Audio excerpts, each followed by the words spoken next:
Forward. D-Day, Tuesday, June 6, 1944. Operation Overlord, the Allied invasion of Europe, began at precisely 15 minutes after midnight on June 6, 1944, in the first hour of a day that would be forever known as D-Day. At that moment, a few specially chosen men of the American 101st and 82nd Airborne Divisions stepped out of their planes into the moonlit night over Normandy. 5 minutes later and 50 miles away, a small group of men from the British 6th Airborne Division plunged out of their planes. These were the Pathfinders, the men who were to light the dropping zones for the paratroopers and glider-borne infantry that were soon to follow. The Allied airborne armies clearly marked the extreme limits of the Normandy battlefield. Between them and along the French coastline lay 5 invasion beaches: Utah, Omaha, Gold, Juno, and Sword.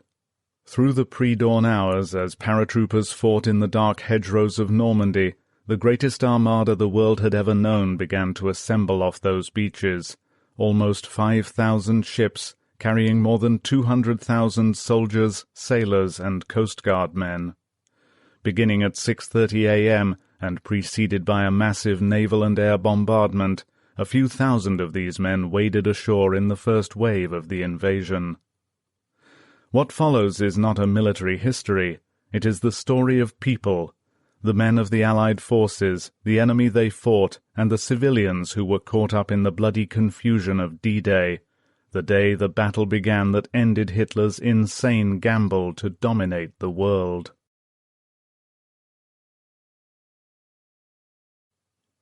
Part 1. The Wait. Believe me, Lang, the first 24 hours of the invasion will be decisive. The fate of Germany depends on the outcome. For the Allies as well as Germany, it will be the longest day. Field Marshal Erwin Rommel to his aide, April 22, 1944. 1. The village was silent in the damp June morning. Its name was La Roche-Guyon, and it had sat undisturbed for nearly 12 centuries in a great lazy loop of the Seine, roughly midway between Paris and Normandy. For years it had been just a place that people passed through on their way to somewhere else.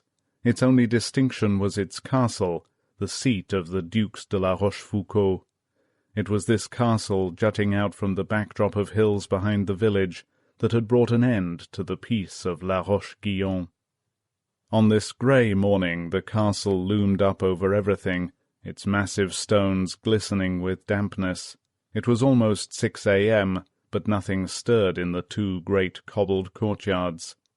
Outside the gates the main road stretched broad and empty, and in the village the windows of the red-roofed houses were still shuttered. La Roche-Guyon was very quiet, so quiet that it appeared to be deserted. But the silence was deceptive. Behind the shuttered windows people waited for a bell to ring. At 6 a.m. the bell in the 15th-century church of Saint-Sanson next to the castle would sound the Angelus.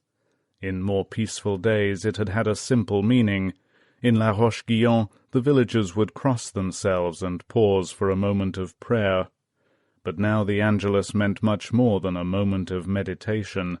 This morning when the bell rang, it would mark the end of the night's curfew and the beginning of the 1451st day of German occupation. Everywhere in La Roche-Guyon there were sentries.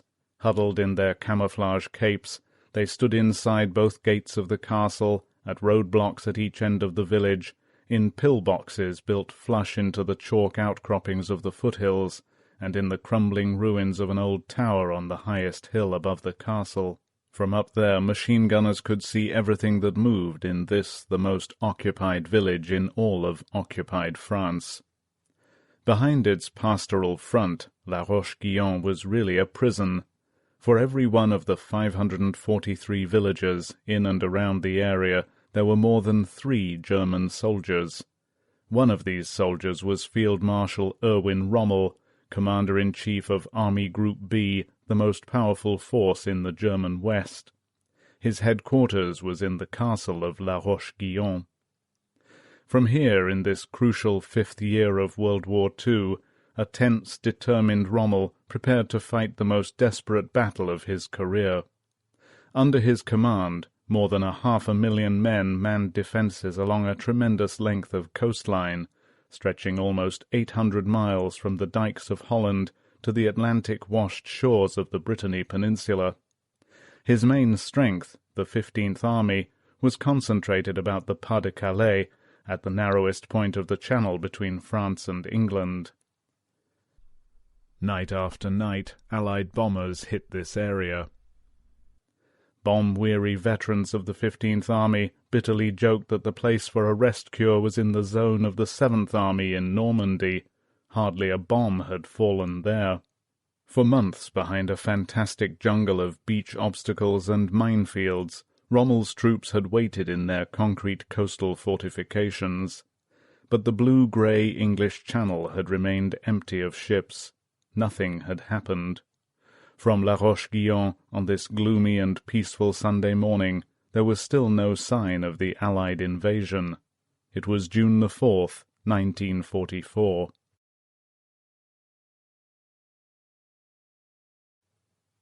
II. In the ground-floor room he used as an office, Rommel was alone. He sat behind a massive Renaissance desk, working by the light of a single desk lamp. The room was large and high-ceilinged. Along one wall stretched a faded Gobelin tapestry. On another, the haughty face of Duke François de la Rochefoucauld, a 17th-century writer of maxims and an ancestor of the present Duke, looked down out of a heavy gold frame. There were a few chairs casually placed on the highly polished parquet floor and thick draperies at the windows, but little else. In particular, there was nothing of Rommel in this room but himself. There were no photographs of his wife, Lucy Maria, or his 15-year-old son, Manfred. There were no mementos of his great victories in the North African deserts in the early days of the war, not even the garish field marshal's baton which Hitler had so exuberantly bestowed upon him in 1942. Only once had Rommel carried the 18-inch, 3-pound gold baton with its red velvet covering studded with gold eagles and black swastikas. That was the day he got it. There wasn't even a map showing the dispositions of his troops. The legendary Desert Fox remained as elusive and shadowy as ever. He could have walked out of that room without leaving a trace. Although the 51-year-old Rommel looked older than his years, he remained as tireless as ever. Nobody at Army Group B could remember a single night when he had slept longer than 5 hours. This morning, as usual, he had been up since before 4. Now he, too, waited impatiently for 6 o'clock. At that time he would breakfast with his staff, and then depart for Germany. This would be Rommel's first leave at home in months. He would go by car. Hitler had made it almost impossible for senior officers to fly by insisting that they use 3-engined aircraft and always with a fighter escort. Rommel disliked flying anyway. He would make the 8-hour journey home to Herrlingen-Ulm in his big black convertible Horch. He was looking forward to the trip, but the decision to go had not been an easy one to make. On Rommel's shoulders lay the enormous responsibility of repulsing the Allied assault the moment it began. Hitler's Third Reich was reeling from one disaster after another. Day and night thousands of Allied bombers pounded Germany. Russia's massive forces had driven into Poland. Allied troops were at the gates of Rome. Everywhere the great armies of the Wehrmacht were being driven back and destroyed. Germany was still far from beaten, but the Allied invasion would be the decisive battle. Nothing less than the future of Germany was at stake, and no one knew it better than Rommel. Yet this morning Rommel was going home. For months he had hoped to spend a few days in Germany the first part of June. There were many reasons why he now believed he could leave, and although he would never have admitted it, he desperately needed rest. Just a few days earlier he had telephoned his superior, the aged Field Marshal Gerd von Rundstedt, Commander-in-Chief West, requesting permission to make the trip. The request had been immediately granted. Next he had made a courtesy call to von Rundstedt's headquarters at Saint-Germain-en-Laye, outside of Paris, to take his leave formally. Both von Rundstedt and his chief of staff, Major General Günther Blumentritt, had been shocked by Rommel's haggard appearance. Blumentritt would always remember that Rommel looked tired and tense, a man who needed to be home for a few days with his family. Rommel was tense and edgy. From the very day he arrived in France toward the end of 1943, the problems of where and how to meet the Allied attack had imposed on him an almost intolerable burden. Like everybody else along the invasion front, he had been living through a nightmare of suspense. Hanging over him always was the need to outthink the Allies as to their probable intentions, how they would launch the attack, where they would attempt to land, and above all, when. Only one person really knew the strain that Rommel was under. To his wife, Lucy Maria, he confided everything. In less than 4 months he had written her more than 40 letters, and in almost every other letter he had made a new prediction about the Allied assault. On March 30th he wrote, "Now that March is nearing its end, and without the Anglo-Americans having started their attack, I'm beginning to believe they have lost confidence in their cause." On April 6th, "Here the tension is growing from day to day. It will probably be only weeks that separate us from the decisive events." On April 26th, "In England morale is bad. There is one strike after another, and the cries of 'Down with Churchill and the Jews' and for peace are getting louder. These are bad omens for such a risky offensive." On April 27th, "It appears now that the British and Americans are not going to be so accommodating as to come in the immediate future." On May 6th, "Still no signs of the British and Americans. Every day, every week, we get stronger. I am looking forward to the battle with confidence. Perhaps it will come on May 15th, perhaps at the end of the month." On May 15th, "I can't take many more big inspection trips, because one never knows when the invasion will begin. I believe only a few more weeks remain until things begin here in the West." On May 19th, "I hope I can get ahead with my plans faster than before, but I am wondering if I can spare a few days in June to get away from here. Right now there isn't a chance." But there was chance after all. One of the reasons for Rommel's decision to leave at this time was his own estimate of the Allies' intentions. Before him now on the desk was Army Group B's weekly report. This meticulously compiled evaluation was due to be sent by noon of the following day to Field Marshal von Rundstedt's headquarters, or as it was generally known in military jargon, OB West, Oberbefehlshaber West. From there, after further embroidery, it would become part of the overall theatre report, and then it would be forwarded to Hitler's headquarters, OKW, Oberkommando der Wehrmacht. Rommel's estimate read in part that the Allies had reached a high degree of readiness, and that there was an increased volume of messages going to the French resistance. But it went on, "According to past experience, this is not indicative that an invasion is imminent." This time, Rommel had guessed wrong.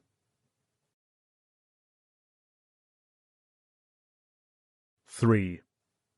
In the office of the Chief of Staff, down the corridor from the Field Marshal's study, Captain Helmut Lang, Rommel's 36-year-old aide, picked up the morning report. It was always his first chore for the Commander-in-Chief. Rommel liked to get the report early so that he could discuss it with his staff at breakfast. But there was nothing much in it this morning. The invasion front remained quiet except for the continuing nightly bombing of the Pas-de-Calais. There seemed no doubt about it. Besides all the other indications, this marathon bombing pointed to the Pas-de-Calais as the place the Allies had chosen for their attack. If they were going to invade at all, it would be there. Nearly everybody seemed to think so. Lang looked at his watch. It was a few minutes of 6 a.m. They would leave at 7 sharp, and they should make good time. There was no escort, just 2 cars, Rommel's and one belonging to Colonel Hans George von Tempelhof, Army Group B's operations officer, who was going along with them. As usual, the various military commanders in the areas through which they would pass had not been informed of the Field Marshal's plans. Rommel liked it that way. He hated to be delayed by the fuss and protocol of heel-clicking commanders and motorcycle escorts awaiting him at the entrance to each city. So with a bit of luck, they should reach Ulm about 3. There was the usual problem, what to take along for the field marshal's lunch. Rommel did not smoke, rarely drank, and cared so little for food that he sometimes forgot to eat. Often, when going over the arrangements for a long journey with Lang, Rommel would run a pencil through the proposed luncheon and write in big black letters, "Simple field kitchen meal." Sometimes he would confuse Lang even more by saying, "Of course, if you want to throw in a chop or two, that won't bother me." The attentive Lang never quite knew what to order from the kitchen. This morning, besides a vacuum jug of consommé, he had ordered an assortment of sandwiches. His guess was that Rommel, as usual, would forget about lunch anyway. Lang left the office and walked down the oak-panelled corridor. From the rooms on either side of him came the hum of conversation and the clacking of typewriters. Army Group B headquarters was an extremely busy place now. Lang had often wondered how the Duke and the Duchess, who occupied the floors above, could possibly sleep through all the noise. At the end of the corridor, Lang stopped before a massive door. He knocked gently, turned the handle, and walked in. Rommel did not look up. He was so engrossed in the papers before him that he seemed quite unaware that his aide had entered the room, but Lang knew better than to interrupt. He stood waiting. Rommel glanced up from his desk. "Good morning, Lang," he said. "Good morning, Field Marshal. The report." Lang handed it over. Then he left the room and waited outside the door to escort Rommel down to breakfast. The Field Marshal seemed extremely busy this morning. Lang, who knew how impulsive and changeable Rommel could be, wondered if they were really leaving after all. Rommel had no intention of cancelling the trip. Although no definite appointment had yet been made, he hoped to see Hitler. All field marshals had access to the Führer, and Rommel had telephoned his old friend, Major General Rudolf Schmundt, Hitler's adjutant, requesting an appointment. Schmundt thought the meeting could be arranged sometime between the 6th and the 9th. It was typical of Rommel that nobody outside of his own staff knew that he intended to see Hitler. In the official diaries at Rundstedt's headquarters, it was simply noted that Rommel was spending a few days' leave at home. Rommel was quite confident that he could leave his headquarters at this time. Now that May had passed, and it had been a month of perfect weather for the Allied attack, he had reached the conclusion that the invasion would not come for several more weeks. He was so confident of this that he had even set a deadline for the completion of all anti-invasion obstacle programs. On his desk was an order to the 7th and 15th Armies. "Every possible effort," it read, "must be made to complete obstacles so as to make a low-tide landing possible only at extreme cost to the enemy. Work must be pushed forward. Completion is to be reported to my headquarters by June 20th. He now reasoned, as did Hitler and the German High Command, that the invasion would take place either simultaneously with the Red Army's summer offensive or shortly after. The Russian attack, they knew, could not begin until the late thaw in Poland, and therefore they did not think the offensive could be mounted until the latter part of June. In the west, the weather had been bad for several days, and it promised to be even worse. The 5 a.m. report, prepared by Colonel Professor Walter Stoeber, the Luftwaffe's chief meteorologist in Paris, predicted increasing cloudiness, high winds and rain. Even now a 20 to 30-mile-an-hour wind was blowing in the Channel. To Rommel it seemed hardly likely that the Allies would dare launch their attack during the next few days. Even at La Roche-Guyon during the night, the weather had changed. Almost opposite Rommel's desk, 2 small French windows opened out onto a terraced rose garden. It was not much of a rose garden this morning. Rose petals, broken branches, and twigs were strewn all over. Shortly before dawn, a brief summer storm had come out of the English Channel, swept along part of the French coast, and then passed on. Rommel opened the door of his office and stepped out. "Good morning, Lang," he said, as though he had not seen his aide until that moment. "Are we ready to go?" Together they went down to breakfast. Outside, in the village of La Roche-Guyon, the bell in the church of Saint-Saëns sounded the Angelus. Each note fought for its existence against the wind. It was 6 a.m. 4. Between Rommel and Lange, an easy, informal relationship existed. They had been constantly together for months. Lange had joined Rommel in February, and hardly a day had passed since without a long inspection trip somewhere. Usually they were on the road by 4:30 a.m., driving at top speed to some distant part of Rommel's command. One day it would be Holland, another day Belgium, the next day Normandy or Brittany. The determined field marshal had taken advantage of every moment. "I have only one real enemy now," he had told Lange, "and that is time." To conquer time, Rommel spared neither himself nor his men. It had been that way from the moment he had been sent to France in November 1943. That fall, von Rundstedt, responsible for the defense of all Western Europe, had asked Hitler for reinforcements. Instead, he got the hard-headed, daring and ambitious Rommel. To the humiliation of the aristocratic 68-year-old Commander-in-Chief West, Rommel arrived with a Gummibefehl, an elastic directive, ordering him to inspect the coastal fortifications, Hitler's much-publicized Atlantic Wall, and then to report directly back to the Führer's headquarters, OKW. The embarrassed and disappointed von Rundstedt was so upset by the arrival of the younger Rommel, he referred to him as the Marschall Bubi, roughly the Marshal Laddie, that he asked Field Marshal Wilhelm Keitel, chief of OKW, if Rommel was being considered as his successor. He was told not to draw any false conclusions, that with all Rommel's capabilities he is not up to that job. Shortly after his arrival, Rommel had made a whirlwind inspection of the Atlantic Wall, and what he saw appalled him. In only a few places were the massive concrete and steel fortifications along the coast completed, at the principal ports and river mouths and overlooking the straits, roughly from above Le Havre to Holland. Elsewhere the defences were in various stages of completion. In some places work had not even begun. True, the Atlantic Wall was a formidable barrier even in its present state. Where it was finished it fairly bristled with heavy guns. But there were not enough of them to suit Rommel. There was not enough of anything to stop the sort of onslaught that Rommel, always remembering his crushing defeat at the hands of Montgomery in North Africa the year before, knew must surely come. To his critical eye, the Atlantic Wall was a farce. Using one of the most descriptive words in any language, he had denounced it as a figment of Hitler's Wolkenkuckucksheim, cloud cuckoo land. Just 2 years before, the wall had hardly existed at all. Up to 1942, victory had seemed so certain to the Führer and his strutting Nazis that there was no need for coastal fortifications. The swastika flew everywhere. Austria and Czechoslovakia had been picked off before the war even started. Poland had been carved up between Germany and Russia as long ago as 1939. The war was not even a year old when the countries of Western Europe began falling like so many rotten apples. Denmark fell in a day.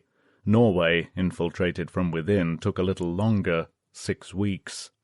Then that May and June, in just 27 days and without overture of any sort, Hitler's blitzkrieging troops had plunged into Holland, Belgium, Luxembourg and France, and, as an incredulous world watched, had driven the British into the sea at Dunkirk.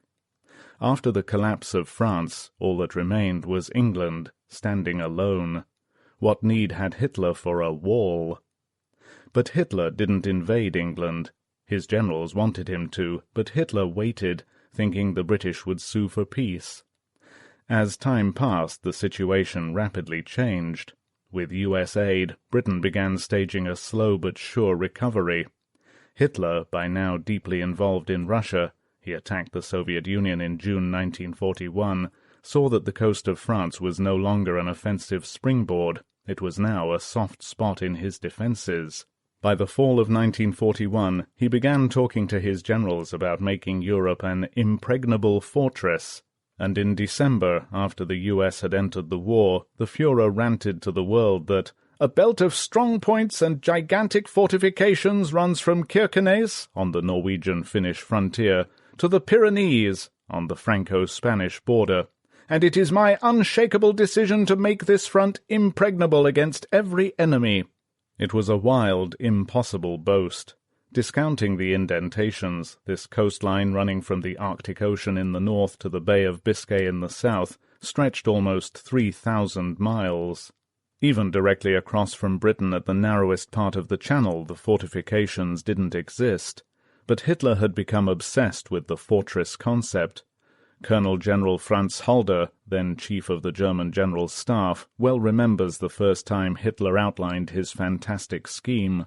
Halder, who would never forgive Hitler for refusing to invade England, was cool to the whole idea. He ventured the opinion that fortifications, if they were needed, should be constructed behind the coastline out of range of naval guns. Otherwise troops might be pinned down.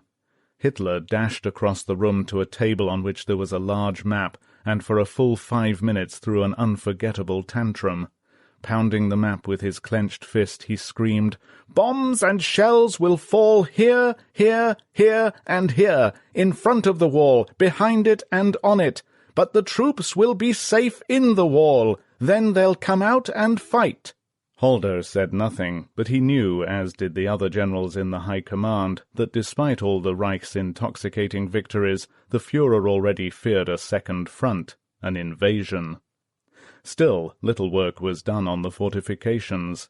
In 1942, as the tide of war began to swing against Hitler, British commandos began raiding the impregnable fortress of Europe. Then came the bloodiest commando raid of the war, when more than 5,000 heroic Canadians landed at Dieppe. It was a bloody curtain-raiser to the invasion. Allied planners learned just how strongly the Germans had fortified the ports. The Canadians had 3,369 casualties, of which 900 were dead. The raid was disastrous, but it shocked Hitler. The Atlantic Wall, he thundered at his generals, must be completed at top speed. Construction was to be rushed fanatically. It was. Thousands of slave laborers worked night and day to build the fortifications. Millions of tons of concrete were poured. So much was used that all over Hitler's Europe it became impossible to get concrete for anything else. Staggering quantities of steel were ordered, but this commodity was in such short supply that the engineers were forced to do without it. As a result, few of the bunkers or blockhouses had swivelling cupolas, which required steel for the turrets, and the arc of fire from the guns was thereby restricted. So great was the demand for materials and equipment that parts of the old French Maginot Line and Germany's frontier fortifications, the Siegfried Line, were cannibalized for the Atlantic Wall. By the end of 1943, although the wall was far from finished, over 500,000 men were working on it, and the fortifications had become a menacing reality. Hitler knew that invasion was inevitable, and now he was faced with another great problem, finding the divisions to man his growing defenses. In Russia, division after division was being chewed up as the Wehrmacht tried to hold a 2,000-mile front against relentless Soviet attacks. In Italy, knocked out of the war after the invasion of Sicily, thousands of troops were still pinned down. So by 1944, Hitler was forced to bolster his garrisons in the West with a strange conglomeration of replacements. Old men and young boys, the remnants of divisions shattered on the Russian front, impressed volunteers from occupied countries. There were units of Poles, Hungarians, Czechs, Romanians, and Yugoslavs, to mention just a few, and even 2 Russian divisions composed of men who preferred fighting for the Nazis to remaining in prison camps. Questionable as these troops might prove to be in combat, they filled out the gaps. He still had a hard core of battle-hardened troops and panzers. By D-Day, Hitler's strength in the West would total a formidable 60 divisions. Not all these divisions would be up to full strength, but Hitler was still relying on his Atlantic Wall. That would make the difference. Yet men like Rommel, who had been fighting and losing on other fronts, were shocked when they saw the fortifications. Rommel had not been in France since 1941, and he, like many other German generals, believing in Hitler's propaganda, had thought that the defences were almost completed. His scathing denunciation of the wall came as no surprise to von Rundstedt at OB West. He heartily concurred. Indeed, it was probably the only time that he completely agreed with Rommel on anything. The wise old von Rundstedt had never believed in fixed defences. He had masterminded the successful outflanking of the Maginot Line in 1940 that had led to the collapse of France. To him, Hitler's Atlantic Wall was nothing more than an enormous bluff, more for the German people than for the enemy, and the enemy through his agents knows more about it than we do. It would temporarily obstruct the Allied attack, but it would not stop it. Nothing, von Rundstedt was convinced, could prevent the initial landings from being successful. His plan to defeat the invasion was to hold the great mass of his troops back from the coast and to attack after the Allied troops had landed. That would be the moment to strike, he believed, when the enemy was still weak, without adequate supply lines, and struggling to organize in isolated bridgeheads. With this theory Rommel disagreed completely. He was positive that there was only one way to smash the attack, meet it head-on. There would be no time to bring up reinforcements from the rear. He was certain that they would be destroyed by incessant air attacks or the massive weight of naval or artillery bombardment. Everything, in his view, from troops to panzer divisions, had to be held ready at the coast or just behind it. His aide well remembered a day when Rommel had summed up his strategy. They had stood on a deserted beach, and Rommel, a short, stocky figure in a heavy greatcoat with an old muffler around his throat, had stalked up and down, waving his informal marshal's baton, a 2-foot-long silver-topped black stick with a red, black, and white tassel. He had pointed to the sands with his baton and said, "The war will be won or lost on the beaches. We'll have only one chance to stop the enemy, and that's while he's in the water, struggling to get ashore.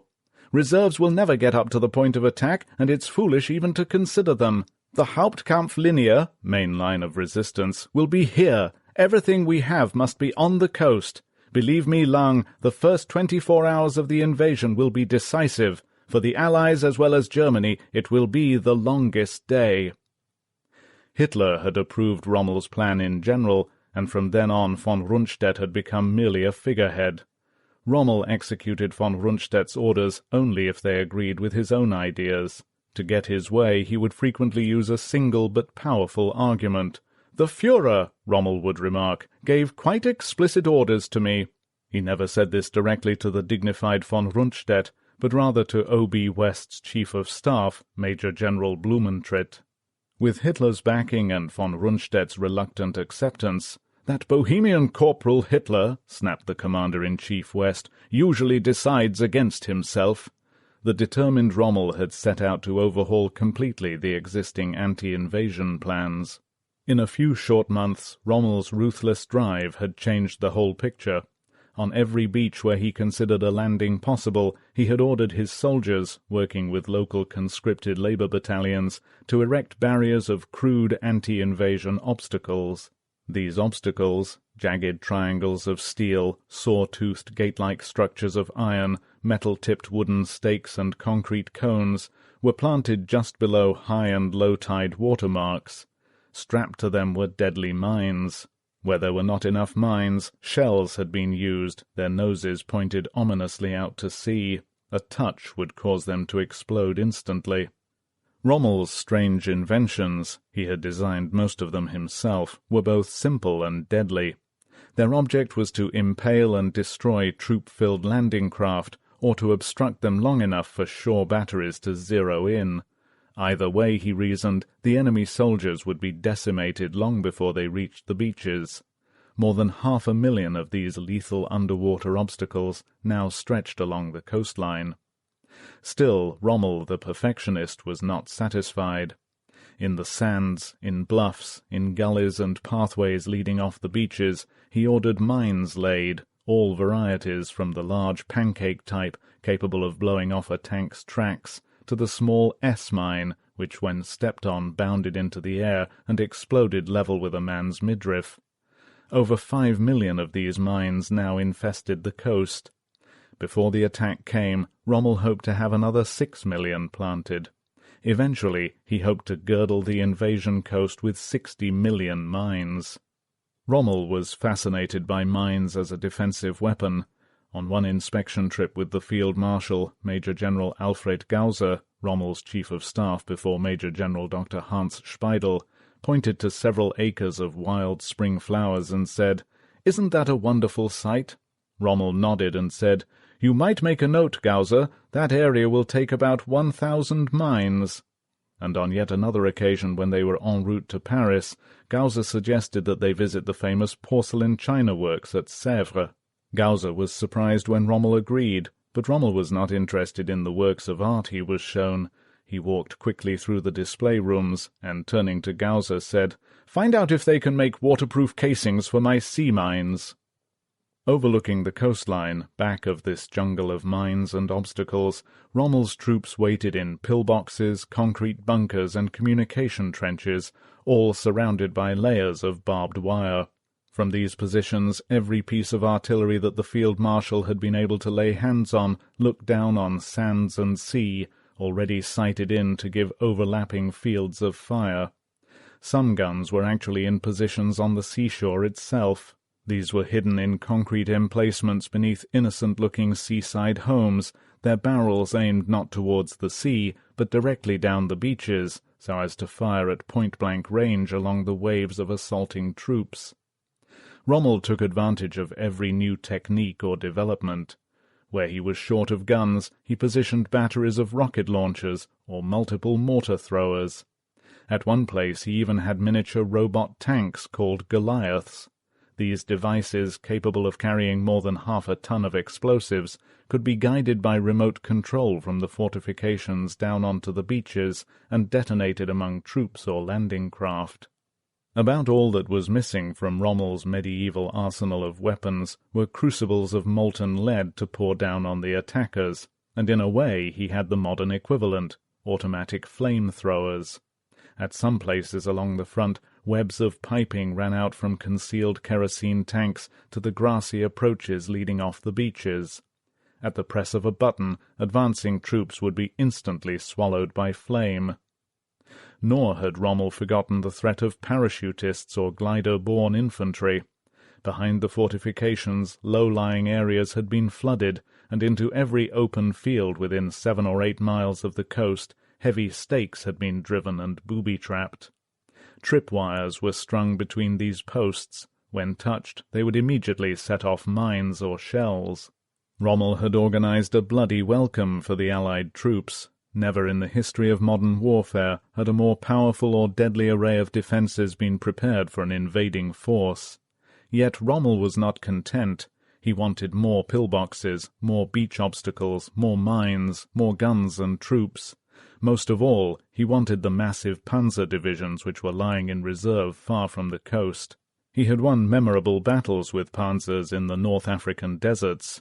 Now, at this crucial moment, neither he nor Rundstedt could move these armoured formations without Hitler's consent. The Führer insisted on holding them under his personal authority. Rommel needed at least 5 panzer divisions at the coast, ready to counterattack within the first few hours of the Allied assault. There was only one way to get them. He would see Hitler. Rommel had often told Lang, "The last man who sees Hitler wins the game." On this leaden morning in La Roche-Guyon, as he prepared to leave for Germany and the long drive home, Rommel was more determined than ever to win the game.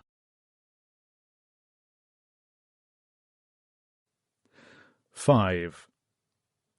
At 15th Army headquarters near the Belgian border 125 miles away, one man was glad to see the morning of June the 4th arrive. Lieutenant Colonel Helmut Meyer sat in his office, haggard and bleary-eyed. He had not really had a good night's sleep since June the 1st, but the night that had just passed had been the worst yet. He would never forget it. Meyer had a frustrating, nerve-wracking job. Besides being the 15th Army's intelligence officer, he also headed up the only counterintelligence team on the invasion front. The heart of his setup was a 30-man radio interception crew who worked in shifts around the clock in a concrete bunker crammed full of the most delicate radio equipment. Their job was to listen, nothing more. But each man was an expert who spoke 3 languages fluently, and there was hardly a word, hardly a single stutter of Morse code whispering through the ether from Allied sources that they did not hear. Meyer's men were so experienced, and their equipment was so sensitive, that they were even able to pick up calls from radio transmitters in military police jeeps in England more than 100 miles away. This had been a great help to Meyer. American and British MPs chatting with one another by radio as they directed troop convoys had helped him no end in compiling a list of the various divisions stationed in England. But for some time now, Meyer's operators had been unable to pick up any more of these calls. This was also significant to Meyer. It meant that a strict radio silence had been imposed. It was just one more clue to add to the many he already had, that the invasion was close at hand. With all the other intelligence reports available to him, items like this helped Meyer develop a picture of Allied planning, and he was good at his job. Several times a day he sifted through sheaves of monitored reports, always searching for the suspicious, the unusual, and even the unbelievable.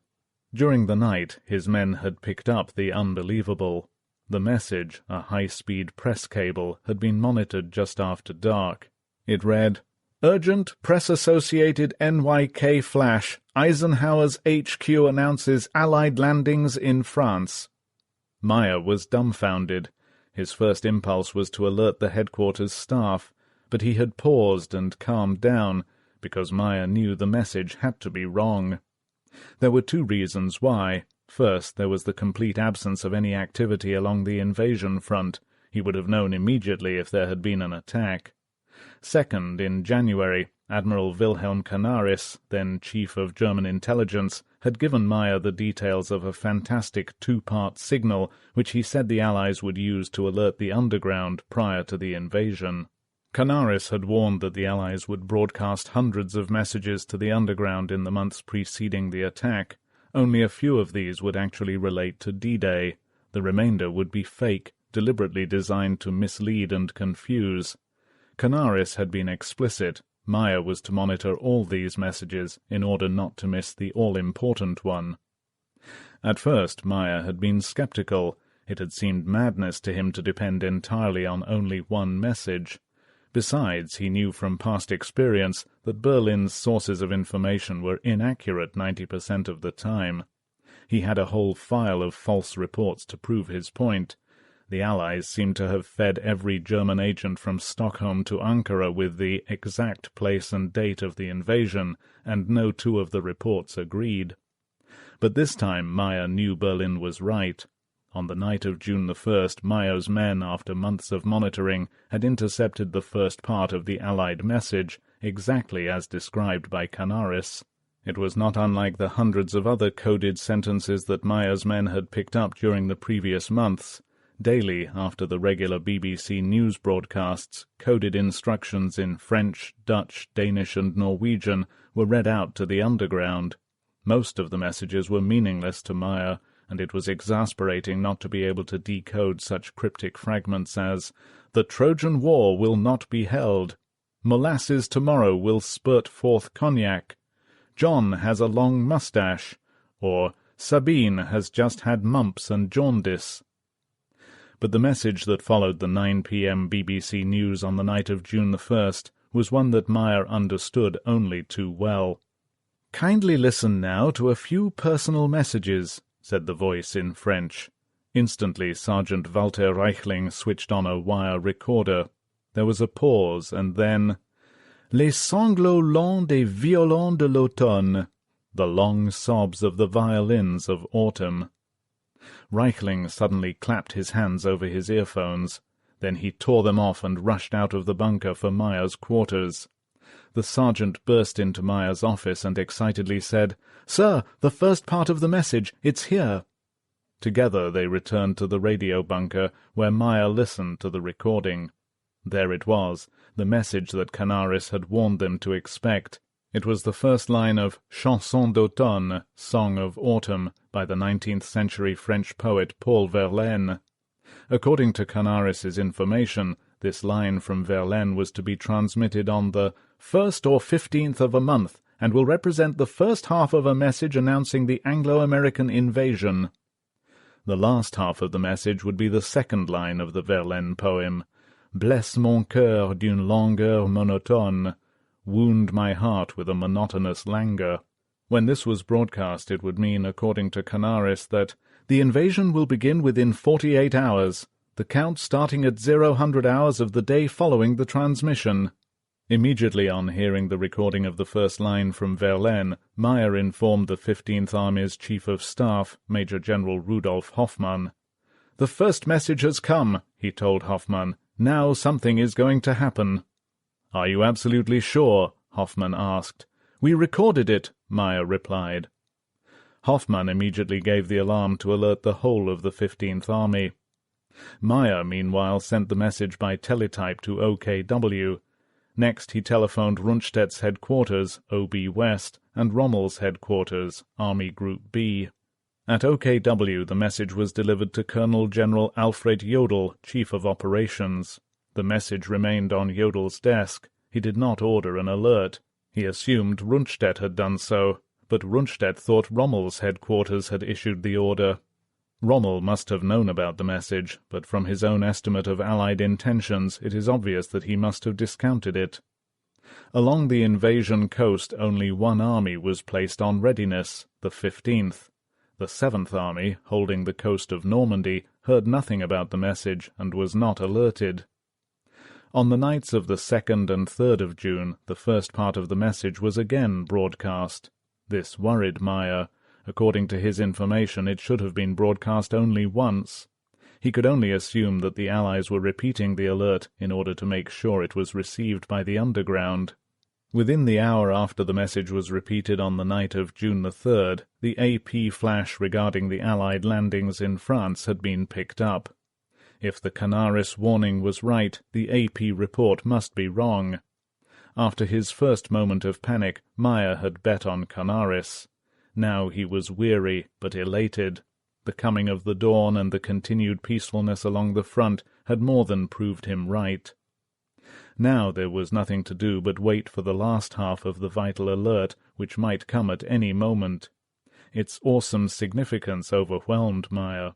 The defeat of the Allied invasion, the lives of hundreds of thousands of his countrymen, the very existence of his country, would depend on the speed with which he and his men monitored the broadcast and alerted the front. Meyer and his men would be ready as never before. He could only hope that his superiors also realized the importance of the message. As Meyer settled down to wait, 125 miles away the commander of Army Group B was preparing to leave for Germany. 6. Field Marshal Rommel carefully spread a little honey on a slice of buttered bread.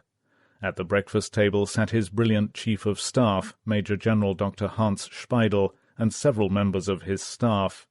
There was no formality. The table talk was easy and uninhibited. It was almost like a family gathering, with the father sitting at the head of the table. In a way, it was a kind of close-knit family.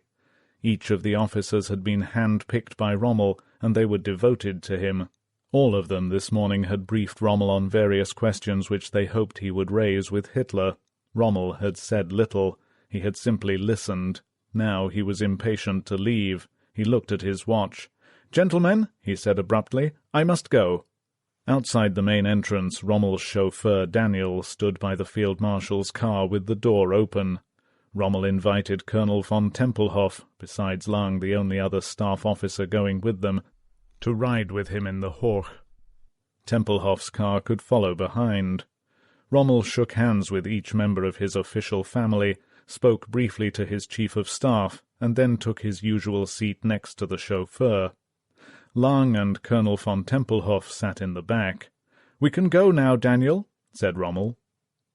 Slowly the car circled the courtyard and drove out through the main gate, passing the 16 square-cut linden trees along the driveway. In the village it turned left onto the main Paris road. It was 7 a.m. Leaving La Roche-Guyon on this particular dismal Sunday morning, June the 4th, suited Rommel fine. The timing of the trip could not have been better. Beside him on the seat was a cardboard box containing a pair of handmade grey suede shoes, size 5.5, for his wife. There was a particular and very human reason why he wanted to be with her on Tuesday, June the 6th. It was her birthday. Since World War II, many of Rommel's senior officers have stood shoulder to shoulder in an effort to alibi the circumstances surrounding Rommel's absence from the front on June the 4th and 5th, and for the best part of D-Day itself. In books, articles, and interviews they have stated that Rommel left for Germany on June the 5th. This is not true. They also claim that Hitler ordered him to Germany. This is not true. The only person at Hitler's headquarters who knew of Rommel's intended visit was the Führer's adjutant, Major General Rudolf Schmundt.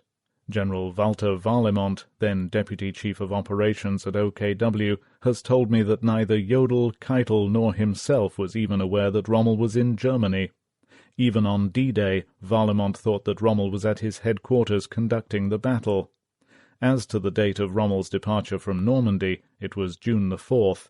The incontrovertible proof lies in the meticulously recorded Army Group B war diary, which gives the exact time. In England, it was 8 a.m. There was 1 hour's difference between British double summer time and German central time. In a house trailer in a wood near Portsmouth, General Dwight D. Eisenhower, the Allied Supreme Commander, was sound asleep after having been up nearly all night. For several hours now, coded messages had been going out by telephone, by messenger, and by radio from his headquarters nearby. Eisenhower, at about the time Rommel got up, had made a fateful decision. Because of unfavorable weather conditions, he had postponed the Allied invasion by 24 hours. If conditions were right, D-Day would be Tuesday, June the 6th.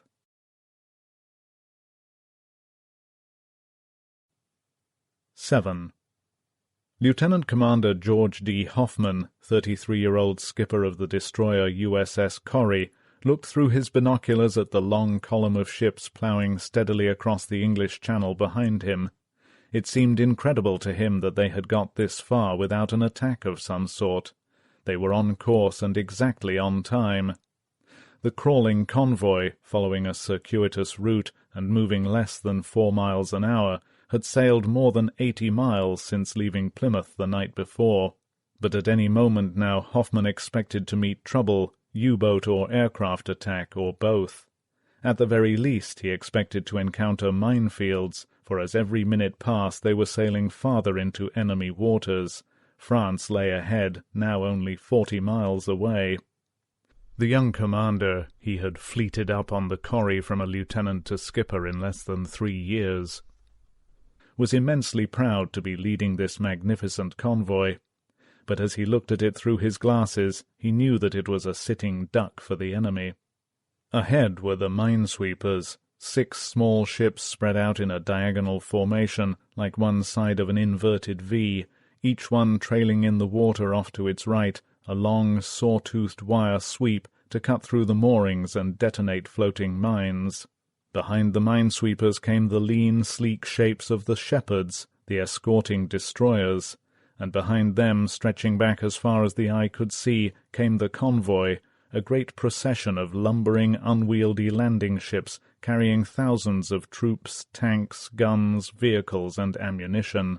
Each of the heavily laden ships flew an anti-aircraft barrage balloon at the end of a stout cable, and because these protective balloons, all flying at the same altitude, swung out in the face of the brisk wind, the entire convoy appeared to be listing drunkenly to one side. To Hoffman it was quite a sight. Estimating the distance separating one ship from the next, and knowing the total number of vessels, he figured that the tail end of this fantastic parade must still be back in England, in Plymouth Harbour. And this was only one convoy. Hoffman knew that dozens of others had been due to sail when he did, or would leave England during the day. That night all of them would converge on the bay of the Seine. By morning an immense fleet of 5,000 ships would stand off the invasion beaches of Normandy.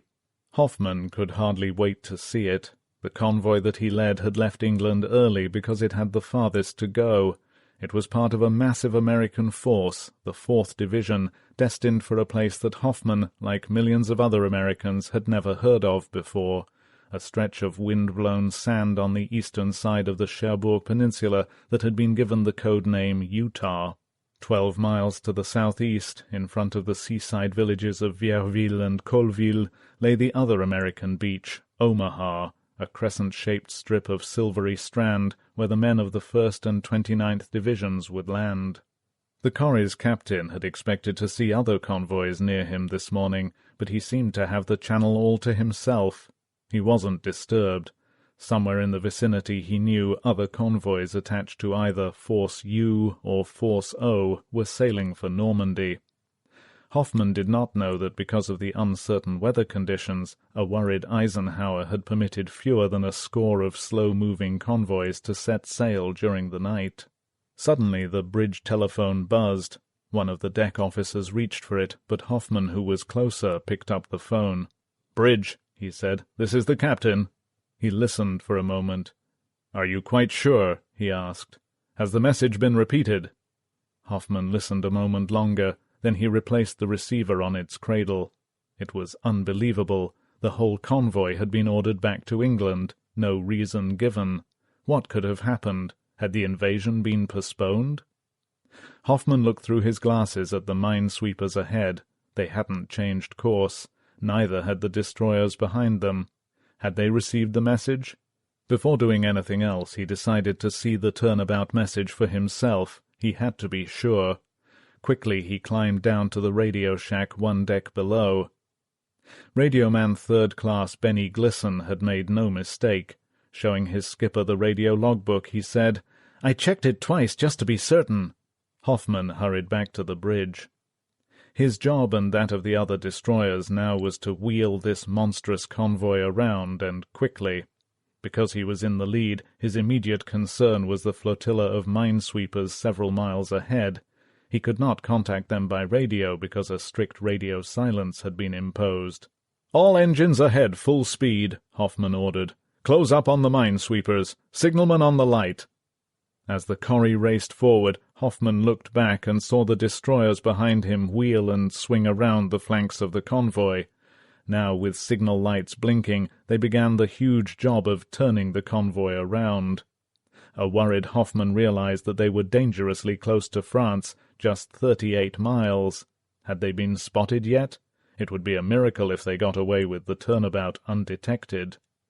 Down in the radio shack, Benny Glisson continued to pick up the coded postponement message every 15 minutes. To him it was the worst news he had received in a long time, for it seemed to confirm a nagging suspicion that the Germans knew all about the invasion. Had D-Day been called off because the Germans had found out? Like thousands of other men, Benny did not see how the invasion preparations, the convoys, the ships, men and supplies that filled every port, inlet and harbour from Land's End to Portsmouth, could possibly have gone unnoticed by Luftwaffe reconnaissance planes. And if the message simply meant that the invasion had been postponed for some other reason, then it followed that the Germans had still more time to spot the Allied armada. The 23-year-old radio operator turned the dial of another set and tuned in Radio Paris, the German propaganda station. He wanted to hear sexy-voiced Axis Sally. Her taunting broadcasts were amusing because they were so inaccurate, but you never could tell. There was another reason. The Berlin Bitch, as she was often irreverently called, seemed to have an inexhaustible supply of the latest hit tunes. Benny didn't get a chance to listen because just then a long string of coded weather reports began coming in. But as he finished typing up these messages, Axis Sally put on her first record of the day. Benny instantly recognized the opening bars of the popular wartime tune, "I Double Dare You." But new lyrics had been written for the song. As he listened, they confirmed his worst fears. That morning, a little before 8, Benny and many thousands of Allied troops who had steeled themselves for the invasion of Normandy on June the 5th, and who now had another agonizing 24 hours to wait, heard "I Double Dare You" with these pertinent if chilling lines. "I double dare you to come over here. I double dare you to venture too near. Take off your high hat and quit that bragging. Cut out that claptrap and keep your hair on. Can't you take a dare on?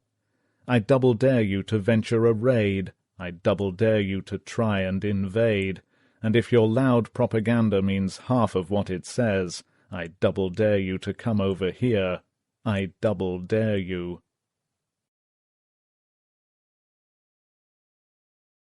8. In the huge operations centre at Allied Naval Headquarters in Southwick House outside Portsmouth, they waited for the ships to come back. The long, high room with its white and gold wallpaper was the scene of intense activity. One entire wall was covered by a gigantic chart of the English Channel. Every few minutes 2 wrens, working from a travelling stepladder, moved coloured markers over the face of the chart as they plotted the new positions of each returning convoy. Clustered in groups of 2 and 3, staff officers from the various Allied services watched in silence as each new report came in. Outwardly they appeared calm, but there was no disguising the strain that everybody felt. Not only must the convoys wheel about, almost under the very noses of the enemy, and return to England along specific mine-swept tracks, they were now faced with the threat of another enemy, a storm at sea. For the slow-moving landing craft heavily loaded with troops and supplies, a storm could be disastrous. Already the wind in the Channel was blowing up to 30 miles an hour, with waves up to 5 feet, and the weather was due to get worse. As the minutes passed, the face of the chart reflected the orderly pattern of the recall. There were streams of markers backtracking up the Irish Sea, clustered in the vicinity of the Isle of Wight, and huddled together in various ports and anchorages along the southwest coast of England. It would take some of the convoys nearly all day to put back to port. The location of each convoy and that of nearly every other ship of the Allied fleet could be seen at a glance on the board. But 2 vessels were not shown, a pair of midget submarines. They seemed to have disappeared completely off the chart. In an office nearby, a pretty 24-year-old Wren lieutenant wondered how soon her husband would make it back to his home port. Naomi Cole's Honor was a bit anxious, but not unduly worried yet, even though her friends in Ops seemed to know nothing about the whereabouts of her husband, Lieutenant George Honor, and his 57-foot-long midget submarine, the X-23. 1 mile off the coast of France, a periscope broke the surface of the water. 30 feet below, crouching in the cramped control room of the X-23, Lieutenant George Honor pushed his cap back. "Well, gentlemen," he recalls saying, "let's take a look-see." Cushioning one eye against the rubber-cupped eyepiece, he slowly pivoted the periscope around, and as the distorting shimmer of water disappeared from the lens, the blurred image before him straightened out, and became the sleepy resort town of Ouistreham, near the mouth of the Orne. They were so close in, and his view was so magnified, that Honor could see smoke rising from chimneys, and in the far distance a plane that had just taken off from the Carpiquet airport near Caen. He could also see the enemy. Fascinated, he watched German troops calmly working among the anti-invasion obstacles on the sandy beaches that stretched away on either side. It was a great moment for the 26-year-old Royal Navy Reserve lieutenant. Standing back from the periscope, he said to Lieutenant Lionel G. Lyne, the navigational expert in charge of the operation, "Take a look, Thin. We're almost bang on the target." In a way, the invasion had already begun. The first craft and the first men of the Allied forces were in position off the beaches of Normandy. Directly ahead of the X-23 lay the British-Canadian assault sector. Lieutenant Honor and his crew were not unaware of the significance of this particular date. On another June 4th, 4 years earlier, at a place less than 200 miles away, the last of 338,000 British troops had been evacuated from a blazing port called Dunkirk. On the X-23 it was a tense, proud moment for the 5 specially chosen Englishmen. They were the British vanguard. The men of the X-23 were leading the way back to France for the thousands of their countrymen who would soon follow. These 5 men, crouching in the tiny all-purpose cabin of the X-23, wore rubber frogmen's suits, and they carried ingeniously falsified papers that would have passed the scrutiny of the most suspicious German sentry. Each had a false French identity card, complete with photograph, plus work permits and ration cards bearing official-looking German rubber-stamped impressions, and other letters and documents. In case anything went wrong, and the X-23 was sunk or had to be abandoned, Her crew members were to swim ashore and, armed with new identities, try to escape capture and make contact with the French underground. The X-23's mission was a particularly hazardous one. 20 minutes before H hour, the midget sub and her sister ship, the X-20, some 20 miles farther down the coast, opposite the little village of Le Hamel, would boldly come to the surface to act as navigational markers, clearly defining the extreme limits of the British-Canadian assault zone, 3 beaches that had been given the code names Sword, Juno, and Gold. The plan they were to follow was involved and elaborate. An automatic radio beacon capable of sending out a continuous signal was to be switched on the moment they surfaced. At the same time, sonar apparatus would automatically broadcast sound waves through the water, which could be picked up by underwater listening devices. The fleet carrying British and Canadian troops would home in on either one or both of the signals. Each midget also carried an 18-foot telescopic mast, to which was attached a small but powerful searchlight that could send out a flashing beam capable of being seen more than 5 miles away. If the light showed green, it would mean that the subs were on target. If not, the light would be red. As additional navigation aids, the plan called for each midget to launch a moored rubber dinghy with a man in it and allow it to drift a certain distance toward shore. The dinghies had been outfitted with searchlights which would be operated by their crewmen. By taking bearings on the lights of the midgets and their drifting dinghies, approaching ships would be able to pinpoint the exact positions of the 3 assault beaches. Nothing had been forgotten, not even the danger that the little sub might be run over by some lumbering landing craft. As protection, the X-23 would be clearly marked by a large yellow flag. The point had not escaped Honor that the flag would also make them a fine target for the Germans. Notwithstanding, he planned to fly a second flag, a large white Navy battle duster. Honor and his crew were prepared to risk enemy shell fire, but they were taking no chances on being rammed and sunk. All this paraphernalia and more had been packed into the already cramped innards of the X-23.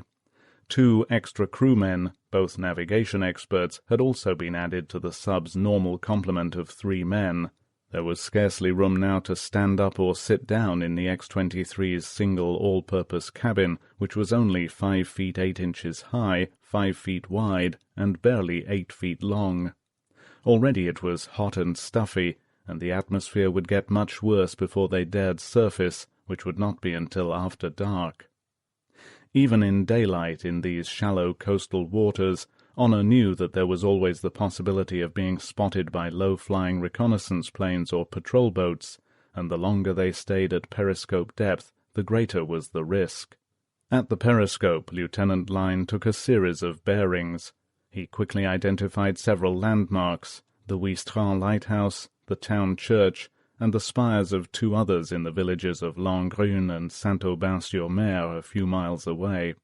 Honor had been right. They were almost bang on the target, barely 3/4 of a mile from their plotted position. Honor was relieved to be this close. It had been a long, harrowing trip. They had covered the 90 miles from Portsmouth in a little under 2 days, and much of that time they had travelled through minefields. Now they would get into position and then drop to the bottom. Operation Gambit was off to a good start. Secretly he wished that some other code word had been chosen. Although he was not superstitious, on looking up the meaning of the word the young skipper had been shocked to discover that gambit meant throwing away the opening pawns. Honor took one last look through the periscope at the Germans working on the beaches. All hell would break loose on those beaches by this time tomorrow, he thought. "Down periscope," he ordered. Submerged and out of radio communication with their base, Honor and the crew of the X-23 did not know that the invasion had been postponed.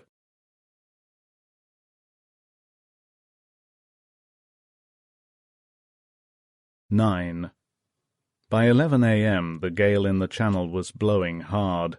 In the restricted coastal areas of Britain, sealed off from the remainder of the country, the invasion forces sweated it out. Their world now was the assembly areas, the airfields, and the ships. It was almost as though they were physically severed from the mainland, caught up strangely between the familiar world of England and the unknown world of Normandy. Separating them from the world they knew was a tight curtain of security. On the other side of that curtain life went on as usual. People went about their accustomed routines, unaware that hundreds of thousands of men waited out an order that would mark the beginning of the end of World War II. In the town of Leatherhead, Surrey, a slight 54-year-old physics teacher was walking his dog. Leonard Sidney Daw was a quiet, unassuming sort of man, and outside of a small circle of friends he was unknown. Yet the retiring Daw enjoyed a public following far exceeding that of a film star. Every day upwards of 1 million people struggled over the crossword puzzle that he and his friend Melville Jones, another schoolteacher, prepared for each morning's London Daily Telegraph.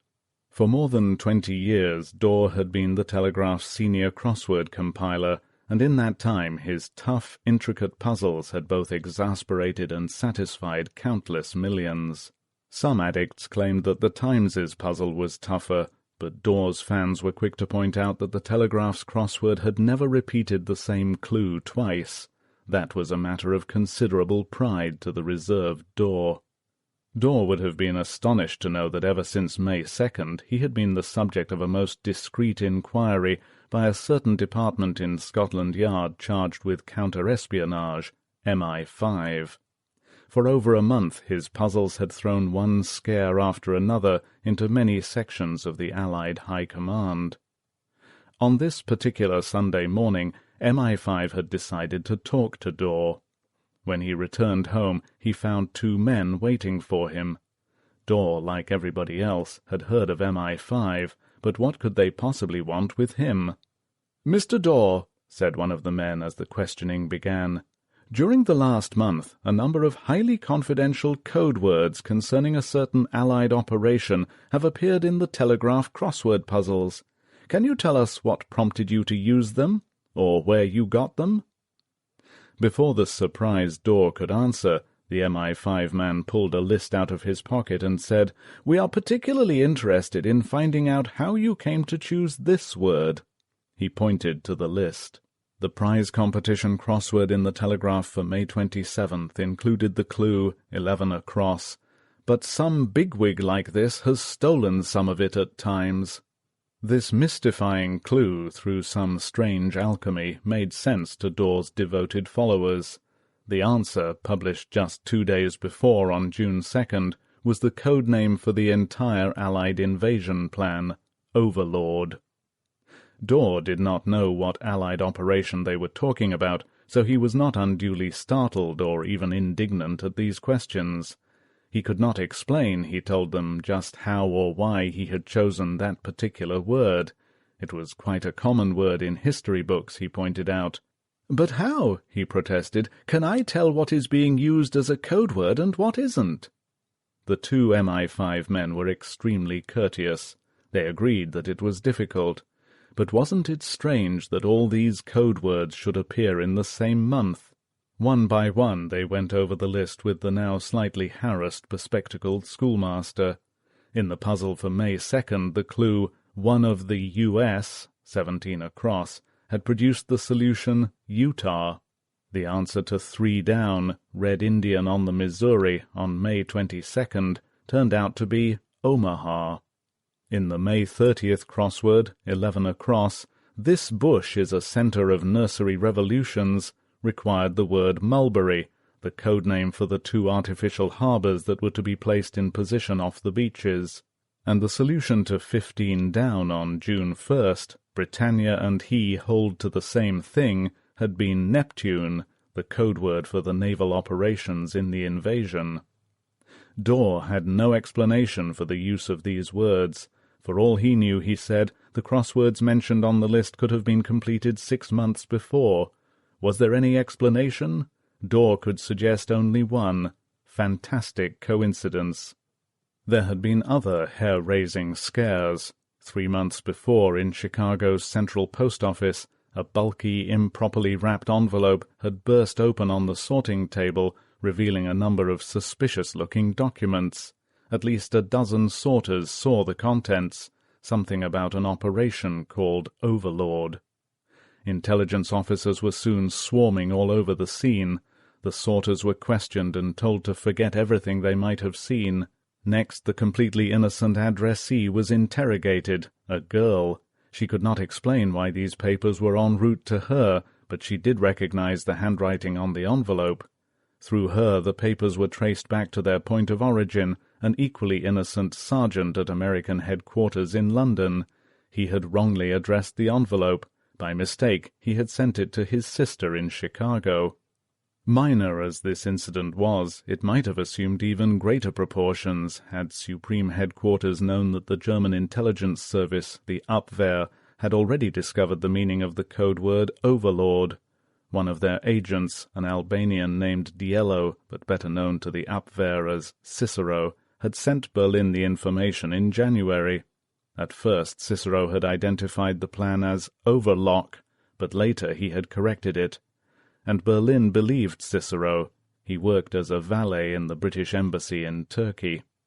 But Cicero was unable to discover the big Overlord secret, the time and place of D-Day itself. So scrupulously guarded was this information that up to the end of April only a few hundred Allied officers knew it. But that month, despite constant warnings by counterintelligence that agents were active throughout the British Isles, 2 senior officers, an American general and a British colonel, carelessly violated security. At a cocktail party in Claridge's Hotel, London, the general mentioned to some brother officers that the invasion would take place before June 15th. Elsewhere in England, the colonel, a battalion commander, was even more indiscreet. He told some civilian friends that his men were training to capture a specific target, and he hinted that its location was in Normandy. Both officers were immediately demoted and removed from their commands. Although the American general had been a West Point classmate of General Eisenhower's, there was nothing that the Supreme Commander could do but send him home. After D-Day, the general's case received wide publicity, and later, as a colonel, he retired. There is no record that Eisenhower's HQ even heard about the Britishers' indiscretion. It was quietly handled by his own superiors. The Britisher went on to become a member of Parliament. And now, on this tense Sunday, June 4th, Supreme Headquarters was stunned by the news that there had been yet another leak, far worse than any that had occurred before. During the night, an AP teletype operator had been practicing on an idle machine in an effort to improve her speed. By error, the perforated tape carrying her practice flash somehow preceded the usual nightly Russian communiqué. It was corrected after only 30 seconds, but the word was out. The bulletin that reached the U.S. read, "Urgent Press-Associated NYK Flash, Eisenhower's HQ announced Allied landings in France." Grave as the consequences of the message might prove to be, it was much too late to do anything about it now. The gigantic machinery of the invasion had moved into high gear. Now, as the hours slipped by and the weather steadily worsened, the greatest airborne and amphibious force ever assembled waited for General Eisenhower's decision. Would Ike confirm June 6th as D-Day, or would he be compelled because of Channel weather, the worst in 20 years, to postpone the invasion once again? 10. In a rain-lashed wood 2 miles from the naval headquarters at Southwick House, the American who had to make that great decision wrestled with the problem and tried to relax in his sparsely furnished 3.5-ton trailer. Although he could have moved into more comfortable quarters at the big, sprawling Southwick House, Eisenhower had decided against it. He wanted to be as close as possible to the ports where his troops were loading. Several days before, he had ordered a small, compact battle headquarters set up, a few tents for his immediate staff, and several trailers, among them his own, which he had long ago named "my circus wagon." Eisenhower's trailer, a long, low caravan somewhat resembling a moving van, had 3 small compartments serving as bedroom, living room, and study. Besides these, neatly fitted into the trailer's length was a tiny galley, a miniature switchboard, a chemical toilet, and at one end a glass-enclosed observation deck. But the Supreme Commander was rarely around long enough to make full use of the trailer. He hardly ever used the living room or the study. When staff conferences were called, he generally held them in a tent next to the trailer. Only his bedroom had a lived-in look. It was definitely his. There was a large pile of Western paperbacks on the table near his bunk, and here, too, were the only pictures, photographs of his wife, Mamie, and his 21-year-old son, John, in the uniform of a West Point cadet. From this trailer, Eisenhower commanded almost 3 million Allied troops. More than half of his immense command were American, roughly 1.7 million soldiers, sailors, airmen, and Coast Guard men. British and Canadian forces together totaled around 1 million, and in addition there were fighting French, Polish, Czech, Belgian, Norwegian, and Dutch contingents. Never before had an American commanded so many men from so many nations, or shouldered such an awesome burden of responsibility. Yet despite the magnitude of his assignment and his vast powers, there was little about this tall, sunburned Midwesterner with the infectious grin to indicate that he was the Supreme Commander. Unlike many other famous Allied commanders who were instantly recognizable by some visible trademark, such as eccentric headgear or garish uniforms layered shoulder-high with decorations, everything about Eisenhower was restrained. Apart from the 4 stars of his rank, a single ribbon of decorations above his breast pocket, and the flaming sword shoulder patch of SHAEF, Supreme Headquarters Allied Expeditionary Force, Eisenhower shunned all distinguishing marks. Even in the trailer there was little evidence of his authority. No flags, maps, framed directives, or signed photographs of the great or near-great who often visited him. But in his bedroom, close to his bunk, were 3 all-important telephones, each a different color. The red was for scrambled calls to Washington, the green was a direct line to Winston Churchill's residence at No. 10 Downing Street, London, and the black connected him to his brilliant Chief of Staff, Major General Walter Bedell Smith, the immediate headquarters, and other senior members of the Allied High Command. It was on the black phone, to add to all his other worries, that Eisenhower heard of the erroneous flash concerning the landings. He said nothing when he was told the news. His naval aide, Captain Harry C. Butcher, recalls that the Supreme Commander merely grunted an acknowledgment. What was there to say or do now? 4 months before, in the directive appointing him Supreme Commander, the combined Chiefs of Staff in Washington had spelled out his assignment in one precise paragraph. It read, "You will enter the continent of Europe, and in conjunction with the other United Nations, undertake operations aimed at the heart of Germany and the destruction of her armed forces." There, in one sentence, was the aim and purpose of the assault. But to the entire Allied world this was to be more than a military operation. Eisenhower called it a great crusade to end once and for all a monstrous tyranny that had plunged the world into its bloodiest war, shattered a continent, and placed upwards of 300 million people in bondage. Actually, nobody at this time could even imagine the full extent of the Nazi barbarism that had washed across Europe, the millions who had disappeared into the gas chambers and furnaces of Heinrich Himmler's aseptic crematoria, the millions who had been herded out of their countries to work as slave laborers, a tremendous percentage of whom would never return, the millions more who had been tortured to death, executed as hostages, or exterminated by the simple expedient of starvation. The Great Crusade's unalterable purpose was not only to win the war, but to destroy Nazism and bring to an end an era of savagery which had never been surpassed in the world's history. But first the invasion had to succeed. If it failed, the final defeat of Germany might take years. To prepare for the all-out invasion on which so much depended, intensive military planning had been going on for more than a year. Long before anyone knew that Eisenhower would be named Supreme Commander, a small group of Anglo-American officers, under Britain's Lieutenant General Sir Frederick Morgan, had been laying the groundwork for the assault. Their problems were incredibly involved. There were few guideposts, few military precedents, but a plethora of question marks. Where should the attack be launched and when?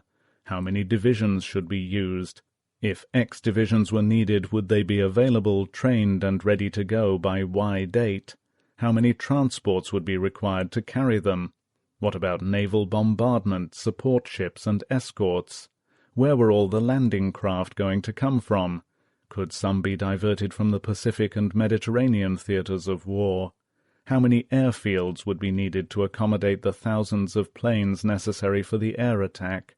How long would it take to stockpile all the supplies, the equipment, guns, ammunition, transport and food, and how much was needed not only for the attack, but to follow it up? These were just a few of the staggering questions that Allied planners had to answer. There were thousands of others. Ultimately, their studies, enlarged and modified into the final Overlord plan after Eisenhower took over, called for more men, more ships, more planes, more equipment and materiel than had ever been assembled before for a single military operation. The build-up was enormous. Even before the plan reached its final form, an unprecedented flow of men and supplies began pouring into England. Soon there were so many Americans in the small towns and villages that the British who lived in them were often hopelessly outnumbered. Their movie theatres, hotels, restaurants, dance halls, and favourite pubs were suddenly swamped by a flood of troops from every state in the Union. Airfields blossomed everywhere. For the great air offensive, 163 bases were constructed, in addition to the scores already in existence, until at last there were so many that a standard gag among 8th and 9th Air Force crewmen was that they could taxi the length and breadth of the island without scratching a wing. Ports were jammed. A great supporting naval fleet of almost 900 ships, from battleships to PT boats, began to assemble. Convoys arrived in such great numbers that by spring they had delivered almost 2 million tons of goods and supplies, so much that 170 miles of new railroad lines had to be laid down to move it. By May, southern England looked like a huge arsenal. Hidden in the forests were mountainous piles of ammunition. Stretching across the moors, bumper to bumper, were tanks, half-tracks, armoured cars, trucks, jeeps and ambulances, more than 50,000 of them. In the fields were long lines of howitzers and anti-aircraft guns, great quantities of prefabricated materials from Nissen huts to airstrips, and huge stocks of earth-moving equipment from bulldozers to excavators. At central depots there were immense quantities of food, clothing and medical supplies, from pills for combating seasickness to 124,000 hospital beds. But the most staggering sight of all were the valleys filled with long lines of railroad rolling stock, almost 1,000 brand-new locomotives and nearly 20,000 tanker cars and freight cars, which would be used to replace the shattered French equipment after the beachhead had been established. There were also strange new devices of war. There were tanks that could swim, others that carried great rolls of lath to be used in anti-tank ditches or as stepping stones over walls, and yet others equipped with great chain flails that beat the ground in front of them to explode mines. There were flat, block-long ships, each carrying a forest of pipes for the launching of warfare's newest weapon, rockets. Perhaps strangest of all were 2 man-made harbours that were to be towed across to the Normandy beaches. They were engineering miracles, and one of the big Overlord secrets. They assured the constant flow of men and supplies into the beachhead during the first critical weeks until a port could be captured. The harbours, called mulberries, consisted first of an outer breakwater made up of great steel floats. Next came 145 huge concrete caissons in various sizes, which were to be sunk butt to make an inner breakwater. The largest of these caissons had crew quarters and anti-aircraft guns, and when it was being towed, looked like a 5-story apartment building lying on its side.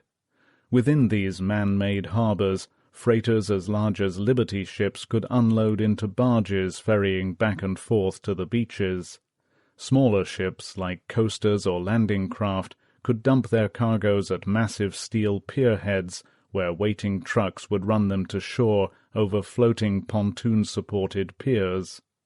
Beyond the Mulberries, a line of 60 concrete block ships was to be sunk as an additional breakwater. In position off the invasion beaches of Normandy, each harbour would be the size of the port of Dover. All through May, men and supplies began to move down to the ports and the loading areas. Congestion was a major problem, but somehow the quartermasters, military police, and British railroad authorities kept everything moving and on time. Trains loaded with troops and supplies backed and filled on every line as they waited to converge on the coast. Convoys jammed every road. Every little village and hamlet was covered with a fine dust, and throughout the quiet spring nights the whole of southern England resounded with the low, whining sound of the trucks, the whirring and clacking of tanks, and the unmistakable voices of Americans, all of whom seemed to be asking the same question: "How far away is this goddamn place?" Almost overnight, cities of Nissen huts and tents sprang up in the coastal regions as troops began to pour into the embarkation areas. Men slept in bunks stacked 3 and 4 deep. Showers and latrines were usually several fields away, and the men had to queue up to use them. Chow lines were sometimes 1/4 of a mile long. There were so many troops that it took some 54,000 men, 4,500 of them newly trained cooks, just to service American installations. The last week in May, troops and supplies began loading onto the transports and the landing ships. The time had finally come. The statistics staggered the imagination. The force seemed overwhelming. Now this great weapon, the youth of the free world, the resources of the free world, waited on the decision of one man, Eisenhower. Throughout most of June 4th, Eisenhower remained alone in his trailer. He and his commanders had done everything to ensure that the invasion would have every possible chance of success at the lowest cost in lives. But now, after all the months of political and military planning, Operation Overlord lay at the mercy of the elements. Eisenhower was helpless. All he could do was to wait and hope that the weather would improve. But no matter what happened, he would be forced to make a momentous decision by the end of the day, to go or to postpone the assault once again. Either way, the success or failure of Operation Overlord might depend on that decision, and nobody could make that decision for him. The responsibility would be his, and his alone. Eisenhower was faced with a dreadful dilemma. On May 17th he had decided that D-Day would have to be one of 3 days in June, the 5th, 6th, or 7th. Meteorological studies had shown that 2 of the vital weather requirements for the invasion could be expected for Normandy on those days: a late rising moon, and shortly after dawn, a low tide. The paratroopers and glider-borne infantry who would launch the assault, some 18,000 men of the U.S. 101st and 82nd Divisions and the British 6th Division, needed the moonlight. But their surprise attack depended on darkness up to the time they arrived over the dropping zones. Thus their critical demand was for a late rising moon. The seaborne landings had to take place when the tide was low enough to expose Rommel's beach obstacles. On this tide the timing of the whole invasion would depend. And to complicate the meteorological calculations further, follow-up troops landing much later in the day would also need a low tide, and it had to come before darkness set in. These 2 critical factors of moonlight and tide shackled Eisenhower. Tide alone reduced the number of days for the attack in any one month to 6, and 3 of those were moonless. But that was not all. There were many other considerations he had to take into account.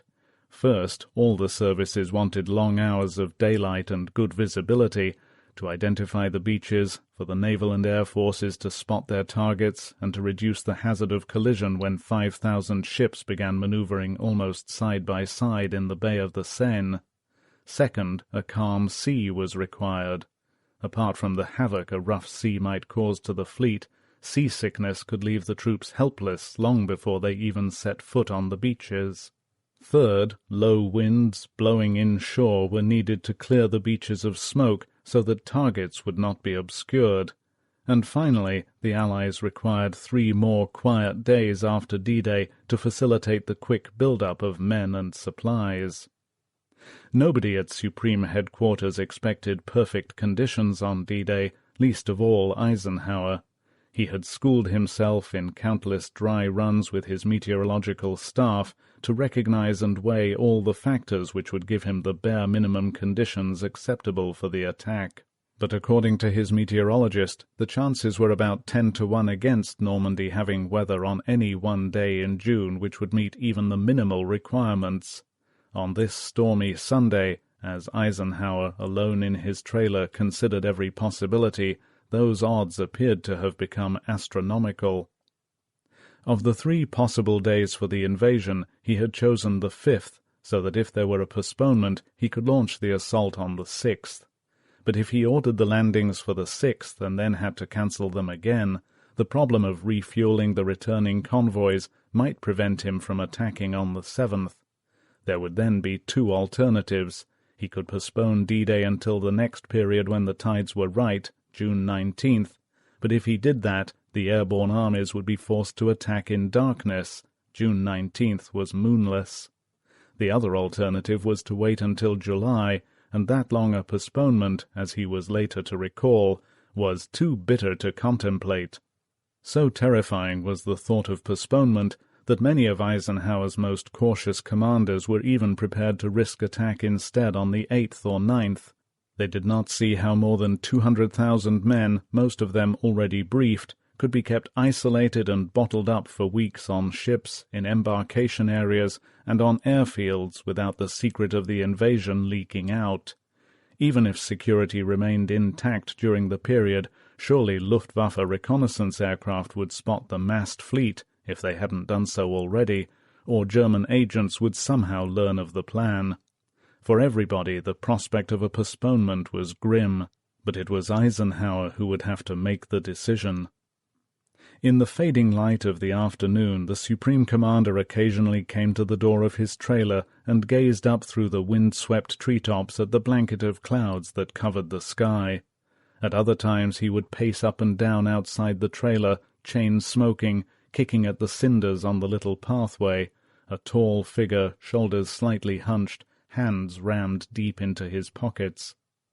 On these solitary strolls, Eisenhower scarcely seemed to notice anybody, but during the afternoon he spotted one of the 4 pool correspondents accredited to his advance headquarters, Merrill Red Mueller of NBC. "Let's take a walk, Red," said Ike abruptly, and without waiting for Mueller he strode off, hands in his pockets, at his usual brisk pace. The correspondent hurriedly caught up with him as he disappeared into the woods. It was a strange, silent walk. Eisenhower uttered hardly a word. Ike seemed completely preoccupied with his own thoughts, completely immersed in all his problems, Mueller remembers. It was almost as though he had forgotten I was with him. There were many questions that Mueller wanted to put to the Supreme Commander, but he didn't ask them. He felt that he couldn't intrude. When they returned to the encampment and Eisenhower had said goodbye, the correspondent watched him climb the little aluminum stairs leading to the trailer door. At that moment he appeared to Mueller to be bowed down with worry, as though each of the 4 stars on either shoulder weighed a ton. Shortly before 9:30 that night, Eisenhower's senior commanders and their chiefs of staff gathered in the library of Southwick House. It was a large, comfortable room, with a table covered by a green baize cloth, several easy chairs, and 2 sofas. Dark oak bookcases lined 3 of the walls, but there were few books on the shelves, and the room had a bare look. Heavy double blackout curtains hung at the windows, and on this night they muffled the drumming of the rain and the flat buckling sound of the wind. Standing about the room in little groups, the staff officers talked quietly. Near the fireplace, Eisenhower's Chief of Staff, Major General Walter Bedell Smith, conversed with the pipe-smoking Deputy Supreme Commander, Air Chief Marshal Tedder. Seated to one side was the fiery Allied Naval Commander Admiral Ramsay, and close by the Allied Air Commander, Air Chief Marshal Lee Mallory. Only one officer was dressed informally, General Smith recalls. The peppery Montgomery, who would be in charge of the D-Day assault, wore his usual corduroy slacks and roll-necked sweater. These were the men who would translate the order for the attack when Eisenhower gave the word to go.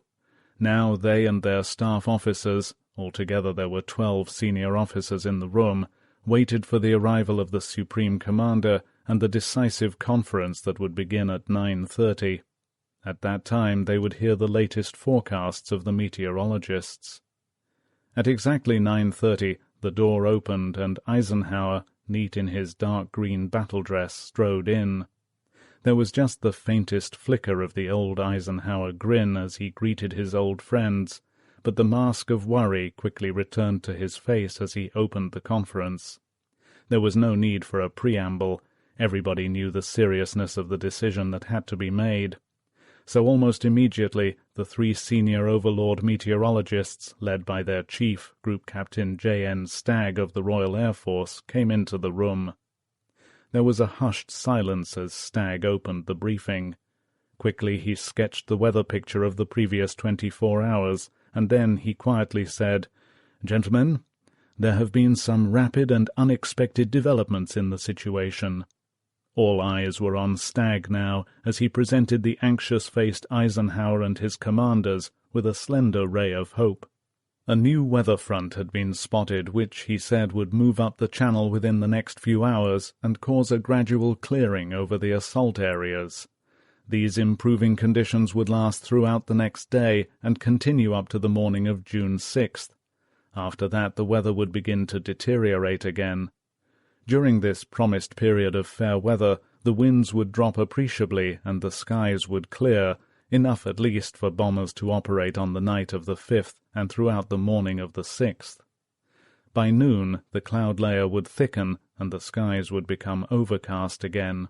In short, what Eisenhower was being told was that a barely tolerable period of fair conditions, far below the minimal requirements, would prevail for just a little more than 24 hours.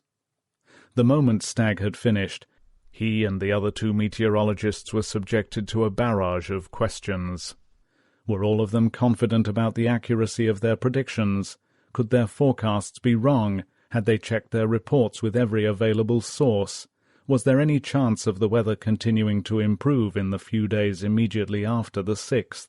Some of the questions were impossible for the weathermen to answer. Their report had been checked and double-checked, and they were as optimistic as they could be about the forecast, but there was always the chance that the vagaries of the weather might prove them wrong. They answered as best they could, then they withdrew.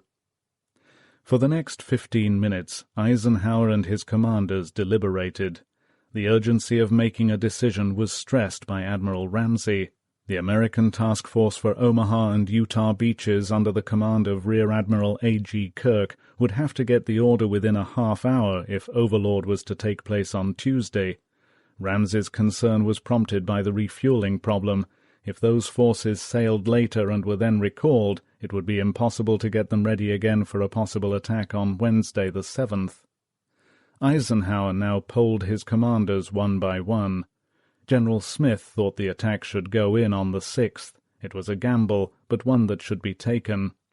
Tedder and Lee Mallory were both fearful that even the predicted cloud cover would prove too much for the air forces to operate effectively. It might mean that the assault would take place without adequate air support. They thought it was going to be chancy. Montgomery stuck to the decision that he had made the night before when the June 5th D-Day had been postponed. "I would say go," he said. It was now up to Ike. The moment had come when only he could make the decision.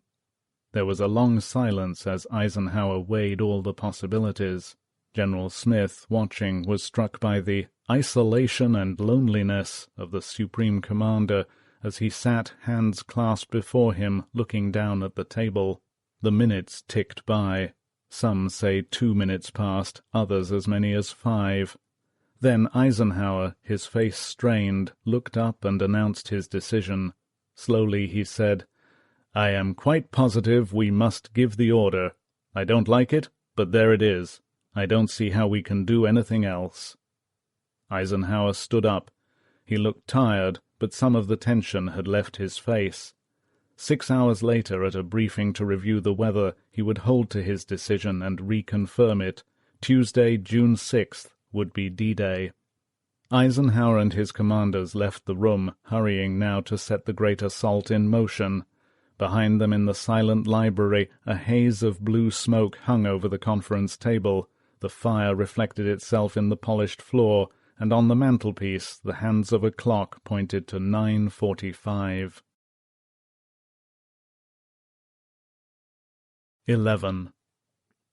It was about 10 p.m. when Private Arthur B. Dutch Schultz of the 82nd Airborne Division decided to get out of the crap game. He might never have this much money again. The game had been going on ever since the announcement that the airborne assault was off for at least 24 hours. It had begun behind a tent, next it had moved under the wing of a plane, and now the session was going full blast in the hangar, which had been converted into a huge dormitory. Even here it had done some travelling, moving up and down the corridors created by the rows of double-tiered bunks, and Dutch was one of the big winners. How much he had won he didn't know, but he guessed that the bundle of crumpled greenbacks, English banknotes, and fresh blue-green French invasion currency he held in his fist came to more than $2,500. That was more money than he had seen at any one time in all his 21 years. Physically and spiritually he had done everything to prepare himself for the jump. Services for all denominations had been held on the airfield in the morning, and Dutch, a Catholic, had gone to confession and communion. Now he knew exactly what he was going to do with his winnings. He mentally figured out the distribution. He would leave $1,000 with the adjutant's office. He could use that on pass when he got back to England. Another $1,000 he planned to send to his mother in San Francisco to keep for him, but he wanted her to have $500 of it as a gift. She sure could use it. He had a special purpose for the remainder. That would go on a hell of a blowout when his outfit, the 505th, reached Paris. The young paratrooper felt good. He had taken care of everything. But had he? Why did the incident of the morning keep coming back, filling him with so much uneasiness? At mail call that morning he had received a letter from his mother. As he tore open the envelope, a rosary slid out and fell at his feet. Quickly, so that the wisecracking crowd around him wouldn't notice, he had snatched up the beads and stuffed them into a barracks bag that he was leaving behind. Now the thought of the rosary beads suddenly gave rise to a question that hadn't struck him before. What was he doing gambling at a time like this? He looked at the folded and crumpled bills sticking out between his fingers, more money than he could have earned in a year. At that moment, Private Dutch Schultz knew that if he pocketed all this money he would surely be killed. Dutch decided to take no chances. "Move over," he said, "and let me get at the play." He glanced at his watch and wondered how long it would take to lose $2,500. Schultz wasn't the only one who acted strangely this night. Nobody, from enlisted men to generals, seemed eager to challenge the fates. Over near Newbury at the headquarters of the 101st Airborne Division, the commander, Major General Maxwell D. Taylor, was holding a long, informal session with his senior officers. There were perhaps half a dozen men in the room, and one of them, Brigadier General Don Pratt, the assistant division commander, sat on a bed. While they were talking, another officer arrived. Taking off his cap, he tossed it onto the bed. General Pratt leapt up, swept the cap onto the floor, and said, "My God, that's damn bad luck!" Everybody laughed, but Pratt didn't sit on the bed again. He had chosen to lead the 101st's glider forces into Normandy. As the night closed in, the invasion forces all over England continued to wait. Keyed up by months of training, they were ready to go, and the postponement had made them jittery. It was now about 18 hours since the stand-down, and each hour had taken its toll of the patience and readiness of the troops. They did not know that D-Day now was barely 26 hours away. It was still much too early for the news to filter down, and so on this stormy Sunday night men waited, in loneliness, anxiety, and secret fear, for something, anything, to happen. They did precisely what the world expects men to do under such circumstances. They thought of their families, their wives, their children, their sweethearts, and everybody talked about the fighting that lay ahead. What would the beaches really be like? Would the landings be as tough as everybody seemed to think? Nobody could visualize D-Day, but each man prepared for it in his own way. On the dark, wave-tossed Irish Sea, aboard the destroyer USS Herndon, Lieutenant J.G. Bartow Farr, Jr., tried to concentrate on a bridge game. It was difficult. There were too many sober reminders all around him that this was not just another social evening. Taped to the walls of the wardroom were large aerial reconnaissance photographs of German gun positions overlooking the Normandy beaches.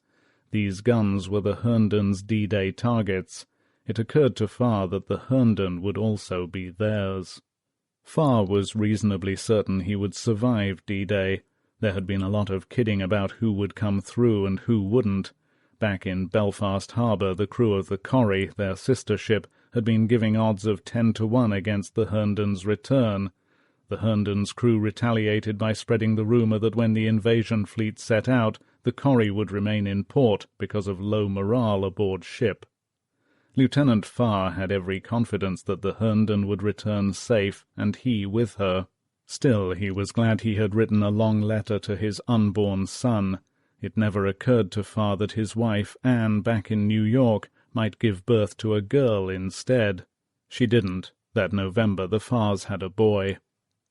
In a staging area near New Haven, Corporal Reginald Dale of the British 3rd Division sat up in his bunk and worried about his wife, Hilda. They had been married in 1940, and ever since both had longed for a child. On his last leave, just a few days before, Hilda had announced that she was pregnant. Dale was furious. All along he had sensed that the invasion was close, and that he'd be in on it. "This is a hell of a time, I must say," he had snapped. In his mind he saw again the quick hurt that had come into her eyes, and he berated himself once again for the hasty words. But it was too late now. He could not even telephone her. He lay back down on his bunk and, like thousands of others in British staging areas, tried to will himself to sleep. A few men, nerveless and cool, slept soundly. At a British 50th Division embarkation area, one man was Company Sergeant Major Stanley Hollis. Long ago he had learned to sleep whenever he could. The coming attack didn't worry Hollis too much. He had a good idea what to expect. He had been evacuated from Dunkirk, had fought with the Eighth Army in North Africa, and had landed on the beaches of Sicily. Among the millions of troops in Britain that night, Hollis was a rarity. He was looking forward to the invasion. He wanted to get back to France to kill some more Germans. It was a personal matter with Hollis. He had been a dispatch rider at the time of Dunkirk, and in the town of Lille during the retreat he had seen a sight which he had never forgotten. Cut off from his unit, Hollis had taken a wrong turn in a part of the town that the Germans had apparently just passed through. He found himself in a cul-de-sac filled with the still warm bodies of over 100 French men, women, and children. They had been machine-gunned. Embedded in the wall behind the bodies and littering the ground were hundreds of spent bullets. From that moment, Stan Hollis had become a superb hunter of the enemy. His score was now over 90. At D-Day's end, he would notch his Sten gun with his 102nd victory. There were others who were also anxious to set foot in France. The waiting seemed interminable to Commander Philippe Kieffer and his 171 tough French commandos. With the exception of the few friends they had made in England, there had been no one for them to say goodbye to. Their families were still in France. In their encampment near the mouth of the Hamble River, they spent the time checking weapons and studying the moulded foam-rubber terrain model of Sword Beach and their targets in the town of Ouistreham. One of the commandos, Count Guy de Montleur, who was extremely proud to be a sergeant, was delighted to hear this night that there had been a slight change of plan. His squad would be leading the attack on the resort's gambling casino, now believed to be a strongly defended German command post. "It will be a pleasure," he told Commander Kiefer. "I have lost several fortunes in that place." 150 miles away, in the U.S. 4th Infantry Division staging area near Plymouth, Sergeant Harry Brown came off duty and found a letter waiting for him. Many times he had seen the same sort of thing in war movies, but he never thought it would happen to him. The letter contained an advertisement for Adler elevator shoes. The ad particularly galled the sergeant. Everyone was so short in his section that they were called Brown's midgets. The sergeant was the tallest, 5 feet 5½ inches. While he was wondering who had given his name to the Adler Company, one of his squad showed up. Corporal John Gwiadoski had decided to repay a loan. Sergeant Brown couldn't get over it as Gwiadoski solemnly handed him the money. "Don't get any wrong ideas," explained Gwiadoski. "I just don't want you chasing me all over hell trying to collect." Across the bay, on the transport New Amsterdam, anchored near Weymouth, Second Lieutenant George Kirchner of the 2nd Ranger Battalion was occupied with a routine chore. He was censoring his platoon's mail. It was particularly heavy tonight. Everybody seemed to have written long letters home. The 2nd and 5th Rangers had been given one of the toughest D-Day assignments. They were to scale the almost sheer 100-foot cliffs at a place called Pointe du Hoc and silence a battery of 6 long-range guns so powerful that they could zero in on Omaha Beach or the transport area of Utah Beach. The Rangers would have just 30 minutes to do the job. Casualties were expected to be heavy, some thought as high as 60%, unless the air and naval bombardment could knock out the guns before the Rangers got there. Either way, nobody expected the attack to be a breeze.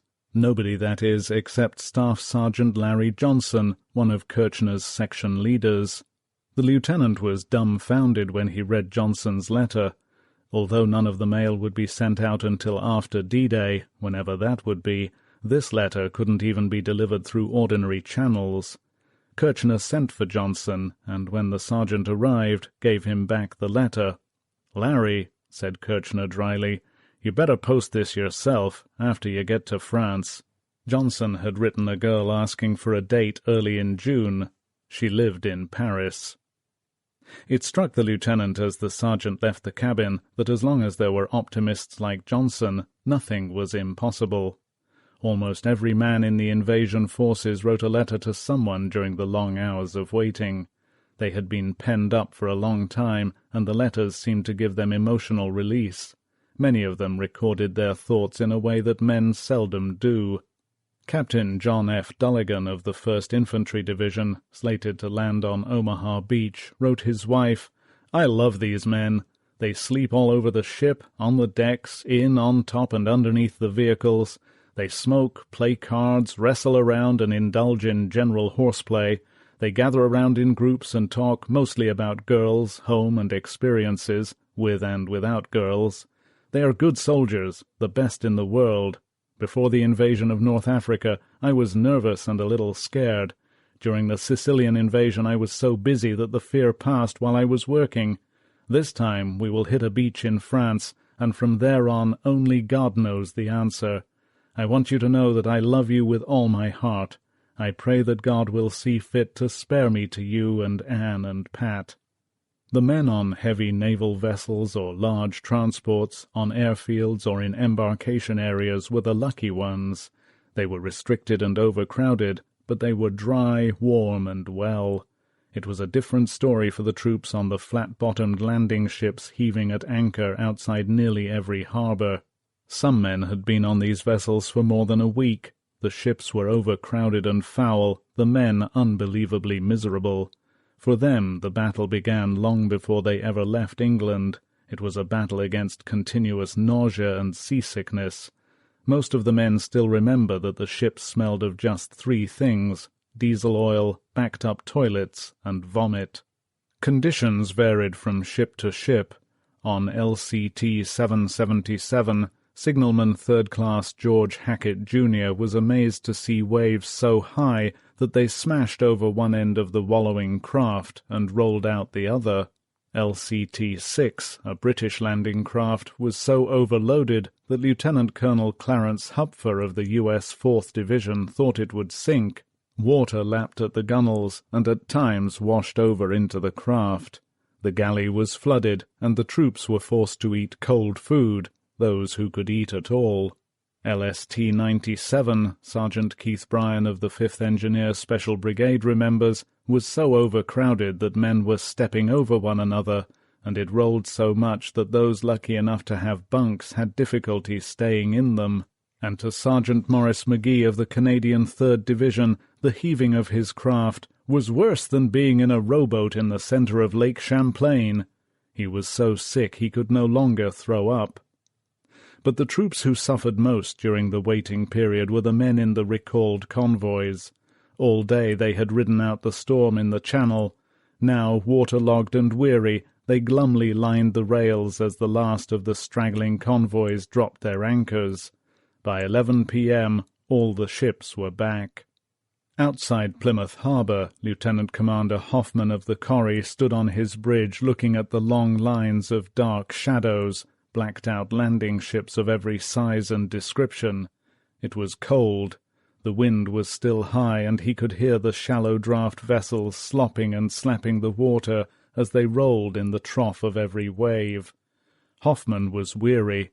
They had returned to port only a short while before to learn for the first time the reason for the postponement. Now they had been warned to stand to once again. Below decks the news spread quickly. Benny Glisson, the radio operator, heard it as he prepared to go on watch. He made his way to the mess hall, and when he got there he found more than a dozen men having dinner. Tonight it was turkey with all the trimmings. Everybody seemed depressed. "You guys," he said, "act like you're eating your last meal." Benny was nearly right. At least half of those present would go down with the Corrie a little after H hour on D-Day. Nearby, on LCI 408, morale was also very low. The Coast Guard crew were convinced that the false start had been just another dry run. Private William Joseph Phillips of the 29th Infantry Division tried to cheer them up. "This outfit," he solemnly predicted, "will never see combat. We've been in England so long that our job won't start until the war is over. They're going to have us wipe the bluebird shit off the white cliffs of Dover." At midnight, Coast Guard cutters and naval destroyers began the huge job of reassembling the convoys again. This time, there would be no turning back. Off the coast of France, the midget submarine X-23 slowly came to the surface. It was 1 a.m., June 5th. Lieutenant George Honor quickly undid the hatch. Climbing up into the little conning tower, Honor and another crewman erected the antennae. Below, Lieutenant James Hodges flicked the dial on the radio to 1850 kilocycles and cupped his earphones with his hands. He hadn't long to wait. Very faintly, he picked up their call sign.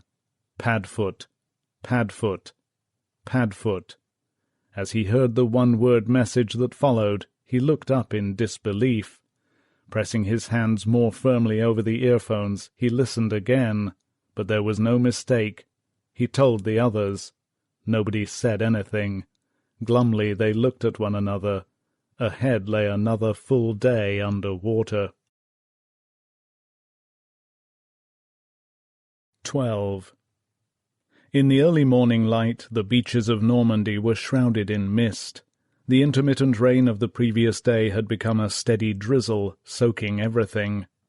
Beyond the beaches lay the ancient, irregularly shaped fields over which countless battles had been fought, and countless more battles would be fought.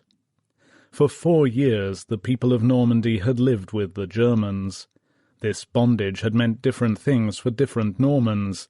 In the 3 major cities, Le Havre and Cherbourg, the ports which bracketed the area on east and west, and between them, both geographically and in size, Caen, lying 10 miles inland, The occupation was a harsh and constant fact of life. Here were the headquarters of the Gestapo and the SS. Here were the reminders of war, the nightly roundups of hostages, the never-ending reprisals against the underground, the welcome but fearful Allied bombing attacks. Beyond the cities, particularly between Caen and Cherbourg, lay the hedgerow country, the little fields bordered by great mounds of earth, each topped with thick bushes and saplings that had been used as natural fortifications by invaders and defenders alike since the days of the Romans. Dotting the countryside were the timbered farm buildings with their thatched or red-tiled roofs, and here and there stood the towns and villages like miniature citadels, nearly all with square-cut Norman churches surrounded by centuries-old grey stone houses. To most of the world their names were unknown: Vierville, Colleville, Le Madeleine, Sainte-Mère-Église, Chef-du-Pont, Sainte-Marie-du-Mont, Arromanches, Luc. Here, in the sparsely populated countryside, the occupation had a different meaning than in the big cities. Caught up in a kind of pastoral backwash of the war, the Norman peasant had done what he could to adjust to the situation. Thousands of men and women had been shipped out of the towns and villages as slave labourers, and those who remained were forced to work part of their time in labour battalions for the coastal garrisons. But the fiercely independent peasants did no more than was absolutely necessary. They lived from day to day, hating the Germans with Norman tenaciousness, and stoically watching and waiting for the day of liberation. In his mother's house on a hill overlooking the sleepy village of Vierville, a 31-year-old lawyer, Michel Ardelais, stood at the living-room windows, his binoculars focused on a German soldier riding a large farm horse down the road to the seafront. On either side of his saddle hung several tin cans. It was a preposterous sight, the massive rump of the horse, the bounding cans and the soldier's bucket-like helmet topping it all. As Ardelais watched, the German rode through the village, past the church with its tall, slender spire, and on down to the concrete wall that sealed the main road off from the beach. Then he dismounted and took down all but one can. Suddenly 3 or 4 soldiers appeared mysteriously from around the cliffs and bluffs. They took the cans and disappeared again. Carrying the remaining can, the German climbed the wall and crossed to a large russet-coloured summer villa surrounded by trees which stood astride the promenade at the end of the beach. There he got down on his knees and passed the can to a pair of waiting hands that appeared at ground level from under the building. Every morning it was the same. The German was never late. He always brought the morning coffee down to the Vierville exit at this time. The day had begun for the gun crews in the cliffside pillboxes and camouflaged bunkers at this end of the beach, a peaceful-looking, gently curving strip of sand that would be known to the world by the next day as Omaha Beach. Michel Ardelais knew it was exactly 6:15 a.m. He had watched the ritual many times before. It always struck Ardelais as a little comic, partly because of the soldier's appearance, partly because he found it amusing that the much-vaunted technical know-how of the Germans fell apart when it came to a simple job like supplying men in the field with morning coffee. But Ardelais was a bitter amusement. Like all Normans, he had hated the Germans for a long time, and he hated them particularly now.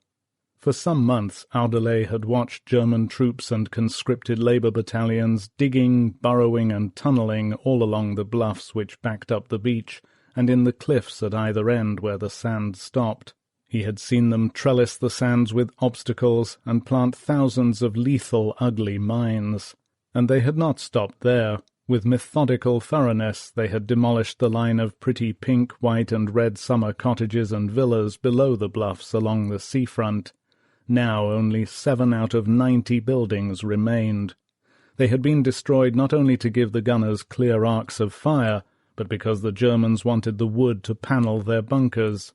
Of the 7 houses still standing, the largest, an all-year-round house built of stone, belonged to Ardelais. A few days before he had been officially told by the local commandant that his house would be destroyed. The Germans had decided they needed the bricks and the stone. Audeley wondered if maybe somebody somewhere wouldn't countermand the decision. In some matters the Germans were often unpredictable. He'd know for certain within 24 hours. He had been told the house would come down tomorrow, Tuesday, June 6th. At 6:30, Audeley switched on his radio to catch the BBC News. It was forbidden, but like hundreds of thousands of Frenchmen, he flouted the order. It was just one more way to resist. Still, he kept the sound down to a whisper.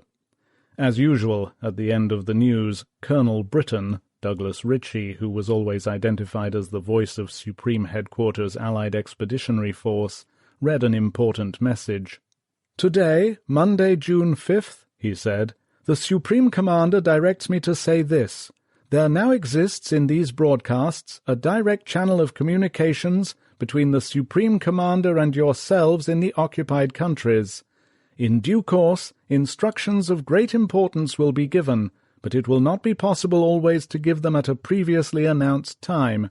Therefore, you must get into the habit, either personally or by arrangement with your friends, of listening at all hours. This is not as difficult as it sounds." Audeley guessed that the instructions would have something to do with the invasion.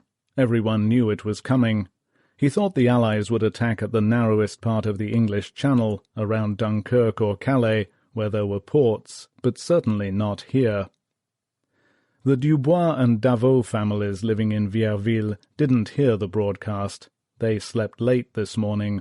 They had held a big celebration the previous night that had gone on until the early hours. Similar family gatherings had taken place all over Normandy, for Sunday, June 4th, had been set aside by the ecclesiastical authorities as First Communion Day. It was always a great occasion, an annual reason for families and relatives to get together. Togged out in their best clothes, the Dubois and Davaux children had made their first communion in the little Vierville church before their proud parents and relatives. Some of these relatives, each armed with a special pass from the German authorities which had taken months to get, had come all the way from Paris.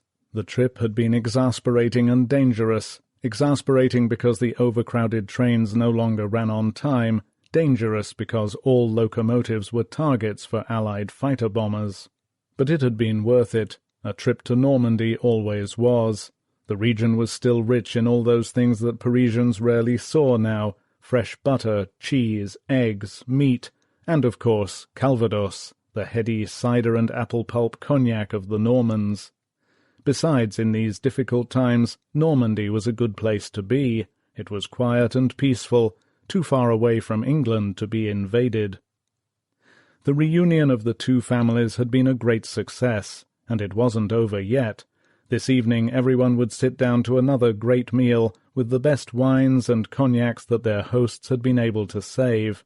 That would wind up the celebrations. The relatives would catch the train for Paris at dawn on Tuesday. Their 3-day Normandy vacation was due to last much longer. They would remain trapped in Vierville for the next 4 months. Farther down the beach, near the Colville exit, 40-year-old Fernand Brux was doing what he did every morning at 6:30. He sat in his dripping barn, spectacles askew, head tucked down by the udders of a cow, directing a thin stream of milk into a pail. His farm, lying alongside a narrow dirt road, topped a slight rise barely a half-mile from the sea. He hadn't been down that road or onto the beach in a long time, not since the Germans had closed it off.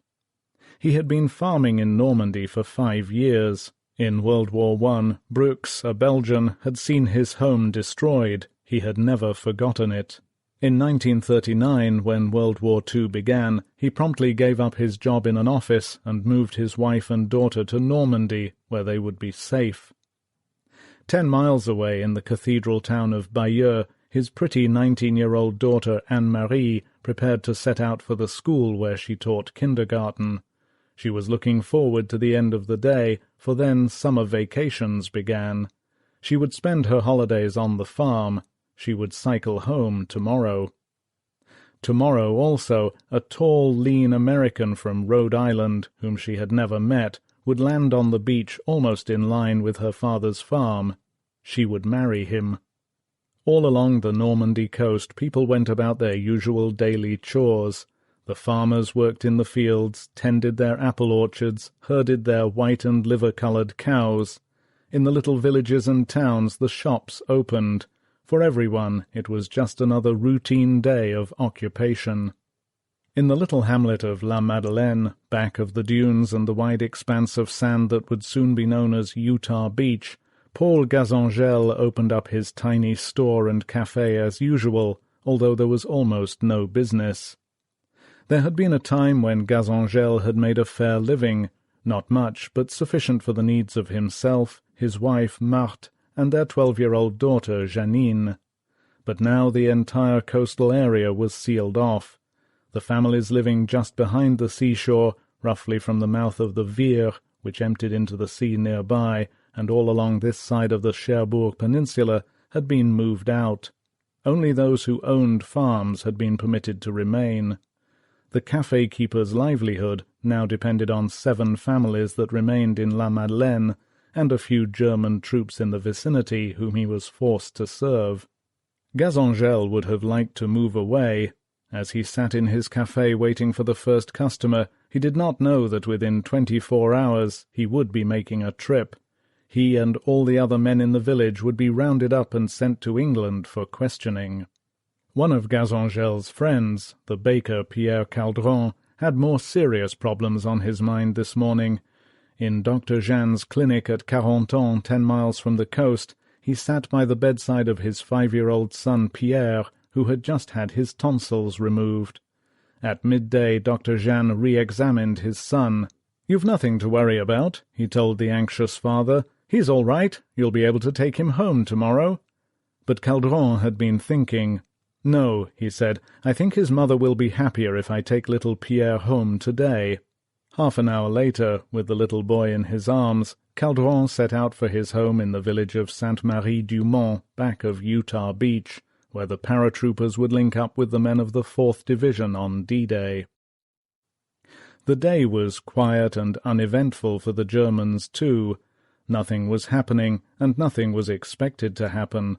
The weather was much too bad. It was so bad, in fact, that in Paris, at the Luftwaffe's headquarters in the Luxembourg Palace, Colonel Professor Walter Stoeber, the chief meteorologist, told staff officers at the routine daily conference that they could relax. He doubted that Allied planes would even be operational this day. Anti-aircraft crews were promptly ordered to stand down. Next, Stoeber telephoned 20 Boulevard Victor Hugo in Saint-Germain-en-Laye, a suburb of Paris just 12 miles away. His call went to an immense 3-floored blockhouse, 100 yards long, 60 feet deep, and embedded in the side of a slope beneath a girls' high school, OB West, von Rundstedt's headquarters.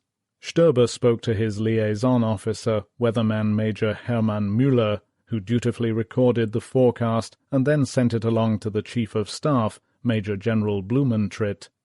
Weather reports were taken very seriously at OB West, and Blumentritt was particularly anxious to see this one. He was putting the finishing touches to the itinerary of an inspection trip the Commander-in-Chief West planned to make. The report confirmed his belief that the trip could take place as scheduled. Von Rundstedt, accompanied by his son, a young lieutenant, planned to inspect the coastal defences in Normandy on Tuesday. Not many in Saint-Germain-en-Laye were aware of the blockhouse's existence, and even fewer knew that the most powerful field marshal in the German West lived in a small, unpretentious villa back of the high school at 28 Rue Alexandre Dumas. It was surrounded by a high wall, the iron gates permanently closed. Entrance to the villa was by way of a specially constructed corridor that had been cut through the walls of the school, or by way of an unobtrusive door in the wall bordering the Rue Alexandre Dumas. Von Rundstedt slept late as usual. The aged field marshal rarely got up now before 10:30, and it was almost noon before he sat down at his desk in the villa's first-floor study. It was there that he conferred with his chief of staff and approved OB West's estimate of Allied intentions, so that it could be forwarded to Hitler's headquarters, OKW, later in the day. The estimate was another typical wrong guess. It read, The systematic and distinct increase of air attacks indicates that the enemy has reached a high degree of readiness. The probable invasion front still remains the sector from the Scheldt in Holland to Normandy, and it is not impossible that the north front of Brittany might be included. But it is still not clear where the enemy will invade within this total area. Concentrated air attacks on the coast defences between Dunkirk and Dieppe may mean that the main Allied invasion effort will be made there, but imminence of invasion is not recognizable. With this vague estimate out of the way, an estimate that placed the possible invasion area someplace along almost 800 miles of coast, von Rundstedt and his son set out for the Field Marshal's favourite restaurant, the Coq Hardy at Bougival nearby. It was a little after 1. D-Day was 12 hours away. All along the chain of German command, the continuing bad weather acted like a tranquilizer. The various headquarters were quite confident that there would be no attack in the immediate future. Their reasoning was based on carefully assessed weather evaluations that had been made of the Allied landings in North Africa, Italy, and Sicily. In each case, conditions had varied, but meteorologists like Stoeber and his chief in Berlin, Dr. Karl Sonntag, had noted that the Allies had never attempted a landing unless the prospects of favourable weather were almost certain, particularly for covering air operations. To the methodical German mind, there was no deviation from this rule. The weather had to be just right, or the Allies wouldn't attack, and the weather wasn't just right. At Army Group B headquarters in La Roche-Guyon, the work went on as though Rommel were still there, but the Chief of Staff, Major General Speidel, thought it was quiet enough to plan a little dinner party. He had invited several guests, Dr. Horst, his brother-in-law, Ernst Junger, the philosopher and author, and an old friend, Major Wilhelm von Schramm, one of the official war reporters. The intellectual Speidel was looking forward to the dinner. He hoped they'd discuss his favourite subject, French literature. There was something else to be discussed, a 20-page manuscript that Junger had drafted and secretly passed on to Rommel and Speidel. Both of them fervently believed in the document. It outlined a plan for bringing about peace, after Hitler had either been tried by a German court or been assassinated. "We can really have a night discussing things," Speidel had told Schramm. In Saint-Lô, at the headquarters of the 84th Corps, Major Friedrich Hein, the intelligence officer, was making arrangements for another kind of party. He had ordered several bottles of excellent Chablis, for at midnight the staff planned to surprise the Corps commander, General Erich Marx. His birthday was June 6th. They were holding the surprise birthday party at midnight because Marx had to leave for the city of Rennes in Brittany at daybreak. He and all the other senior commanders in Normandy were to take part in a big map exercise that was to begin early on Tuesday morning. Marx was slightly amused at the role he was supposed to play. He would represent the Allies. The war games had been arranged by General Eugen Meindl, and perhaps because he was a paratrooper, the big feature of the exercise was to be an invasion, beginning with a paratroop assault, followed by landing from the sea. Everyone thought the Kriegsspiel would be interesting. The theoretical invasion was supposed to take place in Normandy. The Kriegsspiel worried the Seventh Army's Chief of Staff, Major General Max Pemsel. All afternoon at the headquarters in Le Mans he had been thinking about it. It was bad enough that his senior commanders in Normandy and the Cherbourg Peninsula would be away from their commands all at the same time, but it might be extremely dangerous if they were away overnight. Rennes was a long way off for most of them, and Pemsel was afraid that some might be planning to leave the front before dawn. It was the dawn that always worried Pemsel. If an invasion ever came in Normandy, he believed, the attack would be launched at first light. He decided to warn all those due to participate in the games. The order he sent out by teletype read, "Commanding generals and others scheduled to attend the Kriegsspiel are reminded not to leave for Rennes before dawn on June 6th. But it was too late. Some had already gone. And so it was that, one by one, senior officers from Rommel down had left the front on the very eve of the battle. All of them had reasons, but it was almost as though a capricious fate had manipulated their departure. Rommel was in Germany. So was Army Group B's operations officer von Tempelhof. Admiral Theodor Kranke, the naval commander in the west, after informing Rundstedt that patrol boats were unable to leave harbour because of rough seas, set out for Bordeaux. Lieutenant General Heinz Helmich, commanding the 243rd Division, which was holding one side of the Cherbourg Peninsula, departed for Rennes. So did Lieutenant General Karl von Schlieben of the 709th Division. Major General Wilhelm Farley of the tough 91st Air Landing Division, which had just moved into Normandy, prepared to go. Colonel Wilhelm Meyer Dettring, Rundstedt's intelligence officer, was on leave, and the Chief of Staff of one division couldn't be reached at all. He was off hunting with his French mistress. After D-Day, the coincidences of these multiple departures from the invasion front struck Hitler so forcibly that there was actually talk of an investigation to see whether the British service could possibly have had anything to do with it. The fact is that Hitler himself was no better prepared for the great day than his generals. The Führer was at his Berchtesgaden retreat in Bavaria.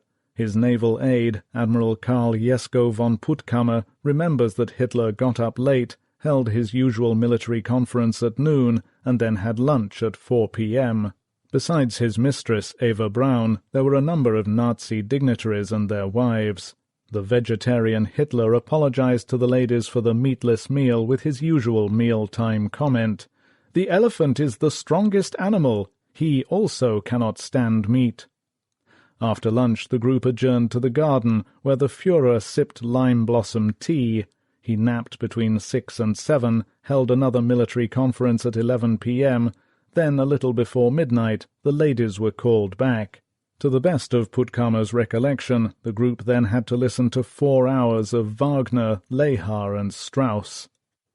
At this point, with the officers in charge of beachhead defences dispersed all over Europe, the German High Command decided to transfer the Luftwaffe's last remaining fighter squadrons in France far out of range of the Normandy beaches. The flyers were aghast. The principal reason for the withdrawal was that the squadrons were needed for the defence of the Reich, which for months had been coming under increasingly heavy round-the-clock Allied bombing attack. Under the circumstances, it just did not seem reasonable to the High Command to leave these vital planes on exposed airfields in France, where they were being destroyed by Allied fighters and bombers. Hitler had promised his generals that 1,000 Luftwaffe planes would hit the beaches on the day of invasion. Now that was patently impossible. On June the 4th, there were only 183 day fighter planes in the whole of France, of which about 160 were considered serviceable. Of the 160, one wing of 124, the 26th Fighter Wing, was being moved back from the coast that very afternoon. In researching this book I found no less than 5 different figures for the number of fighter planes in France. The figure of 183 given here I believe to be accurate. My source is a recent Luftwaffe history written by Colonel Josef Priller, whose work is now considered one of the most authoritative yet written on the Luftwaffe's activities. At the headquarters of the 26th at Lille, in the zone of the 15th Army, Colonel Josef Pips Priller, one of the Luftwaffe's top aces, he had shot down 96 planes, stood on the airfield and fumed. Overhead was one of his 3 squadrons heading for Metz in northeast France. His second squadron was about to take off. It had been ordered to Reims, roughly halfway between Paris and the German border. The third squadron had already left for the south of France. There was nothing the wing commander could do but protest. Priller was a flamboyant, temperamental pilot, renowned in the Luftwaffe for his short temper.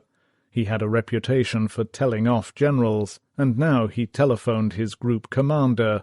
"This is crazy," Priller shouted. "If we're expecting an invasion, the squadrons should be moved up, not back. And what happens if the attack comes during the transfer? My supplies can't reach the new bases until tomorrow, or maybe the day after. You're all crazy." "Listen, Priller," said the group commander. "The invasion is out of the question. The weather is much too bad." Priller slammed down the receiver. He walked back out onto the airfield. There were only 2 planes left, his and the one belonging to Sergeant Heinz Wodarczyk, his wingman. "What can we do?" he said to Wodarczyk. "If the invasion comes, they'll probably expect us to hold it off all by ourselves, so we might as well start getting drunk now." Of all the millions who watched and waited throughout France, only a few men and women actually knew that the invasion was imminent. There were less than a dozen of them. They went about their affairs calmly and casually as usual. Being calm and casual was part of their business. They were the leaders of the French underground. Most of them were in Paris. From there they commanded a vast and complicated organization. It was in fact an army with a full chain of command and countless departments and bureaus, handling everything from the rescue of downed Allied pilots to sabotage, from espionage to assassination. There were regional chiefs, area commanders, section leaders, and thousands of men and women in the rank and file. On paper, the organization had so many overlapping nets of activity that it appeared to be unnecessarily complex. This apparent confusion was deliberate. In it lay the underground's strength. Overlapping commands gave greater protection. Multiple nets of activity guaranteed the success of each operation, and so secret was the entire structure that leaders rarely knew one another except by code names, and never did one group know what another was doing. It had to be this way if the underground was to survive at all. Even with all those precautions, German retaliatory measures had become so crushing that by May of 1944 the life expectancy of an active underground fighter was considered to be less than 6 months. This great secret resistance army of men and women had been fighting a silent war for more than 4 years, a war that was often unspectacular but always hazardous. Thousands had been executed, thousands more had died in concentration camps. But now, although the rank and file didn't know it yet, the day for which they had been fighting was close at hand. In the previous days, the Underground's High Command had picked up hundreds of coded messages from the BBC. A few of these had been alerts warning that the invasion might come at any moment. One of these messages had been the first line of the Verlaine poem Chanson d'automne, the same alert that Lieutenant Colonel Meyer's men at the German 15th Army headquarters had intercepted on June the 1st. Canaris had been right. Now, even more excited than Meyer, the underground leaders waited for the second line of this poem, and for other messages which would confirm the previously received information. None of these alerts was expected to be broadcast until the very last moment, in the hours preceding the actual day of invasion. Even then, the underground leaders knew that they would not learn from the messages the exact area where the landings were due to take place. For the underground at large, the real tip-off would come when the Allies ordered the pre-arranged sabotage plans to go into effect. 2 messages would trigger off the attacks. One, "It is hot in Suez," would put into effect the Green Plan, the sabotaging of railroad tracks and equipment. The other, "The dice are on the table," would call for the Red Plan, the cutting of telephone lines and cables. All regional, area, and sector leaders had been warned to listen for these 2 messages. On this Monday evening, the eve of D-Day, the first message was broadcast by the BBC at 6:30 p.m. "It is hot in Suez. It is hot in Suez," said the voice of the announcer solemnly. Guillaume Mercadet, the intelligence chief for the Normandy coastal sector between Vierville and Port-en-Bessin, roughly the Omaha Beach area, was crouching by a hidden radio set in the cellar of his bicycle shop in Bayeux when he heard it. He was almost stunned by the impact of the words. It was a moment he would never forget. He didn't know where the invasion would take place or when, but it was coming at long last, after all these years. There was a pause. Then came the second message that Mercadet had been waiting for. "The dice are on the table," said the announcer. "The dice are on the table." This was immediately followed by a long string of messages, each one repeated. "Napoleon's hat is in the ring." "John loves Mary." The arrow will not pass. Mercader switched off the radio. He had heard the only 2 messages that concerned him. The others were specific alerts for groups elsewhere in France. Hurrying upstairs, he said to his wife Madeleine, "I have to go out. I'll be back late tonight." Then he wheeled out a low racing bike from his bicycle shop and pedalled off to tell his section leaders. Mercader was the former Normandy cycling champion, and he had represented the province several times in the famed Tour de France race. He knew the Germans wouldn't stop him. They had given him a special permit so that he could practice. Everywhere now resistance groups were quietly told the news by their immediate leaders. Each unit had its own plan and knew exactly what had to be done. Albert Auger, the station master at Caen, and his men were to destroy water pumps in the yards, smash the steam injectors on locomotives. André Farine, a café owner from Lierfontaine near Isigny, had the job of strangling Normandy's communications. His 40-man team would cut the massive telephone cable feeding out of Cherbourg. Yves Gresselin, a Cherbourg grocer, had one of the toughest jobs of all. His men were to dynamite a network of railway lines between Cherbourg, Saint-Lô, and Paris. And these were just a few of the teams. It was a large order for the underground. Time was short, and the attacks couldn't begin before dark. But everywhere along the invasion coast from Brittany to the Belgian border, men prepared, all hoping that the attack would come in their areas. For some men the messages posed quite different problems. In the seaside resort town of Grand Camp near the mouth of the Vire, and almost centered between Omaha and Utah beaches, Sector Chief Jean Marion had vital information to pass on to London. He wondered how he'd get it there, and if he still had time. Early in the afternoon his men had reported the arrival of a new anti-aircraft battery group barely a mile away. Just to be sure, Marion had casually cycled over to see the guns. Even if he was stopped, he knew he'd get through. Among the many fake identification cards he had for such occasions was one stating that he was a construction worker on the Atlantic Wall.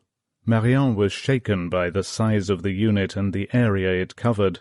It was a motorized flak assault group with heavy, light, and mixed anti-aircraft guns.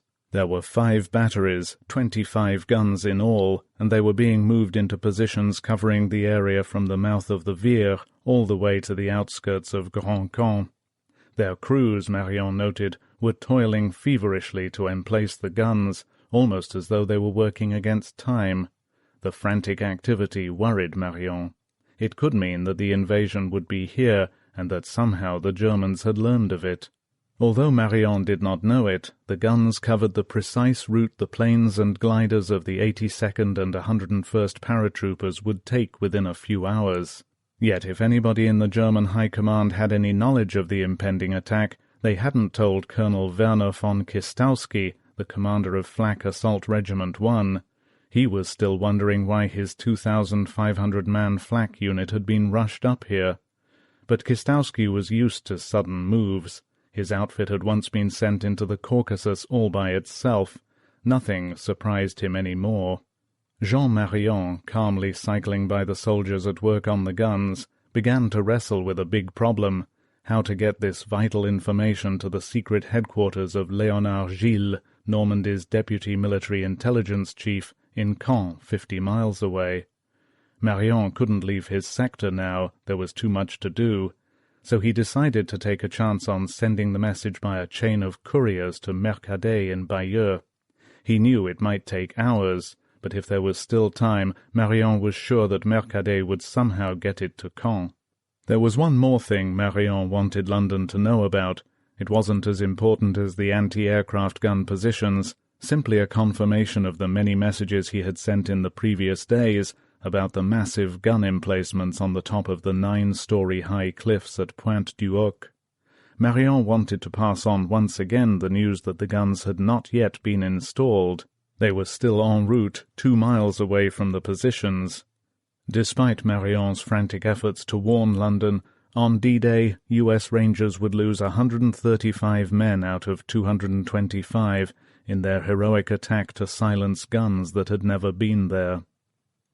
For some members of the underground, unaware of the imminence of the invasion, Tuesday, June the 6th had a special significance of its own. For Léonard Gilles, it meant a meeting in Paris with his superiors. Even now, Gilles was calmly sitting in a train bound for Paris, although he expected Green Plan sabotage teams to derail it at any moment. Gilles was quite sure the invasion was not scheduled for Tuesday, at least not in his area. Surely his superiors would have cancelled the meeting if the attack was due in Normandy. But the date did bother him. That afternoon in Caen, one of Gilles' section chiefs, the leader of an affiliated communist group, had told him quite emphatically that the invasion was due at dawn on the 6th. The man's information had proved invariably right in the past. This raised an old question again in Gilles' mind. Did the man get his information direct from Moscow? Gilles decided not. It seemed inconceivable to him that the Russians would deliberately jeopardize Allied plans by breaking security.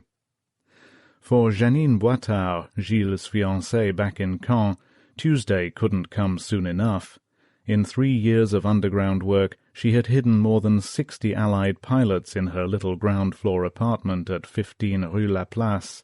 It was dangerous, unrewarding, nerve-wracking work. A slip could mean the firing squad. After Tuesday, Jeanine could breathe a little easier, until the next time she hit a flyer who was down, for on Tuesday she was due to pass along the escape route 2 RAF pilots who had been shot down over northern France. They had spent the last 15 days in her apartment. She hoped her luck would continue to hold. For others, luck had already run out. For Amélie Le Chevalier, June the 6th could mean nothing or everything. She and her husband Louis had been arrested by the Gestapo on June 2nd. They had helped more than 100 Allied flyers to escape. They had been turned in by one of their own farm boys. Now in her cell in the Caen prison, Amélie Le Chevalier sat on the bunk and wondered how soon she and her husband would be executed. 13. Off the French coast a little before 9 p.m., a dozen small ships appeared. They moved quietly along the horizon, so close that their crews could clearly see the houses of Normandy. The ships went unnoticed. They finished their job and then moved back. They were British minesweepers, the vanguard of the mightiest fleet ever assembled. For now, back in the Channel, ploughing through the choppy grey waters, a phalanx of ships bore down on Hitler's Europe, the might and fury of the free world unleashed at last. They came, rank after relentless rank, 10 lanes wide, 20 miles across, 5,000 ships of every description. There were fast new attack transports, slow rust-scarred freighters, small ocean liners, channel steamers, hospital ships, weather-beaten tankers, coasters and swarms of fussing tugs. There were endless columns of shallow-draft landing ships, great wallowing vessels, some of them almost 350 feet long. Many of these and the other heavier transports carried smaller landing craft for the actual beach assault, more than 1,500 of them. Ahead of the convoys were processions of minesweepers, Coast Guard cutters, buoy layers and motor launches. Barrage balloons flew above the ships. Squadrons of fighter planes weaved below the clouds. And surrounding this fantastic cavalcade of ships packed with men, guns, tanks, motor vehicles and supplies, and excluding small naval vessels, was a formidable array of 702 warships.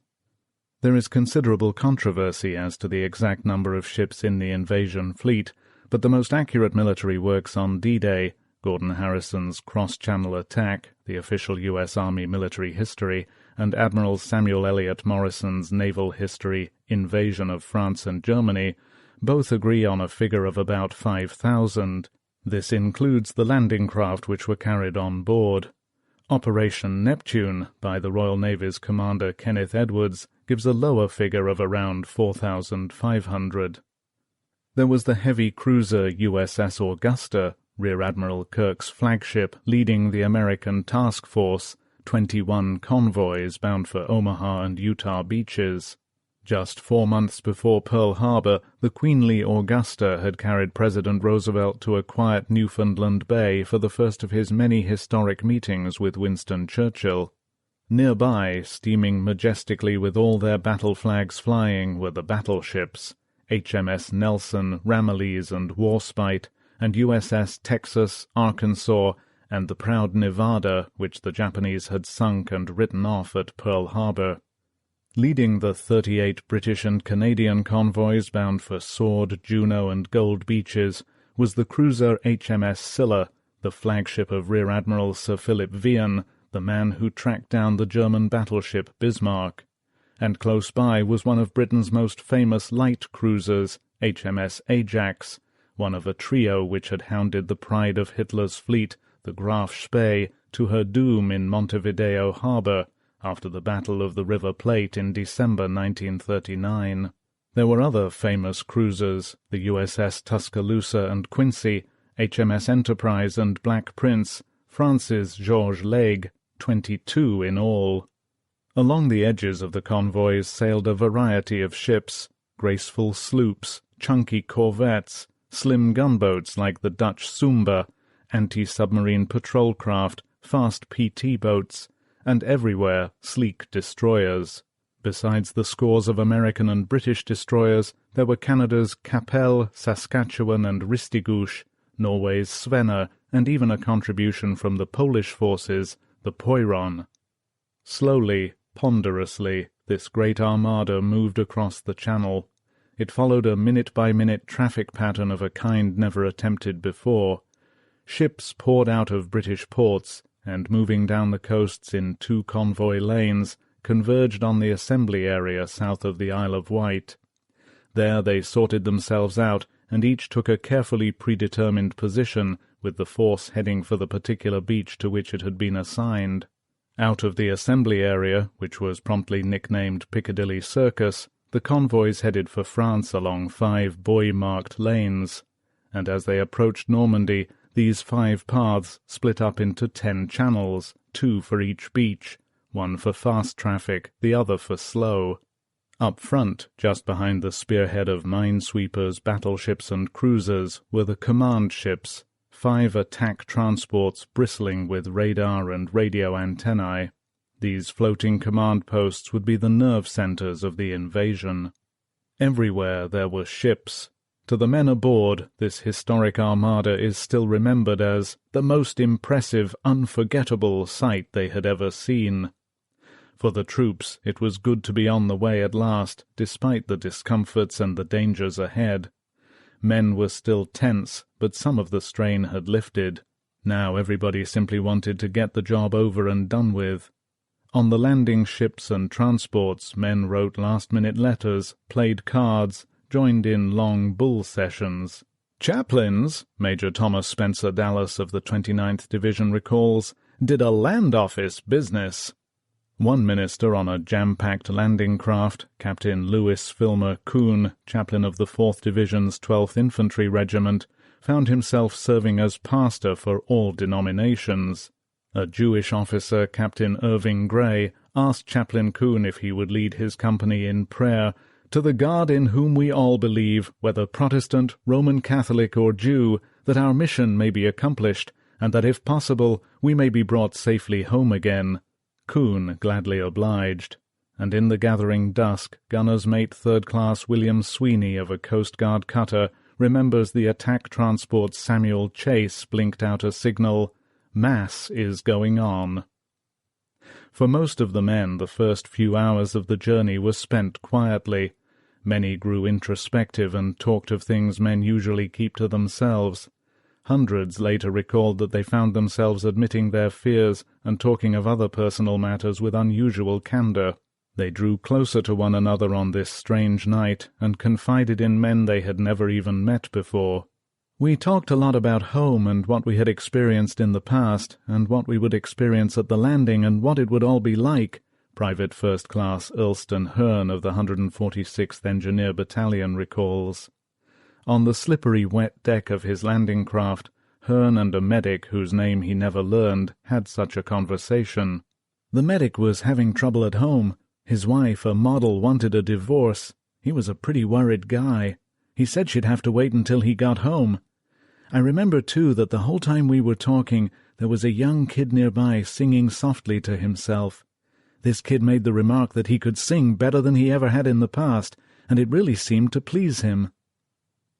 Aboard HMS Empire Anvil, Corporal Michael Kurtz of the U.S. 1st Division, a veteran of the invasions of North Africa, Sicily, and Italy, was approached by a new replacement, Private Joseph Steinber of Wisconsin. "Corporal," said Steinber, "do you honestly think we've got a chance?" "Hell yes, boy," said Kurtz. "Don't ever worry about getting killed. In this outfit we worry about battles when we get to them." Sergeant Bill Elrod Petty of the 2nd Ranger Battalion was doing his worrying now. With his friend, Private First Class Bill McHugh, Petty sat on the deck of the old Channel steamer Isle of Man, watching the darkness close in. Petty took cold comfort from the long lines of ships all about them. His mind was on the cliffs at Pointe du Hoc. Turning to McHugh, he said, "We haven't got a hope in hell of coming out of this alive." "You're just a goddamn pessimist," said McHugh. "Maybe," replied Petty, "but only one of us will make it, Mac." McHugh was unimpressed. "When you gotta go, he said. Some men tried to read. Corporal Alan Baudet of the 1st Division began King's Row by Henry Bellarmine, but he found it difficult to concentrate because he was worrying about his jeep. Would the waterproofing hold out when he drove it into 3 or 4 feet of water? Gunner Arthur Henry Boone of the Canadian 3rd Division, on board a landing craft loaded with tanks, tried to get through a pocketbook intriguingly titled A Maid and a Million Men. Chaplain Lawrence E. Deary of the 1st Division on the transport HMS Empire Anvil was amazed to see a British naval officer reading Horace's Odes in Latin. But Deary himself, who would land on Omaha Beach in the first wave with the 16th Infantry Regiment, spent the evening reading Symonds' Life of Michelangelo. In another convoy, on a landing craft which was rolling so much that nearly everybody was seasick, Captain James Douglas Gillan, another Canadian, brought out the one volume which made sense this night. To quiet his own nerves and those of a brother officer, he opened to the 23rd Psalm and read aloud, "The Lord is my shepherd, I shall not want." It wasn't all solemn. There was light-heartedness, too. Aboard the transport HMS Ben Macree, some rangers strung 3/4-inch ropes from the masts to the decks and began climbing all over the ship, much to the astonishment of the British crew. On another ship, members of the Canadian 3rd Division held an amateur night with assorted recitations, jigs and reels, and choral offerings. Sergeant James Percival Paddy de Lacy of the King's Regiment became so emotional listening to the Rose of Tralee played on the bagpipes that he forgot where he was and stood up and offered a toast to Ireland's Eamon de Valera for keeping us out of the war. Many men who had spent hours worrying about their chances of survival now couldn't wait to reach the beaches. The boat trip was proving more terrible than their worst fear of the Germans. Seasickness had struck through the 59 convoys like a plague, especially in the rolling landing craft. Each man had been supplied with anti-seasickness pills, plus an article of equipment which was listed in the loading sheets with typical Army thoroughness as Bag, Vomit, 1. This was military efficiency at its best, but it still wasn't enough. The puke bags were full, tin hats were full, the fire buckets were emptied of sand and filled, Technical Sergeant William James Wiedefeld of the 29th Division recalls. The steel decks you couldn't stand on, and everywhere you heard men say, "If they're going to kill us, get us out of these damn tubs." On some landing ships men were so ill that they threatened, possibly more for effect than in earnest, to throw themselves overboard.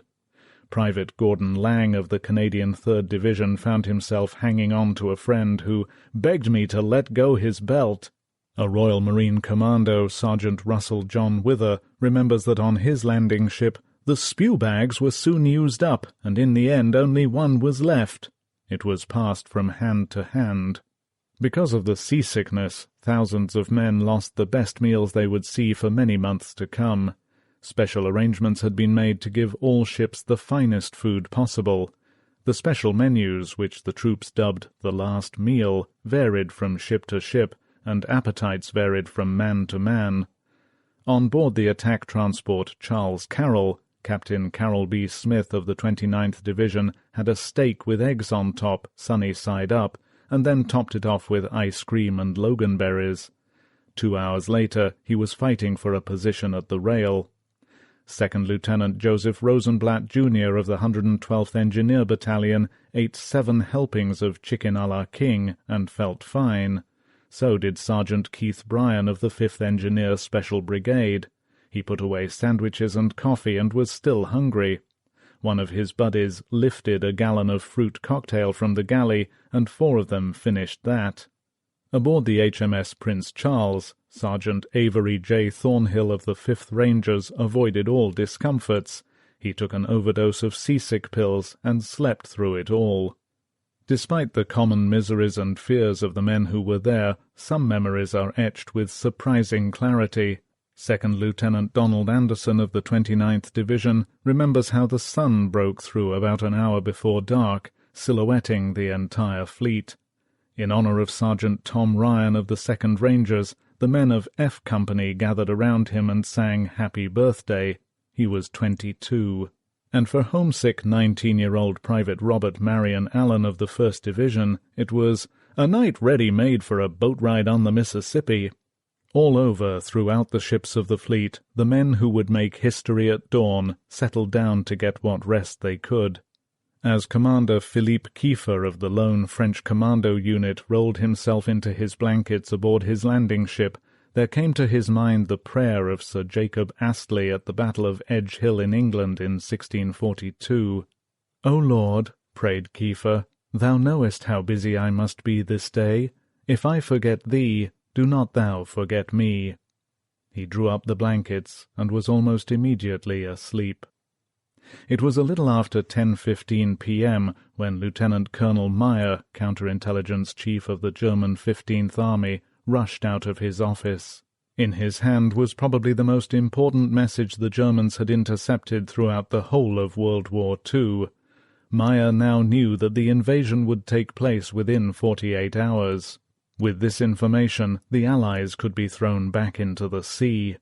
The message, picked up from a BBC broadcast to the French underground, was the second line of the Verlaine poem, "Blesse mon cœur d'une langueur monotone," wound my heart with a monotonous languor. Meyer burst into the dining room where General Hans von Zalmuth, the 15th Army's commanding officer, was playing bridge with his chief of staff and 2 others. "General," Meyer said breathlessly, "the message, the second part, it's here." Von Zalmuth thought a moment, then gave the order to put the 15th Army on full alert. As Meyer hurried out of the room, von Zalmuth was again looking at his bridge hand. "I'm too old a bunny," von Zalmuth recalls saying, "to get too excited about this." Back in his office, Meyer and his staff immediately notified O.B. West, von Rundstedt's headquarters, by telephone. They in turn alerted OKW, Hitler's headquarters. Simultaneously, all other commands were informed by teletype. Once again, for reasons that have never been explained satisfactorily, the 7th Army was not notified. It would take the Allied fleet a little more than 4 hours now to reach the transport areas off the 5 Normandy beaches. Within 3 hours, 18,000 paratroopers would drop over the darkening fields and hedgerows into the zone of the one German army never alerted to D-Day. All times in this book are given in British double summer time, which was 1 hour later than German Central Time. So to Meyer, the time his men intercepted the message was 9:15 p.m. Just for the record, the 15th Army War Diary carries the exact teletype message that was sent out to the various commands. It reads, "Teletype number 2117/26, urgent to 67th, 81st, 82nd, 89th Corps, Military Governor Belgium and Northern France, Army Group B, 16th Flak Division, Admiral Channel Coast, Luftwaffe Belgium and Northern France. Message of BBC 2115 June 5 has been processed. According to our available records, it means expect invasion within 48 hours, starting 0000 June 6. It will be noted that neither the 7th Army nor its 84th Corps is included in the above list. It was not Meyer's job to notify these. The responsibility lay with Rommel's headquarters, as these units came under Army Group B. However, the biggest mystery of all is why OB West, Rundstedt's headquarters, failed to alert the whole invasion front from Holland to the Spanish border. The mystery is further compounded by the fact that at war's end, the Germans claimed that at least 15 messages pertaining to D-Day were intercepted and correctly interpreted. The Verlaine messages are the only ones I found entered in the German war diaries. Private Arthur B. Dutch Schultz of the 82nd Airborne Division was ready. Like everybody else on the airfield, he was in his jumpsuit, a parachute hanging over his right arm. His face was blackened with charcoal. His head, in the crazy style affected by paratroopers everywhere this night, was shaven Iroquois fashion, with a narrow tuft of hair running back the center of his scalp. All around him was his gear. He was ready in every respect. Of the $2,500 he had won a few hours before, he now had just $20 left. Now the men waited for the trucks to carry them to the plains. Private Gerald Columby, one of Dutch's friends, broke away from a small crap game that was still going and came running up. "Lend me $20, quick," he said. "What for?" asked Schultz. "You might get killed." "I'll let you have this," said Columby, undoing his wristwatch. "Okay," said Dutch, handing over his last $20. Columby ran back to the game. Dutch looked at the watch. It was a gold Bulliver graduation model with Columby's name and an inscription from his parents on the back. Just then someone yelled, "Okay, here we go." Dutch picked up his gear and with the other paratroopers left the hangar. As he climbed aboard a truck he passed Columby. "Here," he said as he gave him back the watch. "I don't need 2 of them." Now all Dutch had left were the rosary beads his mother had sent him. He had decided to take them after all. The trucks moved across the airfield toward the waiting planes. All over England the Allied airborne armies boarded their planes and gliders. The planes carrying the pathfinders, the men who would light the dropping zones for the airborne troops, had already left. At the 101st Airborne Division's headquarters at Newbury, the Supreme Commander, General Dwight D. Eisenhower, with a small group of officers and 4 correspondents, watched the first planes get into position for takeoff. He had spent more than an hour talking to the men. He was more worried about the airborne operation than about any other phase of the assault. Some of his commanders were convinced that the airborne assault might produce more than 80% casualties. Eisenhower had said goodbye to the 101st's commanding officer, Major General Maxwell D. Taylor, who was leading his men into battle. Taylor had walked away carrying himself very straight and stiff. He didn't want the Supreme Commander to know that he had torn a ligament in his right knee that afternoon playing squash. Eisenhower might have refused him permission to go. Now Eisenhower stood watching as the planes trundled down the runways and lifted slowly into the air. One by one they followed each other into the darkness. Above the field they circled as they assembled into formation. Eisenhower, his hands deep in his pockets, gazed up into the night sky. As the huge formation of planes roared one last time over the field and headed toward France, NBC's Red Mueller looked at the Supreme Commander. Eisenhower's eyes were filled with tears. Minutes later, in the Channel, the men of the invasion fleet heard the roar of the planes. It grew louder by the second, and then wave after wave passed overhead. The formation took a long time to pass. Then the thunder of their engines began to fade. On the bridge of the USS Herndon, Lieutenant Bartow Farr, the watch officers, and NEA's war correspondent Tom Wolfe gazed up into the darkness. Nobody could say a word. And then as the last formation flew over, an amber light blinked down through the clouds on the fleet below. Slowly it flashed out in Morse code 3 dots and a dash. V for victory. Part 2. The Night. 1. Moonlight flooded the bedroom.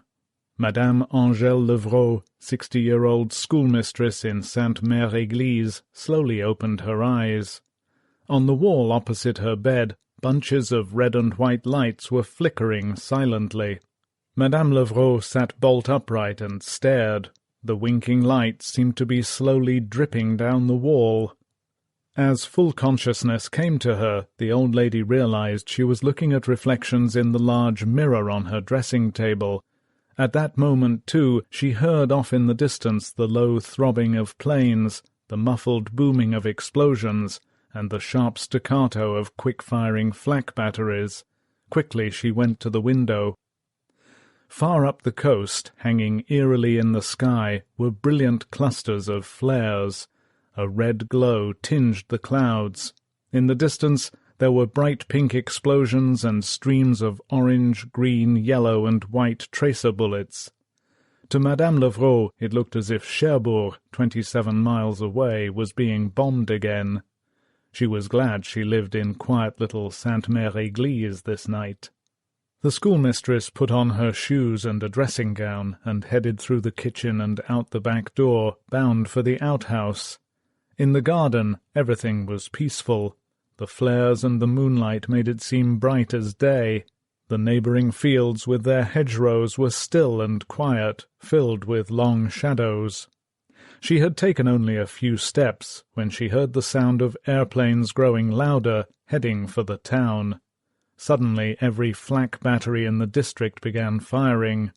Madame Levrault, frightened, rushed wildly for the protection of a tree. The planes came in fast and low, accompanied by a thunderous barrage of anti-aircraft fire, and she was momentarily deafened by the din. Almost immediately the roar of the engines faded, the firing ceased, and as though nothing had happened, there was silence again. It was then that she heard a strange fluttering sound from somewhere above her. She looked up. Floating down, heading straight for the garden, was a parachute with something bulky swinging beneath it. For a second the light of the moon was cut off, and at that moment Private Robert M. Murphy of the 82nd Airborne's 505th Regiment, a pathfinder, fell with a thud 20 yards away and tumbled head over heels into the garden. Madame Levrault stood petrified. Quickly the 18-year-old trooper whipped out a knife, cut himself loose from his chute, grabbed a large bag, and stood up. Then he saw Madame Levrault. They stood looking at each other for a long moment. To the old Frenchwoman, the paratrooper looked weirdly frightening. He was tall and thin. His face was streaked with war paint, accentuating his cheekbones and nose. He seemed weighted down with weapons and equipment. Then, as the old lady watched in terror, unable to move, the strange apparition put her finger to his lips in a gesture of silence, and swiftly disappeared. At that moment, Madame Levrault was galvanized to action. Grabbing up the skirts of her nightwear, she dashed madly for the house. What she had seen was one of the first Americans to land in Normandy. The time was 12:15 a.m., Tuesday, June 6th. D-Day had begun. All over the area the pathfinders had jumped, some from only 300 feet. The task of this advance guard of the invasion, a small, courageous group of volunteers, was to mark drop zones in a 50-mile square area of the Cherbourg Peninsula back of Utah Beach for the 82nd and 101st paratroopers and gliders. They had been trained in a special school set up by Brigadier General James M. Jumpin' Jim Gavin. "When you land in Normandy," he had told them, "you will have only one friend, God." At all costs they were to avoid trouble. Their vital mission depended on speed and stealth. But the pathfinders ran into difficulties from the very beginning. They plunged into chaos. The Dakotas had swept in over the targets so fast that the Germans at first thought they were fighter planes. Surprised by the suddenness of the attack, flak units opened up blindly, filling the sky with weaving patterns of glowing tracer bullets and deadly bursts of shrapnel. As Sergeant Charles Assay of the 101st floated down, he watched with a curious detachment as, Long, graceful arcs of multicolored bullets waved up from the ground, reminding him of the 4th of July. He thought they were very pretty. Just before Private Delbert Jones jumped, the plane he was in got a direct hit. The shell slammed through without doing much damage, but it missed Jones by only an inch. And as Private Adrian Doss, burdened with upwards of 100 pounds of equipment, fell through the air, he was horrified to find tracer bullets weaving all about him. They converged above his head, and he felt the tugging of his chute as the bullets ripped through the silk. Then a stream of bullets passed through the equipment hanging in front of him. Miraculously, he wasn't hit, but a hole was ripped in his musette bag, large enough for everything to fall out. So intense was the flak fire that many planes were forced off course. Only 38 of the 120 Pathfinders landed directly on their targets. The remainder came down miles away. They dropped into fields, gardens, streams, and swamps. They crashed into trees and hedgerows and onto rooftops. Most of these men were veteran paratroopers, but even so they were utterly confused when they tried to get their initial bearings. The fields were smaller, the hedgerows higher, and the roads narrower than those they had studied for so many months on terrain maps. In those first awful moments of disorientation, some men did foolhardy and even dangerous things. Private First Class Frederick Wilhelm was so dazed when he landed that he forgot he was behind enemy lines and switched on one of the large marker lights he was carrying. He wanted to see if it still worked. It did. Suddenly the field was flooded with light, scaring Wilhelm more than if the Germans had actually opened fire on him. And Captain Frank Lillyman, leader of the 101st Teams, almost gave his position away. Dropping into a pasture, he was suddenly confronted by a huge bulk that bore down on him out of the darkness. He almost shot it before it identified itself with a low moo. Besides frightening themselves and startling the Normans, the Pathfinders surprised and confused the few Germans who saw them. 2 troopers actually landed outside the headquarters of Captain Ernst Düring of the German 352nd Division, more than 5 miles from the nearest drop zone. Düring, who commanded a heavy machine gun company stationed at Brevant, had been awakened by the low-flying formations and the flak barrage. Leaping out of bed, he dressed so quickly that he put his boots on the wrong feet, something he didn't notice until the end of D-Day. In the street, Düring saw the shadowy figures of the 2 men some distance away. He challenged them but got no answer. Immediately he sprayed the area with his Schmeisser submachine gun. There was no answering fire from the 2 well-trained Pathfinders. They simply vanished. Rushing back to his headquarters, Düring called his battalion commander. Breathlessly he said into the phone, "Fallschirmjäger, paratroopers, Fallschirmjäger." Other Pathfinders weren't as lucky. As Private Robert Murphy of the 82nd, lugging his bag, which contained a portable radar set, headed out of Madame Levrault's garden and started toward his drop zone north of Sainte-Mère-Église, he heard a short burst of firing off to his right. He was to learn later that his buddy, Private Leonard Dvorak, had been shot at that moment.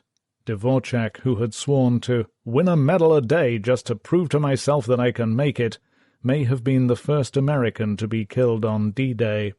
All over the area, Pathfinders like Murphy tried to get their bearings. Silently moving from hedgerow to hedgerow, these fierce-looking paratroopers, bulky in their jump smocks and overloaded with guns, mines, lights, radar sets and fluorescent panels, set out for rendezvous points. They had barely 1 hour to mark the drop zones for the full-scale American airborne assault that would begin at 1:15 a.m. 50 miles away, at the eastern end of the Normandy battlefield, 6 planeloads of British Pathfinders and 6 RAF bombers towing gliders swept in over the coast. Ahead of them the sky stormed with vicious flak fire, and ghostly chandeliers of flares hung everywhere. In the little village of Ranville, a few miles from Caen, 11-year-old Alain Doigt had seen the flares too. The firing had awakened him, and now he stared transfixed, as had Madame Levrault, utterly fascinated by the kaleidoscopic reflections, which he could see in the great brass knobs on the posts at the end of the bed. Shaking his grandmother, Madame Mathilde Doigt, who was sleeping with him, Alain said excitedly, "Wake up!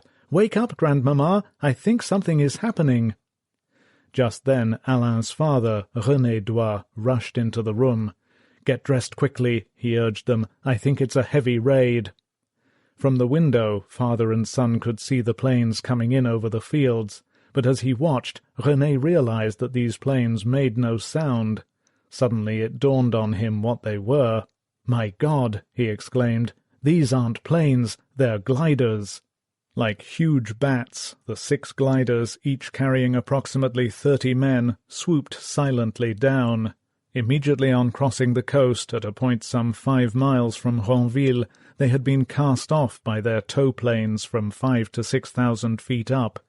Now they headed for 2 parallel waterways shimmering in the moonlight, the Caen Canal and the Orne River. 2 heavily guarded bridges, one leading to the other, crossed the twin channels just above and between Ronville and the village of Bénouville. These bridges were the objectives for this small band of British 6th Airborne Glider Infantry, volunteers from such proud units as the Oxfordshire and Buckinghamshire Light Infantry and the Royal Engineers. Their hazardous mission was to seize the bridges and overwhelm the garrison. If their task could be achieved, a major artery between Caen and the sea would be severed, preventing the east-west movement of German reinforcements, particularly panzer units, from driving into the flank of the British and Canadian invasion area. Because the bridges were needed to expand the invasion bridgehead, they had to be captured intact before the Guards could set off demolitions. A swift surprise assault was called for. The British had come up with a bold and dangerous solution. The men who now linked arms and held their breath as their gliders rustled softly down through the moonlit night were about to crash land on the very approaches to the bridges. Private Bill Gray, a Bren gunner in one of 3 gliders heading for the Caen Canal Bridge, closed his eyes and braced himself for the crash. It was eerily silent. There was no firing from the ground. The only sound came from the big machine, sighing gently through the air. Near the door, ready to push it open the moment they touched down, was Major John Howard, in charge of the assault. Gray remembers his platoon leader, Lieutenant H.D. Danny Brotheridge, saying, "Here we go, chaps." Then there was a splintering, rending crash. The undercarriage ripped off, splinters showered back from the smashed cockpit canopy, and swaying from side to side like a truck out of control, the glider screeched across the ground, throwing up a hail of sparks. With a sickening half-swing, the wrecked machine smashed to a halt, as Gray recalls, with the nose buried in barbed wire and almost on the bridge. Someone yelled, "Come on, lads!" and men came scrambling out, some piling through the door, others tumbling down from the stove-in nose.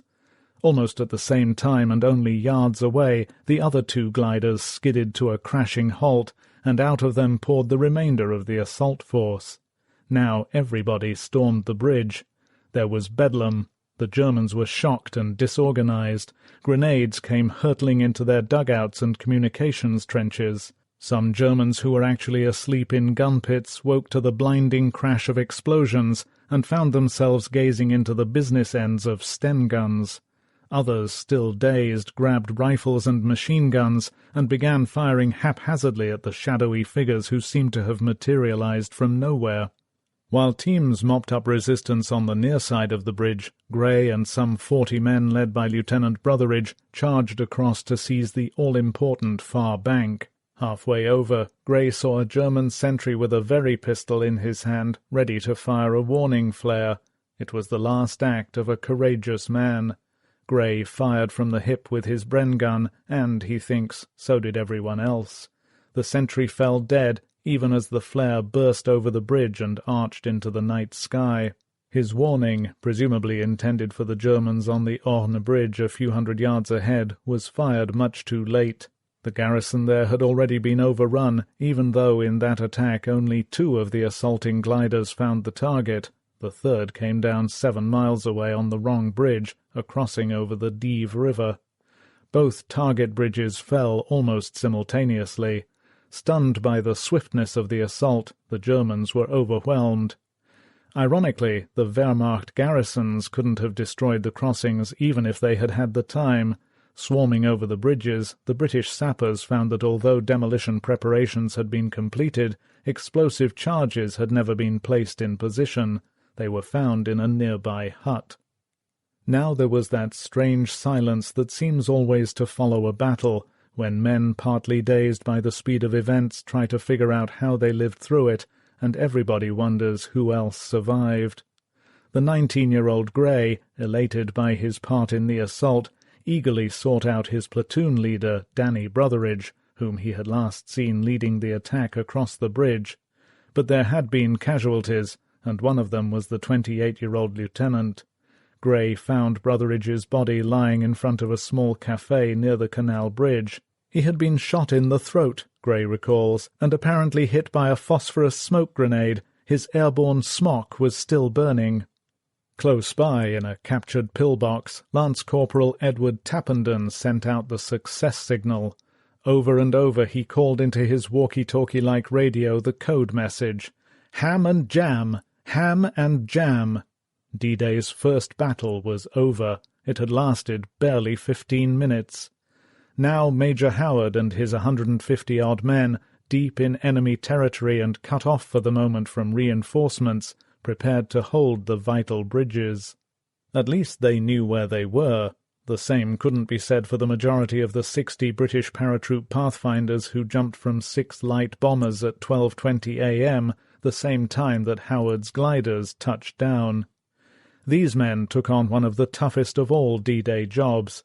The vanguard of the British 6th Airborne Assault, they had volunteered to jump into the unknown and to mark 3 drop zones west of the Orne River with flashing lights, radar beacons, and other guidance apparatus. These areas, all lying in a rectangle of roughly 20 square miles, were close to 3 small villages: Varaville, less than 3 miles from the coast, Ranville, near the bridges which Howard's men now held, and Touffreville, barely 5 miles from the eastern outskirts of Caen. At 12:50, British paratroopers would begin dropping on these zones. The pathfinders had just 30 minutes to set them up. Even in England, in daylight, it would have been tricky to find and mark drop zones in 30 minutes, but at night, in enemy territory, and in a country where few of them had ever been, their task was awesome. Like their comrades 50 miles away, the British pathfinders dropped headlong into trouble. They, too, were scattered widely, and their drop was even more chaotic. Their difficulties began with the weather. An unaccountable wind had sprung up, which the American pathfinders did not experience, and some areas were obscured by light patches of fog. The planes carrying the British pathfinder teams ran into curtains of flak fire. Their pilots instinctively took evasive action, with the result that targets were overshot or couldn't be found at all. Some pilots made 2 and 3 runs over the designated areas before all the pathfinders were dropped. One plane, flying very low, swept doggedly back and forth through intense anti-aircraft fire for 14 hair-raising minutes before unloading its pathfinders. The result of all this was that many pathfinders or their equipment plummeted down in the wrong places. The troopers bound for Varaville landed accurately enough, but they soon discovered that most of their equipment had been smashed in the fall or had been dropped elsewhere. None of the Ranville pathfinders landed even close to their area in the initial drop. They were scattered miles away. But most unfortunate of all were the Touffreville teams. 2 10-man groups were to mark that area with lights, each one flashing up into the night sky the code letter K. One of these teams dropped on the Ranville zone. They assembled easily enough, found what they thought was their right area, and a few minutes later flashed out the wrong signal. The second Touffreville team did not reach the right area either. Of the 10 men in this stick, only 4 reached the ground safely. One of them, Private James Morrissey, watched with horror as the other 6, suddenly caught by a heavy wind, sailed far off to the east. Helplessly, Morrissey watched the men being swept away toward the flooded Dives Valley, gleaming in the moonlight off in the distance, the area the Germans had inundated as part of their defences. Morrissey never saw any of the men again. Morrissey and the remaining 3 men landed quite close to Touffreville. They assembled, and Lance Corporal Patrick O'Sullivan set out to reconnoitre the drop zone. Within minutes he was hit by fire which came from the very edge of the area they were supposed to mark, so Morrissey and the other 2 men positioned the Touffreville lights in the cornfield where they had landed. Actually, in these first confusing minutes, few of the pathfinders encountered the enemy. Here and there men startled sentries and drew fire, and inevitably some became casualties.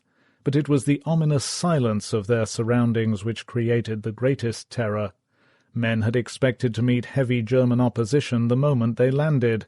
Instead, for the majority, all was quiet, so quiet that men passed through nightmarish experiences of their own making.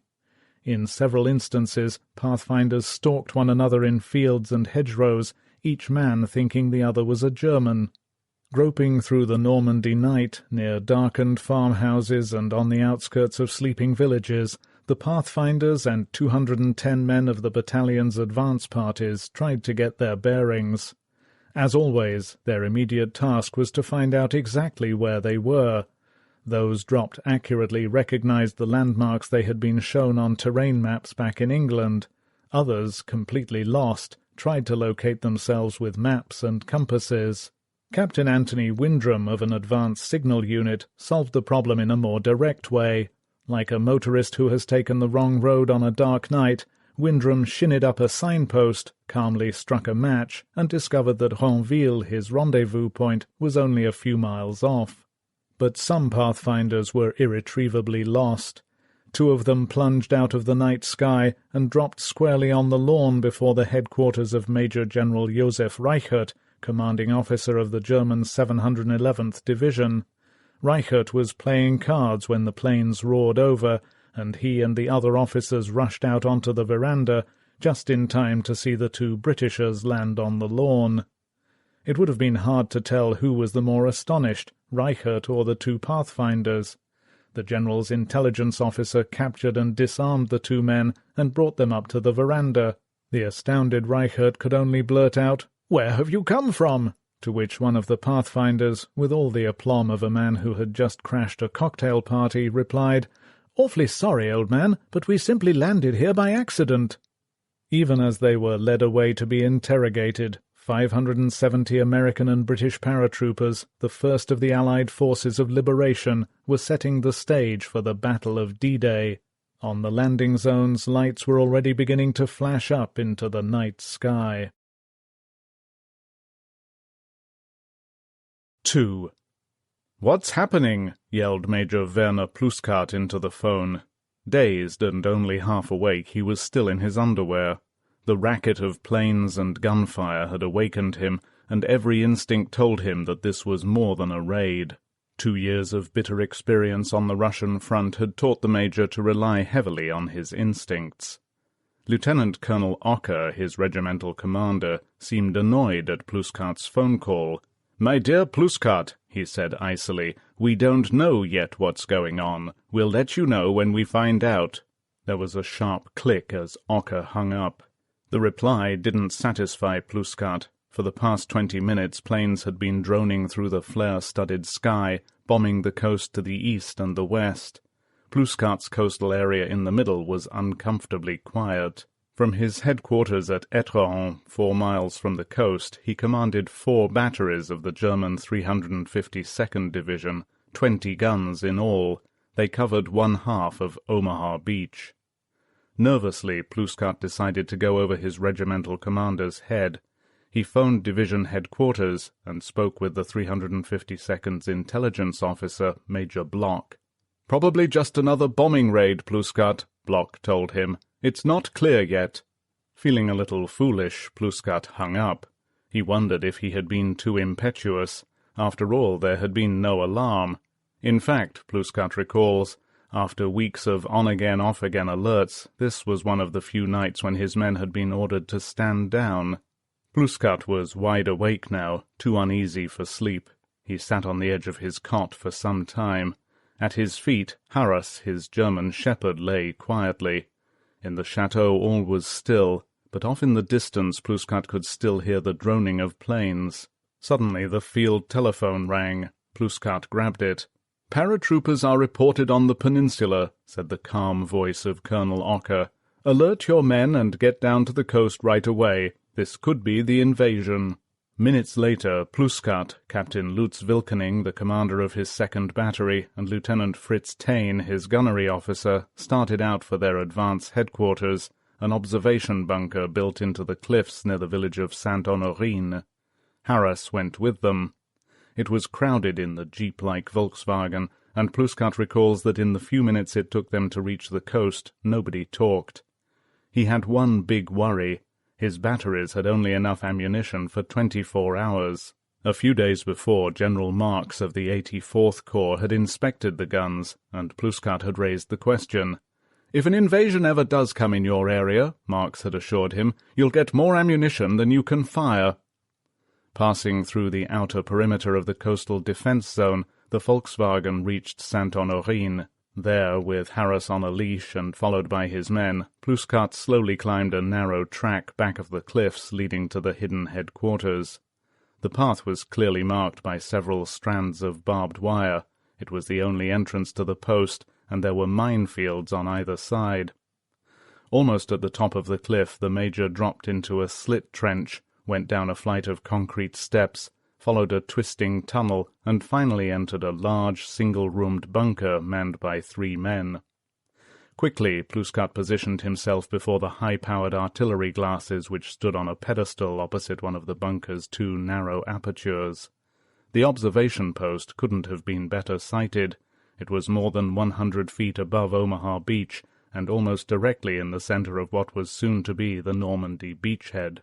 On a clear day, from this vantage point, a spotter could see the whole bay of the Seine, from the tip of the Cherbourg Peninsula off to the left, to Le Havre and beyond on the right. Even now, in the moonlight, Pluskat had a remarkable view. Slowly moving the glasses from left to right, he scanned the bay. There was some mist. Black clouds occasionally blanketed out the dazzling moonlight and threw dark shadows on the sea, but there was nothing unusual to be seen. There were no lights, no sound. Several times he traversed the bay with the glasses, but it was quite empty of ships. Finally, Pluskat stood back. "There's nothing out there," he said to Lieutenant Taine as he called regimental headquarters. But Pluskat was still uneasy. "I'm going to stay here," he told Ocker. "Maybe it's just a false alarm, but something still could happen." By now, vague and contradictory reports were filtering into 7th Army command posts all over Normandy, and everywhere officers were trying to assess them. They had little to go on. Shadowy figures seen here, shots fired there, a parachute hanging from a tree somewhere else. Clues to something, but what? Only 570 Allied airborne troops had landed. This was just enough to create the worst kind of confusion. Reports were fragmentary, inconclusive, and so scattered that even experienced soldiers were skeptical and plagued by doubts. How many men had landed? 2 or 200?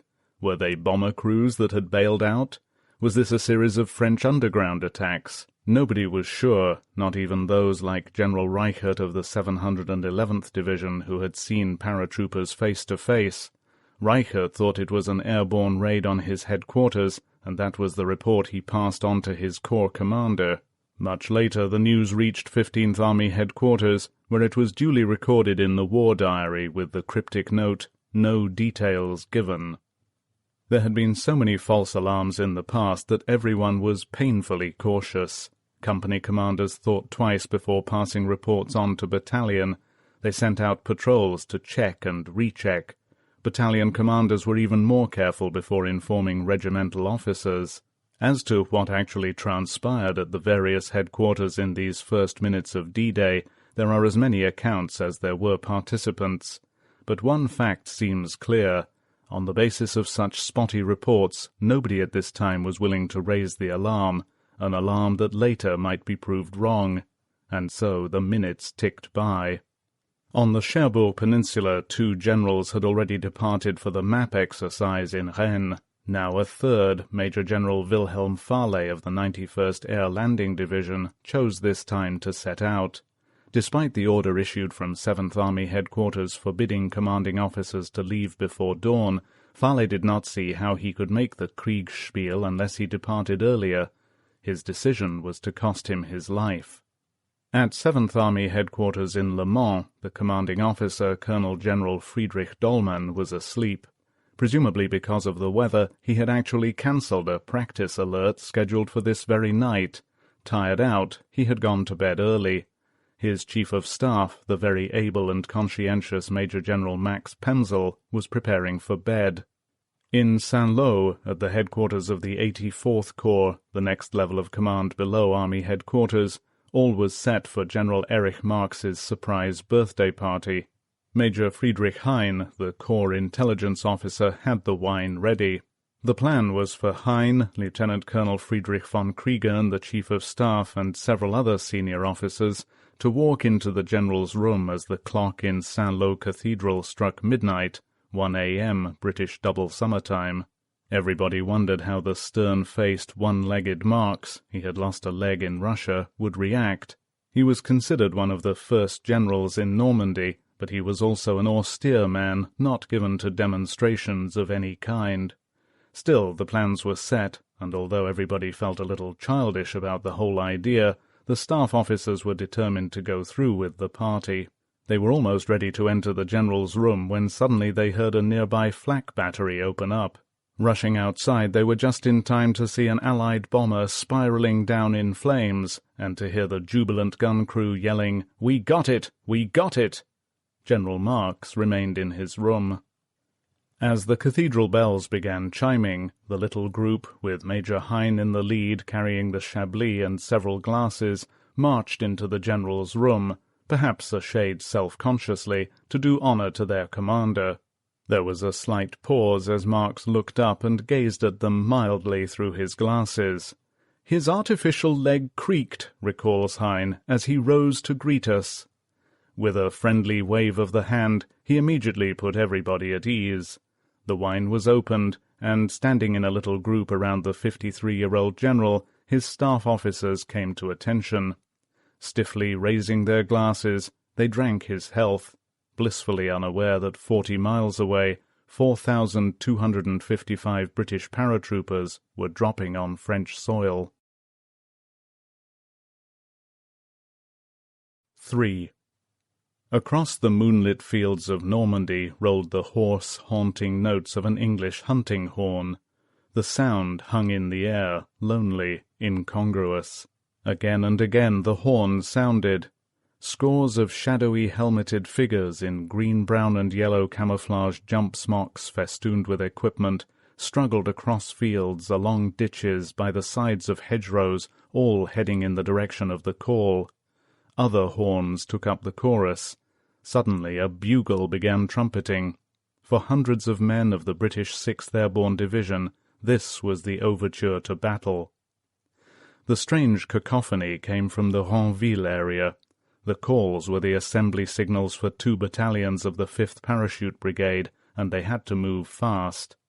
One was to rush to the assistance of Major Howard's tiny glider-borne force holding the bridges. The other was to seize and hold Ranville at the eastern approaches to this vital crossing. Never before had paratroop commanders assembled men in this manner, but speed this night was essential. The 6th Airborne was racing against time. The first waves of American and British troops would land on Normandy's 5 invasion beaches between 6:30 and 7:30 a.m. The Red Devils had 5.5 hours to secure the initial foothold and anchor the left flank of the entire invasion area. The division had a variety of complex tasks, each one demanding almost minute-by-minute synchronization. The plan called for paratroopers to dominate the heights northeast of Caen, hold the bridges over the Orne and the Caen Canal, demolish 5 more on the Dives River, and thus block enemy forces, particularly panzers, from driving into the side of the invasion bridgehead. But the lightly armed paratroopers didn't have enough firepower to stop a concentrated armored attack, so the success of the holding action depended on the speedy and safe arrival of anti-tank guns and special armor-piercing ammunition. Because of the weight and size of the guns, there was only one way of getting them safely into Normandy, by glider train. At 3:20 a.m., a fleet of 69 gliders was due to sweep down out of the Normandy skies, carrying men, vehicles, heavy equipment, and the precious guns. Their arrival posed a mammoth problem all by itself. The gliders were immense, each one larger than a DC-3. 4 of them, the Hamilcars, were so big that they could even carry light tanks. To get the 69 gliders in, the paratroopers had first to secure the chosen landing zones from enemy attack.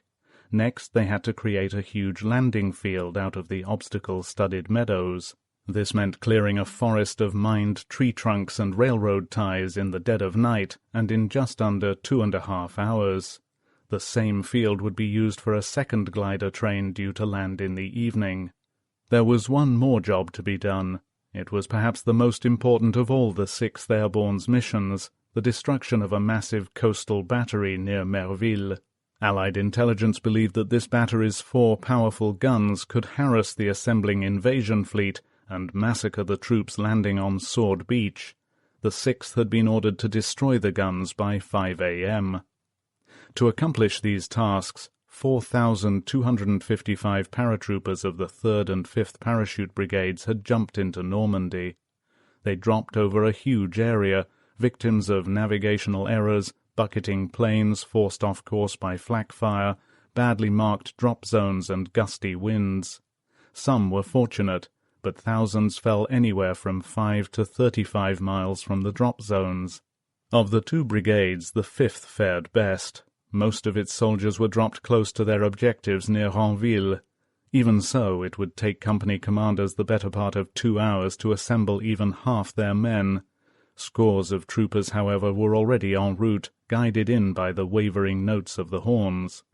Private Raymond Batten of the 13th Battalion heard the horns, but although he was almost at the edge of his drop zone, he was momentarily unable to do anything about it. Batten had crashed through the thick leafy roof of a small woods.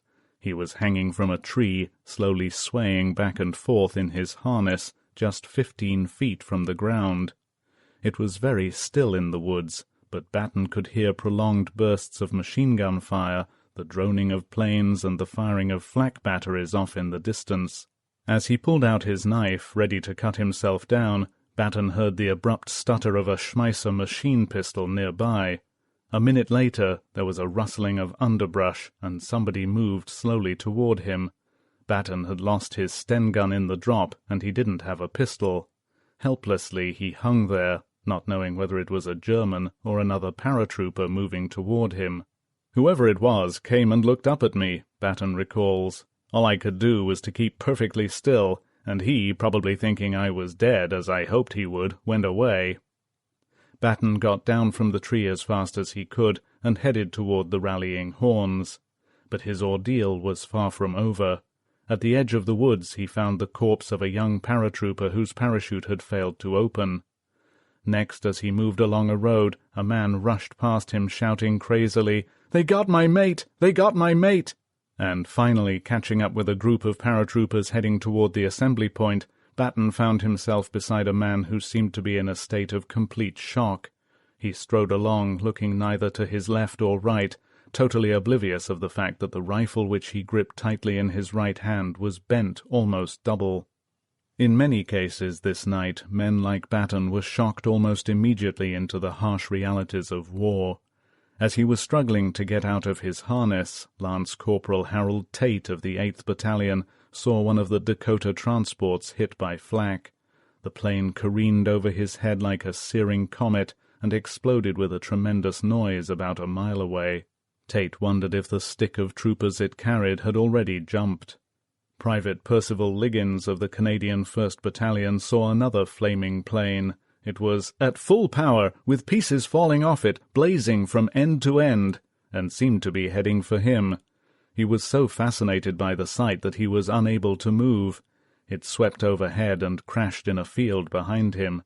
He and others tried to get to the plane in an effort to rescue anybody still in it, but the ammo started to go and we couldn't get near it. To 20-year-old Private Colin Powell of the 12th Battalion, miles from his drop zone, the first sound of war was a moaning in the night.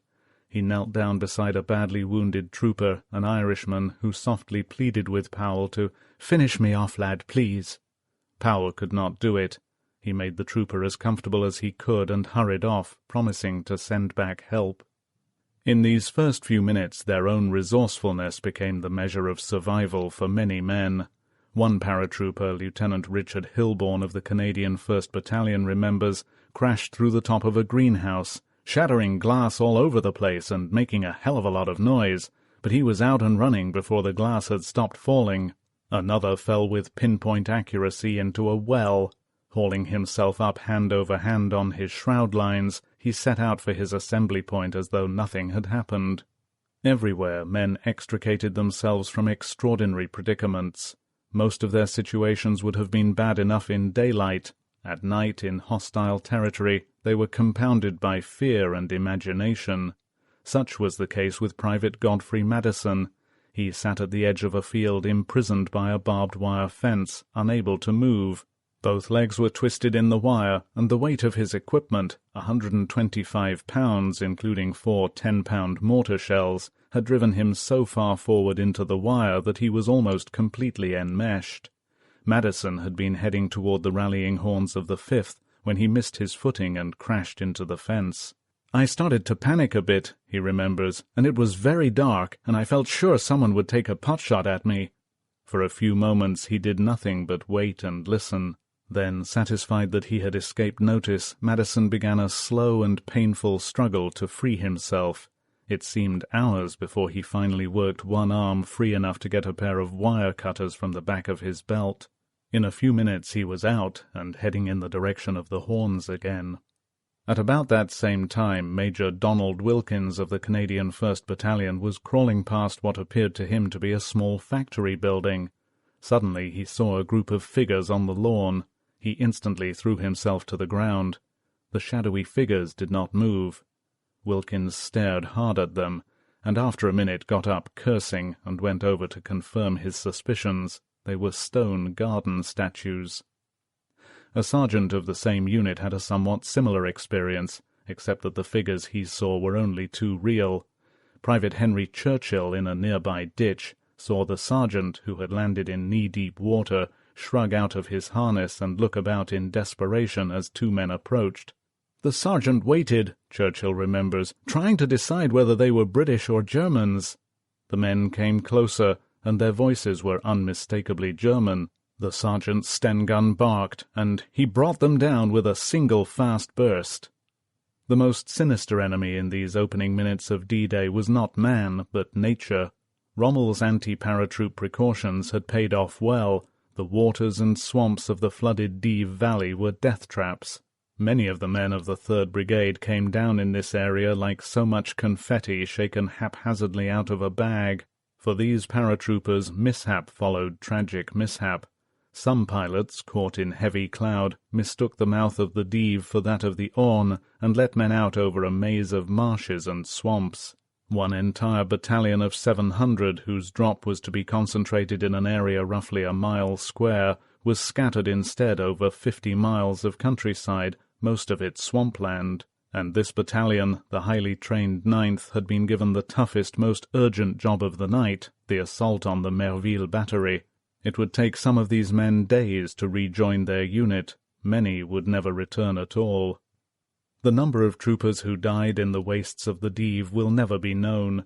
Survivors say that the marshes were intersected by a maze of ditches about 7 feet deep, 4 feet wide, and bottomed with sticky slime. A man alone, weighed down with guns, ammunition, and heavy equipment, could not negotiate these ditches. Wet kit bags nearly doubled in weight, and men had to discard them in order to survive. Many men who somehow struggled through the marshes drowned in the river with dry land only a few yards away. Private Henry Humberstone of the 224th Parachute Field Ambulance narrowly missed such a death. Humberstone landed waist-deep in the marshes, with no idea of where he was. He had expected to come down in the orchard area west of Varaville. Instead, he had landed on the east side of the drop zone.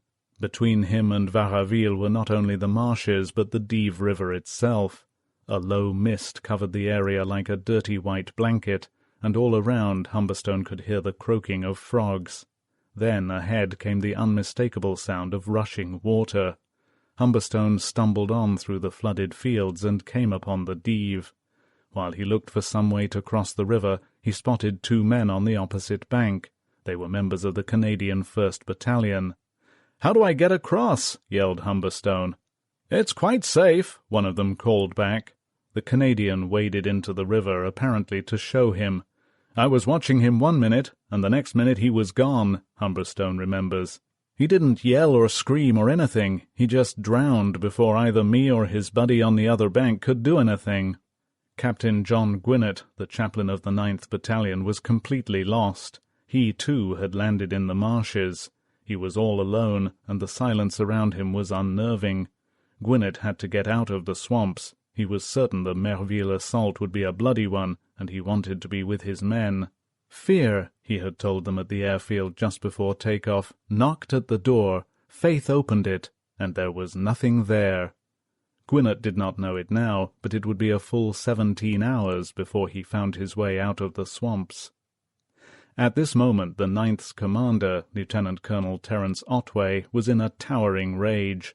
He had been dropped miles from the rendezvous point, and he knew that his battalion must have been thoroughly scattered. As Otway marched quickly through the night, small groups of his men appeared everywhere, confirming his worst suspicions. He wondered just how bad the drop had been. Had his special glider train been scattered too? Otway badly needed the glider-borne guns and other equipment if his plan of assault was to succeed, for Merville was no ordinary battery. Around it ranged a formidable series of defences in depth. To get to the heart of the battery, 4 heavy guns in massive concrete emplacements, the 9th would have to pass through minefields and over anti-tank ditches, penetrate a 15-foot thick hedge of barbed wire, cross more minefields, and then fight through a maze of machine-gun-filled trenches.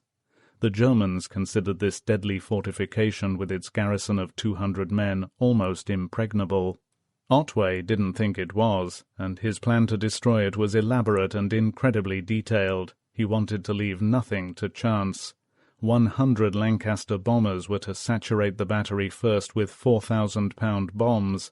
The glider trains were to bring in jeeps, anti-tank guns, flamethrowers, Bangalore torpedoes, lengths of explosive-filled pipe to destroy the wire, mine detectors, mortars, and even lightweight aluminum scaling ladders. After collecting this special equipment from the gliders, Otway's men were to set out for the battery in 11 teams to begin the assault. This called for dovetailed timing. Reconnaissance teams would lead off and scout the area. Taping parties would remove the mines and mark the approaches through the cleared areas. Breaching teams with the Bangalore torpedoes would destroy the barbed wire. Snipers, mortarmen, and machine gunners were to take up positions to cover the main charge. Otway's plan had one final surprise. At the same time that his assault troops rushed the battery from the ground, 3 gliders filled with more troopers were to crash-land on top of the battery in a combined massive rush on the defences from ground and air. Parts of the plan seemed suicidal, but the risks were worth taking, for the Merville guns could kill thousands of British troops as they touched down on Sword Beach. Even if everything went according to schedule in the next few hours, by the time Otway and his men assembled, moved out, and reached the battery, they would have barely an hour to destroy the guns. He had been told plainly that if the 9th could not complete the task on time, naval gunfire would try to do it. That meant that Otway and his men had to be away from the battery, no matter what the outcome, by 5:30 a.m. At that time, if the signal of success had not come from Otway, the bombardment would begin. That was the strategy, but as Otway hurried anxiously toward the assembly point, the first part of the plan had already misfired. The air attack which had taken place at 12:30 had been a complete failure. Not one bomb had hit the battery, and the errors were multiplying. The gliders with the vital supplies had failed to arrive. In the center of the Normandy beachhead, in the German observation bunker overlooking Omaha Beach, Major Werner Pluskat still watched. He saw the white tops of the waves, nothing more. His uneasiness had not lessened. If anything, Pluskat felt more certain than ever that something was happening. Soon after he reached the bunker, formation after formation of planes had thundered over the coast far off to the right. Plouskat thought there must have been hundreds. From the first moment he heard them, he had expected a sudden call from regiment confirming his suspicions that the invasion was in fact beginning. But the phone had remained silent. There had been nothing from Ocker since the first call. Now Plouskat heard something else, the slowly swelling roar of a great number of planes off to his left. This time the sound was coming from behind him. The planes seemed to be approaching the Cherbourg Peninsula from the west. Plouskat was more bewildered than ever. Instinctively he looked out through his glasses once again. The bay was completely empty. There was nothing to be seen. 4. In Sainte-Mère-Église the sound of bombing was very close. Alexandre Renaud, the mayor and town pharmacist, could feel the very ground shaking. It seemed to him that planes were attacking the batteries at Saint-Marcouf and Saint-Martin-de-Varville, and both places were only a few miles away. He was quite worried about the town and its people. About all the habitants could do was take shelter in garden trenches or cellars, for they could not leave their homes because of the curfew. Renaud herded his wife Simone and their 3 children to the passageway leading off the living room. Its heavy timbers afforded good protection. It was about 1:10 a.m. when the family collected in the makeshift air raid shelter. Renaud remembers the time. It was 12:10 a.m. to him, because just then there was a persistent, urgent knocking at the street door. Renaud left his family in their living quarters and walked through his darkened pharmacist's shop, which fronted on the Place de l'Église. Even before he reached the door, he could see what the trouble was. Through the windows of his shop, the square, with its edging of chestnut trees and its great Norman church, appeared brilliantly lit up. Monsieur Héron's villa across the square was on fire and blazing fiercely. Renaud got the door open. The town's fire chief, resplendent in his polished shoulder-length brass helmet, stood before him. "I think it was hit by a stray incendiary from one of the planes," the man said without any preamble, motioning toward the burning house. "The fire is spreading fast. Can you get the commandant to lift the curfew? We need as much help as we can get for the bucket brigade." The mayor ran to the nearby German headquarters. He quickly explained the situation to the sergeant on duty, who, on his own authority, gave permission. At the same time the German called out the guard to watch the volunteers when they assembled. Then Renaud went to the parish house and told Father Louis Rouland. The curé sent his sexton to the church to toll the bell, while he, Renaud, and the others banged on doors calling for the inhabitants to help. Above them the bell began to clang, booming out over the town. People started to appear, some in their nightwear, others half-dressed, and soon more than 100 men and women in 2 long lines were passing buckets of water from hand to hand. Surrounding them were about 30 German guards armed with rifles and schmeissers. In the midst of this confusion, Renaud remembers, Father Rouland took him aside.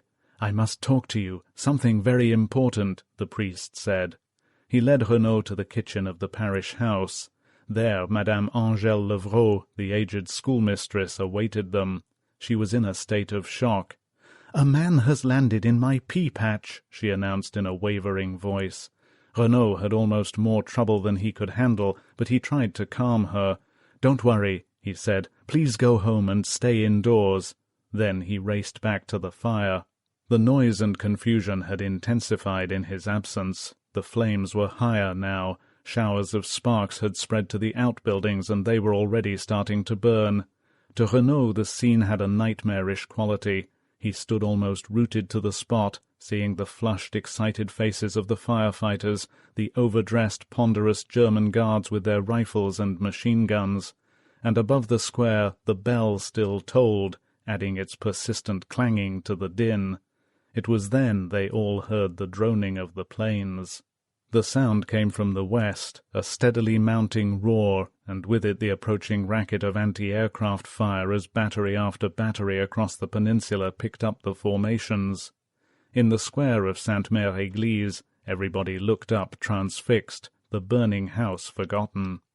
Then the guns of the town began firing, and the roaring was on top of them. The aircraft swept in, almost wingtip to wingtip, through a criss-crossing barrage of fire that hammered up from the ground. The plane's lights were on.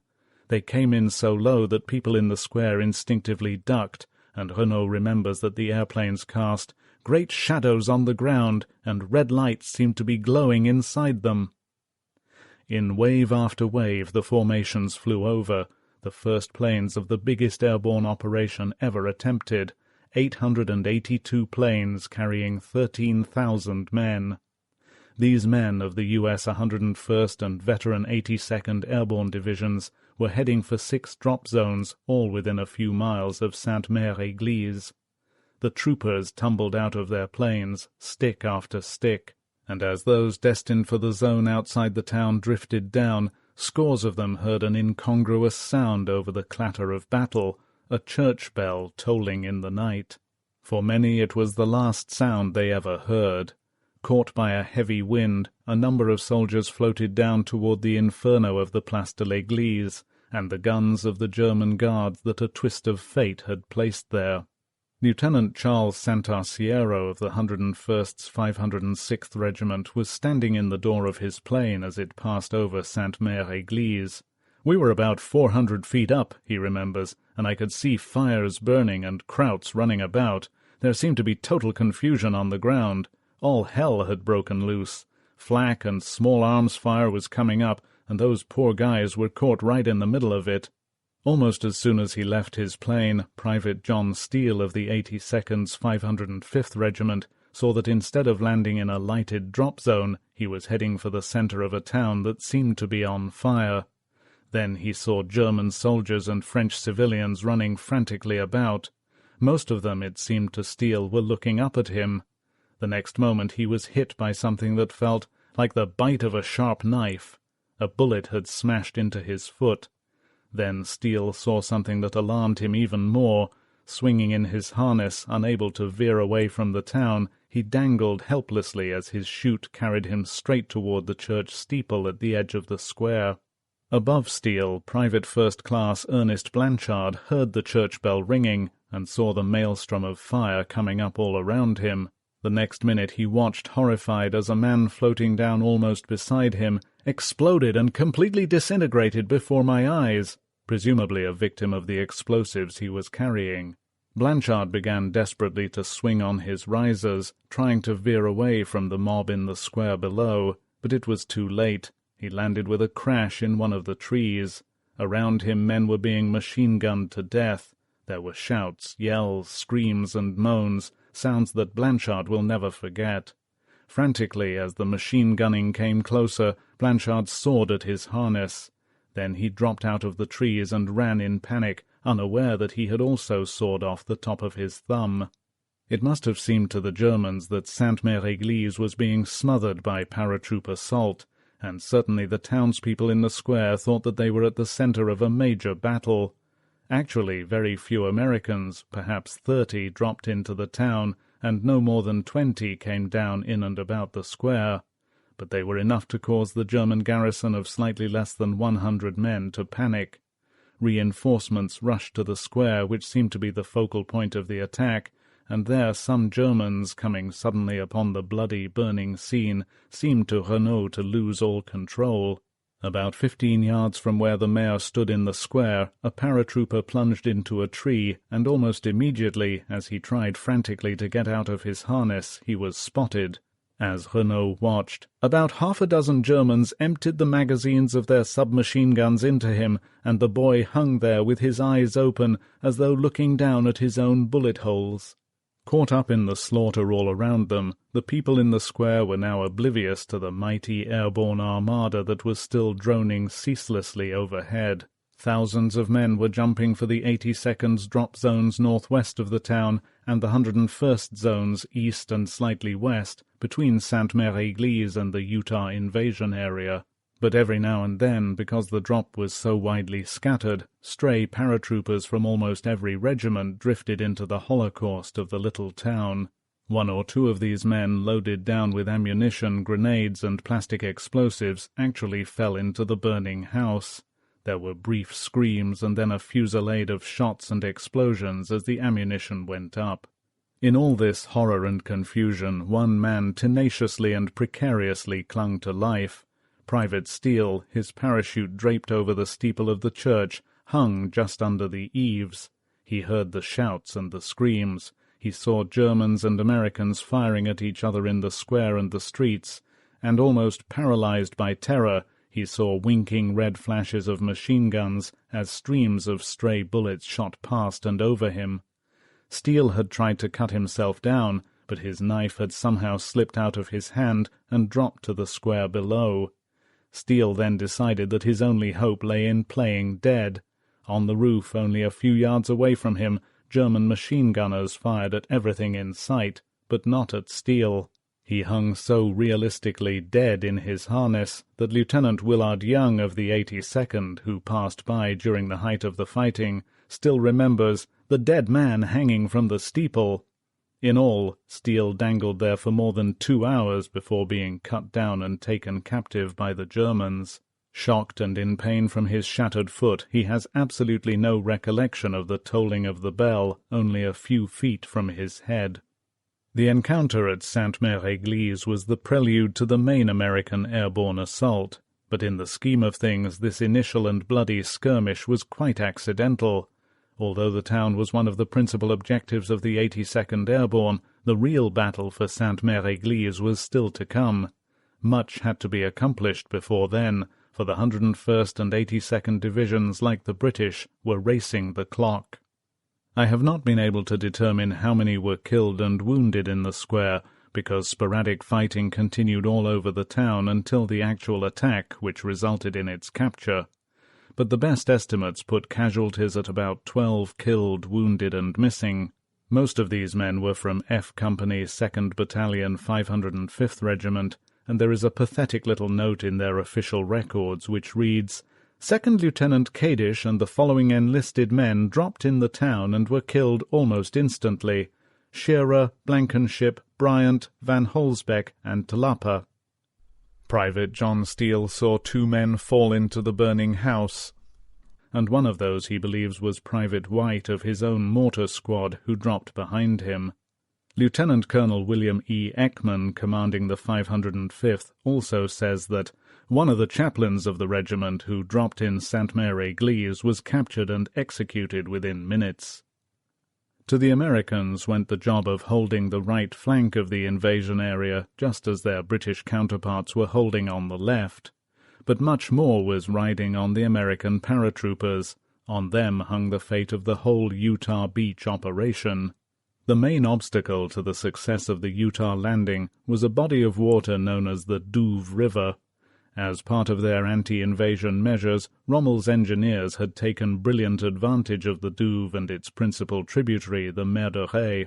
These water barriers, veining the lower part of the thumb-like Cherbourg landmass, flow south and southeast through low-lying land, link up with the Carentan Canal at the base of the peninsula, and flowing almost parallel with the Vire River, empty into the English Channel. By manipulating the century-old La Barquette locks just a few miles above the town of Carentan, the Germans had inundated so much ground that the peninsula, marshy to begin with, was almost isolated from the remainder of Normandy. Thus, by holding the few roads, bridges, and causeways through these wastes, the Germans could bottle up an invading force and eventually wipe it out. In the event of landings on the eastern coast, German forces attacking from the north and west could close the trap and drive the invaders back into the sea.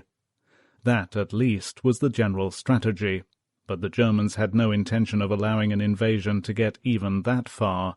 As a further defense measure, they had flooded more than 12 square miles of low-lying land behind the beaches on the eastern coast. Utah Beach lay almost in the center of these man-made lakes.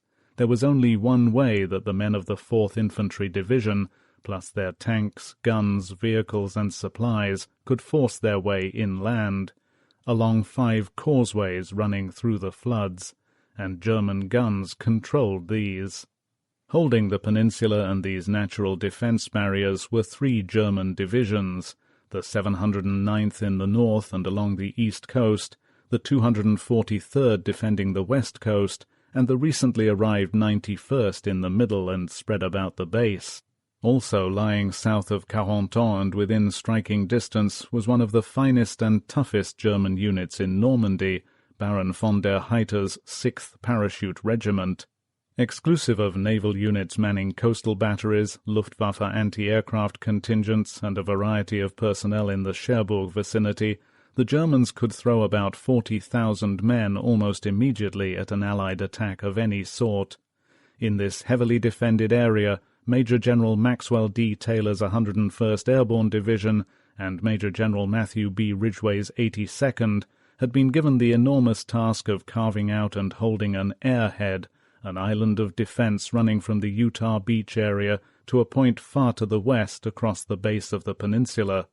They were to open up the way for the 4th Division and hold until relieved.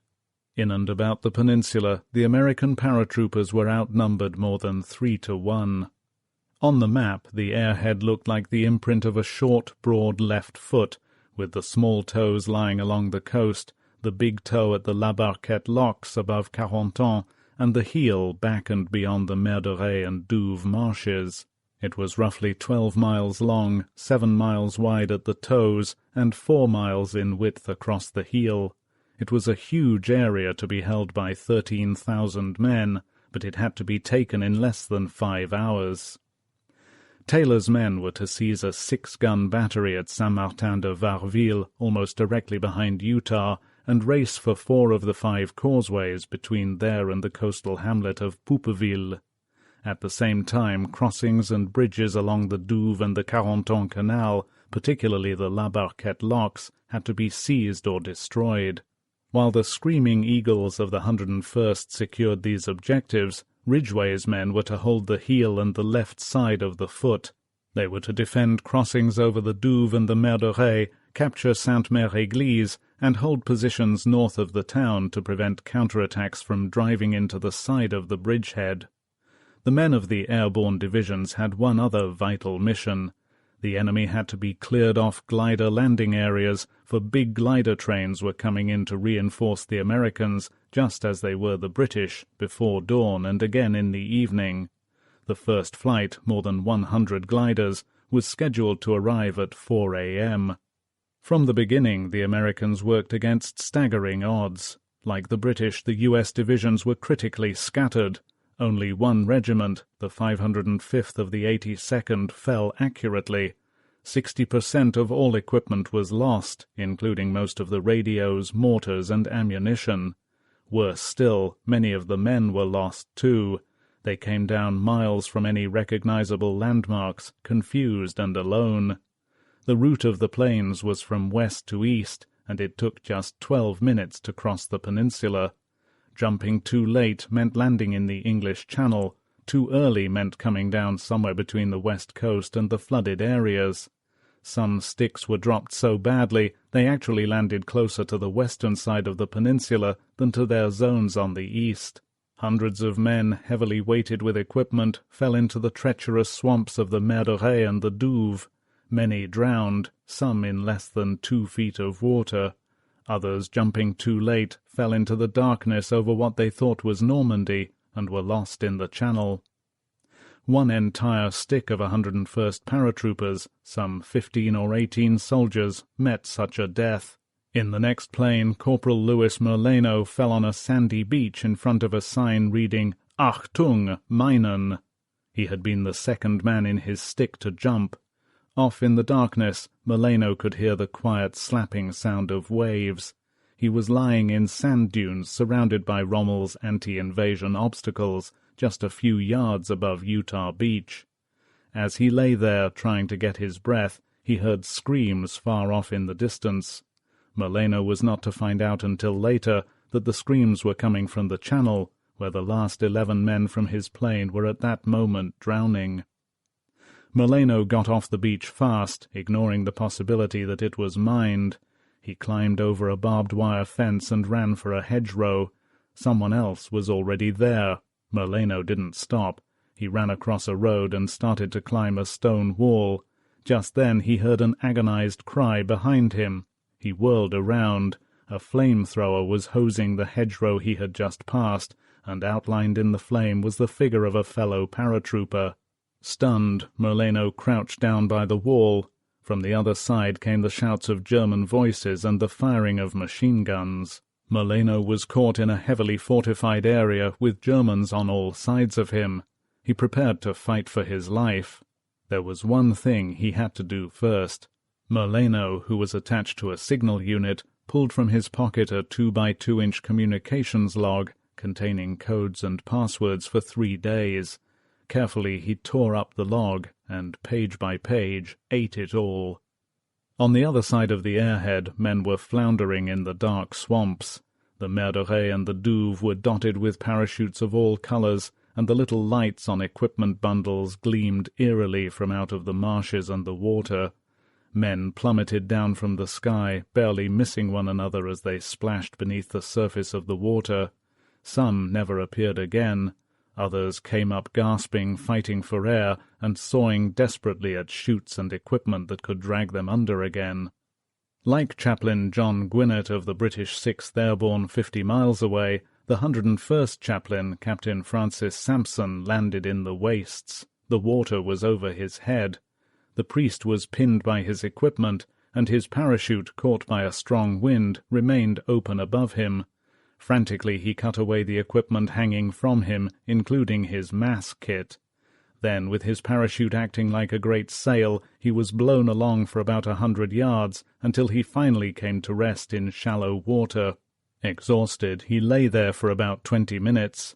At last, disregarding the machine gun and mortar fire that was beginning to come in, Father Sampson set out for the area where he had first gone under, and doggedly began diving for his mask kit. He got it on the 5th try. It wasn't until much later that Father Sampson, thinking back about the experience, realized that the act of contrition he had so hurriedly said as he struggled in the water was actually the grace before meals. In countless small fields and pastures between the channel and the flooded areas, Americans came together in the night, drawn not by hunting horns, but by the sound of a toy cricket. Their lives depended on a few cents' worth of tin, fashioned in the shape of a child's snapper. One snap of the cricket had to be answered by a double snap, and, for the 82nd alone, a password. 2 snaps required one in reply. On these signals men came out of hiding, from trees and ditches, around the sides of buildings, to greet one another. Major General Maxwell D. Taylor and a bare-headed, unidentified rifleman met at the corner of a hedgerow and warmly hugged each other. Some paratroopers found their units right away, others saw strange faces in the night, and then the familiar, comforting sight of the tiny American flag stitched above the shoulder patch. As confused as things were, these men adapted quickly. The battle-tested troopers of the 82nd, with airborne assaults in Sicily and Salerno under their belts, knew what to expect. The 101st, on its first combat jump, was fiercely determined not to be outdone by its more illustrious partner. All these men wasted as little time as possible, for they had no time to waste. The lucky ones who knew where they were assembled promptly and set out for their objectives. The lost ones joined with small groups made up of men from different companies, battalions, and regiments. Troopers of the 82nd found themselves being led by 101st officers and vice versa. Men from both divisions fought side by side, often for objectives they had never heard of. Hundreds of men found themselves in small fields surrounded on all sides by tall hedgerows. The fields were silent little worlds, isolated and scary. In them every shadow, every rustle, every breaking twig was the enemy. Private Dutch Schultz, in one such shadowy world, was unable to find his way out. He decided to try his cricket.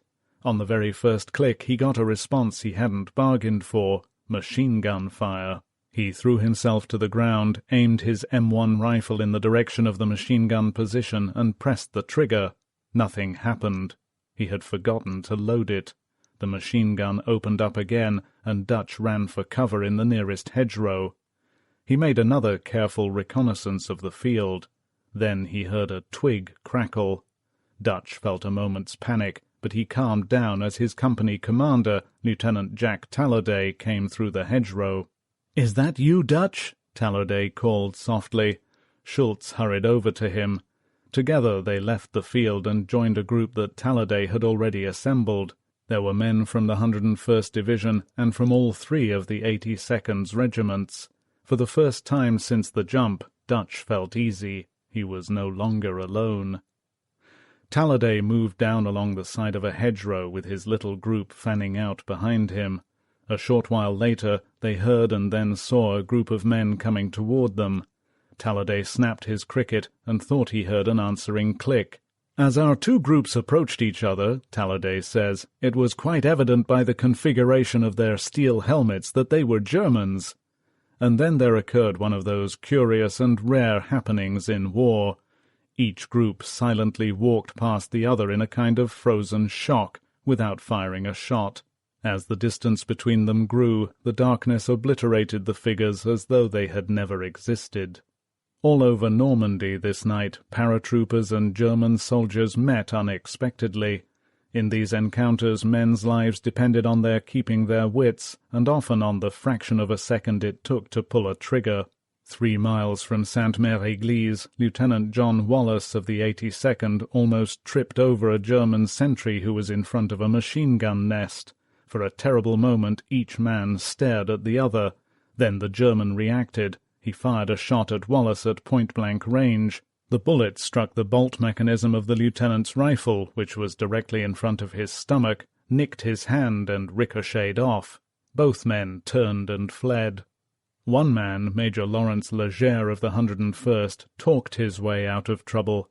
In a field between Sainte-Mère-Église and Utah Beach, Leger had collected a little group of men and was leading them toward the rendezvous point.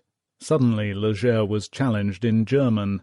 He knew no German, but he was fluent in French. As the other men were some distance behind him and had not been seen, Leger, in the darkness of the field, posed as a young farmer and explained rapidly in French that he had been visiting his girl and was on his way home. He apologized for being out after curfew. As he talked, he was busily removing a strip of adhesive tape from a grenade, placed there to prevent the accidental release of the pin. Still talking, he yanked the pin, threw the grenade, and hit the ground as it went off. He found he had killed 3 Germans. "When I backtracked to pick up my brave little band," Leger recalls, "I found they had scattered to the 4 winds." There were many ludicrous moments. In a dark orchard 1 mile from Sainte-Mère-Église, Captain Lyle Putnam, one of the 82nd's battalion surgeons, found himself utterly alone. He gathered up all his medical equipment and began searching for a way out. Near one of the hedgerows he saw a figure approaching cautiously. Putnam froze in his tracks, leaned forward and loudly whispered the 82nd's password, "Flash." There was a moment of electric silence as Putnam waited for the countersign, "Thunder." Instead, to his amazement, Putnam recalls, the other man yelled, "Jesus Christ!" and turned and fled like a maniac. The doctor was so angry he forgot to be frightened. Half a mile away, his friend Captain George Wood, the 82nd's chaplain, was also alone and busily snapping his cricket. No one answered him. Then he jumped with fright as a voice behind him said, "For God's sake, Padre, stop that damn noise." Chastened, Chaplain Wood followed the paratrooper out of the field. By afternoon these 2 men would be in Madame Angèle Levrault's schoolhouse in Sainte-Mère-Église, fighting their own war, a war where uniforms made no difference. They would be tending the wounded and dying of both sides. By 2 a.m., although more than an hour would pass before all the paratroopers were on the ground, many small groups of determined men were closing in on their objectives. One group was actually attacking its target, an enemy stronghold of dugouts and machine-gun and anti-tank gun positions in the village of Foucarville just above Utah Beach. The position was of extreme importance, for it controlled all movement on the main road running behind the Utah Beach area, a road which enemy tanks would have to use to reach the beachhead. Storming Foucarville called for a full company, but only 11 men under Captain Cleveland Fitzgerald had as yet arrived. So determined were Fitzgerald and his little group that they assaulted the position without waiting for more men. In this, the first recorded 101st Unit battle of the D-Day airborne assault, Fitzgerald and his men got as far as the enemy command post. There was a short, bloody battle. Fitzgerald was shot in the lung by a sentry, but as he fell, he killed the German. At last, the outnumbered Americans had to pull back to the outskirts to await dawn and reinforcements. Unknown to them, 9 paratroopers had reached Foucarville some 40 minutes earlier. They had dropped into the strongpoint itself. Now, under the eyes of their captors, they were sitting in a dugout, oblivious of the battle, listening to a German practicing on his harmonica. These were crazy moments for everyone, particularly the generals. They were men without staffs, without communications, and without men to command. Major General Maxwell Taylor found himself with several officers, but only 2 or 3 enlisted men. Never, he told them, have so few been commanded by so many. Major General Matthew B. Ridgway was alone in a field, pistol in hand, counting himself lucky. As he was later to recall, at least if no friends were visible, neither were any foes. His assistant, Brigadier General James M. Jumpin' Jim Gavin, who at this time was in complete charge of the 82nd's parachute assault, was miles away in the swamps of the Mer de Ré. Gavin and a number of paratroopers were trying to salvage equipment bundles from the marshes. In them were the radios, bazookas, mortars, and ammunition Gavin so desperately needed. He knew that by dawn the heel of the airhead which his men were to hold would be under heavy attack. As he stood knee-deep in cold water alongside the troopers, other worries were crowding in on Gavin. He was not sure where he was, and he wondered what to do about the number of injured men who had found their way to his little group and were now lying along the edge of the swamp. Nearly an hour earlier, seeing red and green lights on the far edge of the water, Gavin had sent his aide, Lieutenant Hugo Olsen, to find out what they meant. He hoped they were the assembly lights of 2 of the 82nd's battalions. Olsen had not returned, and Gavin was getting anxious.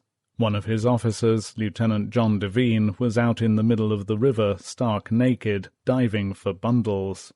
Whenever he came up, he stood out like a white statue, Gavin recalls, and I couldn't help thinking that he'd be a dead turkey if he was spotted by the Germans.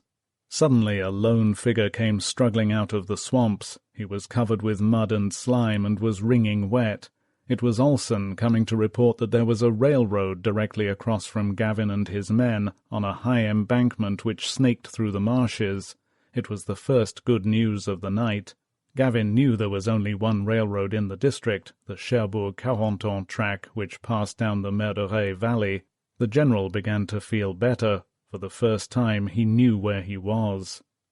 In an apple orchard outside Sainte-Mère-Église, the man who was to hold the northern approaches to the town, the flank of the Utah invasion bridgehead, was in pain and trying not to show it. Lieutenant Colonel Benjamin Vandervoort of the 82nd had broken his ankle on the jump, but he had made up his mind to stay in the fighting no matter what happened. Bad luck had dogged Vandervoort. He had always taken his job seriously, sometimes too seriously. Unlike many another army officer, Vandervoort had never had a popular nickname, nor had he permitted himself the kind of close, easy relationship with his men that other officers enjoyed. Normandy was to change all that, and more. It was to make him, as General Matthew B. Ridgway later recalled, one of the bravest, toughest battle commanders I ever knew. Vandervoort was to fight on his broken ankle for 40 days, side by side with the men whose approval he wanted most. Vandervoort's battalion surgeon Captain Putnam, still fumbling from his encounter with the strange paratrooper in the hedgerow, came across the colonel and some of his troopers in the orchard. Putnam still vividly remembers his first sight of Vandervoort. He was seated with a rain cape over him, reading a map by flashlight. He recognized me and, calling me close, quietly asked that I take a look at his ankle with as little demonstration as possible. His ankle was obviously broken. He insisted on replacing his jump boot, and we laced it tightly. Then, as Putnam watched, Vandervoort picked up his rifle and, using it as a crutch, took a step forward. He looked at the men around him. "Well?" he said. "Let's go." He moved out across the field. Like the British paratroopers to the east, the Americans, in humour, in sorrow, in terror, and in pain, began the work they had come to Normandy to do. This, then, was the beginning. The first invaders of D-Day, almost 18,000 Americans, British, and Canadians, were on the flanks of the Normandy battlefield. In between lay the 5 invasion beaches, and beyond the horizon, steadily approaching, the mighty 5,000-ship invasion fleet. The first of the vessels, the USS Bayfield, carrying the commander of the Navy's Force U, Rear Admiral D.P. Moon, was now within 12 miles of Utah Beach and preparing to drop anchor. Slowly the great invasion plan was beginning to unfold, and still the Germans remained blind. There were many reasons. The weather, their lack of reconnaissance, only a few planes had been sent over the embarkation areas in the preceding weeks, and all had been shot down, their stubborn belief that the invasion must come at the Pas-de-Calais, the confusion and overlapping of their own commands, and their failure to take the decoded underground messages seriously all played a part. Even their radar stations failed them this night. Those that had not been bombed had been confused by Allied planes flying along the coast, dropping bundles of window, strips of tin foil which snowed the screens. Only one station had made a report. It was only normal channel traffic. More than 2 hours had elapsed since the first paratroopers had landed. Only now were the German commanders in Normandy beginning to realize that something important might be happening. The first scattered reports were beginning to come in, and slowly, like a patient coming out of anesthetic, the Germans were awakening. 5. General Erich Marx stood at a long table studying the war maps spread out before him. He was surrounded by his staff. They had been with him ever since his birthday party, briefing the 84th Corps commander for the war games in Rennes. Every now and then the general called for another map. It seemed to his intelligence officer, Major Friedrich Hein, that Marx was preparing for the Kriegsspiel as though it was a real battle, instead of merely a theoretical invasion of Normandy. In the midst of their discussion, the phone rang. The conversation ceased as Marx picked up the receiver. Hein recalls that, as he listened, the general's body seemed to stiffen. Marx motioned to his chief of staff to pick up the extension phone. The man who was calling was Major General Wilhelm Richter, commander of the 716th Division holding the coast above Caen. "Parachutists have landed east of the Orne," Richter told Marx. "The area seems to be around Bréville and Ranville, along the northern fringe of the Bavent forest." This was the first official report of the Allied attack to reach a major German headquarters. "It struck us," Hein says, "like lightning." The time was 2:11 a.m., British double summer time. Marx immediately telephoned Major General Max Pemsel, Chief of Staff of the 7th Army. At 2:15 a.m., Pemsel placed the 7th on Alarmstufe 2, the highest state of readiness. It was 4 hours since the second Verlaine message had been intercepted. Now at last the 7th Army, in whose area the invasion had already begun, had been alerted. Pemsel was taking no chances. He wakened the 7th's commanding officer, Colonel General Friedrich Dollmann. "General," said Pemsel, "I believe this is the invasion. Will you please come over immediately?" As he put down the phone, Pemsel suddenly remembered something. Among a sheaf of intelligence bulletins that had come in during the afternoon, one had been from an agent in Casablanca. He had specifically stated that the invasion would take place in Normandy on June 6th. As Pemsel waited for Dollmann to arrive, the 84th Corps reported again. Parachute drops near Montbourg and Saint-Marcouf on the Cherbourg Peninsula.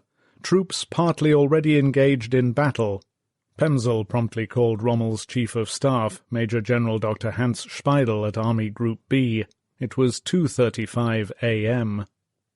There has been considerable controversy over the timing of the German reaction to the invasion and over the messages that were passed from one headquarters to another.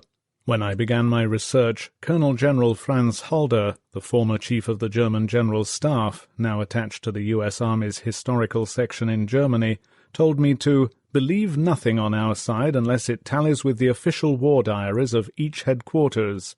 I have followed his advice. All times, corrected to British double summer time, reports and telephone calls as they pertain to German activities come from these sources. At about the same time, General Hans von Zalmuth from the 15th Army headquarters near the Belgian border was trying to get some first-hand information. Although the bulk of his army was far removed from the airborne attacks, one division, Major General Josef Reichert's 711th, held positions east of the Orne River on the boundary line between the 7th and 15th Armies.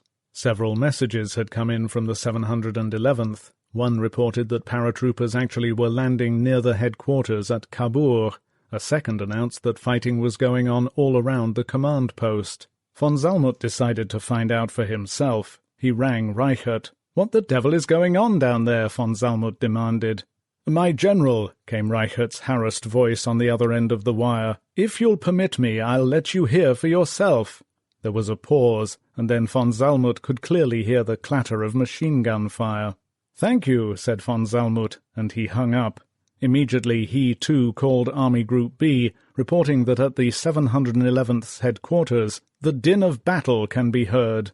Pemsel's and von Zalmuth's calls, arriving almost simultaneously, gave Rommel's headquarters the first news of the Allied attack.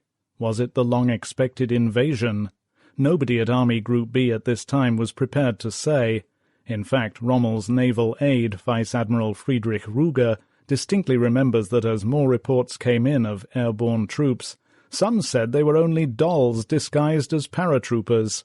Whoever made the observation was partly right. To add to the German confusion, the Allies had dropped hundreds of lifelike rubber dummies, dressed as paratroopers, south of the Normandy invasion area. Attached to each were strings of firecrackers which exploded on landing, giving the impression of a small arms fight. For more than 3 hours, a few of these dummies were to deceive General Marx into believing that paratroopers had landed at Lessay, some 25 miles southwest of his headquarters. These were strange, confusing minutes for von Rundstedt's staff at OB West in Paris and for Rommel's officers at La Roche-Guyon. Reports came piling in from everywhere, reports that were often inaccurate, sometimes incomprehensible, and always contradictory. Luftwaffe headquarters in Paris announced that 50 to 60 two-engined planes are coming in over the Cherbourg Peninsula and that paratroopers had landed near Caen. Admiral Theodor Kranke's headquarters, Marine Gruppenkommando West, confirmed the British paratroop landings, nervously pointed out that the enemy had fallen close to one of their coastal batteries, and then added that part of the parachute drop consists of straw dummies. Neither report mentioned the Americans on the Cherbourg Peninsula, yet at this time one of the naval batteries at Saint-Marcouf, just above Utah Beach, had informed Cherbourg headquarters that a dozen Americans had been captured. Within minutes of their first message, the Luftwaffe phoned in another bulletin. Parachutists, they said, were down near Bayeux. Actually, none had landed there at all. At both headquarters, men tried desperately to evaluate the rash of red spots sprouting over their maps. Officers at Army Group B rang their opposite numbers at OB West, hashed the situation over, and came up with conclusions, many of which, in the light of what was actually happening, seem incredible. When OB West's acting intelligence officer, Major Durtenbach, called Army Group B for a report, for example, he was told that the Chief of Staff views the situation with equanimity, and that there is a possibility that parachutists who have been reported are merely bailed-out bomber crews. The 7th Army didn't think so. By 3 a.m., Pemsel was convinced that the Schwerpunkt, the main thrust, was driving into Normandy. His maps showed paratroopers at each end of the 7th's area, on the Cherbourg Peninsula and east of the Orne. Now, too, there were alarming reports from naval stations at Cherbourg. Using sound direction apparatus and some radar equipment, the stations were picking up ships maneuvering in the Bay of the Seine. There was no doubt now in Pemsel's mind. The invasion was on. He called Speidel. "The air landings," Pemsel said, "constitute the first phase of a larger enemy action." Then he added, "Engine noises are audible from out at sea." But Pemsel could not convince Rommel's chief of staff. Speidel's answer, as recorded in the 7th Army telephone log, was that the affair is still locally confined. The estimate that he gave Pemsel at this time was summarized in the war diary and reads, "Chief of Staff Army Group B believes that for the time being this is not to be considered as a large operation." Even as Pemsel and Speidel talked, the last paratroopers of the 18,000-man airborne assault were floating down over the Cherbourg Peninsula. 69 gliders carrying men, guns, and heavy equipment were just crossing the coast of France, headed for the British landing areas near Ranville, and 12 miles off Normandy's 5 invasion beaches, the Ancône, headquarters ship of Task Force O, under the command of Rear Admiral John L. Hall, dropped anchor. Lining up behind her were the transports carrying the men who would land in the first wave on Omaha Beach.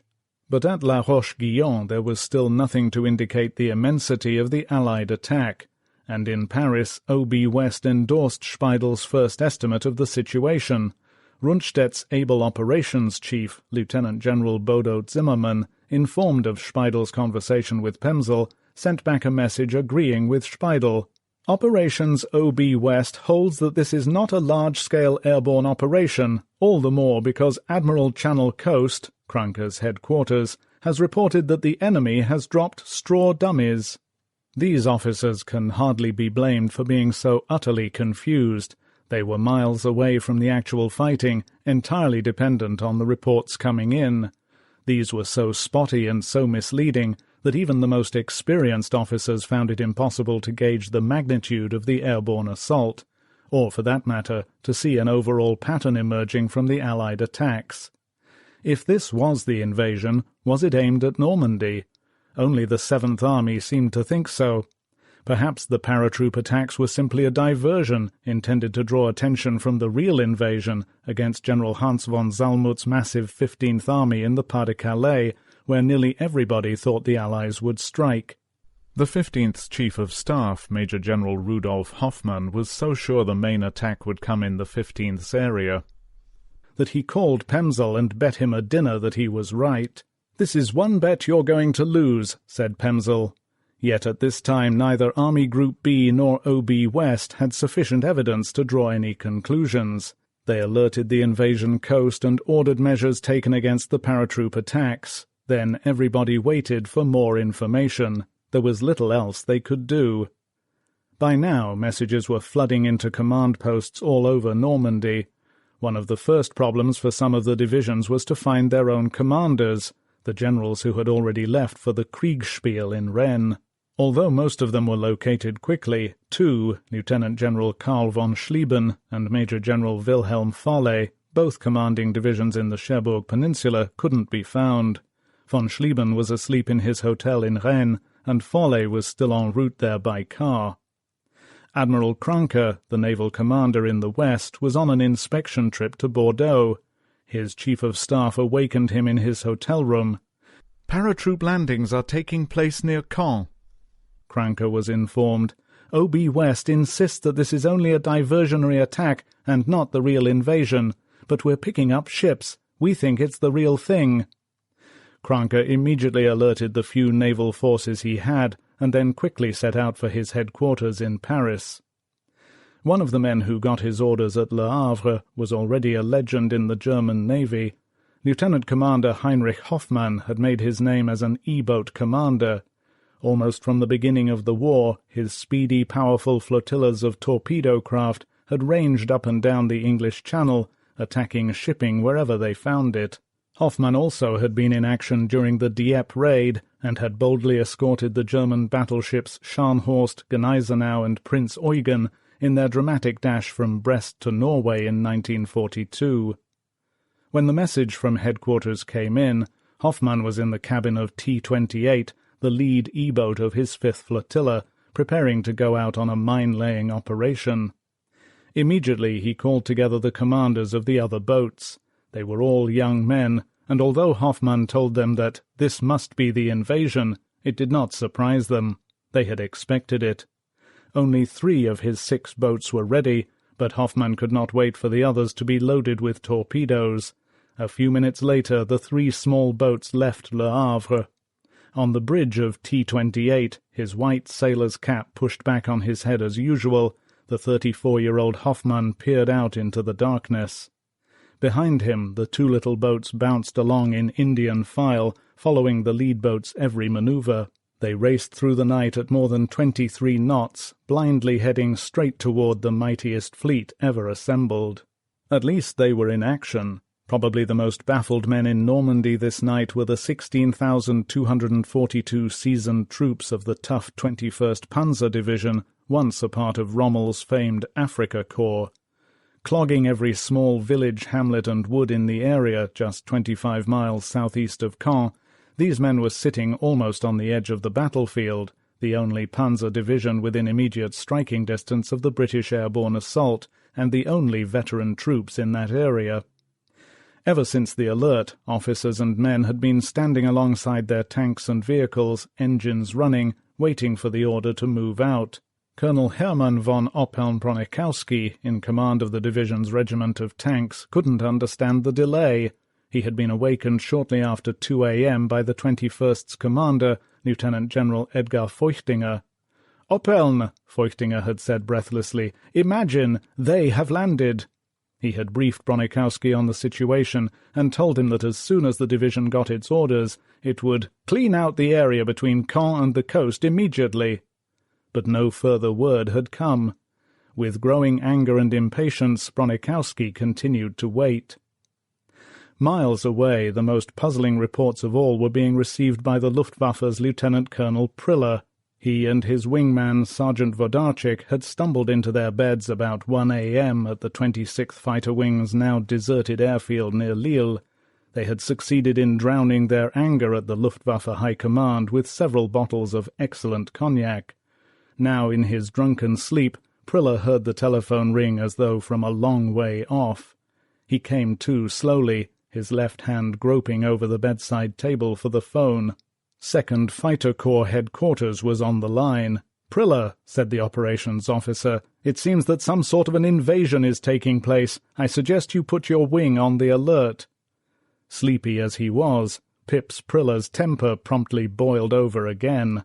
The 124 planes of his command had been moved away from the Lille area the previous afternoon, and now the very thing he had feared was happening. Priller's language, as he remembers the conversation, is unprintable, but after telling his caller what was wrong with Corps headquarters and the entire Luftwaffe High Command, the fighter ace roared, "Who in hell am I supposed to alert? I'm alert, Wodarczyk is alert, but you fatheads know I have only 2 damned planes." With that he slammed down the receiver. A few minutes later the phone rang again. "Now what?" yelled Priller. It was the same officer. "My dear Priller," he said, "I'm awfully sorry. It was all a mistake. We somehow got a wrong report. Everything is fine. There's no invasion." Priller was so furious he couldn't answer.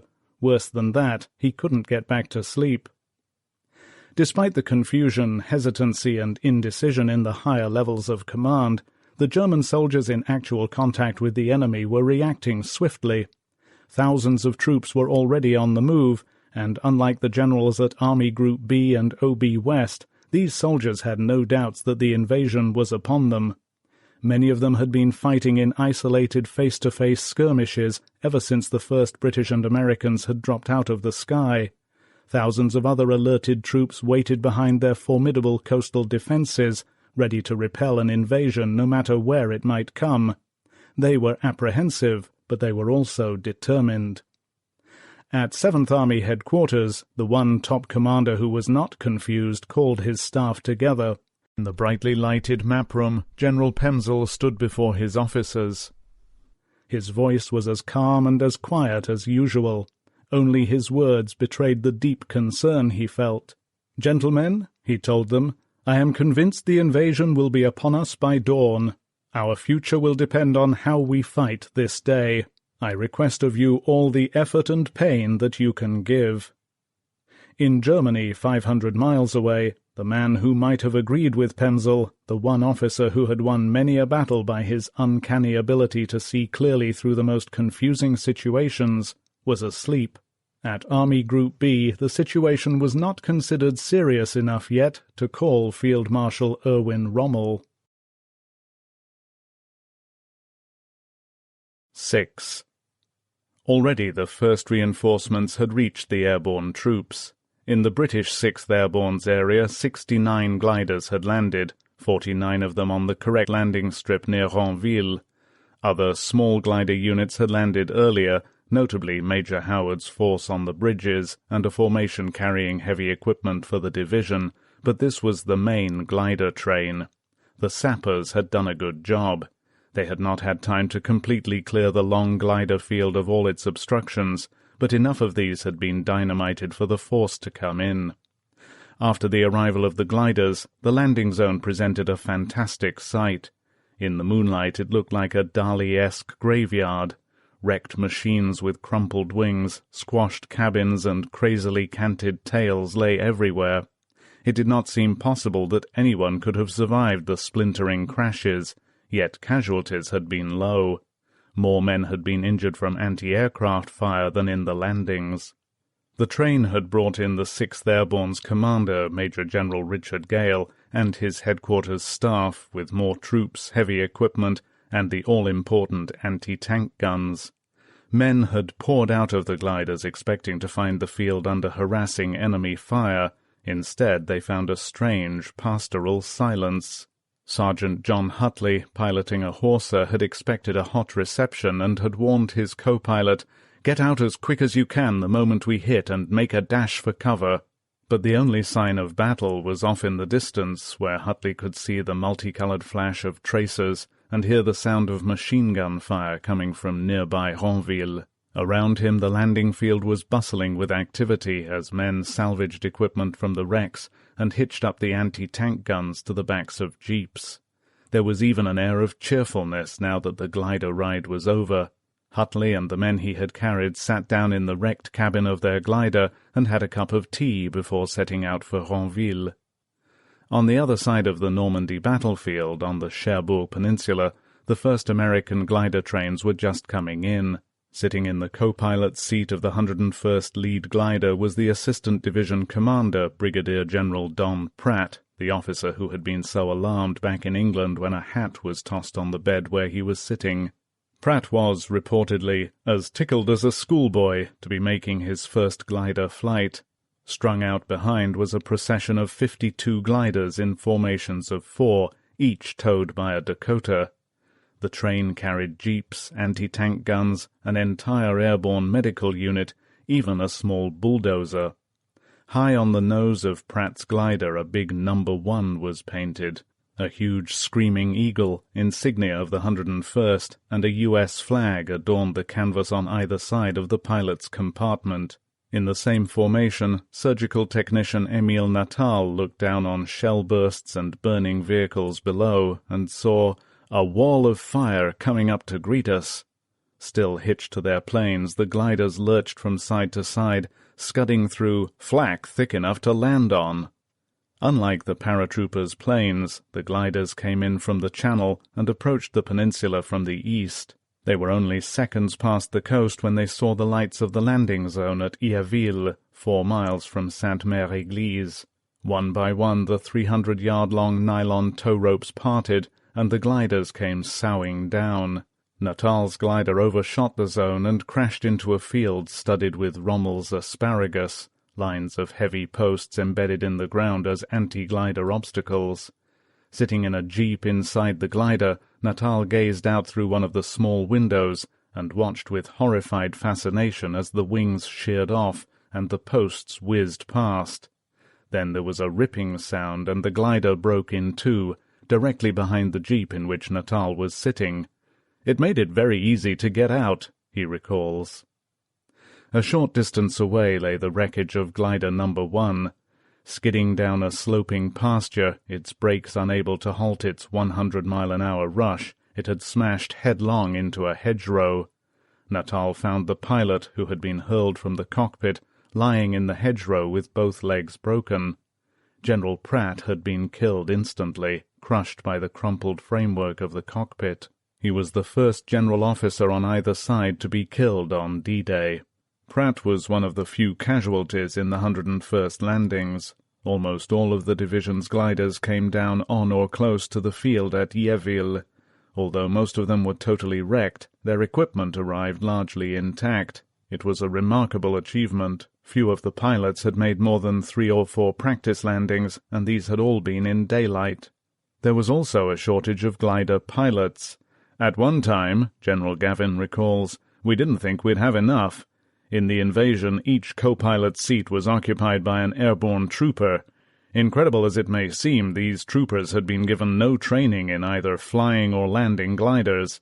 Some found themselves with a wounded pilot and a fully loaded glider on their hands as they came hurtling in through flak-filled space on June 6th. Fortunately, the type of glider we were using was not too hard to fly or land, but having to do it for the first time in combat was a chastening experience. It really gave a man religion.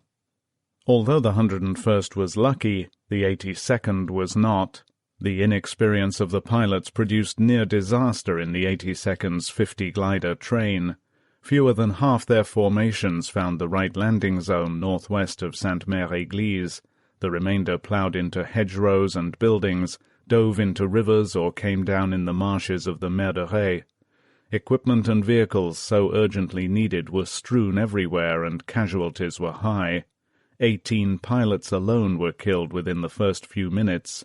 One glider loaded with troops sailed directly over the head of Captain Robert Piper, the 505th Regiment's adjutant, and, to his horror, careened off the chimney of a house, dropped into the backyard, cartwheeled across the ground, and smashed into a thick stone wall. There was not even a moan from the wreckage. For the hard-pressed 82nd, the wide dispersion of the glider train was calamitous. It would take hours to salvage and collect the few guns and supplies that had arrived safely. In the meantime, troopers would have to fight on with the weapons they had carried with them. But this, after all, was standard operating procedure for paratroopers. They fought with what they had until relieved. Now the 82nd men holding the rear of the airhead, the bridges over the Douve and the Mer de Ré, were in position and already encountering the Germans' first probings. These paratroopers had no vehicles, no anti-tank guns, few bazookas, machine guns, or mortars. Worse, they had no communications. They did not know what was happening around them, what positions were being held, what objectives had been taken. It was the same with the men of the 101st, except that the fortunes of war had given them most of their equipment. The soldiers of both divisions were still scattered and isolated, but little groups were fighting toward the principal objectives, and strongholds were beginning to fall.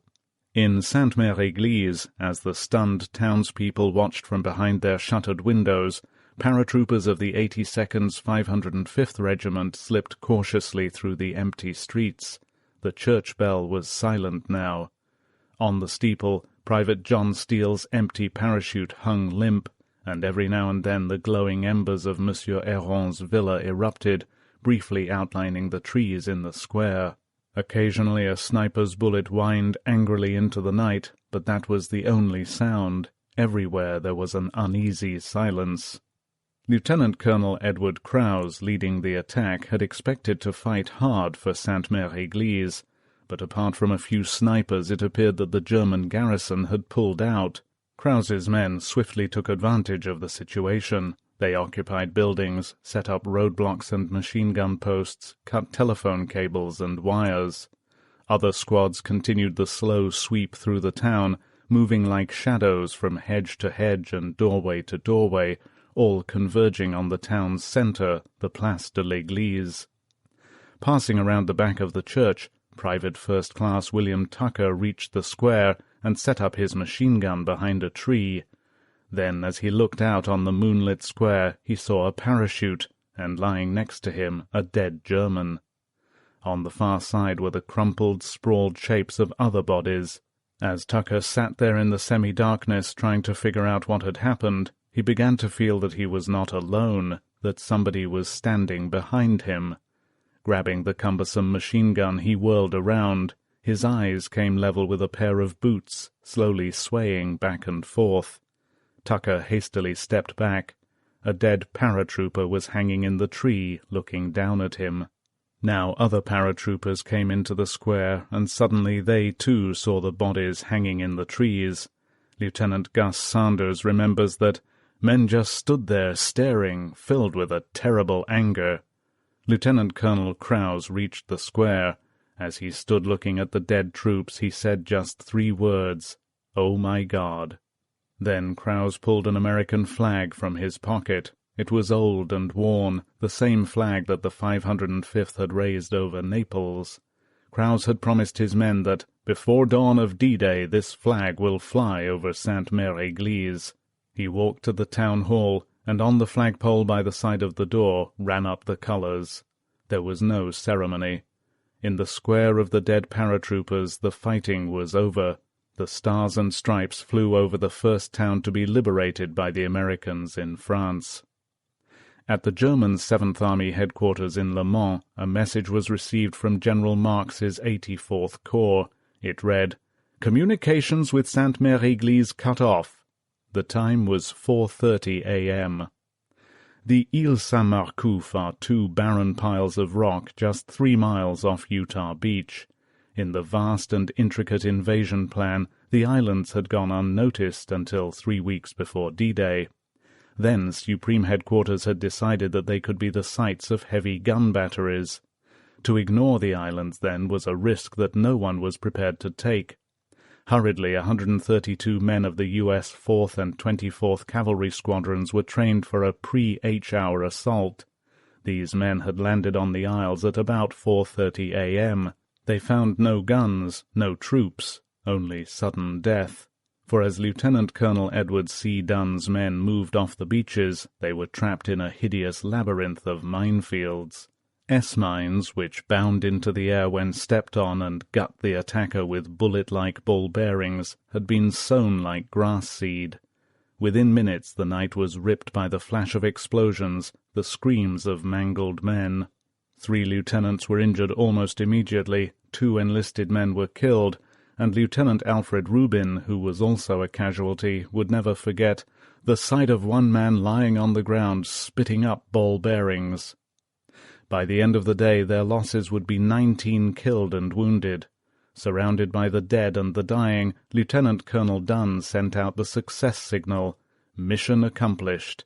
These were the first Allied troops to invade Hitler's Europe from the sea, but in the scheme of things their action was merely a D-Day footnote, a bitter and useless victory. In the British zone, almost on the coast and just 3 miles east of Sword Beach, Lieutenant Colonel Terence Otway and his men lay under heavy machine-gun fire at the edge of the barbed wire and the minefields protecting the massive Merville battery. Otway's situation was desperate.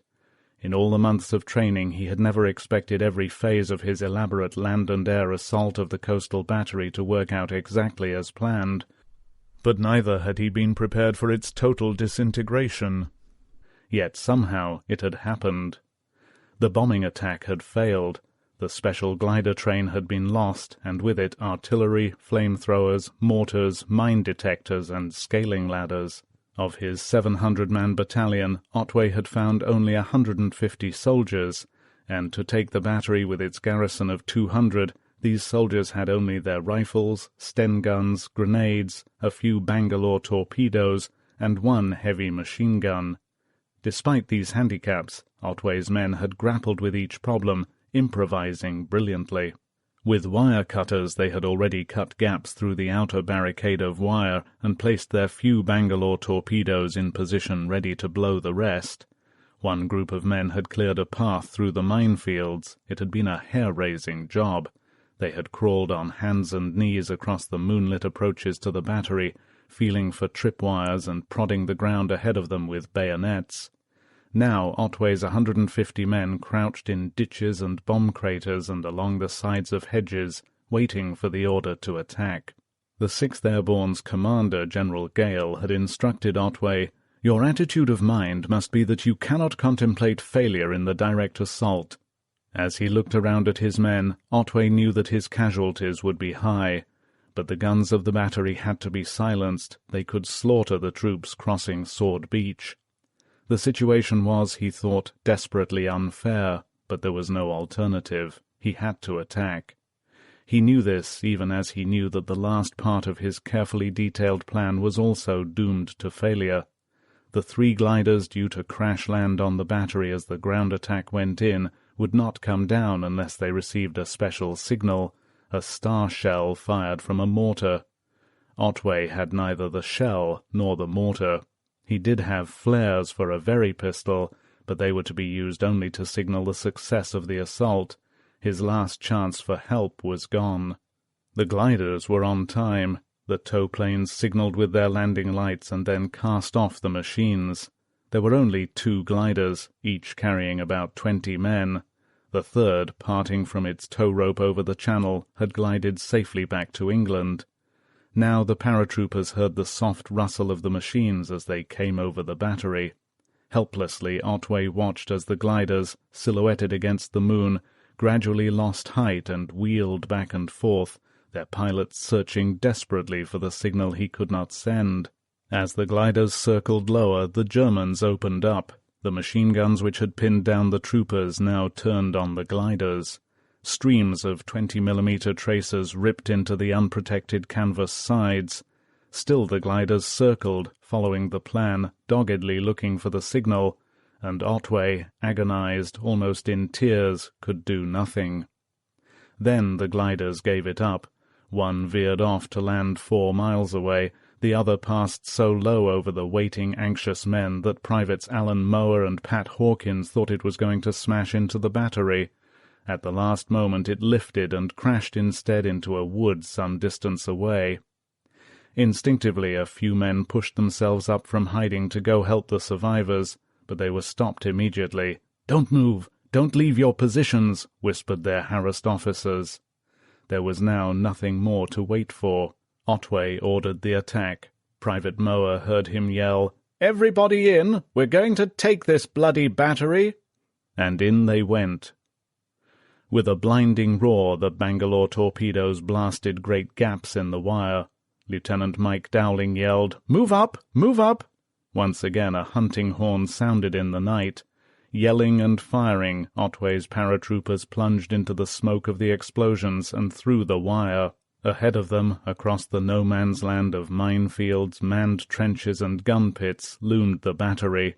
Suddenly red flares burst over the heads of the advancing paratroopers, and immediately machine-gun, Schmeisser and rifle fire poured out to meet them. Through the deadly barrage the paratroopers crouched and crawled, ran, dropped to the ground, got up and ran some more. They dived into shell craters, pulled themselves out and went forward again. Mines exploded. Private Mower heard a scream and then someone yelled, "Stop! Stop! There's mines everywhere!" Over on his right, Mower saw a badly wounded corporal sitting on the ground waving men away and shouting, "Don't come near me! Don't come near me!" Above the firing, the bursting of mines, and the yells of the men, Lieutenant Alan Jefferson, out ahead, continued to blow his hunting horn. Suddenly Private Sid Capon heard a mine explode and saw Jefferson go down. He ran toward the lieutenant, but Jefferson shouted at him, "Get in! Get in!" Then, lying on the ground, Jefferson raised the horn to his lips and began blowing it again. Now there were yells and screams and the flash of grenades as paratroopers piled into the trenches and fought hand-to-hand with the enemy. Private Capon, reaching one of the trenches, suddenly found himself facing 2 Germans. One of them hastily raised a red cross box high above his head in a token of surrender and said, "Ruski! Ruski!" They were Russian volunteers. For a moment Capon didn't know what to do. Then he saw the Germans surrendering and paratroopers leading them down the trench. He handed over his 2 captives and continued on toward the battery. There Otway, Lieutenant Dowling, and about 40 men were already fighting fiercely. Troopers who had cleaned out trenches and gun pits were running around the sides of the earth-banked concrete fortifications, emptying their Sten guns and tossing grenades into the apertures. The battle was gory and wild. Privates Mower, Hawkins, and a Bren gunner, racing through a torrent of mortar and machine-gun fire, reached one side of the battery, found a door open, and plunged inside. A dead German gunner was lying in the passageway. There seemed to be nobody else around. Mower left the other 2 men by the door and went along the passage. He came to a large room and saw a heavy field piece on a platform. Next to it great stacks of shells were piled. Moa rushed back to his friends and excitedly outlined his plan to blow the whole business up by detonating grenades among the shells. But they didn't get the chance. As the three men stood talking, there was the blast of an explosion. The Bren gunner died instantly. Hawkins was hit in the stomach. Moa thought his back had been ripped open by 1,000 red-hot needles. He couldn't control his legs. They twitched involuntarily, the way he had seen dead bodies twitch. He was sure he was going to die, and he didn't want to end this way, and he began to call out for help. He called for his mother. Elsewhere in the battery, Germans were surrendering. Private Capon caught up with Dowling's men just in time to see Germans pushing each other out of a doorway and almost begging to surrender. Dowling's party split the barrels of 2 guns by firing 2 shells simultaneously through each barrel and temporarily knocked out the other 2. Then Dowling found Otway. He stood before the colonel, his right hand holding the left side of his chest. He said, "Battery taken as ordered, sir. Guns destroyed." The battle was over. It had taken just 15 minutes. Otway fired a yellow flare, the success signal from the Very pistol. It was seen by an RAF spotting plane and radioed to HMS Arethusa offshore exactly a quarter of an hour before the cruiser was to start bombarding the battery. At the same time, Otway's signal officer sent a confirming message out by pigeon. He had carried the bird all through the battle. On its leg in a plastic capsule was a strip of paper with the code word "Hammer." Moments later, Otway found the lifeless body of Lieutenant Dowling. He had been dying at the time he made his report. Otway led his battered battalion out of the bloody Merville battery. He had not been told to hold the battery once the guns were knocked out. His men had other D-Day missions. They took only 22 prisoners. Of the 200 Germans, no fewer than 178 were dead or dying, and Otway had lost almost half of his own men, 70 killed or wounded. Ironically, the 4 guns were only half the reported size, and within 48 hours the Germans would be back in the battery and 2 of the guns would be firing on the beaches. But for the critical few hours ahead, the Merville battery would be silent and deserted. Most of the badly injured had to be left behind, for Otway's men had neither sufficient medical supplies nor transport to carry them. Moa was carried out on a board. Hawkins was too terribly wounded to be moved. Both men would survive, even Moa with 57 pieces of shrapnel in his body. The last thing Moa remembers as they moved away from the battery was Hawkins yelling, "Mates, for God's sake, don't leave me!" Then the voice grew fainter and fainter, and Moa mercifully drifted into unconsciousness. It was nearly dawn, the dawn that 18,000 paratroopers had been fighting toward. In less than 5 hours they had more than fulfilled the expectations of General Eisenhower and his commanders. The airborne armies had confused the enemy and disrupted his communications, and now, holding the flanks at either end of the Normandy invasion area, they had to a great extent blocked the movement of enemy reinforcements. In the British zone, Major Howard's glider-borne troops were firmly astride the vital Caen and Orne bridges. By dawn the 5 crossings over the Dives would be demolished. Lieutenant Colonel Otway and his emaciated battalion had knocked out the Merville battery, and paratroops were now in position on the heights overlooking Caen.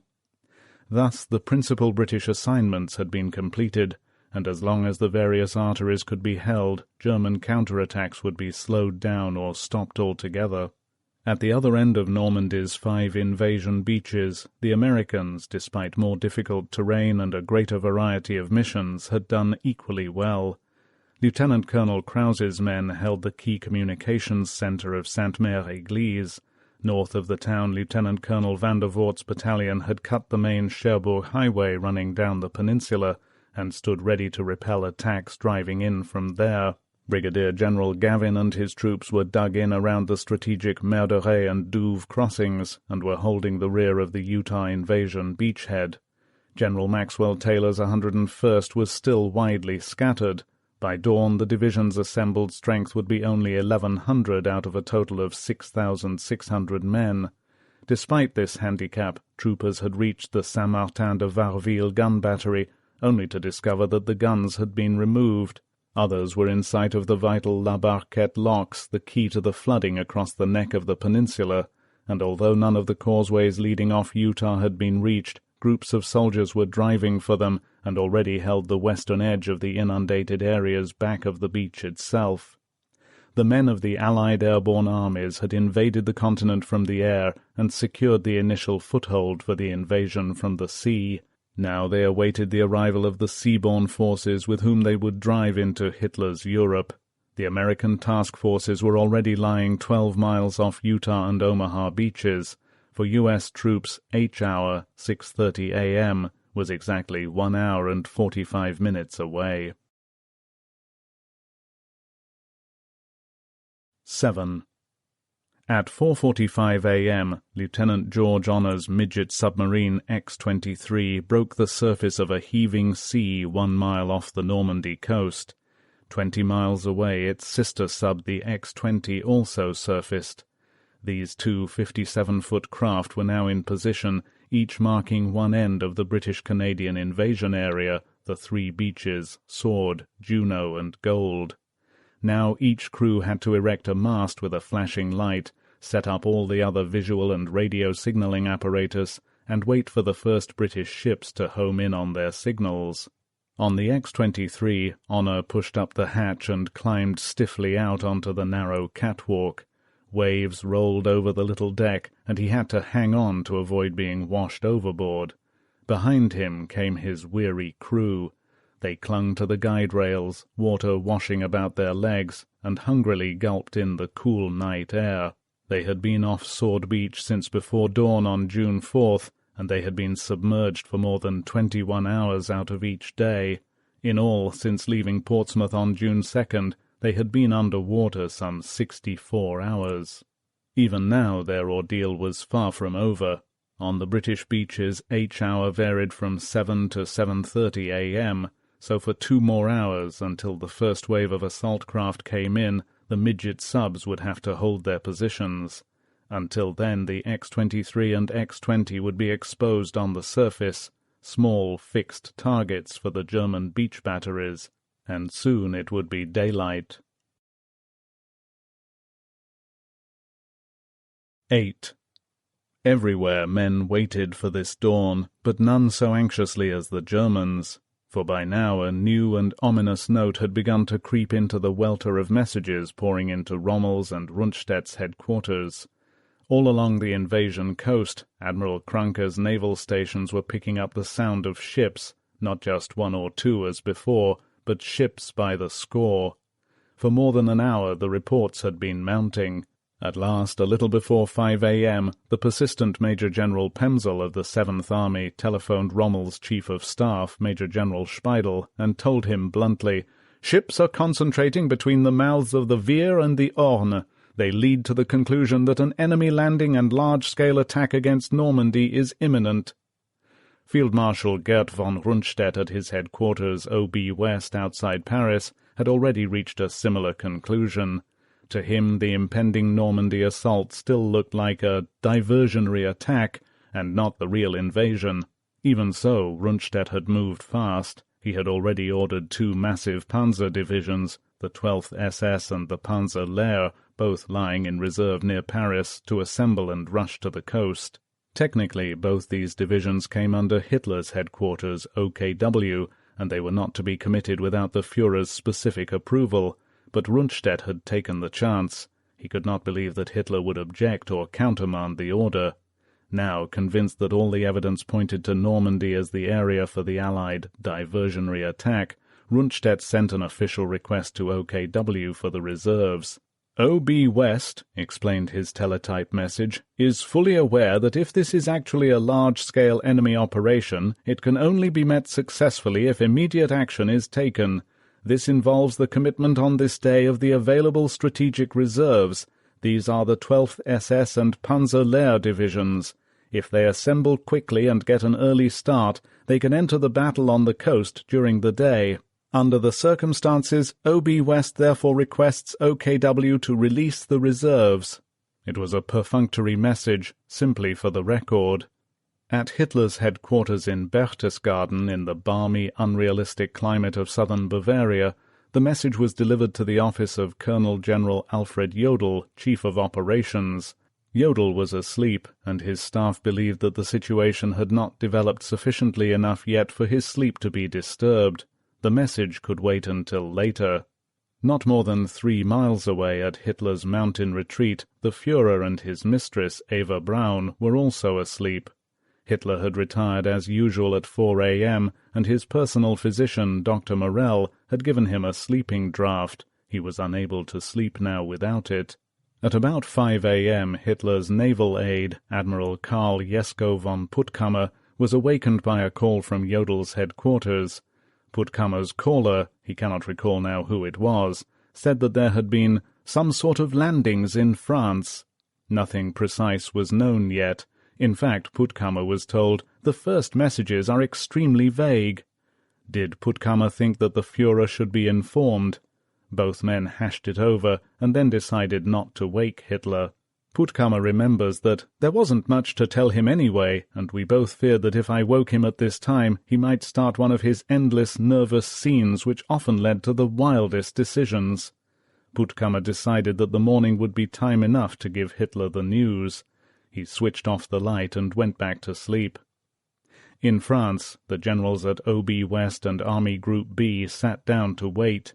They had alerted their forces and called up the Panzer Reserves. Now the next move was up to the Allies. Nobody could estimate the magnitude of the impending assault. Nobody knew, or could even guess, the size of the Allied fleet. And although everything pointed toward Normandy, nobody was really sure where the main attack would come. The German generals had done all they could. The rest depended on the ordinary Wehrmacht soldiers holding the coast. They had suddenly become important. From the coastal fortifications, the soldiers of the Reich looked out toward the sea, wondering if this was a practice alert or the real thing at last. Major Werner Pluskat, in his bunker overlooking Omaha Beach, had heard nothing from his superiors since 1 a.m. He was cold, tired, and exasperated. He felt isolated. He couldn't understand why there had been no reports from either regimental or division headquarters. To be sure, the very fact that his phone had remained silent all night was a good sign. It must mean that nothing serious was happening. But what about the paratroopers, the massed formations of planes? Pluskat could not rid himself of his gnawing uneasiness. Once more he swung the artillery glasses over to the left, picked up the dark mass of the Cherbourg Peninsula, and began another slow sweep of the horizon. The same low banks of mist came into view, the same patches of shimmering moonlight, the same restless, white-flecked sea. Nothing was changed. Everything seemed peaceful. Behind him in the bunker his dog Harris was stretched out asleep. Nearby Captain Lutz Wilkening and Lieutenant Fritz Taine were talking quietly. Pluskat joined them. "Still nothing out there," he told them. "I'm about to give it up." But he walked back to the aperture and stood looking out as the first streaks of light began to lighten the sky. He decided to make another routine sweep. Wearily he swung the glasses over to the left again. Slowly he tracked across the horizon. He reached the dead center of the bay. The glasses stopped moving. Pluskat tensed, stared hard. Through the scattering, thinning mist, the horizon was magically filling with ships. Ships of every size and description, ships that casually maneuvered back and forth as though they had been there for hours. There appeared to be thousands of them. It was a ghostly armada that somehow had appeared from nowhere. Pluskat stared in frozen disbelief, speechless, moved as he had never been before in his life. At that moment, the world of the good soldier Pluskat began falling apart. He says in those first few moments he knew calmly and surely that this was the end for Germany. He turned to Wilkening and Taine, and with a strange detachment said simply, "It's the invasion. See for yourselves." Then he picked up the phone and called Major Block at the 352nd Division's headquarters. "Block," said Pluskat, "it's the invasion. There must be 10,000 ships out here."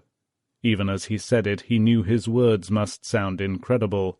"Get hold of yourself, Pluskat," snapped Block. The Americans and the British together don't have that many ships. Nobody has that many ships." Block's disbelief brought Pluskat out of his daze. "If you don't believe me," he suddenly yelled, "come up here and see for yourself. It's fantastic. It's unbelievable." There was a slight pause, and then Block said, "What way are these ships heading?"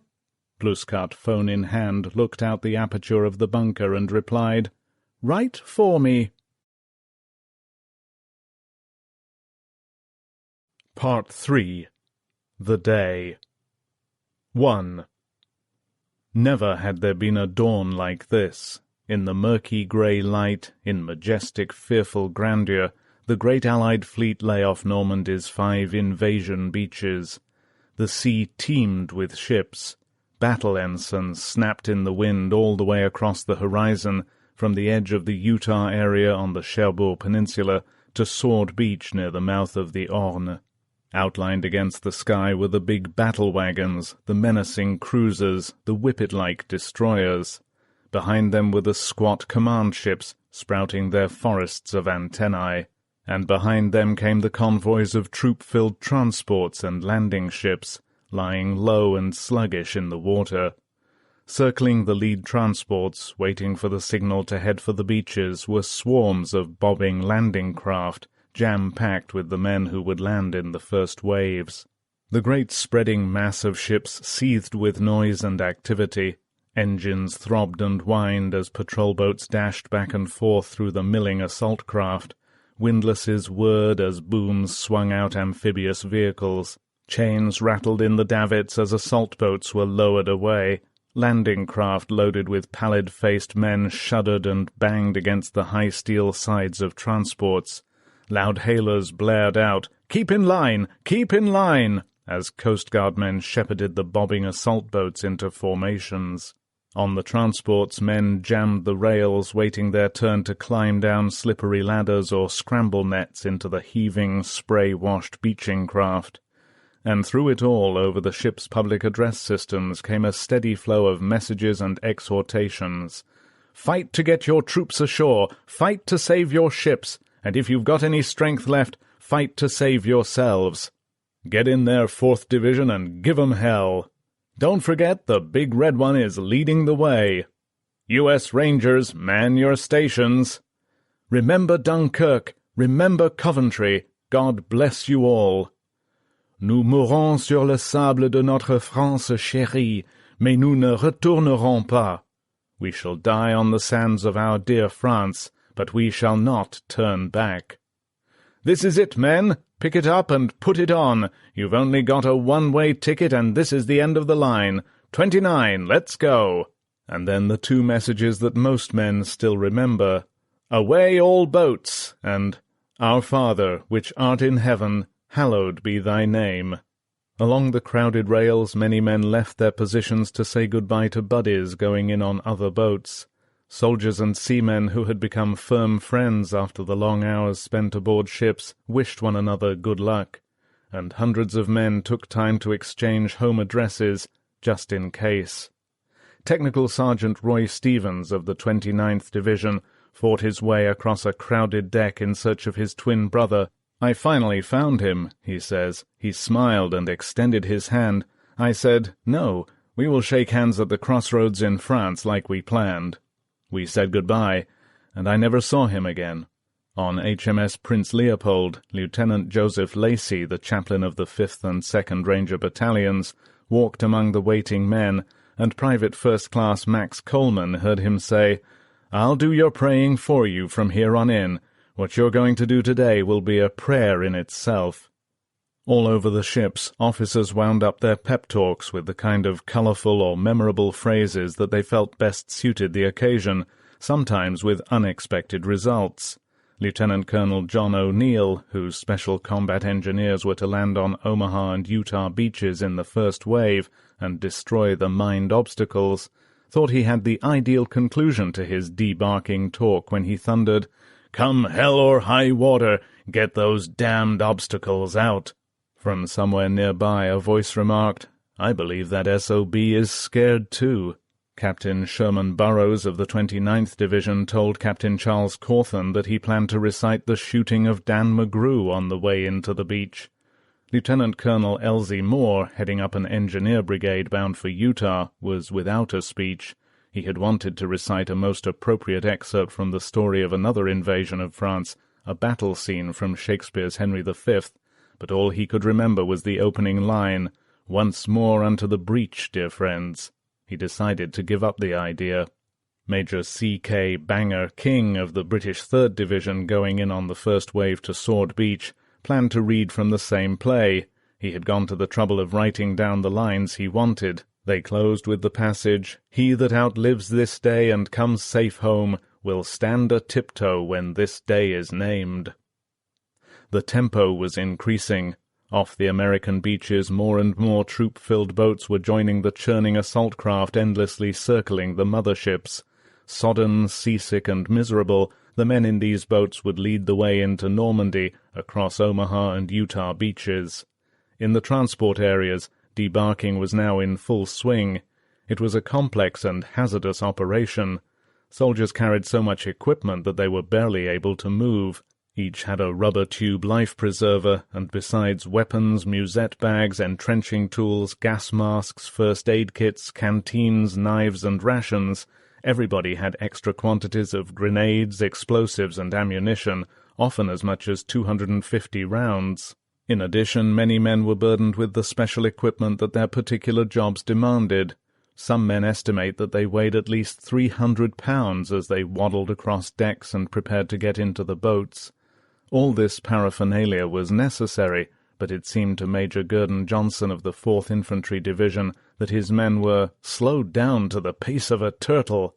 Lieutenant Bill Williams of the 29th thought his men were so overburdened that they wouldn't be able to do much fighting, and Private Rudolph Moscow, looking down the side of his transport at the assault craft that smashed against the hull and rose sickeningly up and down on the swells, figured that if he and his equipment could just get into a boat, half the battle would be won.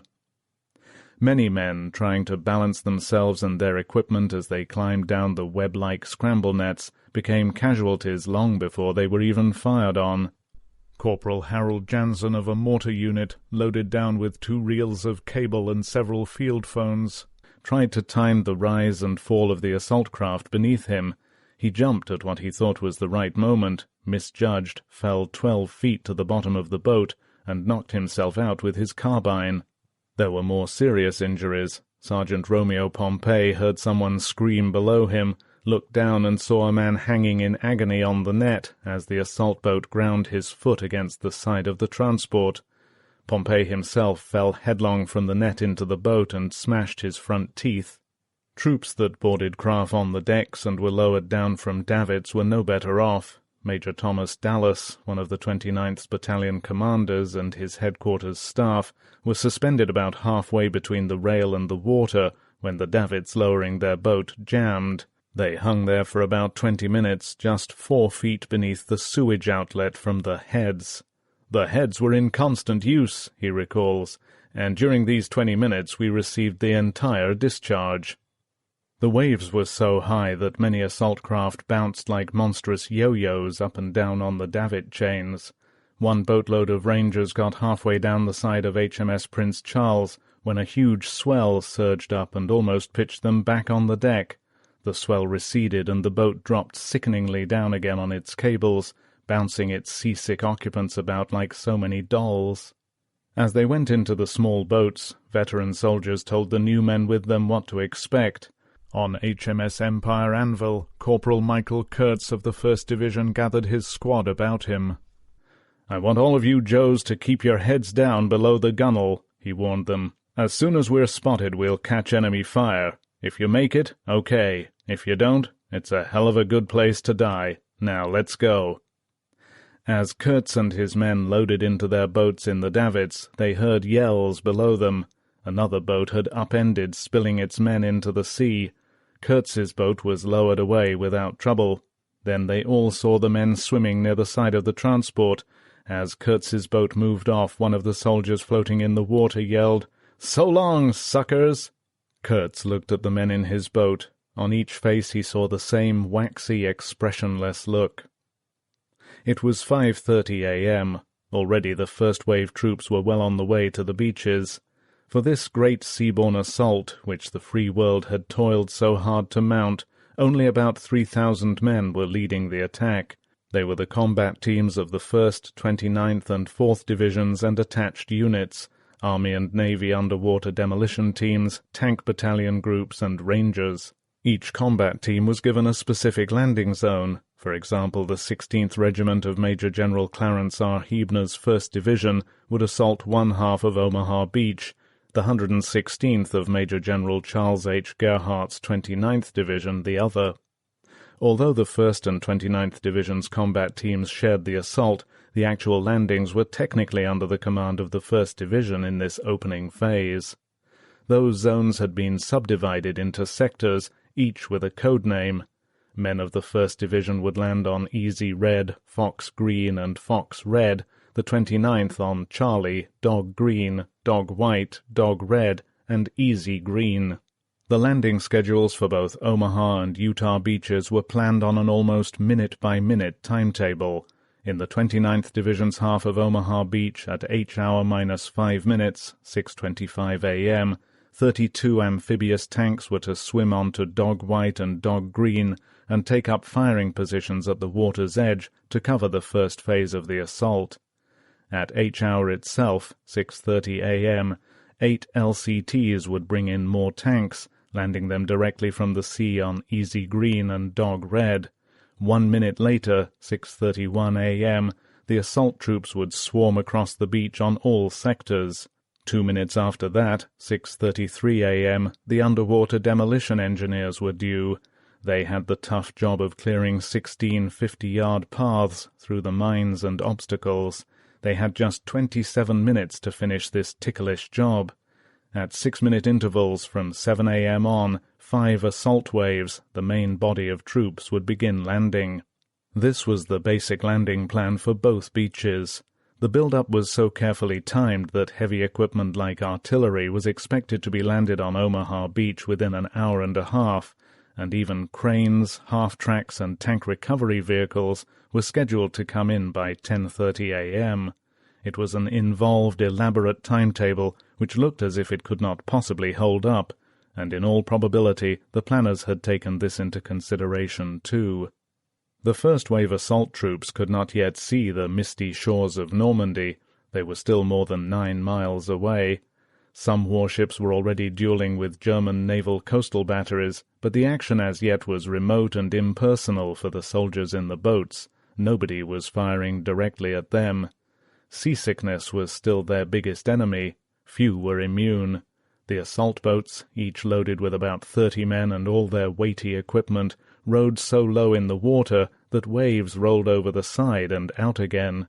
With each wave the boats pitched and tossed, and Colonel Eugene Caffey of the 1st Engineers Special Brigade remembers that some of the men in his boat just lay there with the water sloshing back and forth over them, not caring whether they lived or died. But for those among them not yet incapacitated by seasickness, the sight of the great invasion fleet looming up all about them was awesome and wonderful. In Corporal Gerald Burt's boatload of demolition engineers, one man wistfully remarked that he wished he had brought his camera.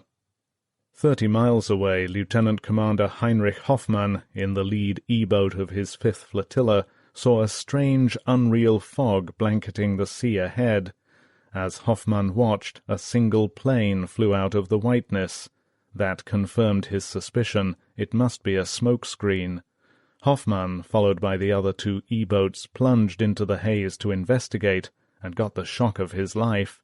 On the other side he found himself face to face with a staggering array of warships, almost the entire British fleet. Everywhere he looked there were battleships, cruisers, and destroyers towering over him. "I felt as though I were sitting in a rowboat," Hoffmann says. Almost instantly shells began to fall around his dodging, twisting boats. Without a moment's hesitation, the cocky Hoffmann, unbelievably outnumbered, ordered the attack. Seconds later, in the only German naval offensive of D-Day, 18 torpedoes knifed through the water toward the Allied fleet. On the bridge of the Norwegian destroyer Svena, the Royal Navy's Lieutenant Desmond Lloyd saw them coming. So did officers on the bridges of Warspite, Ramillies, and Largs. Largs promptly slammed her engines to full speed astern. 2 torpedoes sliced between Warspite and Ramillies. Svena couldn't get out of the way. Her captain yelled, "Harder port! Full ahead starboard! Full astern port!" in a vain effort to swing the destroyer so that the torpedoes would pass parallel to the ship. Lieutenant Lloyd, watching through his binoculars, saw that the torpedoes were going to hit directly beneath the bridge.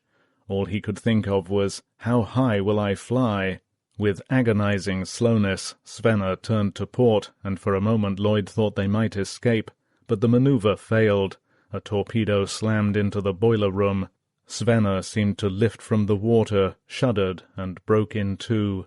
Nearby, leading stoker Robert Dowie, on the minesweeper HMS Dunbar, was amazed to see the destroyer slide beneath the water with her bow and stern sticking up to form a perfect V.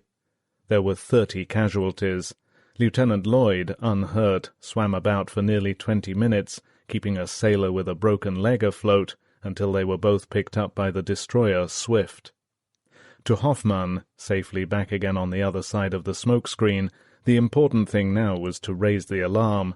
He flashed the news to Le Havre, serenely unaware that his radio had been knocked out of commission in the brief battle that had just taken place. On the flagship Augusta, lying off the American beaches, Lieutenant General Omar N. Bradley plugged his ears with cotton and then trained his binoculars on the landing craft speeding toward the beaches. His troops, the men of the U.S. First Army, were moving steadily in. Bradley was deeply concerned. Up to a few hours before, he had believed that an inferior and overextended German static division, the 716th, was holding the coastal area, roughly from Omaha Beach all the way east to the British zone. But just before he left England, Allied intelligence had passed on the information that an additional German division had moved into the invasion area. The news had arrived too late for Bradley to inform his already briefed and sealed troops. Now the men of the 1st and 29th Division were heading for Omaha Beach, unaware that the tough, battle-tested 352nd Division manned the defenses.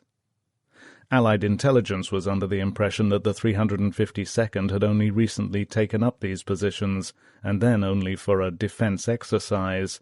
Actually, units had been in the coastal zone and overlooking Omaha Beach for more than 2 months, and some even longer.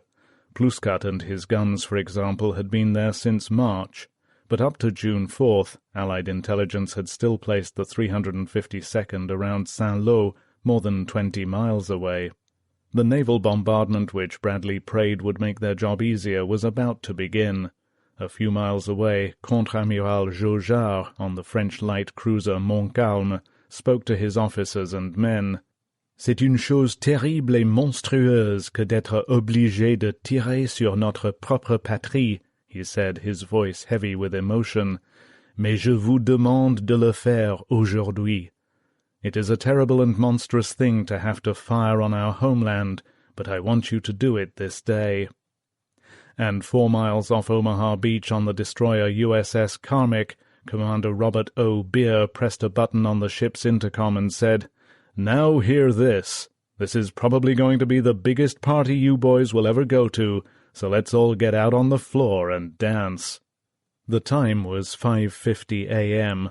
The British warships had been firing off their beaches for more than 20 minutes. Now the bombardment in the American zone began. The entire invasion area erupted with a roaring storm of fire. The maelstrom of sound thundered back and forth along the Normandy coast as the big ships slammed steadily away at their pre-selected targets. The grey sky brightened with the hot flash of their guns, and along the beaches great clouds of black smoke began to bunch up into the air. Off Sword, Juno, and Gold, the battleships Warspite and Ramillies lobbed tons of steel from their 15-inch guns towards powerful German gun batteries at Le Havre and around the mouth of the Orne. Maneuvering cruisers and destroyers poured streams of shells into pillboxes, concrete bunkers, and redoubts. With incredible accuracy, the sharp-shooting HMS Ajax of River Plate fame knocked out a battery of 4 6-inch guns from 6 miles offshore. Off Omaha, the big battleships Texas and Arkansas, mounting between them a total of 10 14-inch, 12 12-inch, and 12 5-inch guns, pumped 600 shells onto the coastal battery position atop Pointe du Hoc in an all-out attempt to ease the way for the Ranger battalions, even now heading for the 100-foot-high sheer cliffs. Off Utah, the battleships Nevada and the cruisers Tuscaloosa, Quincy, and Black Prince seemed to lean back as they hurled salvo after salvo at the shore batteries. While the big ships blasted away from 5 to 6 miles offshore, the small destroyers pressed in to a mile or two off the beaches, and line astern sent a saturating fire into targets all over the network of coastal fortifications. The fearsome salvos of the naval bombardment made deep impressions on the men who saw and heard them. Sub-Lieutenant Richard Ryland of the Royal Navy felt immense pride in the majestic appearance of the battleships, and wondered whether this would be the last occasion such a sight would be seen. On the USS Nevada, Yeoman Third Class Charles Langley was almost frightened by the massive firepower of the fleet. He could not see how any army could possibly withstand the bombardment, and believed that the fleet would be able to pull out in 2 or 3 hours. And in the speeding assault boats, as this roaring canopy of steel flashed over their heads, the sodden, miserable, seasick men, bailing with their helmets, looked up and cheered. Now a new sound throbbed over the fleet, slowly at first like the mumbling of some giant bee, and then building to a great crescendo of noise. The bombers and fighters appeared. They flew straight in over the massive fleet, flying wingtip to wingtip, formation after formation, 9,000 planes. Spitfires, Thunderbolts, and Mustangs whistled in over the heads of the men. With apparent disregard for the rain of shells from the fleet, they strafed the invasion beaches and headlands, zoomed up, swept around, and came in again. Above them, criss-crossing at every altitude, were the 9th Air Force's B-26 medium bombers, and above these, out of sight in the heavy cloud layer, droned the Heavies, the RAF and 8th Air Force Lancasters, Fortresses, and Liberators. It seemed as though the sky could not possibly hold them all. Men looked up and stared, eyes damp, faces contorted with a sudden emotion almost too great to bear. It was going to be all right now, they thought. There was the air cover, the enemy would be pinned down, the guns knocked out, the beaches would be cratered with foxholes. But unable to see through the cloud layers and unwilling to risk bombing their own troops, 329 bombers assigned to the Omaha area were already unloading 13,000 bombs up to 3 miles inland from their targets, the deadly guns of Omaha Beach. There were 8 concrete bunkers with guns of 75 mm or larger caliber, 35 pillboxes with artillery pieces of various sizes and or automatic weapons, 4 batteries of artillery, 18 anti-tank guns, 6 mortar pits, 35 rocket-launching sites, each with 4 38mm rocket tubes, and no less than 85 machine-gun nests. The last explosion was very near. Major Werner Pluskat thought the bunker was shaking itself apart. Another shell hit the cliff face at the very base of the hidden position. The shock of it spun Pluskat around and hurled him backward. He fell heavily to the ground. Dust, dirt, and concrete splinters showered about him. He couldn't see through the clouds of white dust, but he could hear his men shouting. Again and again shells smashed into the cliff. Pluskat was so dazed by the concussion that he could hardly speak. The phone was ringing. It was the 352nd Division headquarters. "What's the situation?" a voice asked. "We're being shelled," Pluskat managed to say. "Heavily shelled." Somewhere far behind his position he now heard bombs exploding. Another salvo of shells landed on the cliff top, sending an avalanche of earth and stones in through the bunker's apertures. The phone rang again. This time Pluskat couldn't find it. He let it ring. He noticed that he was covered from head to foot with a fine white dust, and his uniform was ripped. For a moment the shelling lifted, and through the thick haze of dust Pluskat saw Taine and Vilkening on the concrete floor. He yelled to Vilkening, "Better get to your position while you have a chance." Vilkening looked glumly at Pluskat. His observation post was in the next bunker some distance away. Pluskat took advantage of the lull to phone his batteries. To his amazement, not one of his 20 guns, all brand-new Krupps of various calibers, had been hit. He could not see how the batteries, only half a mile or so from the coast, had escaped. There were not even any casualties among the crews. Pluskat began to wonder if observation posts along the coast were being mistaken for gun positions. The damage around his own post seemed to indicate it. The phone rang just as the shelling began again. The same voice he had heard earlier demanded to know the exact location of the shelling. "For God's sake," Pluskat yelled, "they're falling all over. What do you want me to do, go out and measure the holes with a ruler?" He banged down the phone and looked around him. Nobody in the bunker seemed to be hurt. Vilkening had already left for his own bunker. Taine was at one of the apertures. Then Pluskat noticed that Harris was gone, but he had little time to bother about the big dog now. He picked up the phone again, walked over to the second aperture and looked out. There seemed to be even more assault boats in the water than when he had last looked, and they were closer now. Soon they would be in range. He called Colonel Ocker at regimental headquarters. "All my guns are intact," he reported. "Good," said Ocker. "Now you'd better get back to your headquarters immediately."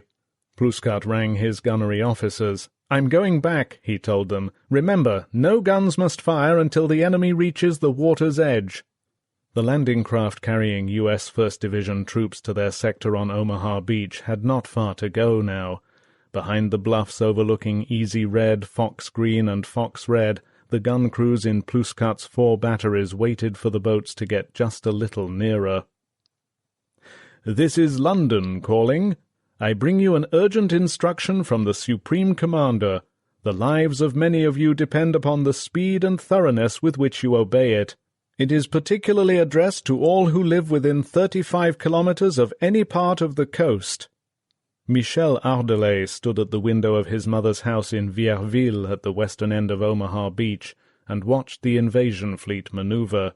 The guns were still firing, and Ardelais could feel the concussion through the soles of his shoes. The whole family, Ardelais's mother, his brother, his niece, and the maid, had gathered in the living room. There seemed no doubt about it now, they all agreed. The invasion was going to take place right at Vierville. Ardelais was philosophical about his own seaside villa. Now it would most certainly come down. In the background, the BBC message, which had been repeated over and over for more than an hour, continued. "Leave your towns at once, informing as you go any neighbours who may not be aware of the warning. Stay off frequented roads. Go on foot, and take nothing with you which you cannot easily carry. Get as quickly as possible into the open country. Do not gather in large groups which may be mistaken for troop concentrations." Ardelais wondered if the German on horseback would make his usual trip down to the gun crews with the morning coffee. He looked at his watch. If the soldier was coming, it was nearly time. Then Ardelais saw him on the same big-rumped horse, with the same bouncing coffee cans that he always carried. The man rode calmly down the road, turned the bend, and saw the fleet. For a second or two he sat motionless. Then he jumped off the horse, stumbled and fell, picked himself up and ran for cover. The horse continued slowly on down the road to the village. The time was 6:15 a.m. 2. By now the long, bobbing lines of assault craft were less than a mile from Omaha and Utah beaches. For the 3,000 Americans in the first wave, H-hour was just 15 minutes away. The noise was deafening as the boats, long white wakes streaming out behind them, churned steadily for the shore. In the slopping, bouncing craft, the men had to shout to be heard over the roar of the diesels. Overhead, like a great steel umbrella, the shells of the fleet still thundered. And rolling out from the coast came the booming explosions of the Allied Air Force's carpet bombing. Strangely, the guns of the Atlantic Wall were silent. Troops saw the coastline stretching ahead and wondered about the absence of enemy fire. Maybe, many thought, it would be an easy landing after all. The great square-faced ramps of the assault craft butted into every wave, and chilling, frothing green water sloshed over everyone. There were no heroes in these boats, just cold, miserable, anxious men, so jam-packed together, so weighed down by equipment, that often there was no place to be seasick except over one another. Newsweek's Kenneth Crawford in the first Utah wave saw a young 4th Division soldier covered in his own vomit, slowly shaking his head in abject misery and disgust. "That guy Higgins," he said, "ain't got nothin' to be proud of about inventin' this goddamn boat." Some men had no time to think about their miseries. They were bailing for their lives. Almost from the moment the assault craft left the motherships, many boats had begun to fill with water. At first the men had paid little attention to the sea slopping about their legs. It was just another misery to be endured. Lieutenant George Kirchner of the Rangers watched the water slowly rise in his craft and wondered if it was serious. He had been told that the LCA was unsinkable. But then over the radio Kirchner's soldiers heard a call for help. "This is LCA 860! LCA 860! We're sinking! We're sinking!" There was a final exclamation. "My God, we're sunk!" Immediately Kirchner and his men began bailing. Directly behind Kirchner's boat, Sergeant Regis McCloskey, also of the Rangers, had his own troubles. McCloskey and his men had been bailing for more than an hour. Their boat carried ammunition for the Pointe du Hoc attack and all of the Rangers' packs. The boat was so waterlogged McCloskey was sure it would sink. His only hope lay in lightening the wallowing craft. McCloskey ordered his men to toss all unnecessary equipment overboard. Rations, extra clothing, and packs went over the side. McCloskey heaved them all into the swells. In one pack was $1,200, which Private Chuck Vella had won in a crap game. In another was First Sergeant Charles Frederick's false teeth. Landing craft began to sink in both the Omaha and Utah areas, 10 off Omaha, 7 off Utah. Some men were picked up by rescue boats coming up behind. Others would float around for hours before being rescued, and some soldiers, their yells and screams unheard, were dragged down by their equipment and ammunition. They drowned within sight of the beaches without having fired a shot. In an instant the war had become personal. Troops heading for Utah Beach saw a control boat leading one of the waves suddenly rear up out of the water and explode. Seconds later, heads bobbed up and survivors tried to save themselves by clinging to the wreckage. Another explosion followed almost immediately. The crew of a landing barge trying to launch 4 of the 32 amphibious tanks bound for Utah had dropped the ramp right onto a submerged sea mine. The front of the craft shot up, and Sergeant Orris Johnson on a nearby LCT watched in frozen horror as a tank soared more than 100 feet into the air, tumbled slowly end over end, plunged back into the water and disappeared. Among the many dead, Johnson learned later, was his buddy, tanker Don Neal. Scores of Utah-bound men saw the dead bodies and heard the yells and screams of the drowning. One man, Lieutenant J.G. Francis X. Riley of the Coast Guard, remembers the scene vividly. The 24-year-old officer commanding an LCI could only listen to the anguished cries for help from wounded and shocked soldiers and sailors as they pleaded with us to pull them out of the water. But Riley's orders were to disembark the troops on time regardless of casualties. Trying to close his mind to the screams, Riley ordered his craft on past the drowning men. There was nothing else he could do. The assault waves sped by, and as one boat carrying Lieutenant Colonel James Batty and the 4th Division's 8th Infantry Regiment troops threaded its way through the dead bodies, Batty heard one of his grey-faced men say, "Them lucky bastards, they ain't seasick no more." The sight of the bodies in the water, the strain of the long trip in from the transport ships, and now the ominous nearness of the flat sands and the dunes of Utah Beach, jerked men out of their lethargy. Corporal Lee Cason, who had just turned 20, suddenly found himself cursing to high heaven against Hitler and Mussolini for getting us into this mess. His companions were startled at his vehemence. Cason had never before been known to swear. In many boats now, soldiers nervously checked and rechecked their weapons.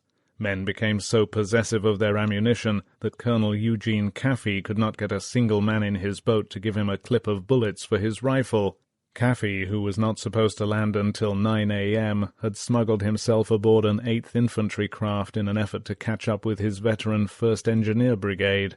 He had no equipment, and although all the men in the boat were overloaded with ammunition, they were hanging on to it for dear life.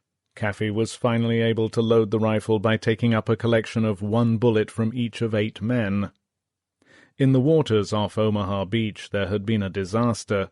Nearly half of the amphibious tank force scheduled to support the assault troops had foundered. The plan was for 64 of these tanks to be launched 2 to 3 miles offshore. From there they were to swim in to the beach. 32 of them had been allotted to the 1st Division's area, Easy Red, Fox Green, and Fox Red. The landing barges carrying them reached their positions, the ramps were dropped, and 29 tanks were launched into the heaving swells.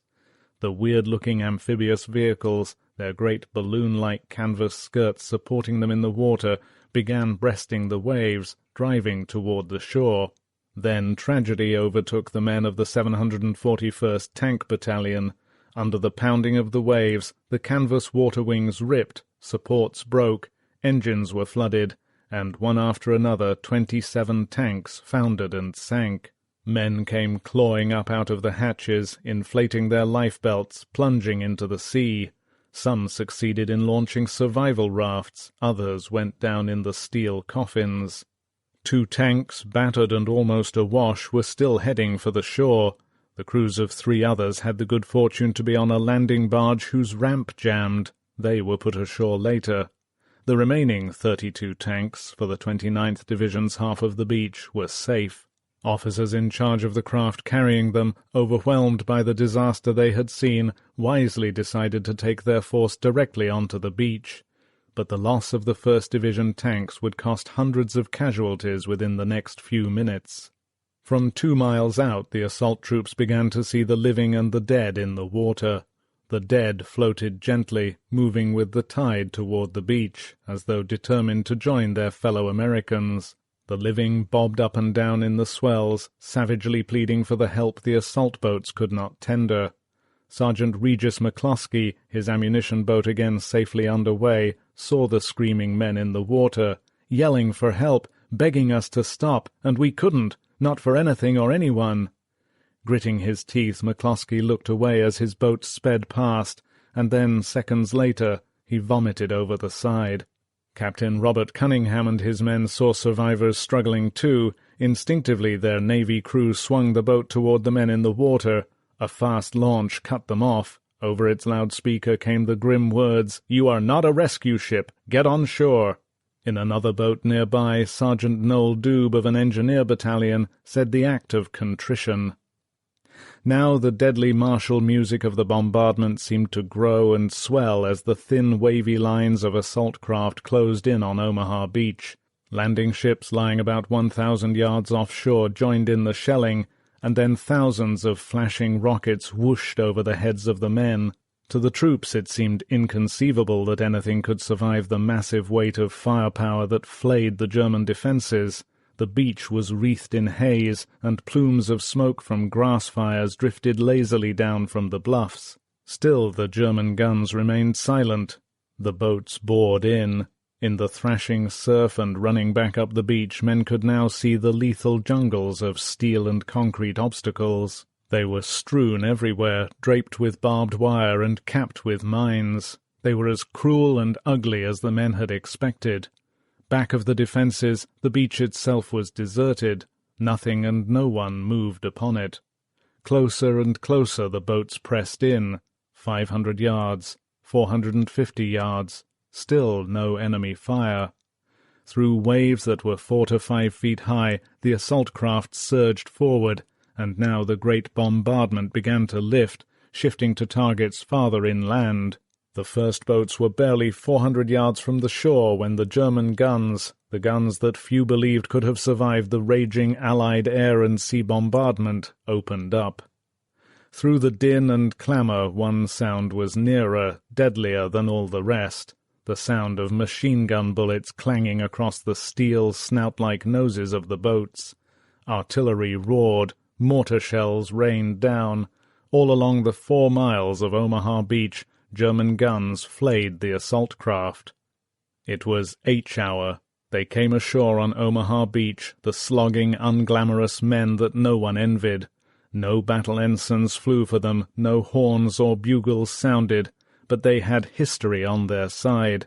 They came from regiments that had bivouacked at places like Valley Forge, Stony Creek, Antietam, Gettysburg, that had fought in the Argonne. They had crossed the beaches of North Africa, Sicily, and Salerno. Now they had one more beach to cross. They would call this one Bloody Omaha.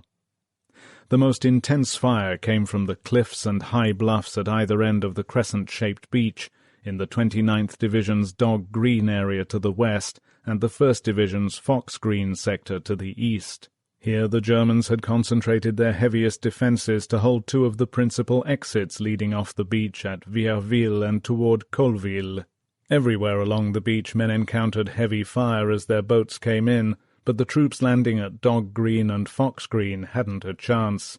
German gunners on the cliffs looked almost directly down on the waterlogged assault craft that heaved and pitched toward these sectors of the beach. Awkward and slow, the assault boats were nearly stationary in the water. They were sitting ducks. Coxswains at the tillers, trying desperately to maneuver their unwieldy craft through the forest of mined obstacles, now had to run the gauntlet of fire from the cliffs. Some boats, unable to find a way through the maze of obstacles and the withering cliff fire, were driven off and wandered aimlessly along the beach, seeking a less heavily defended spot to land. Others, doggedly trying to come in at their assigned sectors, were shelled so badly that men plunged over the sides into deep water, where they were immediately picked off by machine-gun fire. Some landing craft were blown apart as they came in. Second Lieutenant Edward Gearing's assault boat, filled with 30 men of the 29th Division, disintegrated in one blinding moment 300 yards from the Vierville exit at Dog Green. Gearing and his men were blown out of the boat and strewn over the water. Shocked and half-drowned, the 19-year-old lieutenant came to the surface yards away from where his boat had gone down. Other survivors began to bob up too. Their weapons, helmets, and equipment were gone. The coxswain had disappeared, and nearby one of Gearing's men, struggling beneath the weight of a heavy radio set strapped to his back, screamed out, "For God's sake, I'm drowning!" Nobody could get to the radio man before he went under. For Gearing and the remnants of his section, the ordeal was just beginning. It would be 3 hours before they got on the beach. Then Gearing would learn that he was the only surviving officer of his company. The others were dead or seriously wounded. All along Omaha Beach, the dropping of the ramps seemed to be the signal for renewed, more concentrated machine-gun fire, and again the most murderous fire was in the Dog Green and Fox Green sectors. Boats of the 29th Division coming into Dog Green grounded on the sandbars. The ramps came down, and men stepped out into water 3 to 6 feet deep. They had but one object in mind, to get through the water, cross 200 yards of the obstacle-strewn sand, climb the gradually rising shingle, and then take cover in the doubtful shelter of a sea-wall. But weighed down by their equipment, unable to run in the deep water and without cover of any kind, men were caught in criss-crossing machine-gun and small-arms fire. Seasick men, already exhausted by the long hours spent on the transports and the assault boats, found themselves fighting for their lives in water which was often over their heads. Private David Silver saw the men in front of him being mowed down as they stepped off the ramp. When his turn came, he jumped into chest-high water, and, bogged down by his equipment, watched spellbound as bullets flicked the surface all around him. Within seconds, machine-gun fire had riddled his pack, his clothing, and his canteen. Silver felt like a pigeon at a trap-shoot. He thought he spotted the German machine-gunner who was firing at him, but he could not fire back. His rifle was clogged with sand. Silver waded on, determined to make the sands ahead. He finally pulled himself up on the beach and dashed for the shelter of the sea wall, completely unaware that he had been wounded twice, once in the back and once in the right leg. Men fell all along the water's edge. Some were killed instantly, others called pitifully for the medics as the incoming tide slowly engulfed them. Among the dead was Captain Sherman Burrows. His friend Captain Charles Cawthon saw the body washing back and forth in the surf. Cawthon wondered if Burrows had recited the shooting of Dan McGrew to his men on the run-in as he had planned, and when Captain Carroll Smith passed by, he could not help but think that Burrows would no longer suffer from his constant migraine headaches. Burrows had been shot through the head. Within the first few minutes of the carnage at Dog Green, one entire company was put out of action. Less than a third of the men survived the bloody walk from the boats to the edge of the beach. Their officers were killed, severely wounded or missing, and the men, weaponless and shocked, huddled at the base of the cliffs all day. Another company in the same sector suffered even higher casualties. Company C of the 2nd Ranger Battalion had been ordered to knock out enemy strongpoints at Pointe de la Percée, slightly west of Vierville. The Rangers landed in 2 assault craft with the first wave on Dog Green. They were decimated. The lead craft was sunk almost immediately by artillery fire, and 12 men were killed outright. The moment the raft of the 2nd craft dropped down, machine-gun fire sprayed the debarking Rangers, killing and wounding 15. The remainder set out for the cliffs. Men fell one after another.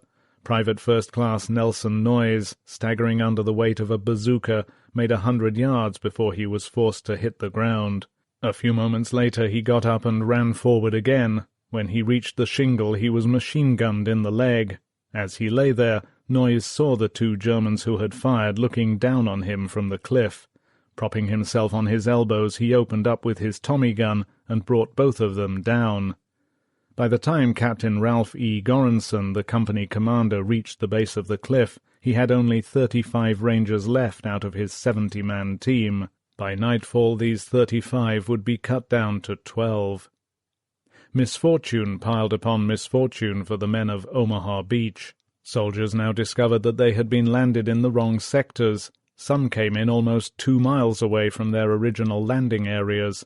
Boat sections from the 29th Division found themselves intermingled with men of the 1st Division. For example, units scheduled to land on Easy Green and fight toward an exit at Les Moulins discovered themselves at the eastern end of the beach in the hell of Fox Green. Nearly all the landing craft came in slightly east of their touchdown points. A control boat drifting off station, a strong current running eastward along the beach, the haze and smoke from grass fires which obscured landmarks, all these contributed to the mislandings. Companies that had been trained to capture certain objectives never got near them. Small groups found themselves pinned down by German fire and isolated in unrecognizable terrain, often without officers or communications. The Special Army-Navy demolition engineers who had the job of blowing paths through the beach obstacles were not only widely scattered, they were brought in crucial minutes behind schedule. These frustrated men set to work wherever they found themselves, but they fought a losing battle. In the few minutes they had before the following waves of troops bore down on the beaches, the engineers cleared only 5.5 paths instead of the 16 planned. Working with desperate haste, the demolition parties were impeded at every turn. Infantrymen waded in among them, soldiers took shelter behind the obstacles they were about to blow, and landing craft, buffeted by the swells, came in almost on top of them. Sergeant Barton A. Davis of the 299th Engineer Combat Battalion saw an assault boat bearing down on him. It was filled with 1st Division men and was coming straight in through the obstacles. There was a tremendous explosion, and the boat disintegrated. It seemed to Davis that everyone in it was thrown into the air all at once. Bodies and parts of bodies landed all around the flaming wreckage. I saw black dots of men trying to swim through the gasoline that had spread on the water, and as we wondered what to do, a headless torso flew a good 50 feet through the air and landed with a sickening thud near us. Davis did not see how anyone could have lived through the explosion, but 2 men did. They were pulled out of the water, badly burned but alive. But the disaster that Davis had seen was no greater than that which had overtaken the heroic men of his own unit, the Army-Navy Special Engineer Task Force. The landing boats carrying their explosives had been shelled, and the hulks of these craft lay blazing at the edge of the beach. Engineers with small rubber boats loaded with plastic charges and detonators were blown apart in the water when enemy fire touched off the explosives. The Germans, seeing the engineers working among the obstacles, seemed to single them out for special attention. As the teams tied on their charges, snipers took careful aim at the mines on the obstacles. At other times they seemed to wait until the engineers had prepared whole lines of steel trestles and tetrahedra obstacles for blowing. Then the Germans themselves would detonate the obstacles with mortar fire before the engineers could get out of the area. By the end of the day, casualties would be almost 50%. Sergeant Davis himself would be one. Nightfall would find him aboard a hospital ship with a wounded leg, heading back for England. It was 7 a.m.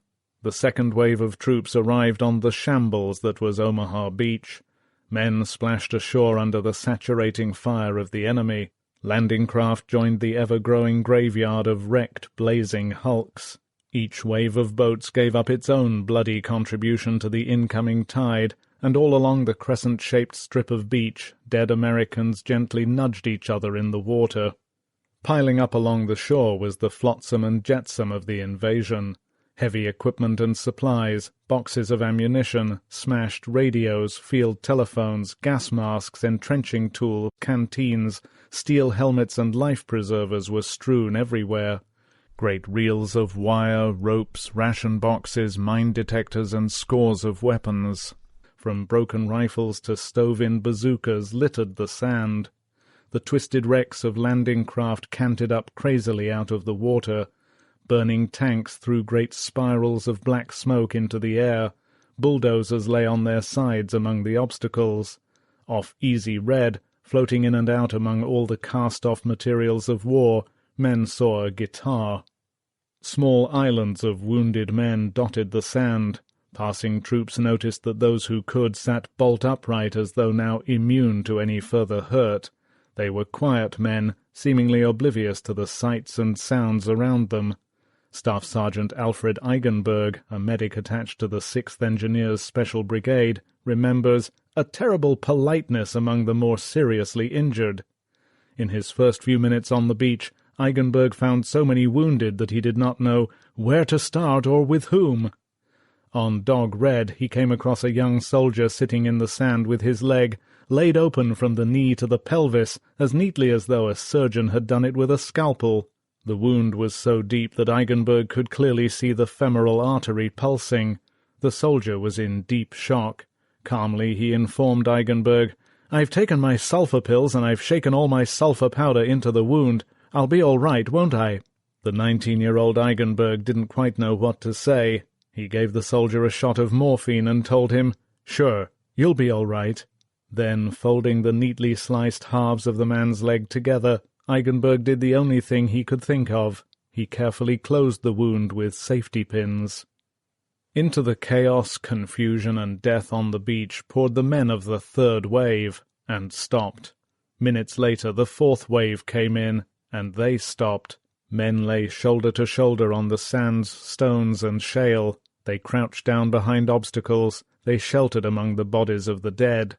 Pinned down by the enemy fire which they had expected to be neutralized, confused by their landings in the wrong sectors, bewildered by the absence of the sheltering craters they had expected from the Air Force bombing, and shocked by the devastation and death all around them, the men froze on the beaches.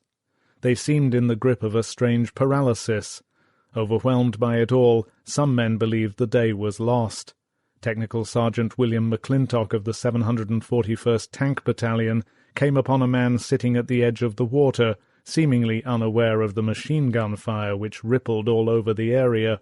He sat there, throwing stones into the water and softly crying as if his heart would break. The shock would not last long. Even now a few men here and there, realizing that to stay on the beach meant certain death, were on their feet and moving. 10 miles away on Utah Beach, the men of the 4th Division were swarming ashore and driving inland fast. The third wave of assault boats was coming in, and still there was virtually no opposition. A few shells fell on the beach, some scattered machine-gun and rifle fire rattled along it, but there was none of the fierce infighting that the tense, keyed-up men of the 4th had expected. To many of the men the landing was almost routine. Private First Class Donald N. Jones in the second wave felt as though it was just another practice invasion. Other men thought the assault was an anticlimax. The long months of training at Slapton Sands in England had been tougher. Private First Class Ray Mann felt a little let down because the landing just wasn't a big deal after all. Even the obstacles were not as bad as everyone had feared. Only a few concrete cones and triangles and hedgehogs of steel cluttered the beach. Few of these were mined, and all of them were lying exposed, easy for the engineers to get at. Demolition teams were already at work. They had blown one 50-yard gap through the defences and had breached the sea wall, and within the hour they would have the entire beach cleared. Strung out along the mile of beach, their canvas skirts hanging limply down, were the amphibious tanks, one of the big reasons why the assault had been so successful. Lumbering out of the water with the first waves, they had given a roaring support to the troops as they dashed across the beach. The tanks and the pre-assault bombardment seemed to have shattered and demoralized the German troops holding positions back of this beach. Still, the assault had not been without its share of misery and death. Almost as soon as he got ashore, Private First Class Rudolf Moscow saw his first dead man. A tank had received a direct hit, and Moscow found one of the crew lying half in and half out of the hatch. Second Lieutenant Herbert Taylor of the 1st Engineer Special Brigade was numbed by the sight of a man decapitated by an artillery burst just 20 feet away, and Private First Class Edward Wolfe passed a dead American who was sitting on the beach, his back resting against a post as though asleep. So natural and peaceful did he seem that Wolfe had an urge to reach over and shake him awake. Stomping up and down the sands, occasionally massaging his arthritic shoulder, was Brigadier General Theodore Roosevelt. The 57-year-old officer, the only general to land with first-wave troops, had insisted on this assignment. His first request had been turned down, but Roosevelt had promptly countered with another. In a handwritten note to the 4th's commanding officer, Major General Raymond O. Barton, Roosevelt pleaded his case on the grounds that it will steady the boys to know I am with them. Barton reluctantly agreed, but the decision preyed on his mind. "When I said goodbye to Ted in England," he recalls, "I never expected to see him alive again." The determined Roosevelt was very much alive. Sergeant Harry Brown of the 8th Infantry saw him, with a cane in one hand, a map in the other, walking around as if he was looking over some real estate. Every now and then a mortar burst on the beach, sending showers of sand into the air. It seemed to annoy Roosevelt. Impatiently he would brush himself off. As the third-wave boats beached and men began to wade ashore, there was the sudden whine of German 88 fire, and shells burst among the incoming troops. A dozen men went down. Seconds later, a lone figure emerged from the smoke of the artillery burst. His face was black, his helmet and equipment were gone. He came walking up the beach in complete shock, eyes staring. Yelling for a medic, Roosevelt ran over to the man. He put his arm around the soldier. "Son," he said gently, "I think we'll get you back on a boat." As yet only Roosevelt and a few of his officers knew that the Utah landings had been made in the wrong place. It had been a fortunate error. Heavy batteries that could have decimated the troops were still intact, sighted in along the planned assault area. There had been a number of reasons for the mislanding. Confused by smoke from the naval bombardment which had obscured landmarks, caught by a strong current moving down the coast, a solitary control boat had guided the first wave into a landing more than a mile south of the original beach. Instead of invading the beach opposite exits 3 and 4, two of the vital 5 causeways toward which the 101st Airborne was driving, the entire beachhead had slipped almost 2,000 yards and was now astride exit 2. Ironically, at this moment, Lieutenant Colonel Robert G. Cole and a miscellaneous band of 75 101st and 82nd troopers had just reached the western end of Exit 3. They were the first paratroopers to get to a causeway. Cole and his men concealed themselves in the swamps and settled down to wait. He expected the men of the 4th Division along at any moment. On the beach, near the approach to Exit 2, Roosevelt was about to make an important decision. Every few minutes from now on, wave after wave of men and vehicles were due to land, 30,000 men and 3,500 vehicles. Roosevelt had to decide whether to bring succeeding waves into this new, relatively quiet area with only one causeway, or to divert all other assault troops and take their equipment to the original Utah beach with its 2 causeways. If the single exit could not be opened and held, a nightmarish jumble of men and vehicles would be trapped on the beach. The general huddled with his battalion commanders. The decision was made. Instead of fighting for the planned objectives which lay back of the original beach, the 4th would drive inland on the single causeway and take out German positions when and where they found them. Everything now depended on moving as fast as possible before the enemy recovered from the initial shock of the landings. Resistance was light, and the men of the 4th were moving off the beach fast. Roosevelt turned to Colonel Eugene Caffey of the 1st Engineer Special Brigade. "I'm going ahead with the troops," he told Caffey. "You get word to the Navy to bring them in. We're going to start the war from here." Off Utah, the USS Corrie's guns were red-hot. They were firing so fast that sailors stood on the turrets playing hoses on the barrels. Almost from the moment Lieutenant Commander George Hoffman had maneuvered his destroyer into firing position and dropped anchor, the Corrie's guns had been slamming shells inland at the rate of 8 5-inches a minute. One German battery would never bother anyone again. The Corrie had ripped it open with 110 well-placed rounds. The Germans had been firing back, and hard. The Corrie was the one destroyer the enemy spotters could see. Smoke-laying planes had been assigned to protect the inshore close support bombarding group, but the Corrie's plane had been shot down. One battery in particular, on the bluffs overlooking the coast above Utah, the gun flashes located it near the village of Saint Marcouf, seemed to be concentrating all its fury on the exposed destroyer. Hoffman decided to move back before it was too late. "We swung around," recalls radioman 3rd Class Benny Glisson, "and showed them our fantail like an old maid to a Marine." But the Corrie was in shallow water, close to a number of knife-edged reefs. Her skipper could not make the dash for safety until he was clear. For a few minutes he was forced to play a tense cat-and-mouse game with the German gunners. Trying to anticipate their salvos, Hoffman put the Corrie through a series of jolting maneuvers. He shot forward, went astern, swung to port, then to starboard, stopped dead, went forward again. All the while his guns engaged the battery. Nearby, the destroyer USS Fitch saw his predicament and began firing on the Saint Marcouf guns too, but there was no let-up from the sharp-shooting Germans. Almost bracketed by their shells, Hoffman inched the Corrie out. Finally, satisfied that he was away from the reefs, he ordered, "Hard right rudder, full speed ahead," and the Corrie leapt forward. Hoffman looked behind him. Salvos were smacking into their wake, throwing up great plumes of spray. He breathed easier. He had made it.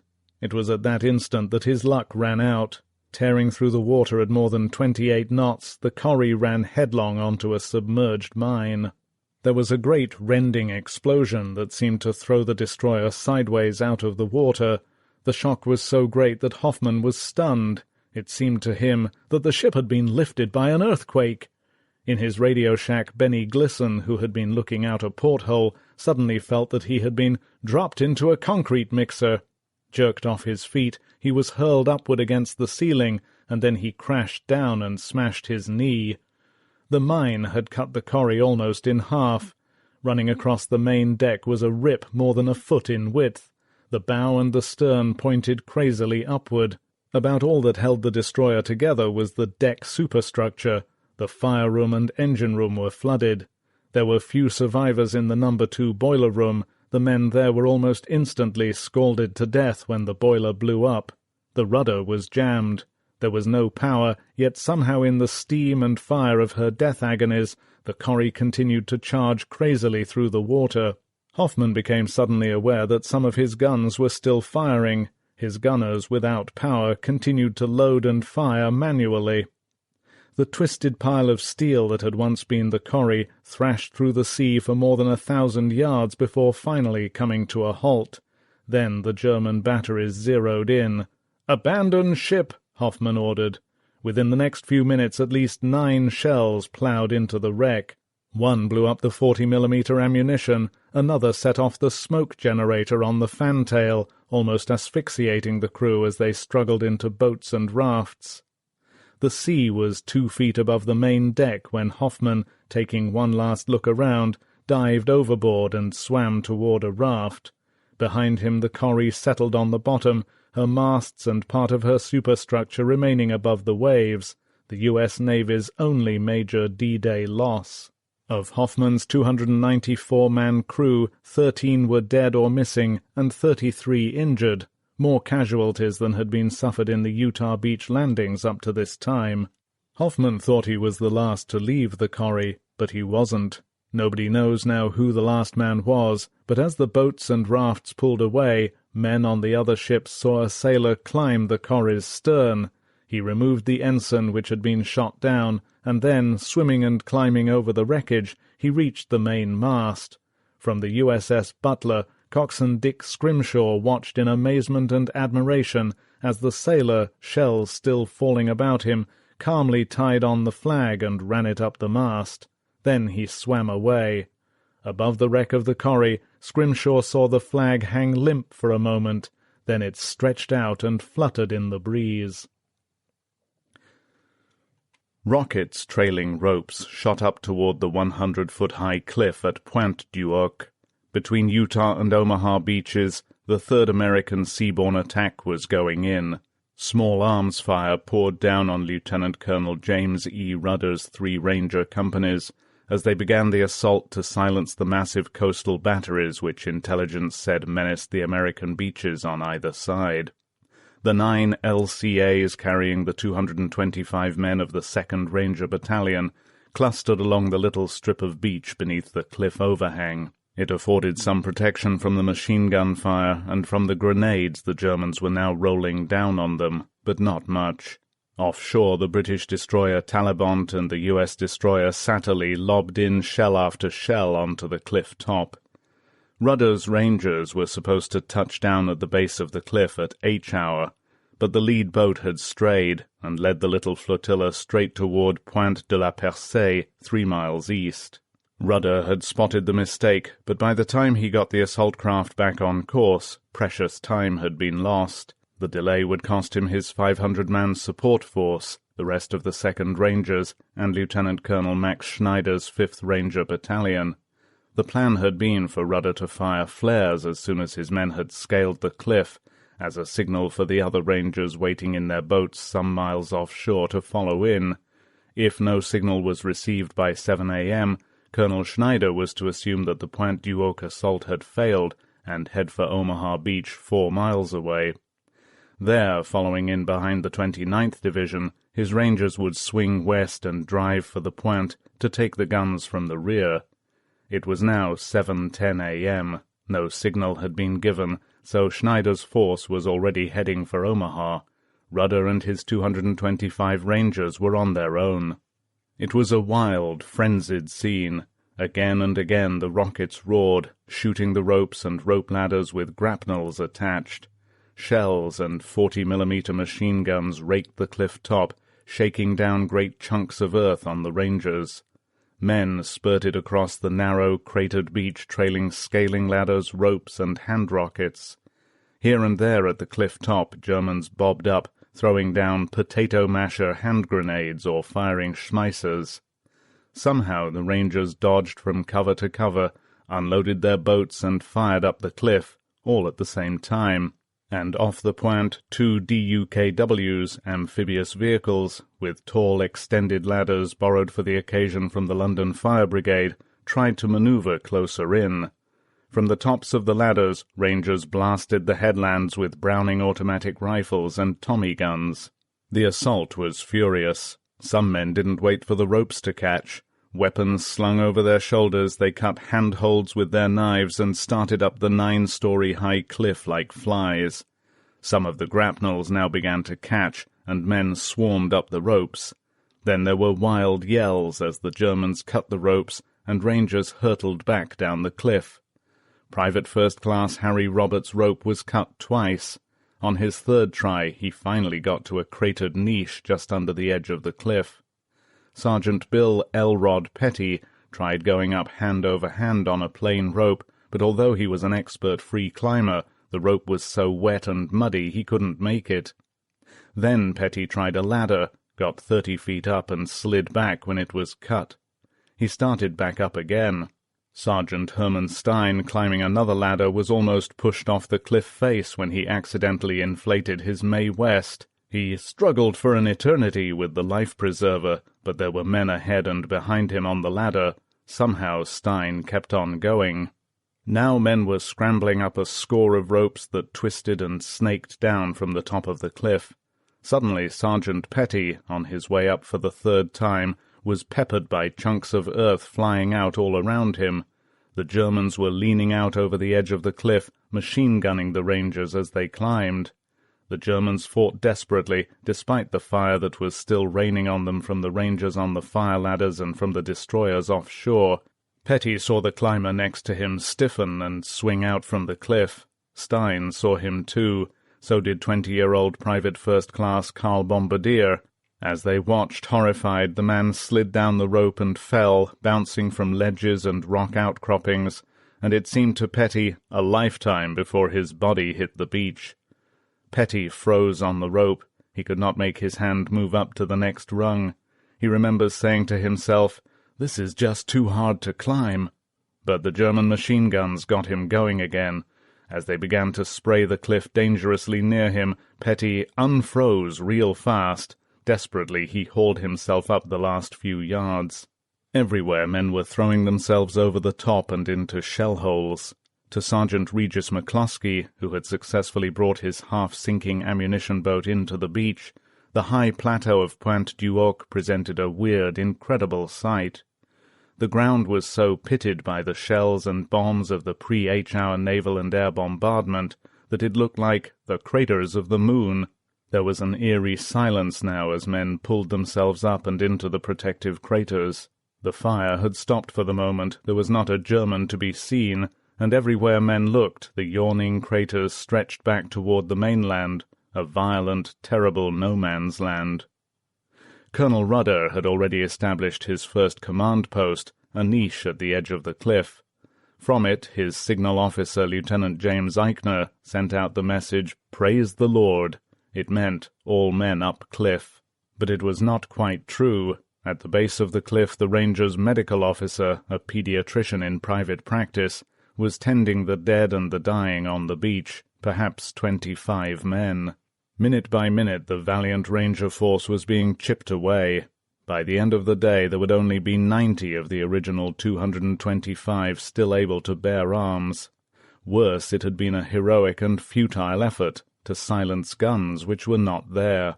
The information which Jean Marion, the French underground sector chief, had tried to send to London was true. The battered bunkers atop Pointe du Hoc were empty. The guns had never been mounted. Some 2 hours later, a Ranger patrol found a deserted 5-gun battery in a camouflaged position more than a mile inland. Stacks of shells surrounded each gun, and they were ready to fire, but the Rangers could find no evidence that they had ever been manned. Presumably these were the guns for the Pointe du Hoc emplacements. In his bomb crater at the top of the cliff, Sergeant Petty and his 4-man bar team sat exhausted after the climb. A little haze drifted over the churned, pitted earth, and the smell of cordite was heavy in the air. Petty stared almost dreamily around him. Then on the edge of the crater he saw 2 sparrows eating worms. "Look," said Petty to the others, "they're having breakfast." Now on this great and awful morning the last phase of the assault from the sea began. Along the eastern half of the Normandy invasion coast, Lieutenant General M.C. Dempsey's British Second Army was coming ashore, with grimness and gaiety, with pomp and ceremony, with all the studied nonchalance the British traditionally assume in moments of great emotion. They had waited 4 long years for this day. They were assaulting not just beaches but bitter memories, memories of Munich and Dunkirk, of one hateful and humiliating retreat after another, of countless devastating bombing raids, of dark days when they had stood alone. With them were the Canadians, with a score of their own to settle for the bloody losses at Dieppe, and with them too were the French, fierce and eager on this homecoming morning. There was a curious jubilance in the air.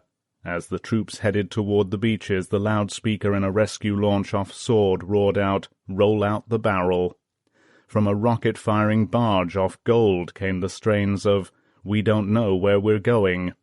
Canadians going to Juneau heard the rasping notes of a bugle blaring across the water. Some men were even singing. Marine Dennis Lovell remembers that the boys were standing up singing all the usual Army and Navy songs. And Lord Lovat's 1st Special Service Brigade commandos, spruce and resplendent in their green berets — the commandos refused to wear tin helmets — were serenaded into battle by the eerie wailing of the bagpipes. As their landing boats drew abreast of Admiral Vian's flagship HMS Scylla, the commandos gave the thumbs-up salute. Looking down on them, 18-year-old able seaman Ronald Northwood thought they were the finest set of chaps I ever came across. Even the obstacles and the enemy fire now lacing out at the boats were viewed with a certain detachment by many men. On one LCT, telegraphist John Webber watched a Royal Marine captain study the maze of mined obstacles clotting the coastline, then remarked casually to the skipper, "I say, old man, you really must get my chaps on shore, there's a good fellow." Aboard another landing craft, a 50th Division major stared thoughtfully at the round teller mines clearly visible on top of the obstacles, and said to the coxswain, "For Christ's sake, don't knock those bloody coconuts down, or we'll all get a free trip to hell." One boatload of 48th Royal Marine Commandos were met by heavy machine-gun fire off Juneau, and men dived for cover behind the deck superstructure. Not the adjutant, Captain Daniel Flunder. He tucked his swagger stick under his arm and calmly paraded up and down the foredeck. "I thought," he explained later, "it was the thing to do." While he was doing it, a bullet ploughed through his map case. And in a landing craft charging for Sword, Major C.K. Banger King, just as he had promised, was reading Henry V.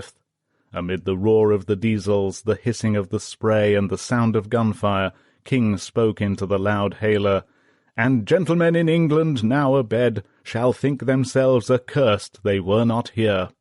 Some men could hardly wait for the fighting to begin.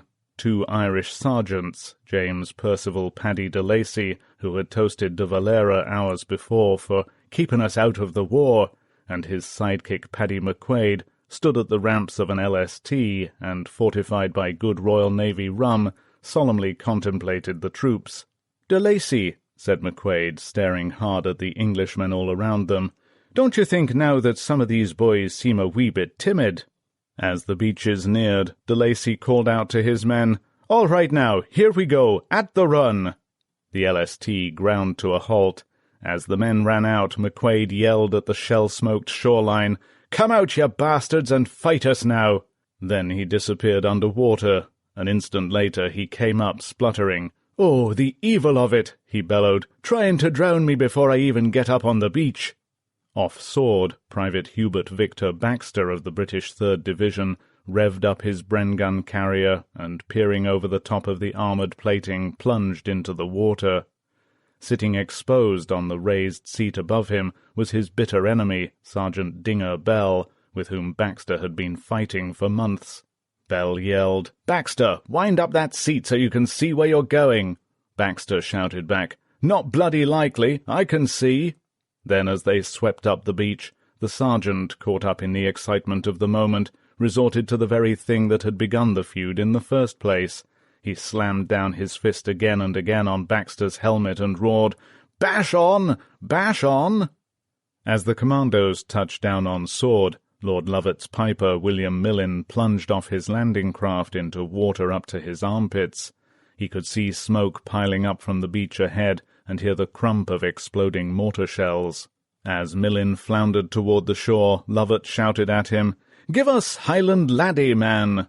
Waist-deep in the water, Millin put the mouthpiece to his lips and splashed on through the surf, the pipes keening crazily. At the water's edge, oblivious to the gunfire, he halted and, parading up and down along the beach, piped the commandos ashore.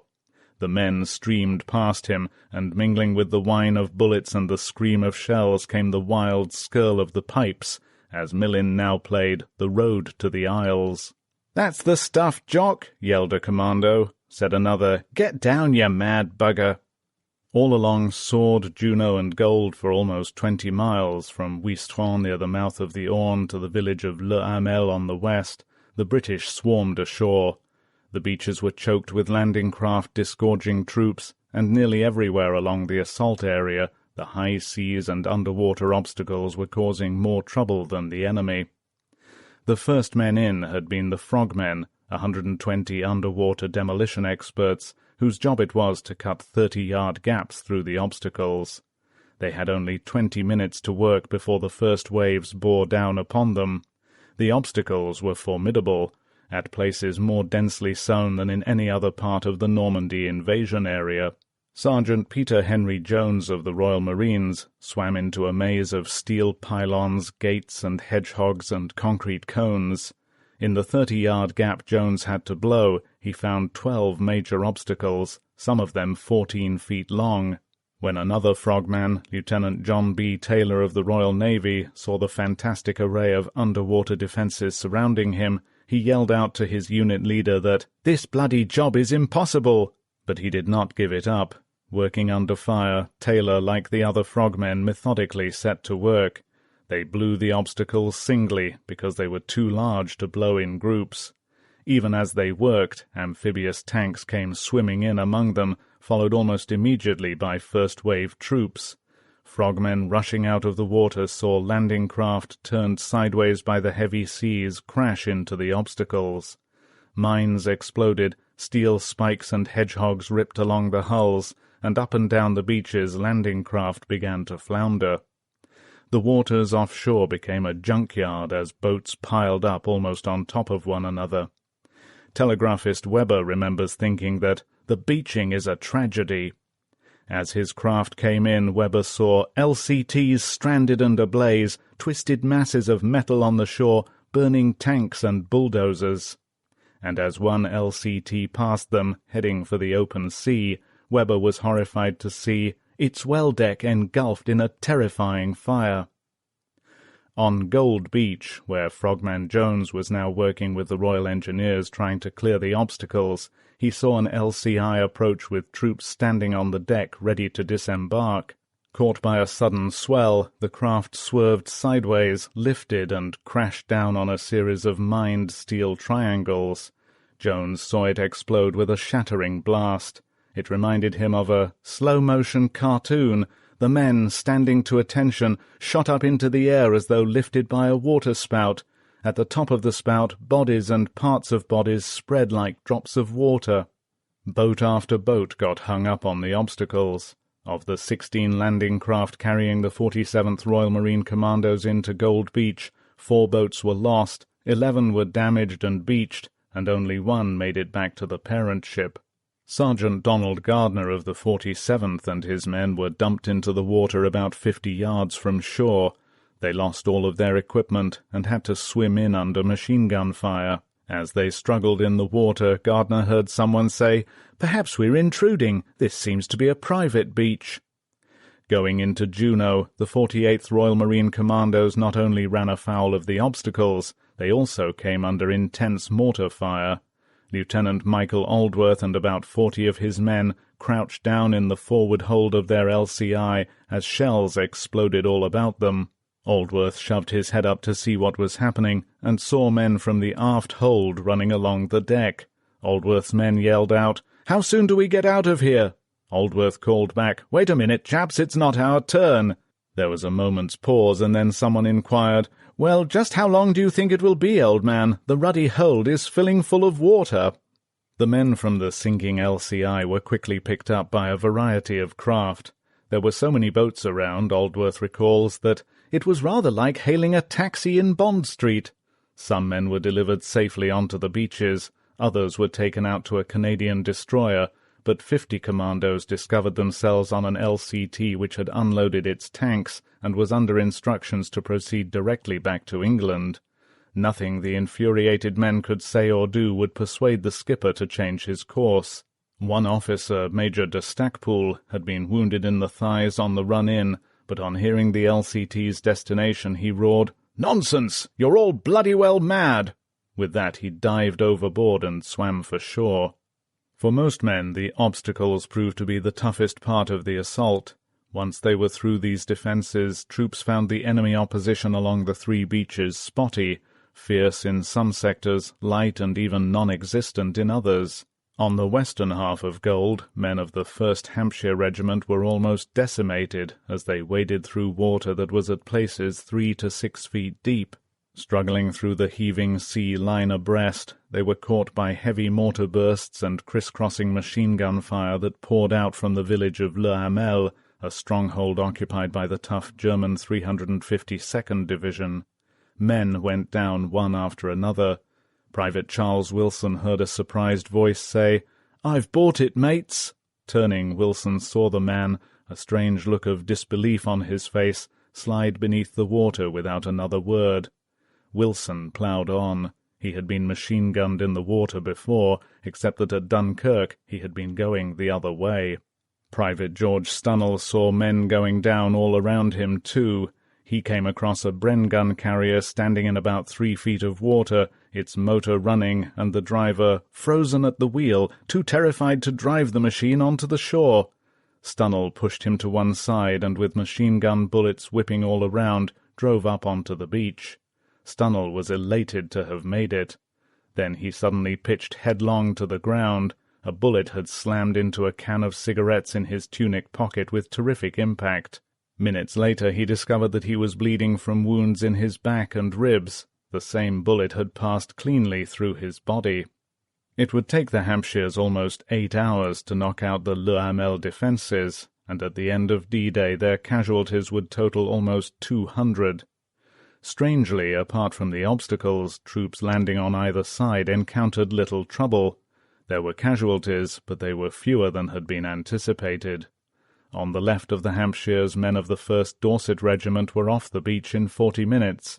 Next to them, the Green Howards landed with such dash and determination that they moved inland and captured their first objective in less than an hour.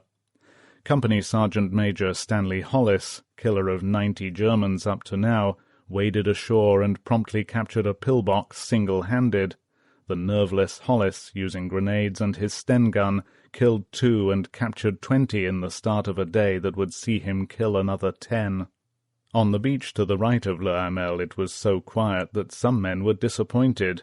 Medic Geoffrey Leach saw troops and vehicles pouring ashore and found that there was nothing for the medics to do but help unload ammunition. To Marine Dennis Lovell, the landing was like just another exercise back home. His unit, the 47th Royal Marine Commandos, moved quickly off the beach, avoided all enemy contact, turned west and set out on a 7-mile forced march to link up with the Americans near Port-en-Bessin. They expected to see the first Yanks from Omaha Beach around noon. But this was not to be. Unlike the Americans on Omaha, who were still pinned down by the rugged German 352nd Division, the British and the Canadians were more than a match for the tired and inferior 716th Division, with its impressed Russian and Polish volunteers. In addition, the British had made the fullest possible use of amphibious tanks and a Rube Goldberg-like collection of armoured vehicles. Some, like the flail tanks, lashed the ground ahead of them with chains that detonated mines. Other armoured vehicles carried small bridges or great reels of steel matting, which, when unrolled, made a temporary roadway over soft ground. One group even carried giant bundles of logs for use as stepping stones over walls, or to fill in anti-tank ditches. These inventions, and the extra-long period of bombardment that the British beaches had received, gave the assaulting troops additional protection. Still, some strong pockets of resistance were encountered. On one half of Juno Beach, men of the Canadian 3rd Division fought through lines of pillboxes and trenches, through fortified houses, and from street to street in the town of Courseulles, before finally breaking through and pushing inland. But all resistance there would be mopped up within 2 hours. In many places it was being done with quickness and dispatch. Able seaman Edward Ashworth, off an LCT which had brought troops and tanks into the Courseulles beach, saw Canadian soldiers march 6 German prisoners behind a dune some distance away. Ashworth thought that this was his chance to get a German helmet for a souvenir. He ran up the beach and in the dunes discovered the 6 Germans, all lying crumpled up. Ashworth bent over one of the bodies, still determined to get a helmet, but he found the man's throat was cut. Every one of them had had his throat cut. And Ashworth turned away, sick as a parrot. I didn't get my tin hat. Sergeant Paddy de Lacy, also in the Courseulles area, had captured 12 Germans who had come almost eagerly out of a trench, their arms raised high above their heads. De Lacy stood staring at them for a moment. He had lost a brother in North Africa. Then he said to the soldier with him, "Look at the super blokes, just look at them. Here, take them out of my sight." He walked away to make himself a cup of tea to soothe his anger. While he was heating a canteen of water over a sterno can, a young officer, with the down still on his chin, walked over and said sternly, "Now look here, Sergeant, this is no time to be making tea." De Lacy looked up and, as patiently as his 21 years of army service would allow, replied, "Sir, we are not playing at soldiers now. This is real war. Why don't you come back in 5 minutes and have a nice cup of tea?" The officer did. Even as the fighting was going on in the Courseulles area, men, guns, tanks, vehicles, and supplies were pouring ashore. The movement inland was smoothly and efficiently handled. The beachmaster, Captain Colin Maud, allowed no loiterers on Juno. Most men, like Sub-Lieutenant John Beynon, were a little taken aback at the sight of the tall, bearded officer with the imposing bearing and the booming voice, who met each new contingent with the same greeting, "I'm chairman of the reception committee and of this party, so get a move on." Few men cared to argue with the custodian of Juno Beach. Beynon remembers he had a cudgel in one hand, and the other held tight to the leash of a fierce-looking Alsatian dog. The effect was all he could have hoped for. INS correspondent Joseph Willicombe recalls a futile argument he had with the beachmaster. Willicombe, who had landed in the first wave of Canadians, had been assured that he would be allowed to send a 25-word message via the beachmaster's 2-way radio to the command ship for transmission to the U.S. Apparently no one had bothered to so inform Maud. Staring stonily at Willicombe, he growled, "My dear chap, there's a bit of a war going on here." Willicombe had to admit that the beachmaster had a point.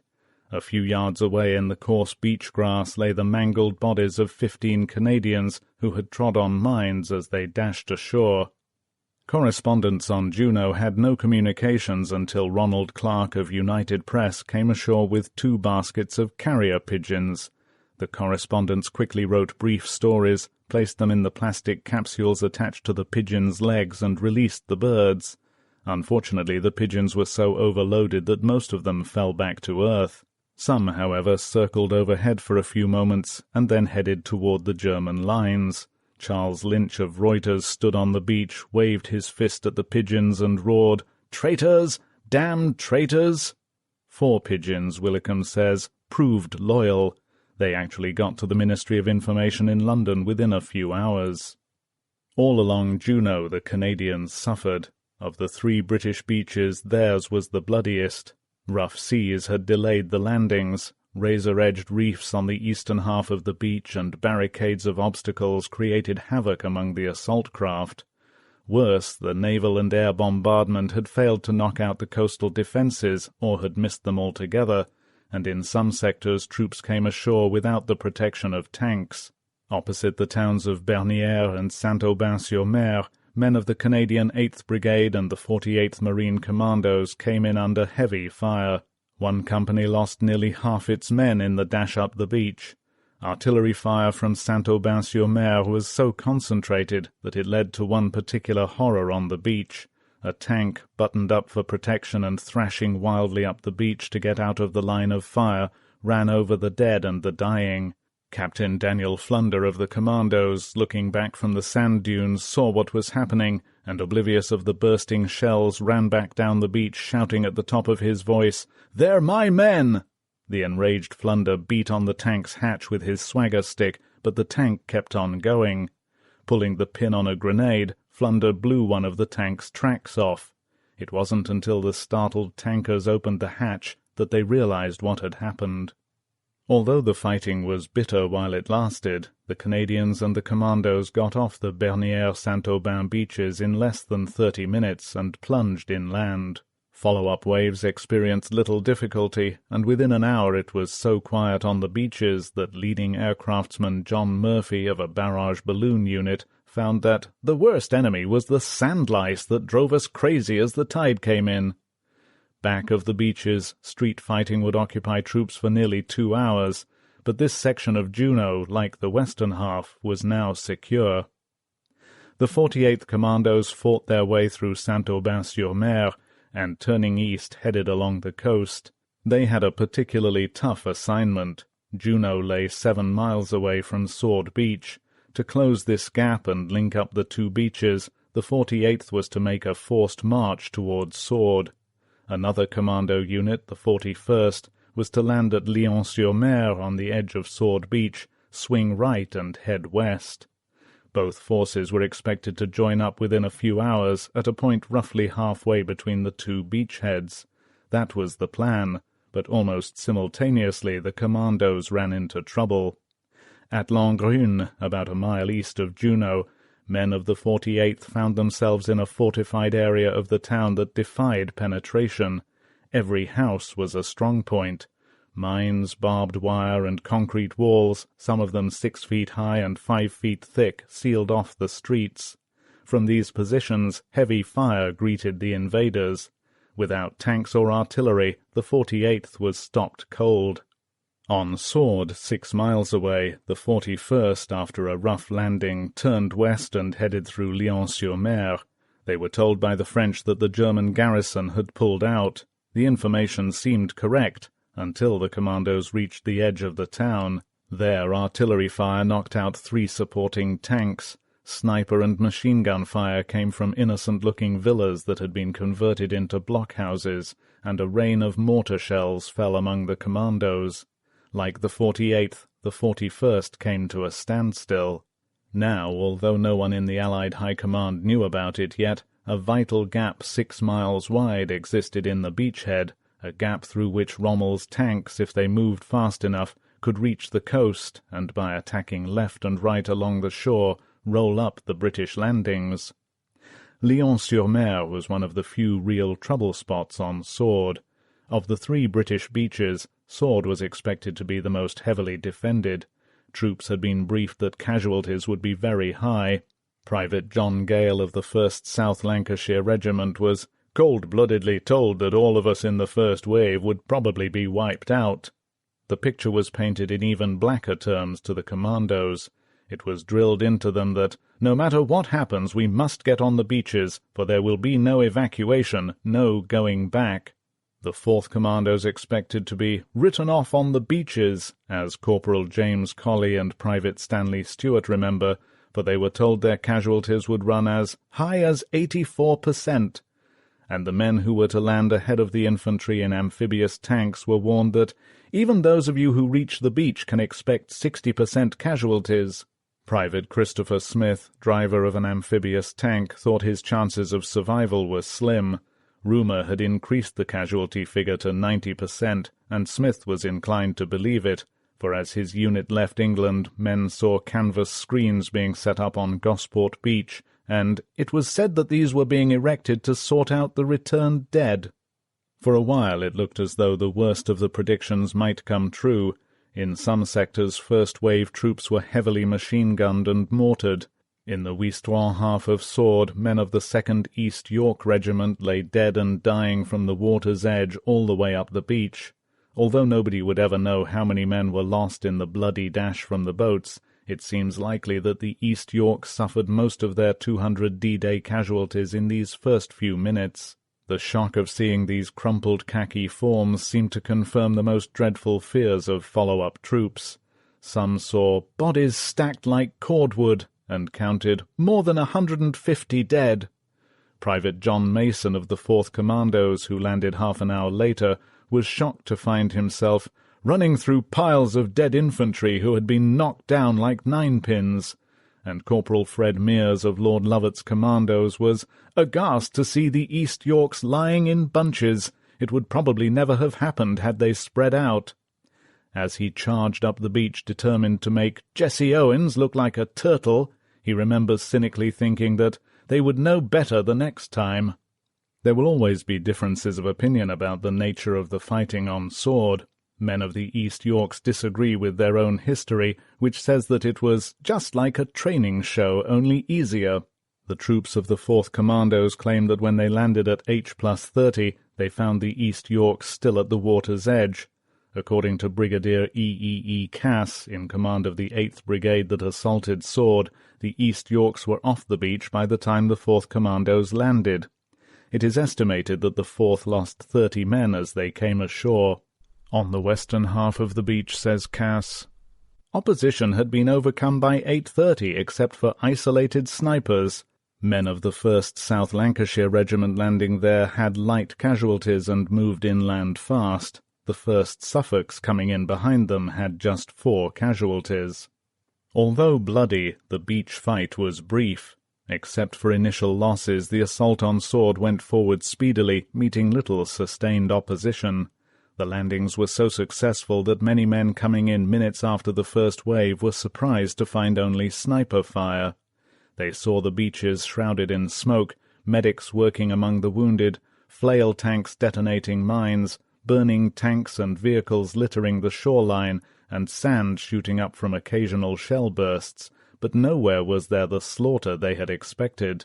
To these tense troops, primed to expect a holocaust, the beaches were an anticlimax. In many places along Sword there was even a bank holiday atmosphere. Here and there along the seafront little groups of elated French waved to the troops and yelled, "Vive les Anglais!"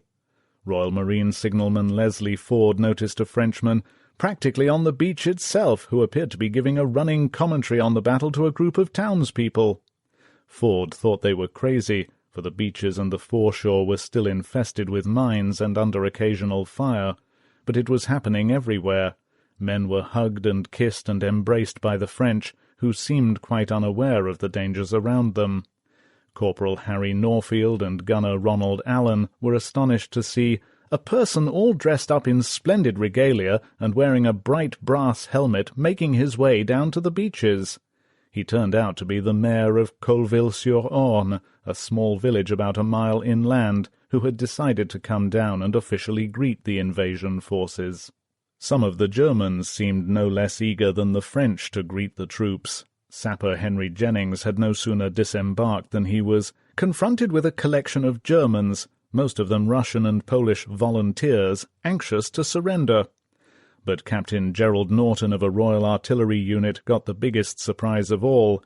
He was met by 4 Germans with their suitcases packed, who appeared to be awaiting the first available transportation out of France. Out of the confusion on Gold, Juno and Sword, the British and the Canadians swarmed inland. The advance was businesslike and efficient, and there was a kind of grandeur about it all. As troops fought into towns and villages, examples of heroism and courage were all around them. Some remember a Royal Marine Commando major, both arms gone, who urged his men along by shouting at them to "Get inland, chaps, before Fritz gets wise to this party." Others remember the cocky cheerfulness and bright faith of the wounded as they waited for the medics to catch up with them. Some waved as the troops passed, others yelled, "See you in Berlin, mates!" Gunner Ronald Allen would never forget one soldier who had been badly wounded in the stomach. He was propped up against a wall, calmly reading a book. Now speed was essential. From Gold, troops headed for the cathedral town of Bayeux, roughly 7 miles inland. From Juno, the Canadians drove for the Bayeux-Caen highway and Carpiquet airport about 10 miles away, and out of Sword the British headed for the city of Caen. They were so sure of capturing this objective that even correspondents, as the London Daily Mail's Noel Monks was later to recall, were told that a briefing would be held at Point X in Caen at 4 p.m. Lord Lovat's commandos marching out of the Sword area wasted no time. They were going to the relief of General Gale's embattled 6th Airborne troops holding the Orne and Caen bridges 4 miles away, and Shimmy Lovat had promised Gale that he would be there sharp at noon. Behind a tank at the head of the column, Lord Lovat's piper Bill Millin played Blue Bonnets Over the Border. For 10 Britishers, the crews of the midget submarines X-20 and X-23, D-Day was over. Off Sword Beach, Lieutenant George Honor's X-23 threaded through waves of landing craft steaming steadily in toward the shore. In the heavy seas, with her flat superstructure almost awash, all that could be seen of the X-23 were her identifying flags whipping in the wind. Coxswain Charles Wilson on an LCT almost fell overboard with surprise when he saw what appeared to be 2 large flags, apparently unsupported, moving steadily toward him through the water. As the X-23 passed, Wilson couldn't help wondering what the devil a midget sub had to do with the invasion.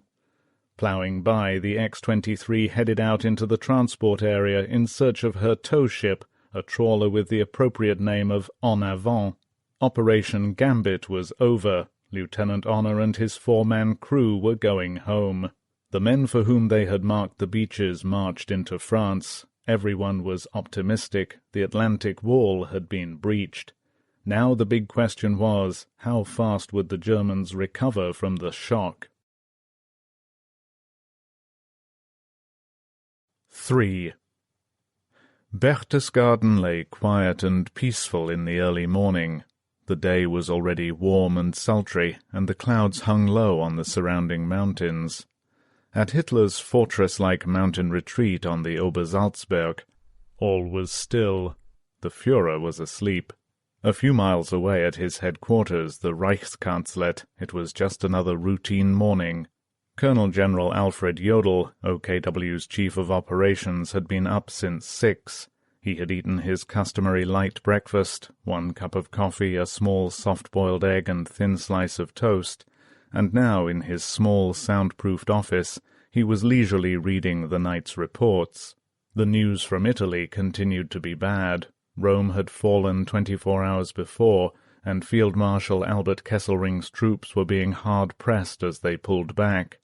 Jodl thought that there might be an Allied breakthrough even before Kesselring disengaged his troops and withdrew to new positions in the north. So concerned was Jodl about the threatened collapse in Italy that he had ordered his deputy, General Walter Warlimont, to proceed to Kesselring's headquarters on a fact-finding trip. Warlimont was to leave by the end of the day. There was nothing new from Russia. Although Jodl's sphere of authority did not officially include the Eastern Theatre, he had long ago maneuvered himself into a position whereby he advised the Führer on the conduct of the Russian war. The Soviet summer offensive would begin any day now, and all along the 2,000-mile front, 200 German divisions, more than 1.5 million men, were poised, waiting for it. But this morning the Russian front was quiet. Jodl's aide had also passed on several reports from Rundstedt's headquarters about an Allied attack in Normandy. Jodl did not think that the situation there was serious, at least not yet. At the moment his big concern was Italy. In the barracks at Stroop, a few miles away, Jodl's deputy, General Warlimont, had been carefully following the Normandy attack since 4 a.m. He had received O.B. West's teletype message requesting the release of the Panzer Reserves, the Panzer Lehr and the 12th SS Divisions, and he discussed this by phone with von Rundstedt's Chief of Staff, Major General Günther Blumentritt. Now Warlimont rang Jodl. "Blumentritt has called about the Panzer Reserves," Warlimont reported. "O.B. West wants to move them into the invasion areas immediately." As Warlimont recalls, there was a long silence as Jodl pondered the question. "Are you so sure that this is the invasion?" asked Jodl. Before Warlimont could answer, Jodl went on, "According to the reports I have received, it could be a diversionary attack, part of a deception plan. O.B. West has sufficient reserves right now. O.B. West should endeavor to clean up the attack with the forces at their disposal. I do not think that this is the time to release the OKW reserves. We must wait for further clarification of the situation." Warlimont knew there was little use in arguing the point, although he thought the Normandy landings were more serious than Jodl seemed to believe. He said to Jodl, "Sir, in view of the Normandy situation, shall I proceed to Italy as planned?" Jodl answered, Yes, I don't see why not." Then he hung up. Warlimont put down his phone. Turning to Major General von Butler-Brandenfels, the army's operations chief, he told him of Jodel's decision. "I sympathize with Blumentritt," Varlemont said. "This decision is absolutely contrary to my understanding of what the plan was to be in the event of an invasion." Varlemont was shocked by Jodel's literal interpretation of the Hitler edict concerning the control of the panzers. True, they were OKW reserves, and therefore they came under Hitler's direct authority. But like von Rundstedt, Varlemont had always understood that, in the event of an Allied attack, whether diversionary or not, the panzers would be immediately released, automatically released, in fact. To Varlemont such a move seemed only logical. The man on the spot fighting off the invasion should have all the available forces to use as he saw fit, especially when the man happened to be the last of Germany's Black Knights, the venerable strategist von Rundstedt. Jodl could have released the force, but he was taking no chances. As Varlemont was later to recall, Jodel's decision was the one he thought Hitler would have made. Jodel's attitude, Varlemont felt, was just another example of the chaos of leadership in the leader state. But nobody argued with Jodl. Varlemont put through a call to Blumentritt at OB West. Now the decision to release the panzers would depend on the capricious whim of the man whom Jodl considered to be a military genius, Hitler. The officer who had anticipated just such a situation, and who had hoped to discuss it with Hitler, was less than a 2 hours' drive from Berchtesgaden. Field Marshal Erwin Rommel, at his home in Herrlingen-Ulm, seems somehow to have been completely forgotten in all the confusion. There is no record in the meticulously kept Army Group B war diary that Rommel had even heard as yet about the Normandy landings. At OB West outside Paris, Jodel's decision produced shock and incredulity. Lieutenant General Bodo Zimmermann, Chief of Operations, remembers that von Rundstedt was fuming with rage, red in the face, and his anger made his speech unintelligible. Zimmermann couldn't believe it either. During the night, in a phone call to OKW, Zimmermann had informed Jodel's duty officer, Lieutenant Colonel Friedel, that OB West had alerted the 2 panzer divisions. "No objections whatsoever were made against the movement," Zimmermann bitterly recalls. Now he called OKW again and spoke to Army Operations Chief Major General von Butler-Brandenfels. He got a frigid reception. Von Butler had picked up his cue from Jodl. In an angry outburst, von Butler ranted, "These divisions are under the direct control of OKW. You had no right to alert them without our prior approval. You are to halt the panzers immediately. Nothing is to be done before the Führer makes his decision." When Zimmermann tried to argue back, von Butler shut him up by saying sharply, "Do as you are told." The next move should have been up to von Rundstedt. As a field marshal he could have called Hitler directly, and it is even likely that the panzers might have been immediately released. But von Rundstedt did not telephone the Führer now or any time during D-Day. Not even the overwhelming importance of the invasion could compel the aristocratic von Rundstedt to plead with the man he habitually referred to as that Bohemian corporal. According to von Butler-Brandenfels, Hitler was well aware of von Rundstedt's contempt. "As long as the field marshal grumbles," Hitler had once said, "everything is all right." But von Rundstedt's officers continued to bombard OKW with telephone calls in vain and futile efforts to get the decision reversed.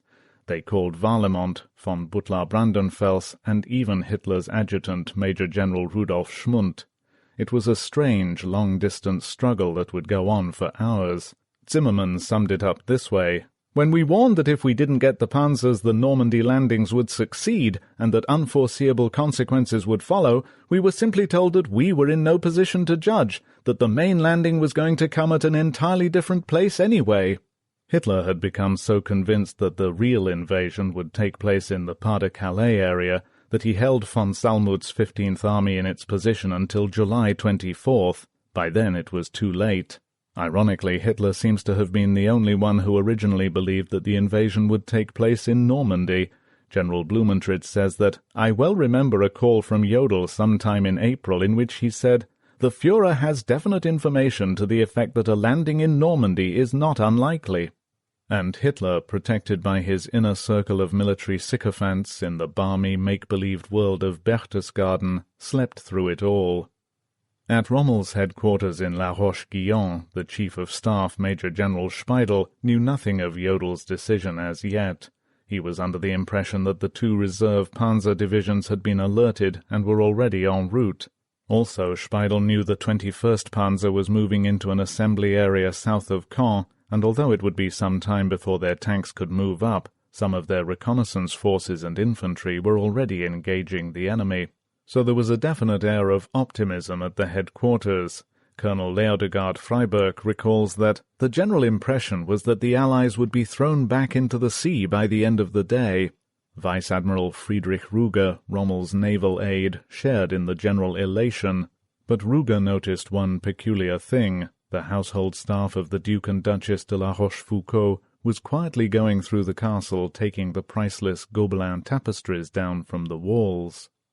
There seemed greater reason for optimism at the headquarters of the 7th Army, the army that was actually fighting the Allied attack. To staff officers there it looked as though the 352nd Division had thrown the invaders back into the sea in the area between Vierville and Colville, Omaha Beach. What had happened was that an officer in a bunker overlooking the beach had finally been able to get through to his headquarters with an encouraging report on the progress of the battle. The report was considered so important that it was taken down word for word. "At the water's edge," said the observer, "the enemy is in search of cover behind the coastal zone obstacles. A great many motor vehicles, among them 10 tanks, stand burning on the beach. The obstacle demolition squads have given up their activities. Debarkation from the landing boats has ceased. The boats keep farther out to sea.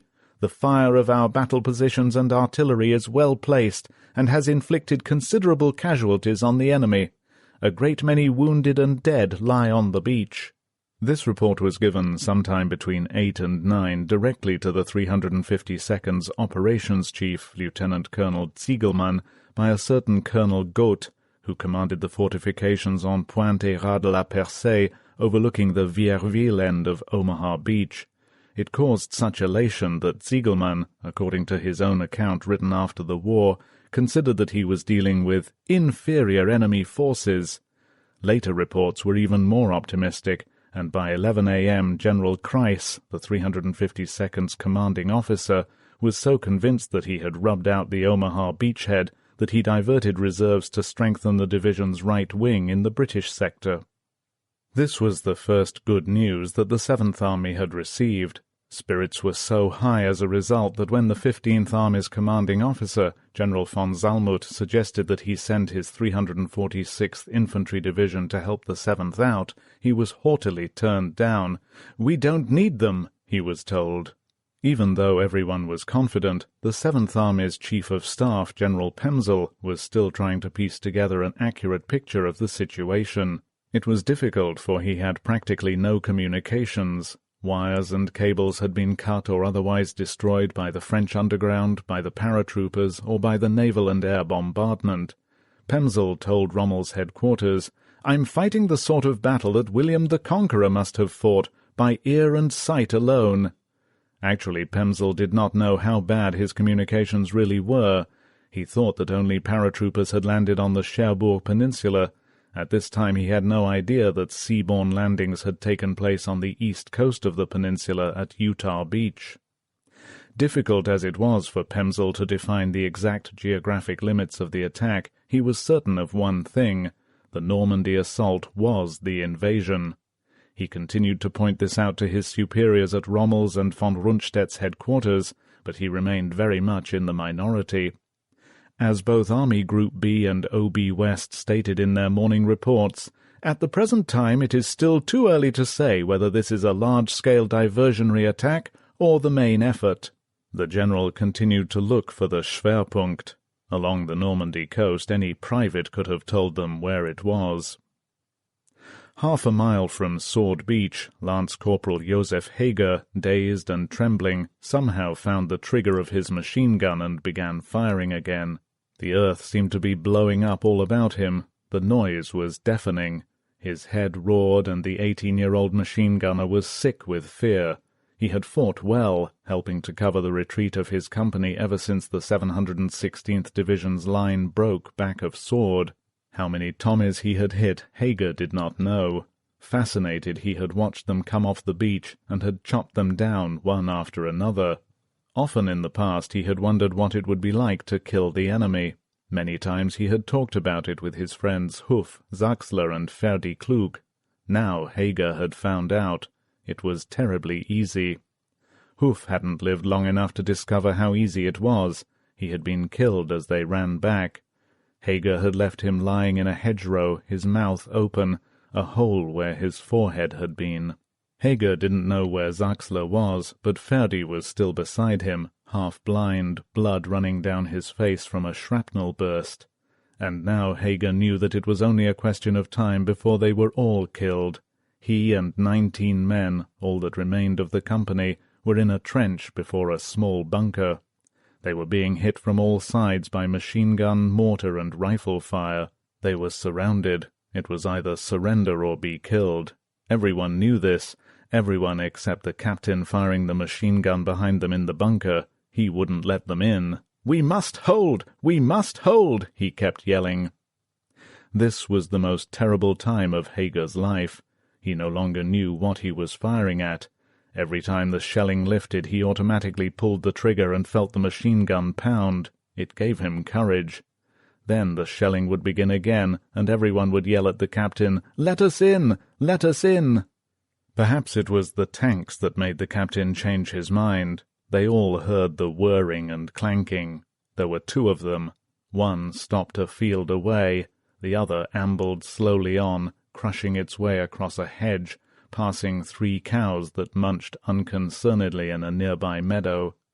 Then the men in the trench saw its gun slowly lower, ready to fire at point-blank range. At the moment the tank suddenly, unbelievably, blew up.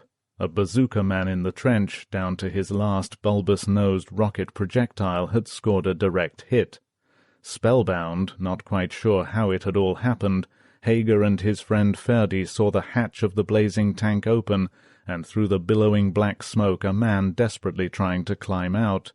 Screaming, his clothes on fire, he got halfway through the opening and then collapsed, his body hanging down the side of the tank. Hager said to Ferdi, "I hope God gives us a better death." The second tank, prudently remaining out of bazooka range, began firing, and at last the captain ordered everyone into the bunker. Hager and the other survivors stumbled inside, into a fresh nightmare. The bunker, barely the size of a living room, was filled with dead and dying soldiers. More than 30 other men in the bunker were so jammed together that they were unable to sit down or even turn about. It was hot and dark and hideously noisy. The wounded were moaning. Men were talking in several different languages, many of them were Poles or Russians. And all the time the captain, oblivious to the yells of the wounded to "Surrender! Surrender!" fired his machine gun through the single aperture. For an instant there was a lull, and Hager and the suffocating men in the bunker heard someone outside shout, "All right, Herman, you better come out." The captain angrily began firing his machine gun. A few minutes later they heard the same voice again, "You better give up, Fritz." Men were coughing now from the acrid gaseous discharge of the captain's machine gun, which was fouling the already stifling atmosphere. Each time the captain stopped to reload, the voice demanded that they surrender. Finally somebody outside called to them in German, and Hager would always remember that one of the wounded, apparently using the only 2 words of English he knew, began chanting back, "Hello, boys! Hello, boys! Hello, boys!" The firing outside stopped, and it seemed to Hager that everyone realized almost at the same moment what was about to happen. There was a small peephole in a cupola over their heads. Hager and several others lifted a man up so that he could see what was happening. Suddenly he yelled, "Flamethrower! They're bringing up a flamethrower!" Hager knew that the flames could not reach them because the metal air shaft which entered the bunker from the back was built in staggered sections, but the heat could kill them. Suddenly they heard the woof of the flamethrower. Now the only way that air could get into the bunker was through the narrow aperture where the captain continued to blaze away with his machine gun, and through the peephole in the roof. Gradually the temperature began to rise. Some men panicked. Clawing and pushing and yelling, "We've got to get out!" they tried to drop to the floor and burrow through the legs of the others toward the door. But pinioned by the press of men around them, they were unable even to reach the floor. Everyone was now begging the captain to surrender. The captain, still firing, didn't even turn from the aperture. The air was getting indescribably foul. "We'll all breathe in and out on my command," yelled a lieutenant. "In!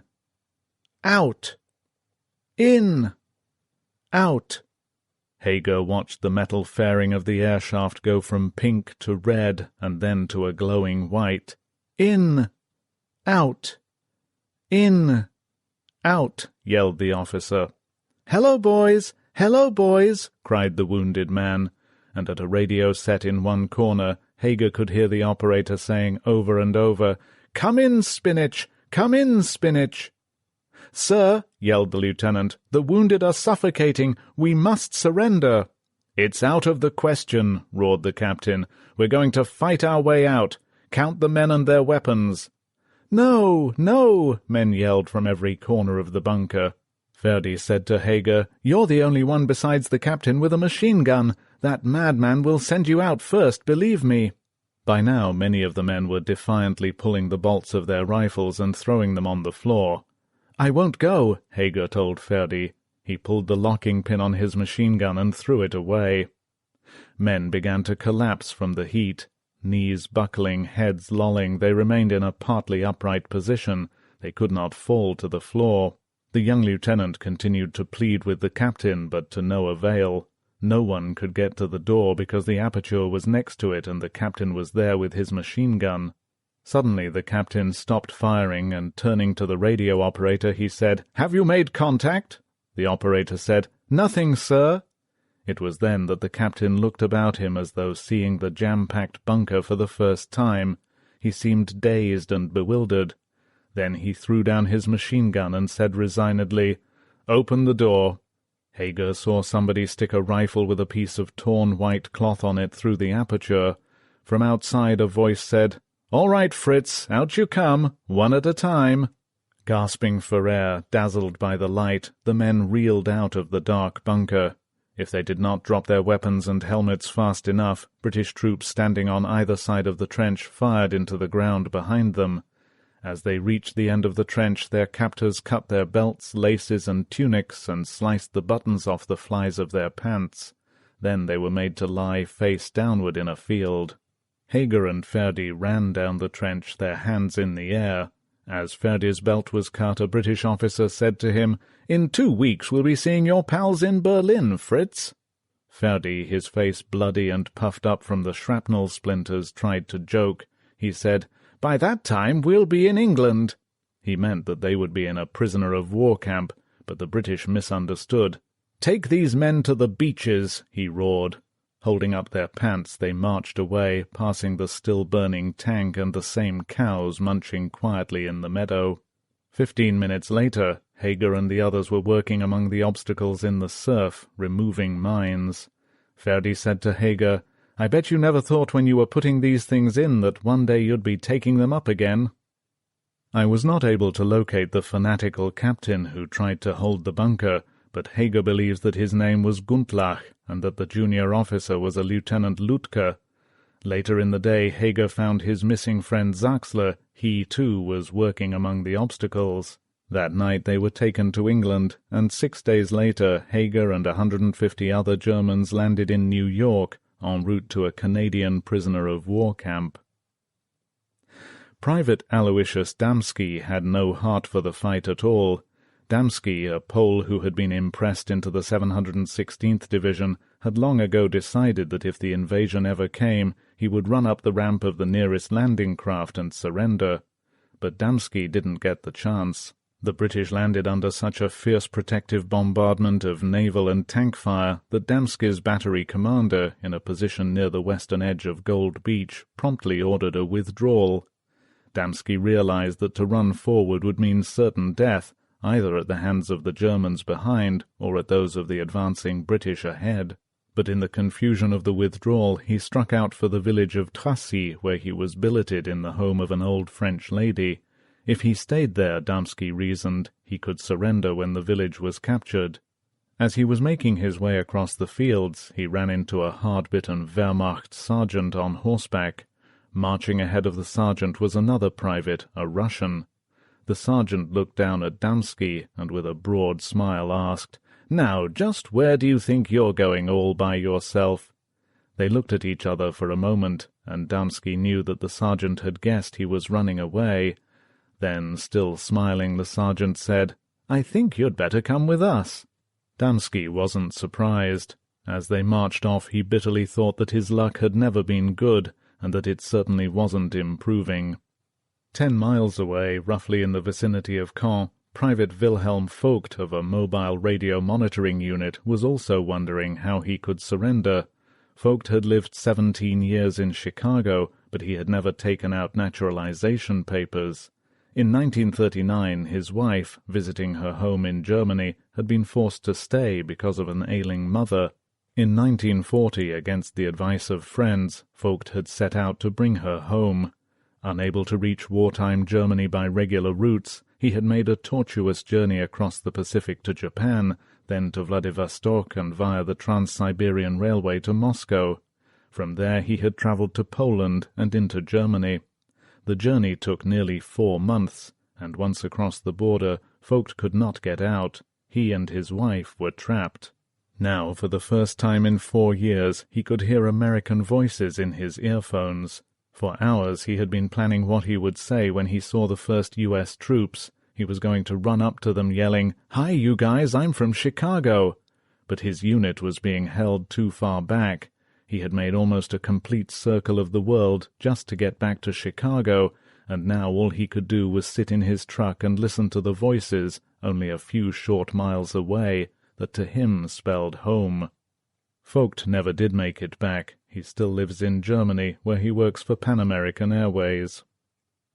Behind Omaha Beach, Major Werner Pluskat lay gasping in a ditch. He was almost unrecognizable. He had lost his helmet. His clothes were ripped and torn. His face was scratched and bloody. For more than an hour and a half, ever since he had left his bunker at Saint-Honorine to return to his headquarters, Pluskat had been crawling through a burning, erupting no-man's land.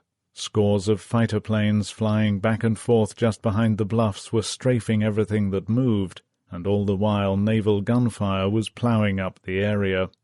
His Volkswagen was somewhere behind him, a burning, twisted wreck. Smoke billowed up from burning hedgerows and grass fires. Here and there he had come across trenches filled with dead troops, blasted either by artillery or by the merciless strafing. At first he had tried to run, but he had been pounced on by the planes. Again and again he had been strafed. Now Pluskat crawled. He figured he had made just 1 mile, and he was still 3 miles from his headquarters at Étretat. Painfully he moved on. Ahead he saw a farmhouse. He decided that when he came abreast of it he would sprint the 20 yards or so from the ditch and ask the occupants for a drink of water. As he drew near, he was amazed to see 2 Frenchwomen sitting calmly in the open door, as though immune from the shelling and strafing. They looked across at him, and one, laughing spitefully, called out, "C'est terrible, n'est-ce pas?" Pluskat crawled past, the laughter still ringing in his ears. At that moment he hated the French, the Normans, and the whole rotten, stinking war. Corporal Anton Wunsch of the 6th Parachute Regiment saw the parachute hanging high in the branches of a tree. It was blue, and there was a large canvas container swinging below it. In the distance there was a lot of rifle and machine-gun fire, but so far Wunsch and his mortar unit had seen nothing of the enemy. They had been marching for almost 3 hours, and now they were in a small wood above Carentan, roughly 10 miles southwest of Utah Beach. Lance Corporal Richter looked at the parachute and said, "It belongs to the Amis, Americans, probably contains ammo." Private Fritz Fridolin Wendt thought there might be food in it. "God, I'm so hungry," he said. Wunsch told them all to stay in the ditch while he crawled forward. It might be a trick. They might be ambushed when they tried to get the container down, or it could be a booby trap. Wunsch carefully reconnoitred ahead. Then, satisfied that everything was quiet, he tied 2 grenades around the tree trunk and pulled the pins. The tree crashed down, and with it the parachute container. Wunsch waited, but apparently the explosions had gone unnoticed. He waved his unit in. "Let's see what the Amis have sent us," he yelled. Fridolin ran forward with his knife and cut through the canvas. He was ecstatic. "Oh my God!" he yelled. "It's food! Food!" For the next half-hour the 7 tough paratroopers had the time of their lives. They found cans of pineapple and orange juice, cartons of chocolate and cigarettes, and an assortment of foods the like of which they had not seen in years. Fridolin gorged himself. He even poured powdered Nescafé down his throat and tried to wash it down with condensed milk. "I don't know what it is," he said, "but it tastes wonderful." Finally, over Fridolin's protest, Wunsch decided that they had better move on and find the war.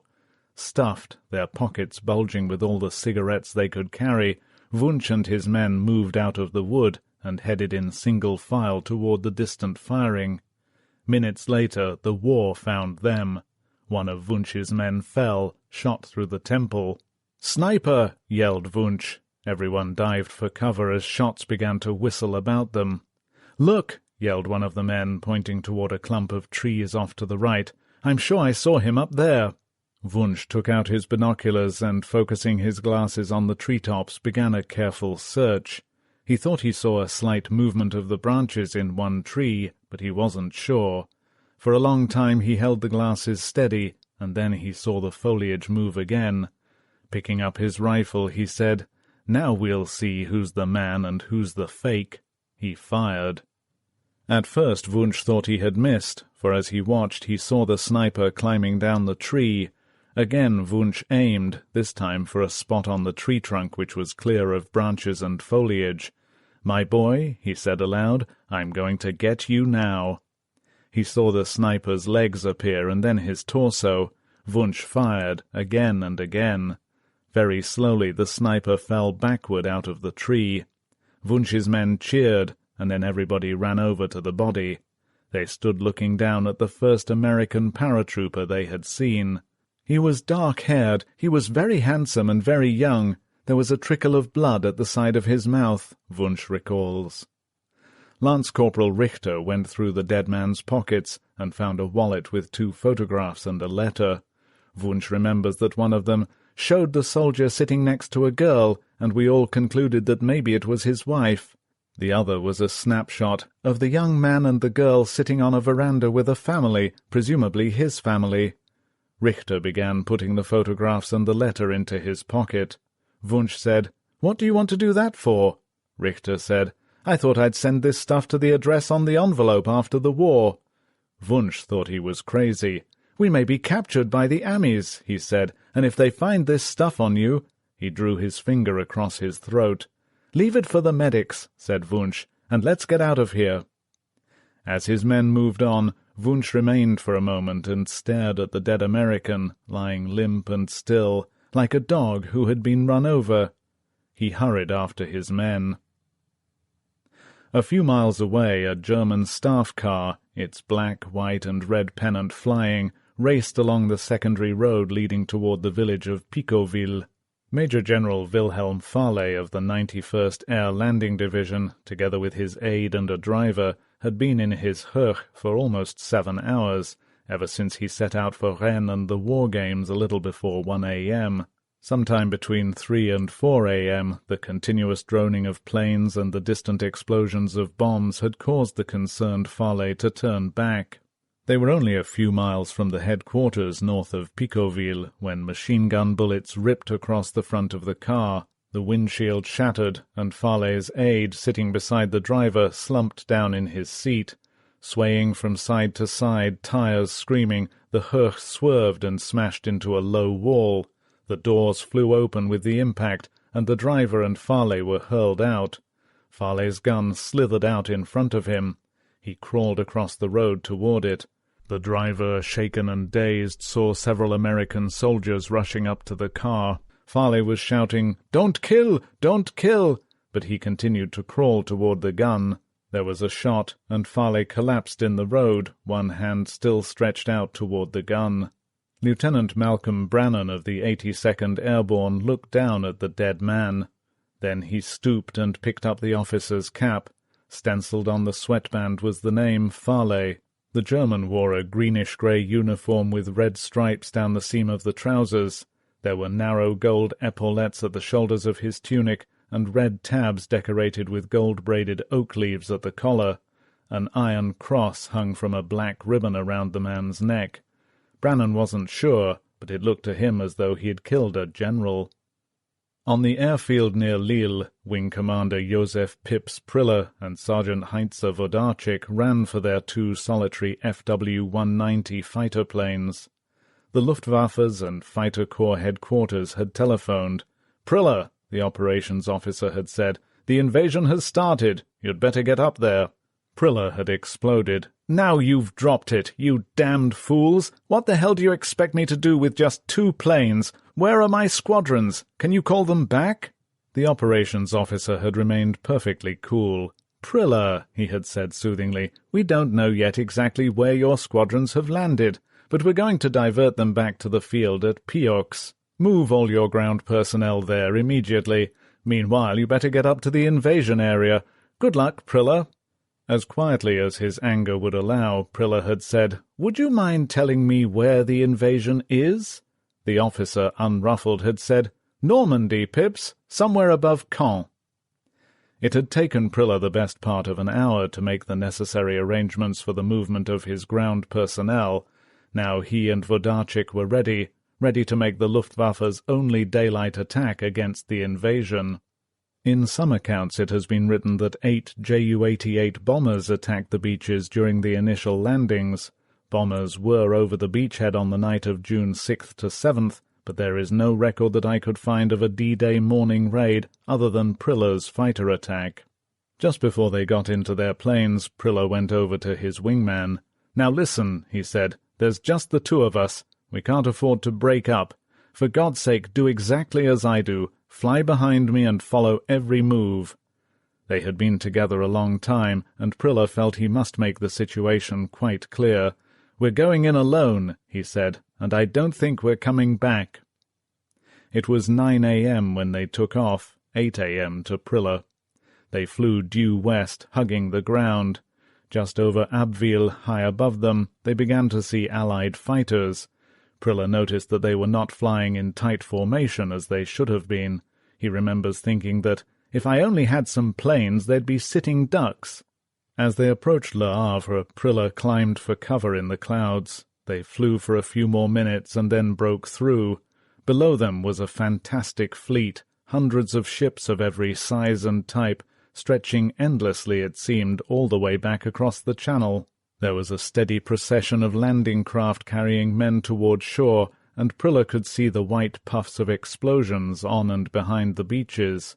The sands were black with troops, and tanks and equipment of all sorts littered the shoreline.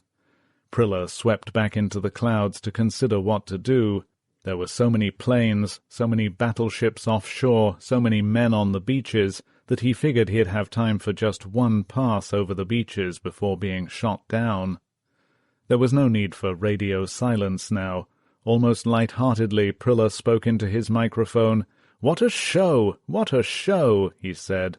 "There's everything out here, everywhere you look. Believe me, this is the invasion." Then he said, "Wodarczyk, we're going in. Good luck."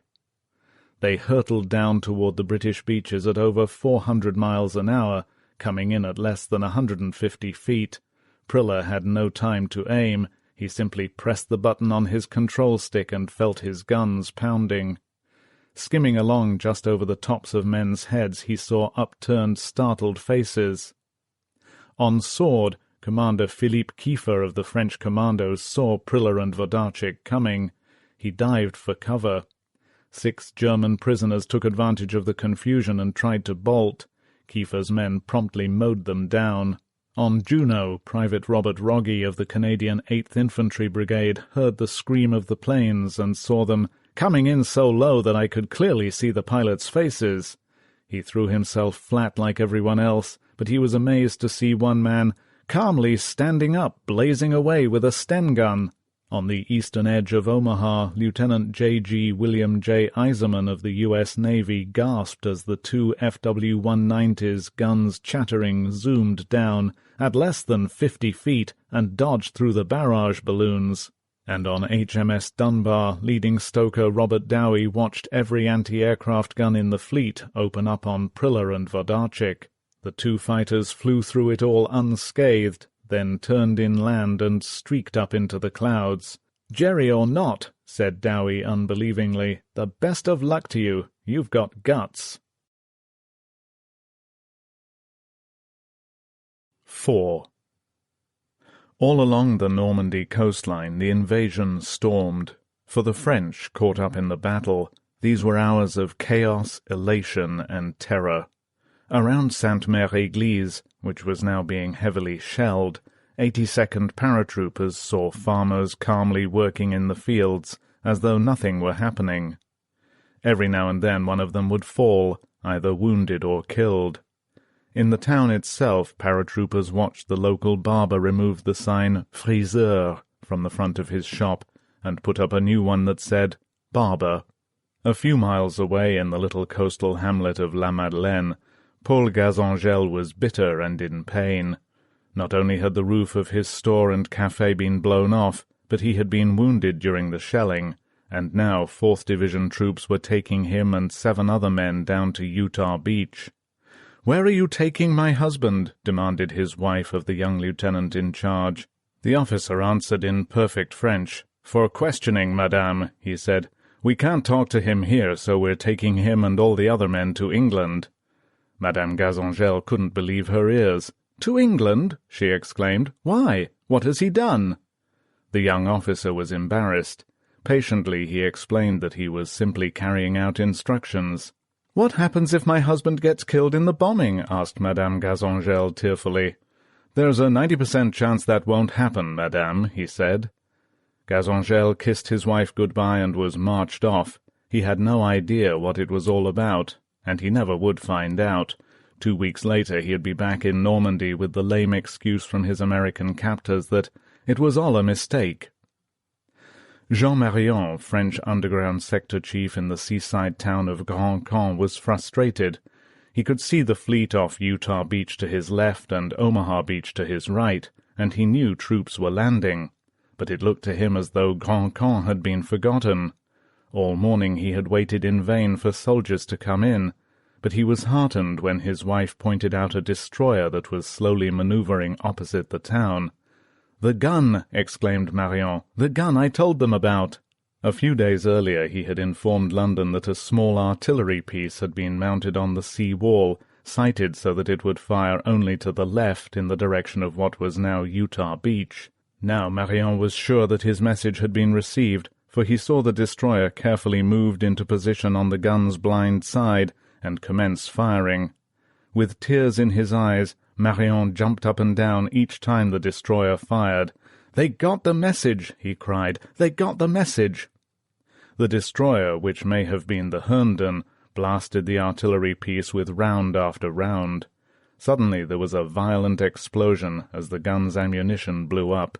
"Merveilleux!" yelled the excited Marion. "Magnifique!" In the cathedral town of Bayeux, roughly 15 miles away, Guillaume Mercadet, the underground intelligence chief for the Omaha Beach area, stood at the window of his living room with his wife Madeleine.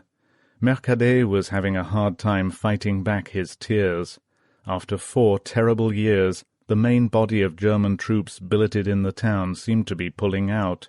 He could hear the cannonading in the distance, and he knew that heavy fighting must be taking place. Now he had a strong urge to organize his resistance fighters and drive the remainder of the Nazis out. But the radio had warned them to be calm, that there must be no uprising. It was difficult, but Mercadet had learned to wait. "We'll be free soon," he told his wife. Everyone in Bayeux seemed to feel the same way. Although the Germans had posted notices ordering the townspeople to stay indoors, people had gathered quite openly in the cathedral courtyard to hear a running commentary on the invasion from one of the priests. From his vantage point he could clearly see the beaches. Hands cupped around his mouth, he was yelling down from the belfry of the steeple. Among those who heard of the invasion from the priest was Anne-Marie Brooks, the 19-year-old kindergarten teacher who would find her future husband among the American invaders. At 7, she had calmly set out on her bicycle for her father's farm at Colville, back at Omaha Beach. Pedaling furiously, she had cycled past German machine-gun positions and troops marching toward the coast. Some Germans had waved to her, and one had warned her to be careful, but nobody stopped her. She had seen planes strafing and Germans diving for cover, but Anne-Marie, her tresses flying in the wind and her blue skirt ballooning around her, kept on. She felt perfectly safe. It never dawned on her that her life was in danger. Now she was less than a mile from Colville. The roads were deserted. Clouds of smoke drifted inland. Here and there fires were burning. Then she saw the wreckage of several farmhouses. For the first time Anne-Marie felt frightened. Frantically she raced on. By the time she reached the crossroads at Colville, she was thoroughly alarmed. The thunder of gunfire rolled all about her, and the entire area seemed strangely desolated and uninhabited. Her father's farm lay between Colville and the beach. Anne-Marie decided to continue on foot. Hitching her bicycle over her shoulder, she hiked across the fields. Then, topping a little rise, she saw the farmhouse, still standing. She ran the remainder of the way. At first Anne-Marie thought the farm was deserted, for she could see no movement. Calling to her parents, she dashed into the little farmyard. The windows of the house had been blown out. Part of the roof had disappeared, and there was a gaping hole in the door. Suddenly the wrecked door opened, and there stood her father and mother. She threw her arms around both of them. "My daughter," said her father, "this is a great day for France." Anne-Marie burst into tears. Half a mile away, fighting for his life amid the horrors of Omaha Beach, was 19-year-old Private First Class Leo Heroux, the man who would marry Anne-Marie. Anne-Marie is one war bride who does not live in the U.S. She and Leo Heroux now live where they first met on June 8th, at the Brooks farm near Colville, back of Omaha Beach. They have 3 children, and Heroux runs an auto driving school. While the Allied attack raged in Normandy, one of the region's top underground officials was fuming on a train just outside Paris. Léonard Gilles, Normandy's deputy military intelligence chief, had been riding the Paris-bound train for more than 12 hours. The journey seemed interminable. They had crawled through the night, stopping at every station. Now, ironically, the intelligence chief had heard the news from one of the porters. Gilles had no idea where in Normandy the assault had taken place, but he could hardly wait to get back to Caen. He was bitter that after all the years of work, his superiors had chosen this of all days to order him to the capital. Worse, there was no way for him to get off the train. The next stop was Paris. But back in Caen, his fiancée, Jeanine Boitard, had been busy ever since she had heard the news. At 7 she had roused the 2 RAF pilots she was hiding. "We must hurry," she told them. "I'm taking you to a farm in the village of Gavru, 12 kilometers from here." Their destination came as a shock to the 2 Britishers. Freedom was only 10 short miles away, yet they were going to head inland. Gavru lay southwest of Caen. One of the Britishers, Wing Commander K.T. Lofts, thought they should take a chance and go north to meet the troops. "Be patient," said Jeanine. "The area between here and the coast is swarming with Germans. It will be safer to wait."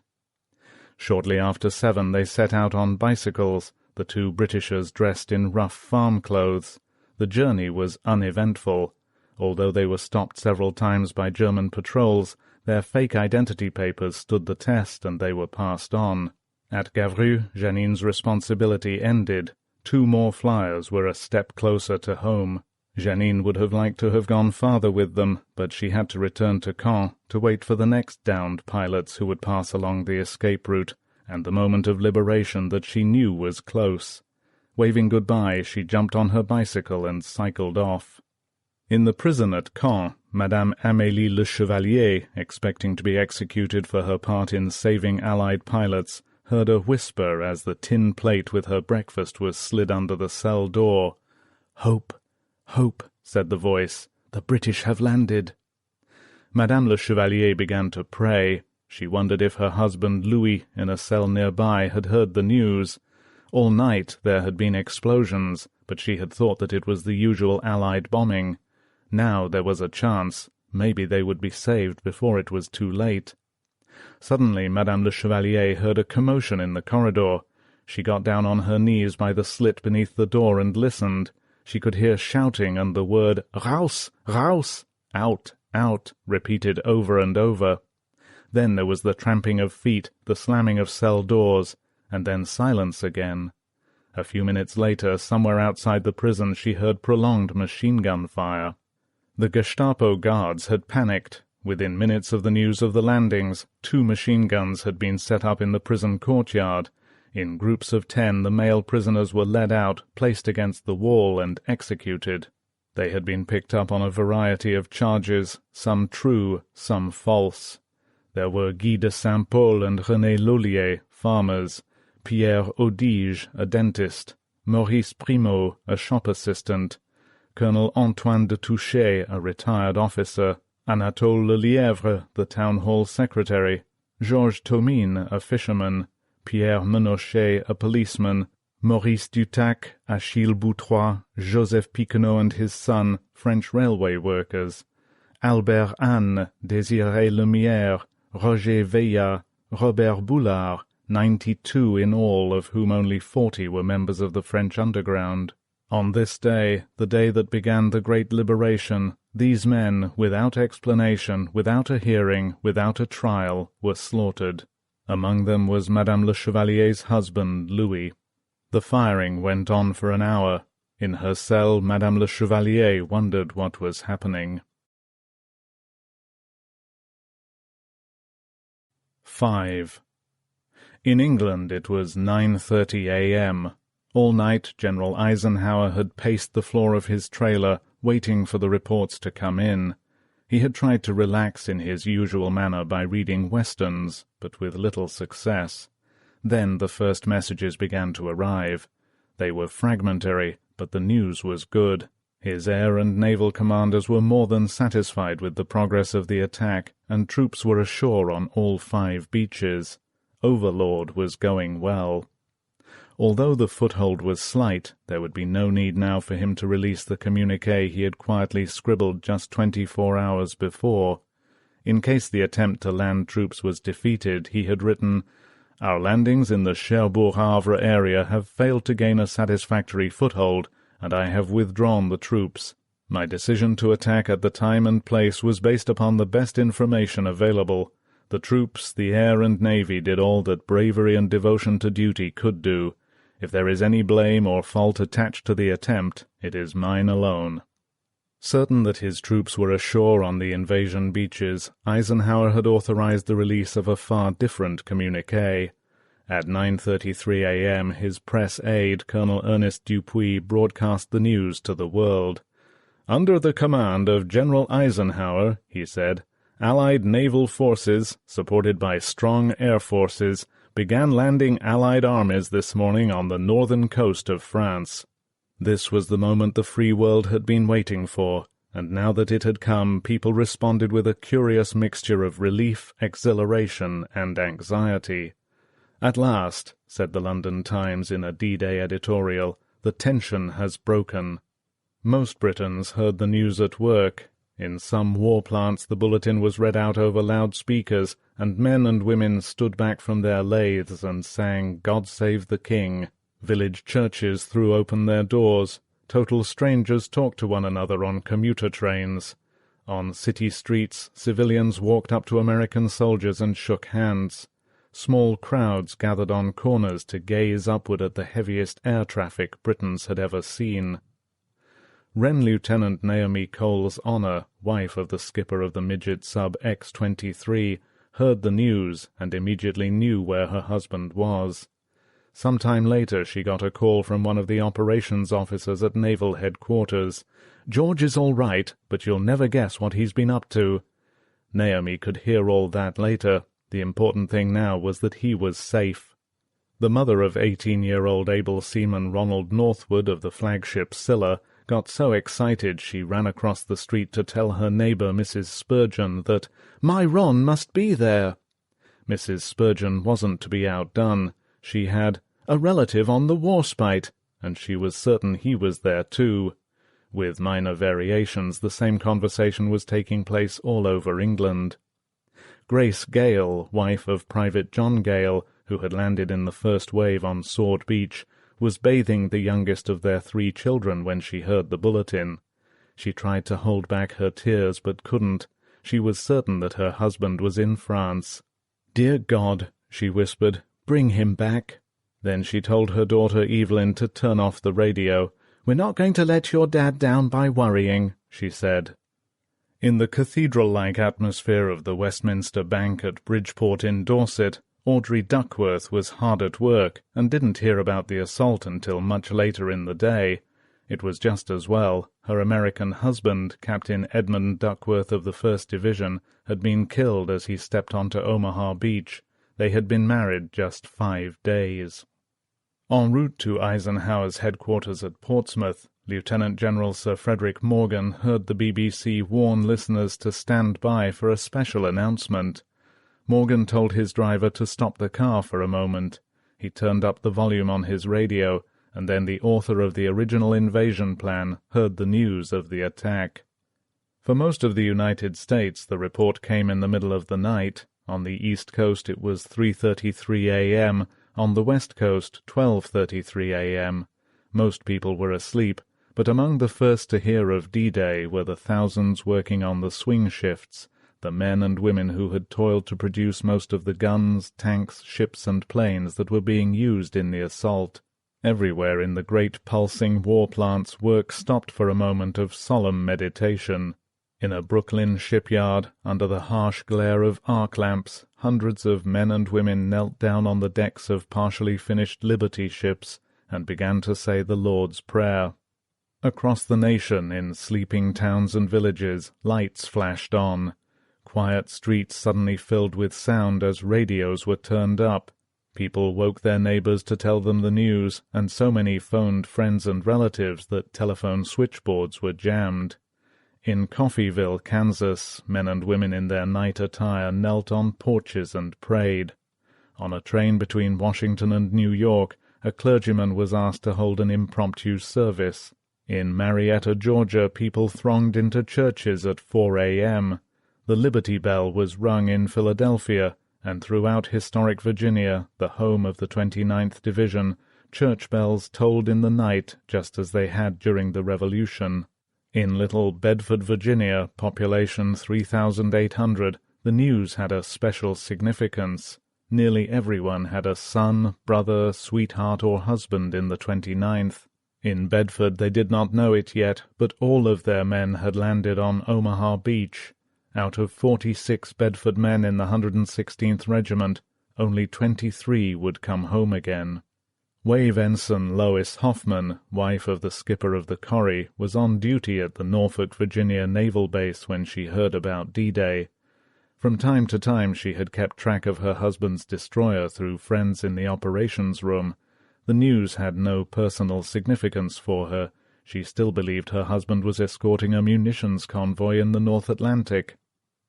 In San Francisco, Mrs. Lucille M. Schultz, a nurse at the Veterans Hospital at Fort Miley, was on night duty when the first announcement was made. She wanted to stay by the radio in the hope that the 82nd Airborne would be mentioned. She suspected the division was in the assault, but she was also afraid the radio might excite her cardiac patient, a World War I veteran. He wanted to listen to the reports. "I wish I was there," he said. "You've had your war," said Nurse Schultz as she turned off the radio. Sitting in the darkness, weeping silently, she said the rosary over and over for her 21-year-old paratrooper son Arthur, better known to the 505th Regiment as Private Dutch Schultz. At her home on Long Island, Mrs. Theodore Roosevelt had slept fitfully. About 3 a.m. she awoke and could not get back to sleep. Automatically she turned on the radio, just in time to catch the official D-Day announcement. She knew that it was characteristic of her husband to be somewhere in the thick of the fighting. She did not know that she was probably the only woman in the nation to have a husband on Utah Beach and a son, 25-year-old Captain Quentin Roosevelt of the 1st Division, on Omaha Beach. Sitting up in bed, she closed her eyes and said an old and familiar family prayer. "O Lord, support us this day, until the shadows lengthen and the evening falls." In Stalag 17B near Krems, Austria, the news was received with a rejoicing that could hardly be contained. U.S. Air Force enlisted men had picked up the electrifying announcement on tiny handmade crystal sets, some of them built to fit in toothbrush holders, others camouflaged to look like lead pencils. Staff Sergeant James Lang, who had been shot down over Germany more than a year before, was almost afraid to believe the report. The camp's news monitoring committee tried to warn the 4,000 POWs against over-optimism. "Don't get your hopes up," they cautioned. "Give us time to verify or deny." But in barracks after barracks, men were already at work drawing secret maps of the Normandy coast on which they intended to plot the victorious advance of the Allied armies. At this time, the prisoners of war knew more about the invasion than the German people. So far, the man in the street had heard nothing officially. It was ironic because Radio Berlin, beating the Eisenhower communiqué by 3 hours, had been the first to announce the Allied landings. From 6:30 on, the Germans had showered a somewhat doubting world with a steady stream of newscasts. These shortwave broadcasts could not be heard by the German public. Still, thousands had learned of the landings from other sources. Although listening to foreign broadcasts was forbidden and punishable by a stiff prison term, some Germans had tuned in Swiss, Swedish, or Spanish stations. The news had spread swiftly. Many of those who did hear it were skeptical, but there were some, particularly women with husbands in Normandy, who got the report and were deeply concerned. One of these was Frau Werner Pluskat. She had planned to go to a movie in the afternoon with Frau Sauer, another officer's wife, but when she heard that the Allies were rumoured to have landed in Normandy, she became almost hysterical. Immediately she called Frau Sauer, who had also heard something about the attack, and cancelled the movie date. "I must know what has happened to Werner," she said. "I may never see him again." Frau Sauer was very abrupt and very Prussian. "You shouldn't act like this," snapped Frau Sauer. "You should believe in the Führer and act like a good officer's wife." Frau Pluskat shot back. "I'll never talk to you again." Then she slammed down the phone. In Berchtesgaden it almost seemed as though the men around Hitler had waited for the official Allied communiqué before daring to break the news to him.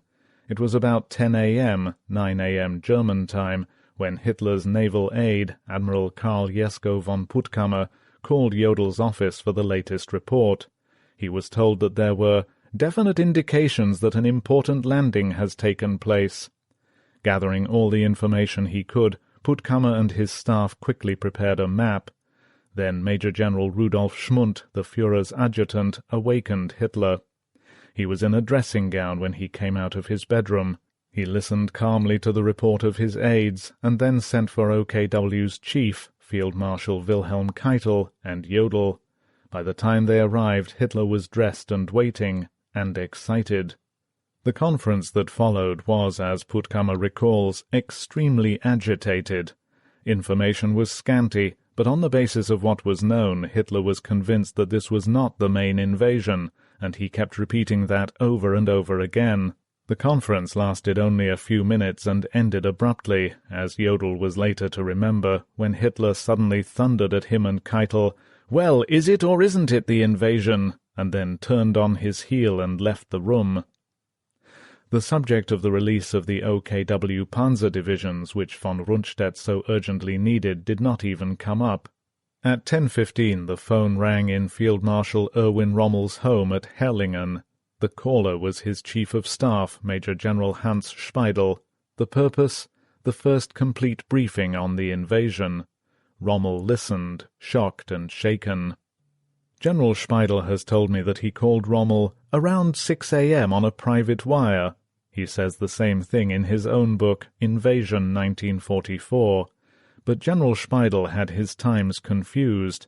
For example, his book states that the Field Marshal left La Roche-Guyon on June 5th, not on June 4th, as Captain Helmut Lang and Colonel Hans-Georg von Tempelhof have stated, and as the Army Group B War Diary records. On D-Day the diary lists only one call to Rommel, the 10:15 a.m. call. The entry reads, "Speidel informs Field Marshal Rommel by phone on the situation. Commander-in-Chief Army Group B is going to return to his headquarters today." It was not a Dieppe-type raid. With all the canny instinct that had served him so well for most of his life, Rommel knew that it was the day he had been waiting for, the one he had said would be the longest day. He waited patiently until Speidel had finished the report, and then he said quietly, with no tinge of emotion in his voice, "How stupid of me! How stupid of me!" He turned from the phone, and Frau Rommel saw that the call had charged him. There was a terrible tension. During the next 45 minutes Rommel twice called his aide, Captain Helmut Lang, at his home near Strasbourg. Each time he gave Lang a different hour for their return to La Roche-Guyon. That in itself worried Lang. It was unlike the Field Marshal to be so undecisive. He sounded terribly depressed on the phone, Lang recalls, and that was not like him either. The departure time was finally set. "We will leave at 1 o'clock sharp from Freudenstadt," Rommel told his aide. As Lang hung up the phone, he reasoned that Rommel was delaying their departure in order to see Hitler. He did not know that at Berchtesgaden no one but Hitler's adjutant, Major General Schmundt, was even aware that Rommel was in Germany.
6.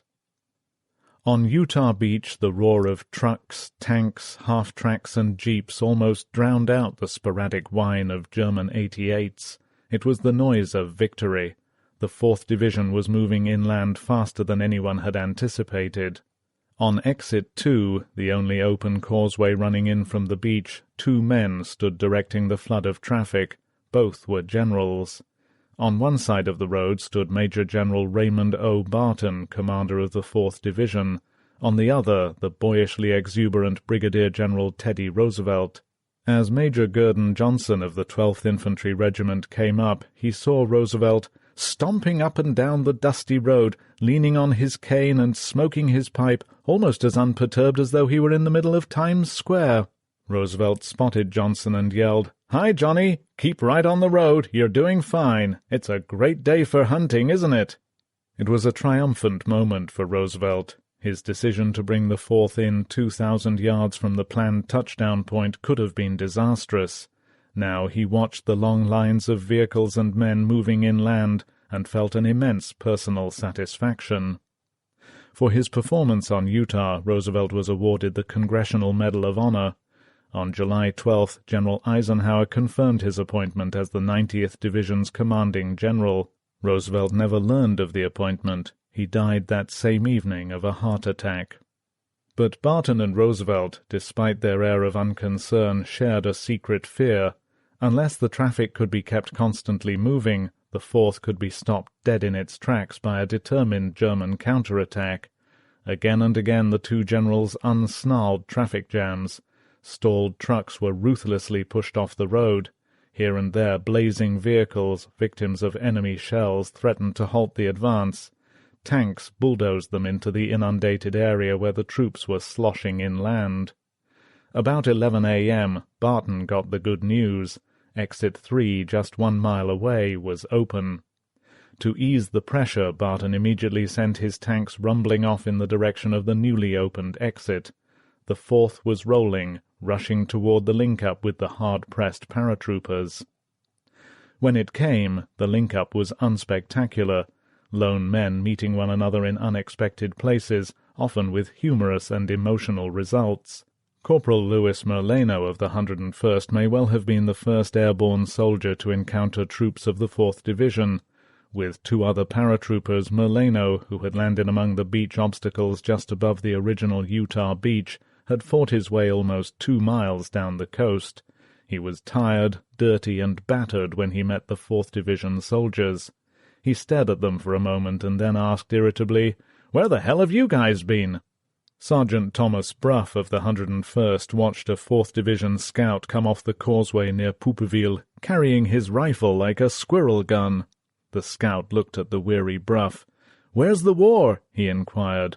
Bruff, who had landed 8 miles from his drop zone and had fought all night with a small group under the command of General Maxwell Taylor, growled at the soldier, "Anywhere from here on back. Keep going, buddy. You'll find it." Near Audouville-la-Hubert, Captain Thomas Mulvey of the 101st was hurrying toward the coast along a dirt road when a soldier with a rifle popped into view from the edge of the bushes about 75 yards ahead. Both men dived for cover. Cautiously they emerged, rifles ready, and in wary silence stared at each other. The other man demanded that Mulvey drop his rifle and advance with arms raised. Mulvey suggested that the stranger do the same. "This," says Mulvey, "went on for several go-rounds, with neither of us giving an inch." Finally Mulvey, who could now see that the other man was a U.S. soldier, stood up. The two met in the middle of the road, shook hands, and slapped each other on the back. In Sainte-Marie-du-Mont, Pierre Caldron, the baker, saw paratroopers high in the steeple of the church, waving a big orange identification panel. Within a few moments a long line of men, marching in single file, came down the road. As the 4th Division passed through, Caldron lifted his little son high on his shoulders. The boy was not fully recovered from his tonsillectomy of the day before, but this was a sight Caldron did not want his son to miss. Suddenly the baker found himself crying. A stocky U.S. soldier grinned at Caldron and shouted, "Vive la France!" Caldron smiled back, nodding his head. He could not trust himself to speak. Out of the Utah Beach area the 4th Division poured inland. Their D-Day losses were light, 197 casualties, 60 of whom were lost at sea. Terrible fighting lay ahead for the 4th in the next weeks, but this was their day. By evening 22,000 men and 1,800 vehicles would be ashore. With the paratroopers, the 4th Division had secured the first major American beachhead in France. Savagely, inch by inch, men fought their way off bloody Omaha.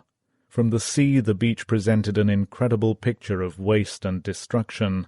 The situation was so critical that at noon General Omar Bradley aboard the Augusta began to contemplate the possible evacuation of his troops and the diversion of follow-up forces to Utah and the British beaches. But even as Bradley wrestled with the problem, the men in the chaos of Omaha were moving. Along Dog Green and Dog White, a crusty 51-year-old general named Norman Coter strode up and down in the hail of fire, waving a .45 and yelling at men to get off the beach. Along the shingle, behind the sea wall, and in the coarse beach grass at the base of the bluffs, men crouched shoulder to shoulder, peering at the general, unwilling to believe that a man could stand upright and live. A group of rangers lay huddled near the Vierville exit. "Lead the way, Rangers!" Coter shouted. Men began to rise to their feet. Farther down the beach was an abandoned bulldozer loaded with TNT. It was just what was needed to blow the anti-tank wall at the Vierville exit. "Who drives this thing?" he thundered. No one answered. Men seemed still paralyzed by the merciless gunfire that flayed the beach. Coter began to lose his temper. "Hasn't anyone got guts enough to drive the damn thing?" he roared. A red-haired soldier got slowly up from the sand and with great deliberation walked over to Coter. "I'll do it," he said. Coter slapped him on the back. "That's the stuff," the general said. "Now let's get off the beach." He walked away without looking back. Behind him men began to stir. This was the pattern. Brigadier General Coter, the 29th Division's assistant commander, had been setting an example almost from the moment he arrived on the beach. He had taken the right half of the 29th sector. Colonel Charles D. Canham, commanding the 116th, had taken the left. Canham, a bloody handkerchief tied around a wrist wound, moved through the dead, the dying, and the shocked, waving groups of men forward. "They're murdering us here," he said. "Let's move inland and get murdered." Private First Class Charles Ferguson looked up in amazement as the colonel went by. "Who the hell is that son of a bitch?" he asked. And then he and the other men with him got up and headed toward the bluffs. In the 1st Division's half of Omaha Beach, the veterans of Sicily and Salerno came out of the shock faster. Sergeant Raymond Stroyne rallied his men and led them up the bluffs through a minefield. On top he knocked out a pillbox with a bazooka. Stroyne had become just a little mad. 100 yards away, Sergeant Philip Stretchick had had his fill of being pinned down too.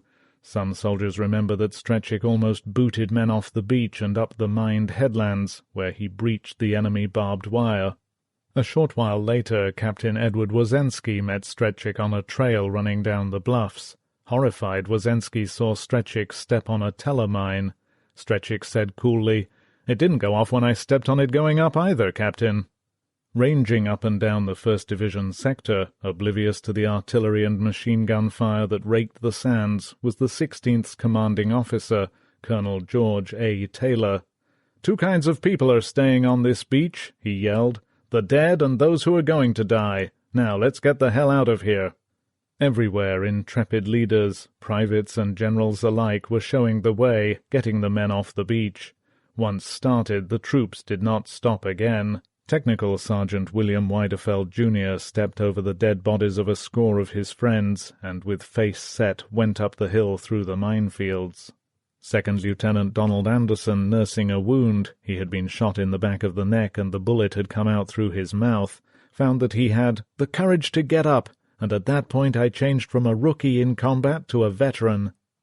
Sergeant Bill Courtney of the 2nd Rangers climbed to the top of the ridge and yelled down to his squad, "Come on up! The SOBs are cleaned out!" Immediately there was a burst of machine-gun fire to his left. Courtney wheeled, hurled a couple of grenades, and then yelled again, "Come on! Come on! The SOBs are cleaned out now!" Even as the troops began to advance, the first few landing craft began driving right up on the beaches, ramming their way through the obstacles. Coxswains on other boats saw it could be done and followed. Some destroyers backing up the advance came so close to the shore that they ran the risk of foundering, and at point-blank range fired at enemy strongpoints all along the bluffs. Under the covering barrage, engineers began to complete the demolition job they had begun almost 7 hours earlier. Everywhere along Omaha Beach the deadlock was breaking up. As the men found it possible to move forward, their fear and frustration gave way to an overpowering anger. Near the top of the Vierville bluff, Ranger Private First Class Carl Wiest and his company commander Captain George Whittington spotted a machine-gun nest manned by 3 Germans. As Wiest and the captain circled it cautiously, one of the Germans suddenly turned, saw the 2 Americans, and yelled, "Bitter, bitter, bitter!"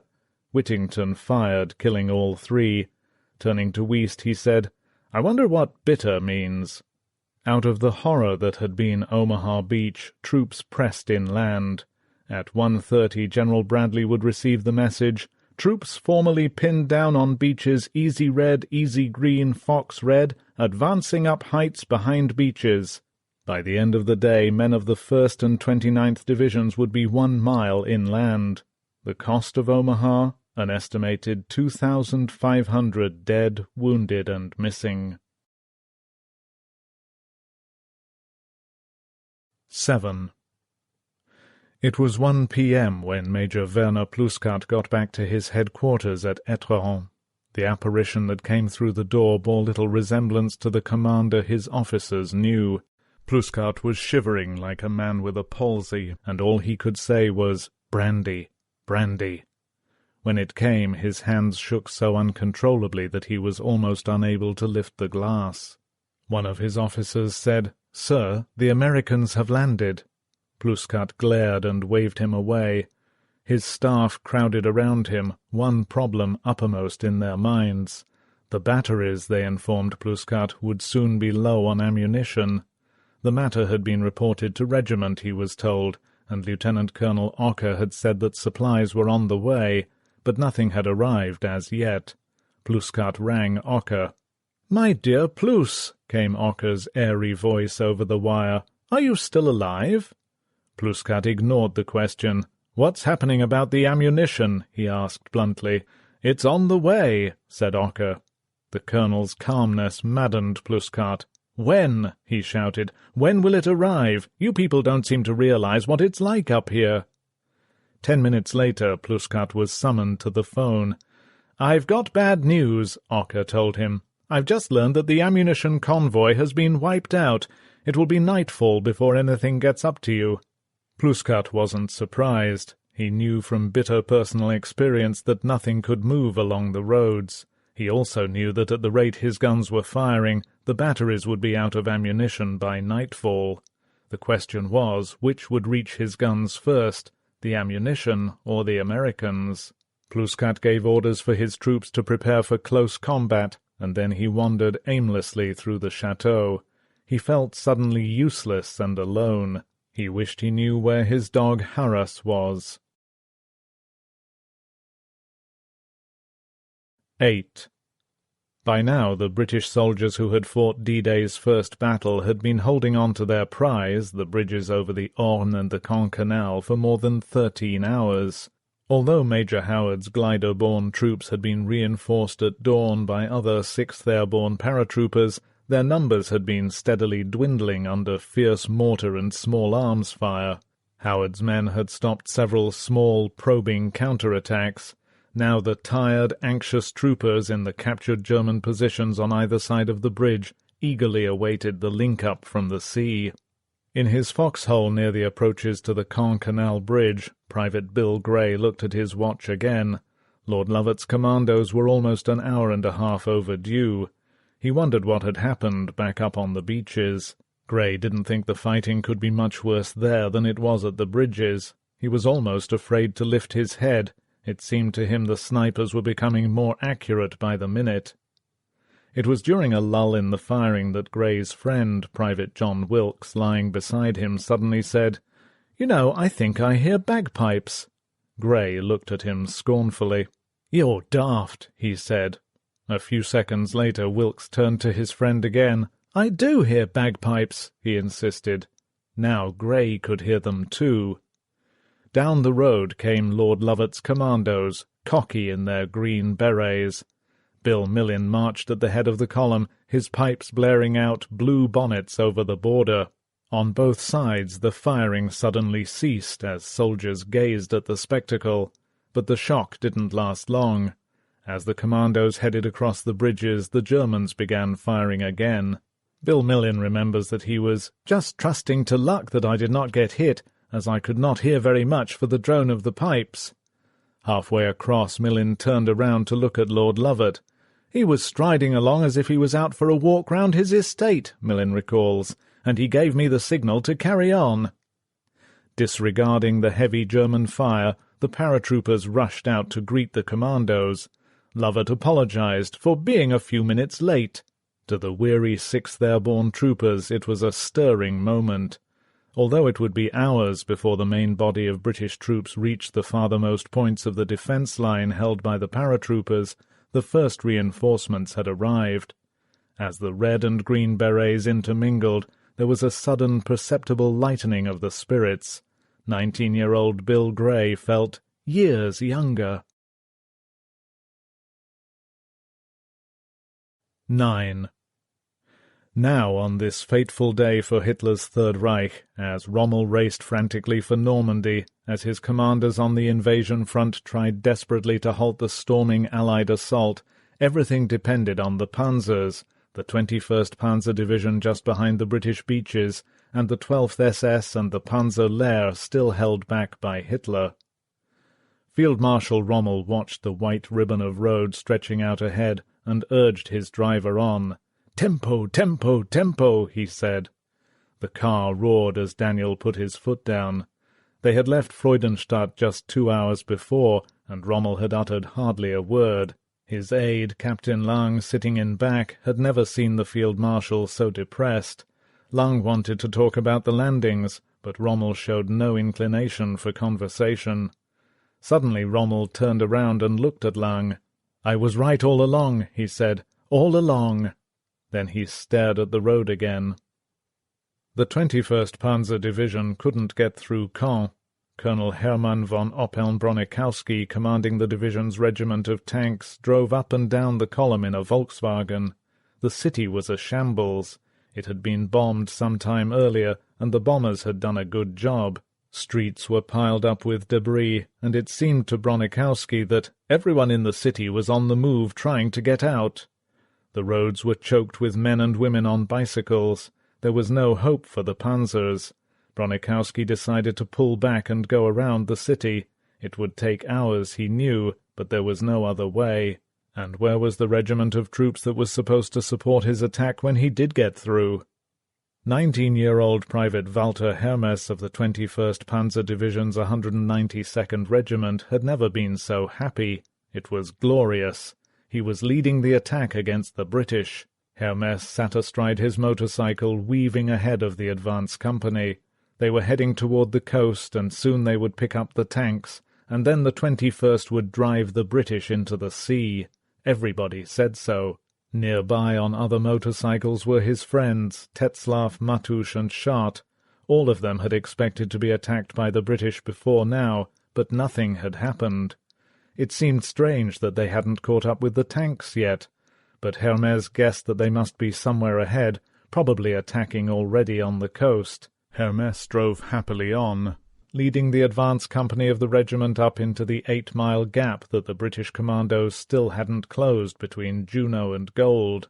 This was a gap the panzers could have exploited to split the British beaches wide open and menace the entire Allied assault, a gap that Colonel von Oppeln-Bronikowski knew nothing whatever about. In Paris at OB West, Major General Blumentritt, Rundstedt's chief of staff, called Speidel at Rommel's headquarters. The one-sentence conversation was duly recorded in Army Group B's war diary. "OKW," said Blumentritt, "has released the 12th SS and Panzer Lehr divisions." The time was 3:40 p.m.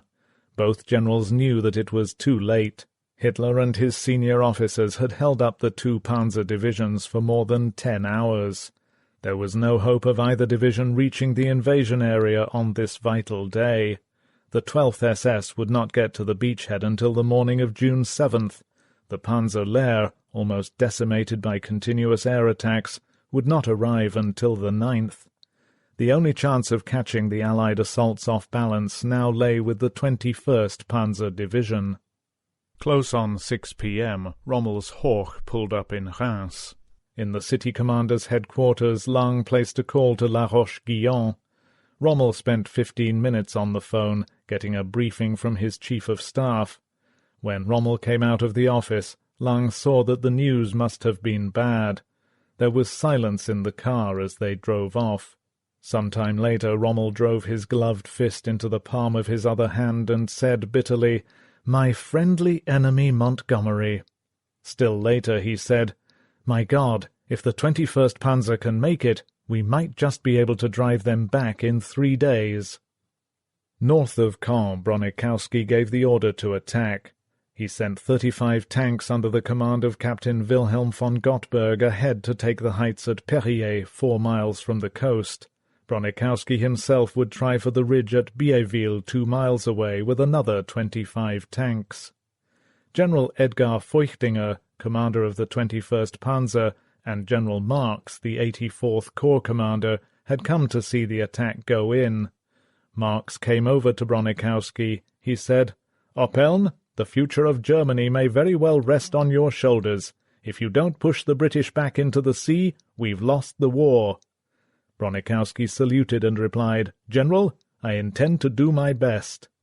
As they moved up, the tanks fanning out across the fields, Bronichowski was halted by Major General Wilhelm Richter, commander of the 716th Division. Bronichowski saw that Richter was almost demented with grief. Tears came to his eyes as he told Bronichowski, "My troops are lost. My whole division is finished." Bronichowski asked, "What can I do, sir? We'll help as best we can." He got out his map and showed it to Richter. "Where are their positions, sir? Will you point them out?" Richter just shook his head. "I don't know," he said. "I don't know." Rommel turned half around on the front seat of the Hoch and said to Lang, "I hope there isn't a second landing right now from the Mediterranean." He paused for a moment. "Do you know, Lang," he said thoughtfully, "if I was commander of the Allied forces right now, I could finish off the war in 14 days. He turned back and stared ahead. Lang watched him, miserable, unable to help. The Hoch roared on through the evening. Bronichowski's tanks rumbled up the rise at Biéville. So far they had encountered no enemy resistance. Then, as the first of his Mark IV tanks neared the top, there was the sudden roar of guns opening up somewhere in the distance. He couldn't tell whether he had run headlong into British tanks, or whether the firing was from anti-tank guns, but it was accurate and fierce. It seemed to be coming from half a dozen places all at once. Suddenly his lead tank blew up without having fired a shot. 2 more tanks moved up, their gun firing, but they seemed to make no impression on the British gunners. Bronichowski began to see why. He was being outgunned. The British guns seemed to have a tremendous range. One after the other, Bronichowski's tanks were knocked out. In less than 15 minutes he lost 6 tanks. He had never seen such shooting. There was nothing Bronichowski could do. He halted the attack and gave the order to pull back. Private Walter Hermes couldn't understand where the tanks were. The advance company of the 192nd Regiment had reached the coast at Luc-sur-Mer, but there was no sign of the panzers. There was no sign of the British either, and Hermes was a little disappointed. But the sight of the invasion fleet almost made up for it. On the coast, off to Hermes's left and right, he saw hundreds of ships and craft moving back and forth, and a mile or so offshore were warships of every description. "Beautiful," he said to his friend Schott, "just like a parade." Hermes and his friends stretched out on the grass and took out their cigarettes. Nothing seemed to be happening, and no one had given them any orders. The British were already in position on the Perrier heights. They stopped Captain Wilhelm von Gottberg's 35 tanks even before the panzers got into firing range. In a matter of minutes, Gottberg lost 10 tanks. The delay in orders, the time wasted trying to get around Caen, had given the British the opportunity to consolidate fully their positions on the strategic heights. Gottberg roundly cursed everyone he could think of. He pulled back to the edge of a wood near the village of Le Bisset. There he ordered his men to dig in their tanks, hulls down, with only the turrets showing. He was sure the British would drive on Caen within a few hours. But to Gottberg's surprise, time passed without an attack. Then, a little after 9 p.m., Gottberg saw a fantastic sight. There was the slowly mounting roar of planes, and off in the distance against the still bright evening sun, he saw swarms of gliders coming in over the coast. There were scores of them, flying steadily in formation behind their tow-planes. Then, as he watched, the gliders were cast off, and wheeling and banking they came soughing down to land out of sight somewhere between him and the coast. Gottberg swore angrily. At Biéville, Bronikowski had dug in his tanks too. As he stood by the side of the road, he watched German officers with 20 to 30 men apiece marching back from the front, retreating toward Caen. Bronikowski couldn't understand why the British didn't attack. It seemed to him that Caen and the whole area could be taken within a few hours. Although the British made D-Day's greatest advances, they failed to capture their principal objective, Caen. Bronikowski was to stay in position with his tanks for more than 6 weeks, until the city finally fell. At the end of the procession, Bronikowski saw a sergeant, his arms around 2 hefty German whacks. They were as drunk as pigs. Their faces were dirty, and they swayed from side to side. Reeling by, oblivious to everything, they sang Deutschland über alles at the top of their voices. Bronikowski watched them until they were out of sight. "The war is lost," he said aloud. Rommel's hawk purred quietly through La Roche-Guyon, moving slowly by the little houses that shouldered each other on either side of the road. The big black car turned off the highway, past the 16 square-cut linden trees, and entered the gates of the castle of the Dukes de la Rochefoucauld. As they came to a halt before the door, Lang jumped out and ran ahead to inform Major General Speidel of the Field Marshal's return.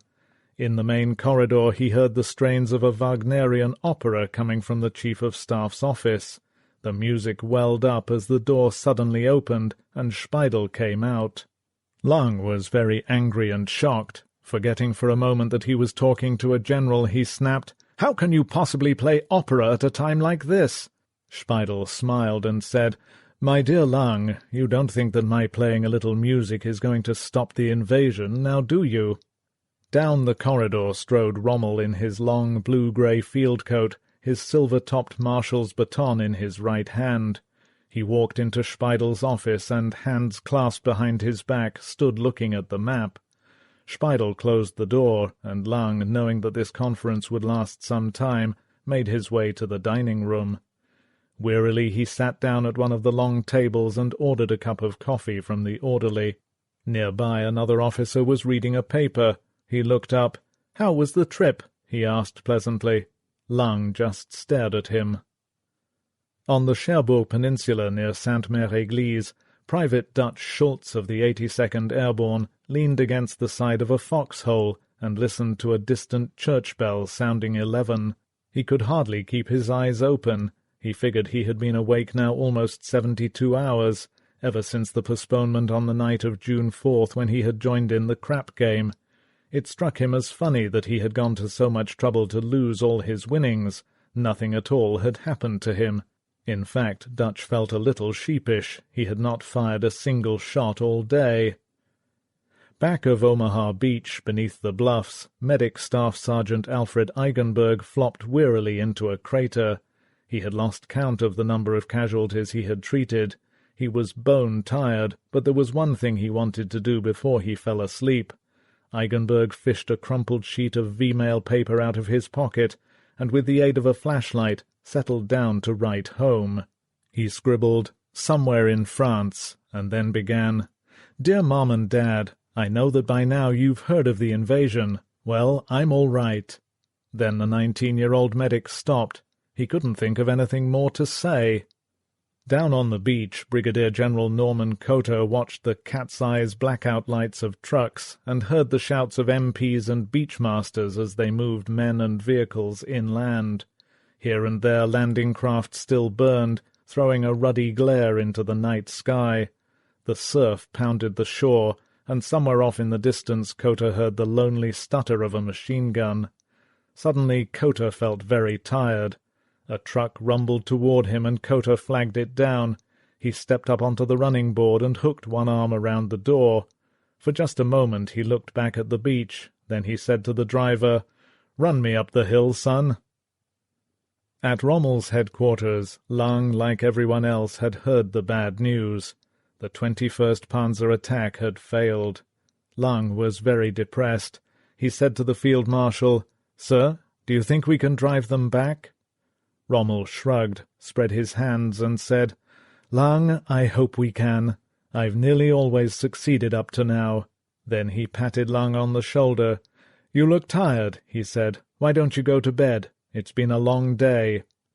He turned away, and Lang watched him walk down the corridor to his office. The door closed softly behind him. Outside nothing stirred in the two great cobbled courtyards. La Roche-Guyon was silent. Soon this most occupied of all French villages would be free, as would the whole of Hitler's Europe. From this day on the Third Reich had less than 1 year to live. Beyond the castle gates, the main road stretched broad and empty, and the windows of the red-roofed houses were shuttered. In the church of Saint-Saëns the bell tolled midnight.